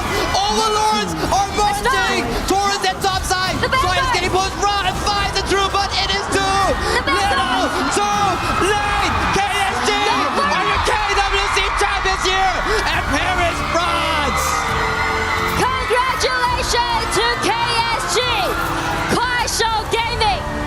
Youth questioned and tested, but today, with this outstanding performance, they defeated the Legends, and now they are crowned by honor. A new era begins. Kaisho Gaming are your 2026 Honor of Kings World Cup champions here in Paris, France.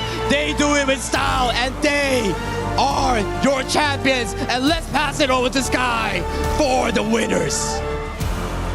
Now behold, the world is watching our 2026 KWC champion, KSG! Please, 流浪。逆风破阵，陈梦追光。 One more time. 逆风破阵。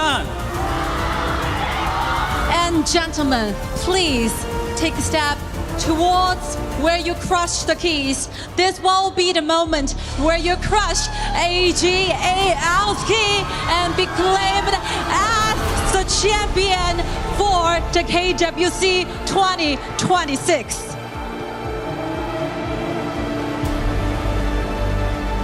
It's KSG's first way here in KWC Journal.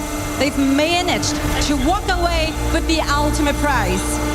This is a story of a rising star, and I believe this is gonna be a beginning of a new dynasty. Come on, boys, run for the trophy! 走吧，跑向属于你们的冠军奖杯！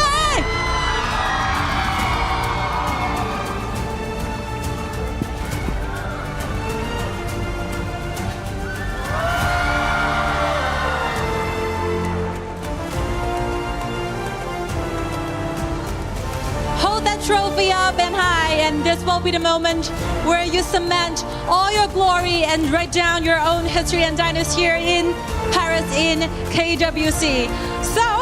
So much for everything that has happened in this best of 7 series. It will be the time where we'll listen to the stories from our soldiers. Congratulations!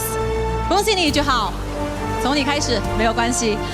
Miracle happens after Game 6. What happens? How do you feel? 在比赛的第6局开始之前，我们仿佛在我们的比赛当中看到了奇迹。可以告诉我们发生了什么和你们现在的心情吗？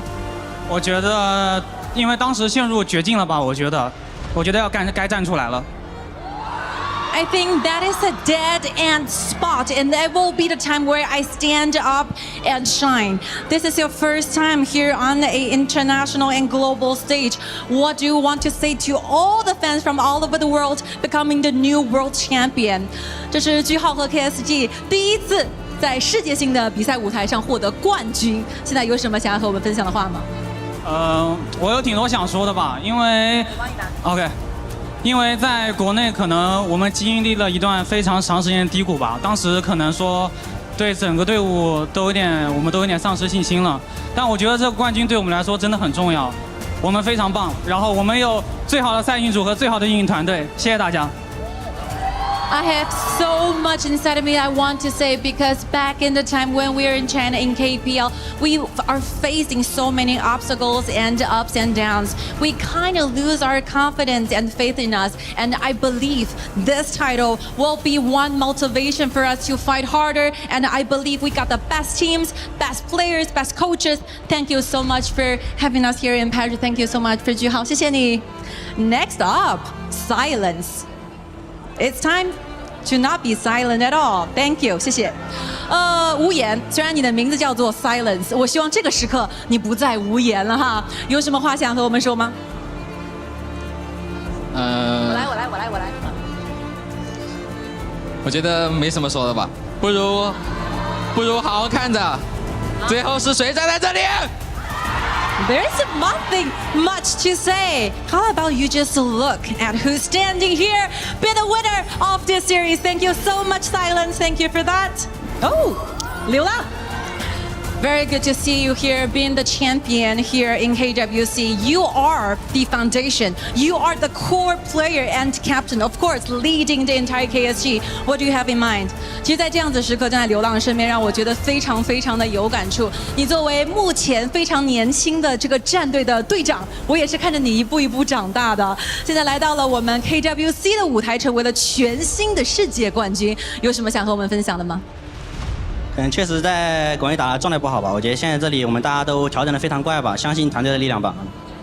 I think back in the days where we are having those matchups in KPL, it's not our best headings, but now here standing on the stage of KWC, we got the best version of ourselves back, and we just reclaimed the faith in ourselves, in our crews, in our families, and we are so grateful to be here. Any words? What will be happening next for us to anticipate in the future?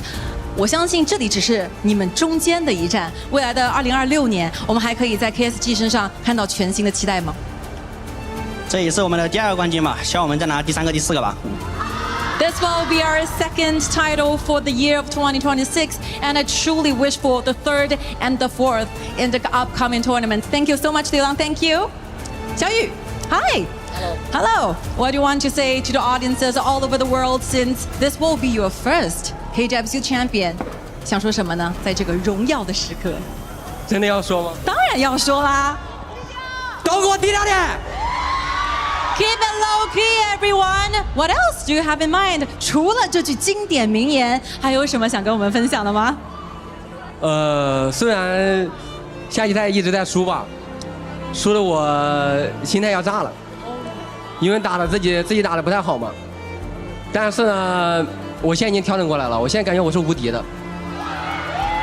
Even though we got somehow defeated and taken down back in the summer season, I lost confidence in myself. I started losing my ways during my path as an esports player. But now, standing on this very stage, I feel invincible and I will be super powerful in the future. Thank you so much. Thank you. 谢谢小雨。Last but not least, 烈风风。This is your first time joining KSG as a roster, and you managed to be the final champion. What do you feel? 这对于烈风风来说，这场比赛非常非常的珍贵，这也是你成为 KSG 的首发成员拿下的第1个冠军。所以此刻有什么想和我们分享的吗？首先现在很开心嘛，然后感谢4个队友和教练组一直对我以来的帮助，尤其是流浪嘛，流浪真的教会我了很多东西。在这个时刻，你也应该感谢你自己。有什么想要对自己说的话吗？好好加油吧，努力变强。其次，从青训以来，我都是一直看着 AG 的比赛成长的，这是第1次战胜 AG，真的爽。All right, first of all, I feel really excited being the champion here, and I want to express my sincere gratitude towards my coach, Ziqi, and towards the 4 teammates that are standing beside me, especially for Liu Liang. He taught me a lot. And for myself, actually, when I was in boot camp, I admire AG. I watch every single match from AG, and this will be my first time defeat AG on this kind of stage, and I'm super awesome. It's so exciting. Thank you so much. 谢谢烈风风. Last, let's talk a bit much with Ziqi. I think you're super proud of your players. What do you want to say? 我相信此时此刻你应该非常非常的自豪啊！有什么想对自己的队员们和所有支持你们的粉丝说的吗？我来。啊，首先的话就是，我觉得今天这5个选手打得他非常棒。这是第一个，然后第二个呢，就是我们在来到 EWC 之前，确实成绩不是很理想，输得比较惨吧。但是我们今天在这里拿到了冠军，我觉得我们做到了败不馁。然后呢，我希望就是在将来，不管是我还是我们的5个选手，我们要做到胜不骄。谢谢。Thank you so much. First of all, I would say I have the best players on this planet for my 5 players. And second, even though we lost a bit during the KPL summer season, but I believe we could still fight back because this is a lesson learned. This is where we know that we never give up during setbacks, and we will know that and show to the whole world, prove ourselves to be the best ones. We never got to cocky when we are leading, and we never give up when we are losing. Okay, so much for the interviews, and I believe there will be a time where we announce a very important thing to the world. Shall we, Milosh? Yes, Kai, please. This is the moment for our Sony MVP award. And this will be given out by the head of Honor of Kings Global Esports, Team E Studio Group, Tencent Games, our honored guest, Mr. Jackie Huang. So please, ladies and gentlemen, give it up for your MVP, KSG, Juha! 恭喜句号 Let's take a picture together. 让我们一起合影留念，记录这个属于句号和 KSG 团队的宝贵瞬间。Thank you so much for being here. Please, one step further. Did you ever imagine to be the Sony MVP for tonight? 句号，这是属于你自己的个人荣誉。有想过可以在今天的比赛当中获得决赛 MVP 的称号吗？只想赢吧，因为不能想这个。其实打比赛的时候。All I think during my game is how to win. That is the only thing I care about. Actually, there is a very interesting fact. You will have $25,000 as a prize to be the Sony MVP.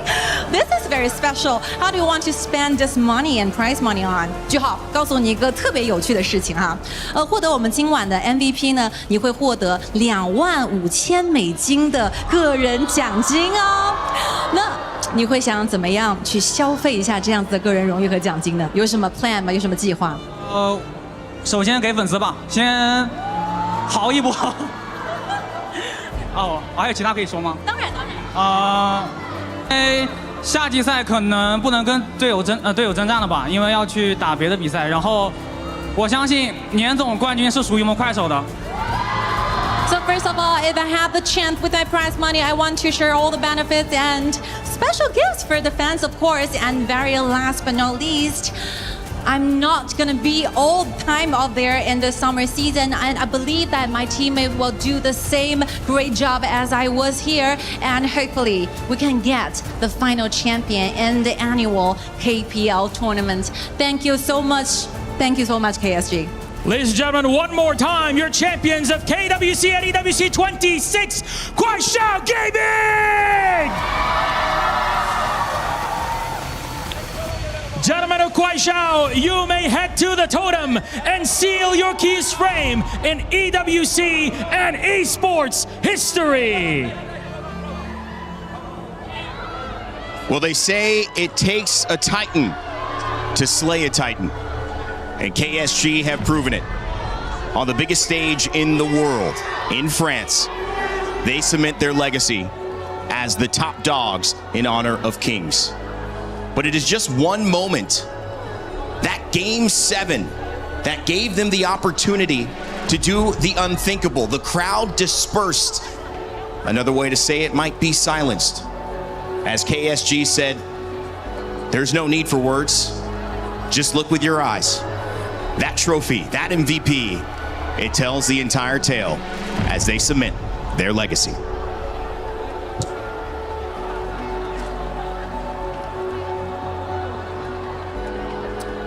Please welcome to the totem your KWC and EWC 2026 champions, KSG Gaming!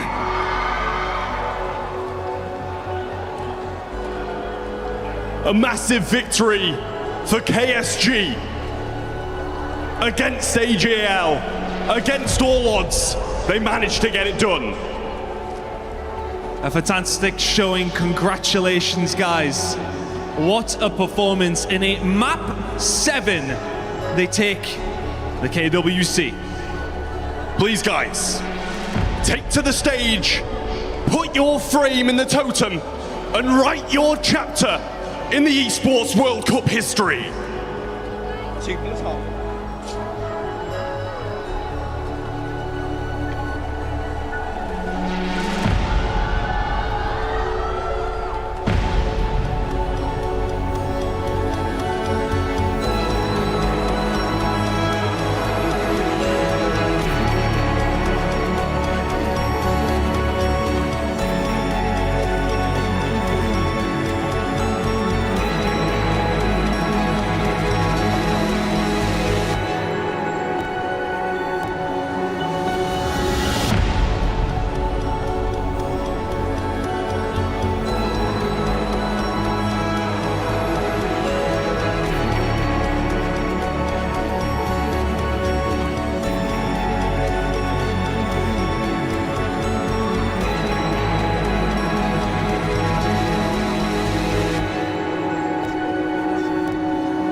It's official.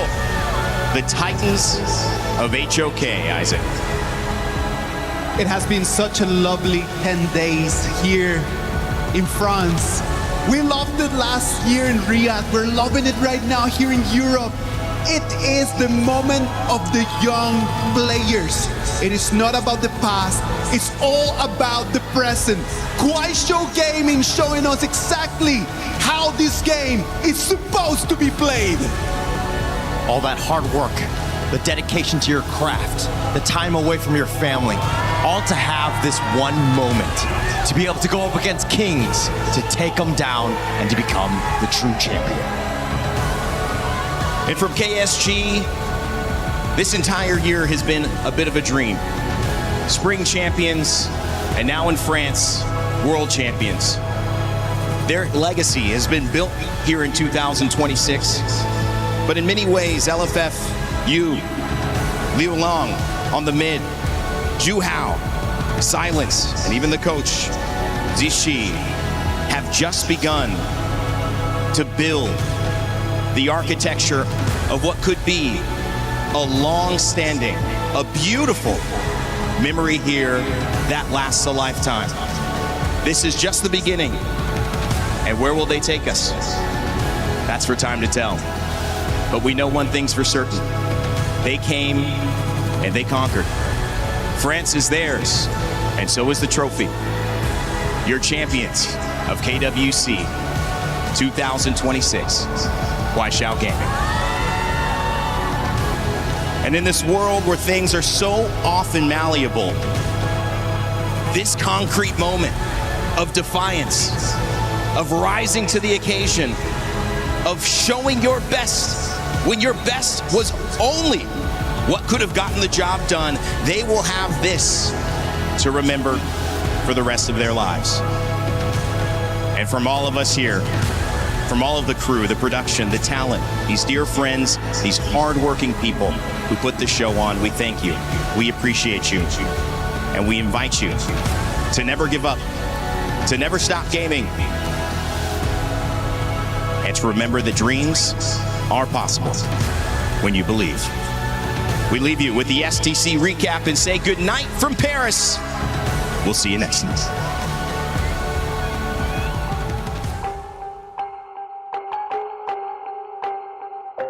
Got our minds made up cause we were born to be contenders. When trials lie ahead, you know we never will surrender. Gonna be bold, gonna stand a little bit taller. As long as we are here, we can go a little longer. Caught up in this fight, now we're chasing every victory. Feeling every move, yeah, we're writing out the history. Running to the light, feeling calmer than a river. Ready for the fight, we go harder, we go bigger. Feel your heartbeat raising. Goes like 3, 2, 1, got you counting down. I won't let this crown be taken. Can you hear me go? Winner, legacy, feel it, limited. Listen, I'm on it, I wanna live it up like, call it, want it. Yeah, I hardly started, you're falling fast. Fortune, Valor, crowning on. We're the champions, ready to go. Yeah, we're made out of gold, never letting it go. Got your back, had it coming, strong in the storm. Do you wanna go up in fortune? Valor, crowning on us. Taking it from the top, I wanna rise it up. I wanna go with the feeling, all that we do is succeeding. Wanna get up and feel myself again. Wanna build a legacy, so undeterred, I'm making them listen. I bet you love what I bring to the table, yo. Look at us now, wanna raise it up, raise it up. It's in the blood, wanna live it up, live it up. Don't wanna stop, wanna bring it home, bring it home. Just wanna be the one, stay proud. Feel your heartbeat raising. Goes like 3, 2, 1, got you counting down. I won't let this crown be taken. Can you hear me go? Winner, legacy, feel it, limited. Listen, I'm on it, I wanna live it up like, call it, want it. Yeah, I hardly started, you're falling fast. Fortune, Valor, crowning on. We're the champions, ready to go. Yeah, we're made out of gold, never letting it go. Got your back, yeah, it coming, strong in the storm. Do you wanna go up in fortune? Valor, crowning on us.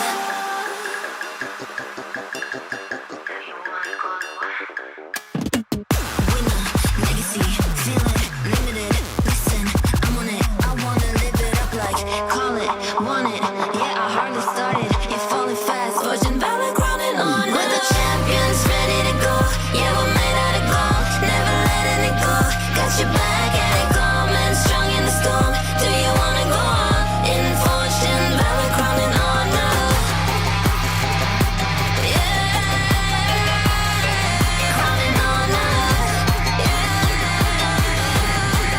We're fortune, Valor, crowning on us.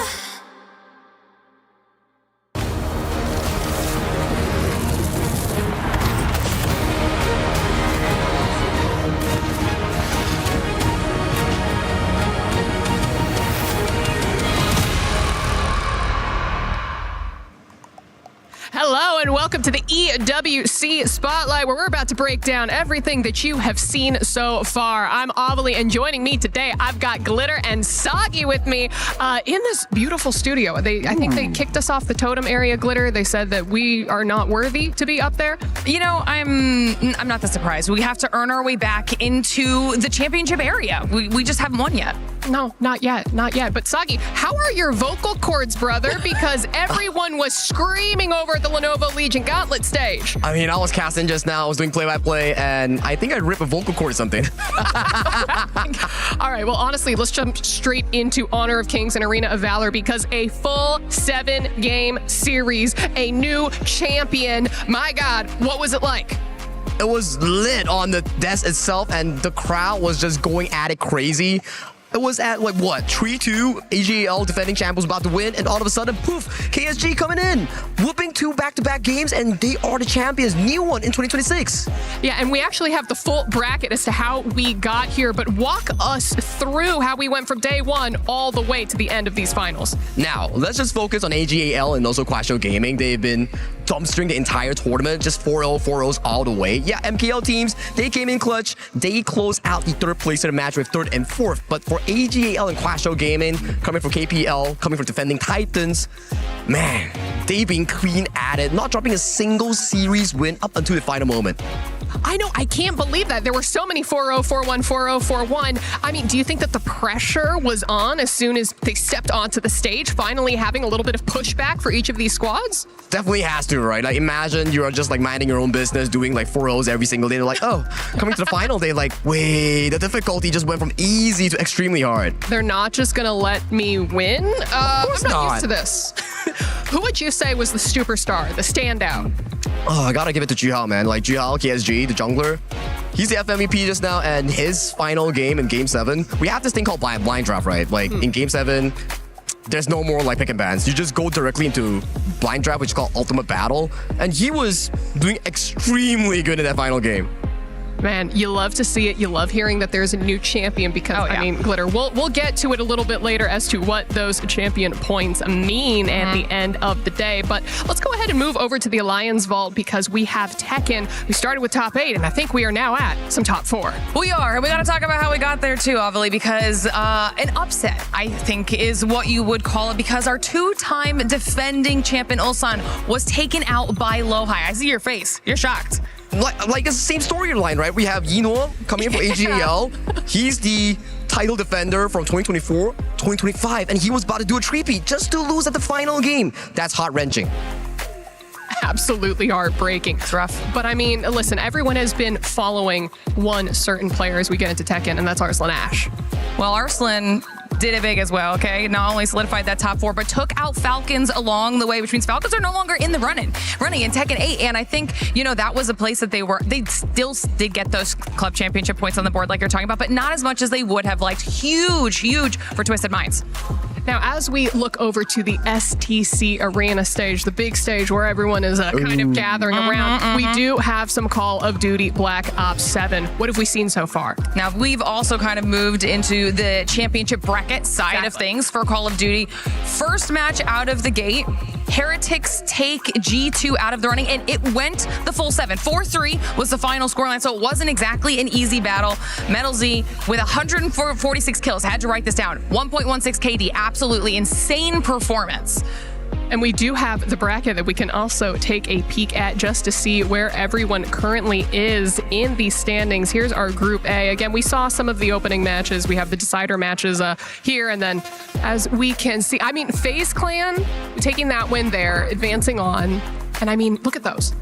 And this is going to be fun as we continue to move through all of these groups, because the result of what we got out of COD's group stage was that we're going to also see a little bit of a rematch. You'll notice it when we get there, of our recent World Championship Grand Final. And if you know what I'm talking about, it's between Optic and FaZe. I mean, talk about the most perfect setup in Call of Duty. We were also talking a little bit about yesterday about Optic making it back in after losing 100 Thieves. Yeah. Like, is Nade happy somewhere?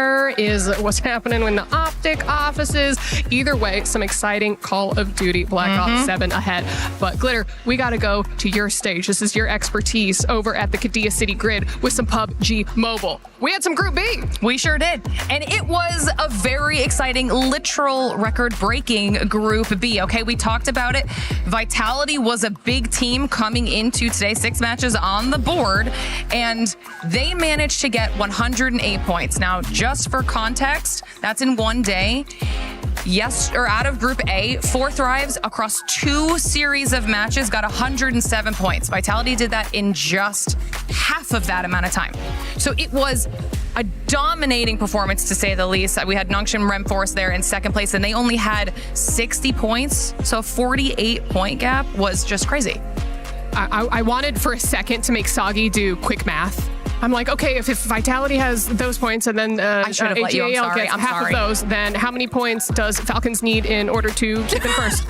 I failed maths. Oh, no. That's why we're all here working at Esports. We all failed math together. Ooh. But maybe as we take a look at the club championship rankings, we can do a little bit better with these numbers, Glitter. Now, this is really cool to get a visual for, because we were talking about AGL, what they could have gotten if they had won Oh my God, they could have been first taken over Falcons. My, oh my, that's gonna be something to look at if we were to tally it up at the final week. Right, and so now that has happened, right, so they're still second place. They are still alive in Tekken 8. They are currently top 5 in Tekken 8, so this is actually a massive opportunity for Zubair to potentially put AGL still at the top of this leaderboard. And again, here are all of the teams that we have on the second page who are, I don't want to say that they're so far behind that they can never, No. hope to see. Can't count them out yet. The first page. Maybe they need to try better, you know? Try better. Try better. Be better. Be better, you know? Like, their time will come eventually. Look into your camera and just, give the losing teams a pep talk really quick. You got this. Maybe not this EWC, but maybe the next EWC. Maybe next year you'll be able to find some points. I mean, I can guarantee you I can only give you hope, and hope is what you're looking for. That's classic Hope Core right there. Hope Core. Is there a club in particular or a team in particular that you're kind of like, where are you? Hello? Can I find you? Are you putting me on the spot right now? I cannot put you on the spot. You can also just say all of them. Say, where are you? Ooh, maybe I'm looking at ROK Esports. I'm personally a big fan of ROK Esports, but ever since their loss at the top 4 in KWC, I haven't been seeing them much in the Esports World Cup. Shame. Sorry about that. I'm sorry, ROK Esports. Good shout out. Yeah, but that's a fantastic point there. Glitter, any final thoughts before I release you from the couch and unlock the door? My final thoughts are that I just really hope everyone is ready for when we have final results, not only from Tekken, but also Call of Duty and PUBG Mobile. I think we're going to see some big changes on our CC leaderboard. I am incredibly excited to see what happens next. But for everyone, thank you all so much for joining us for this EWC Spotlight, and we'll see you for the next one.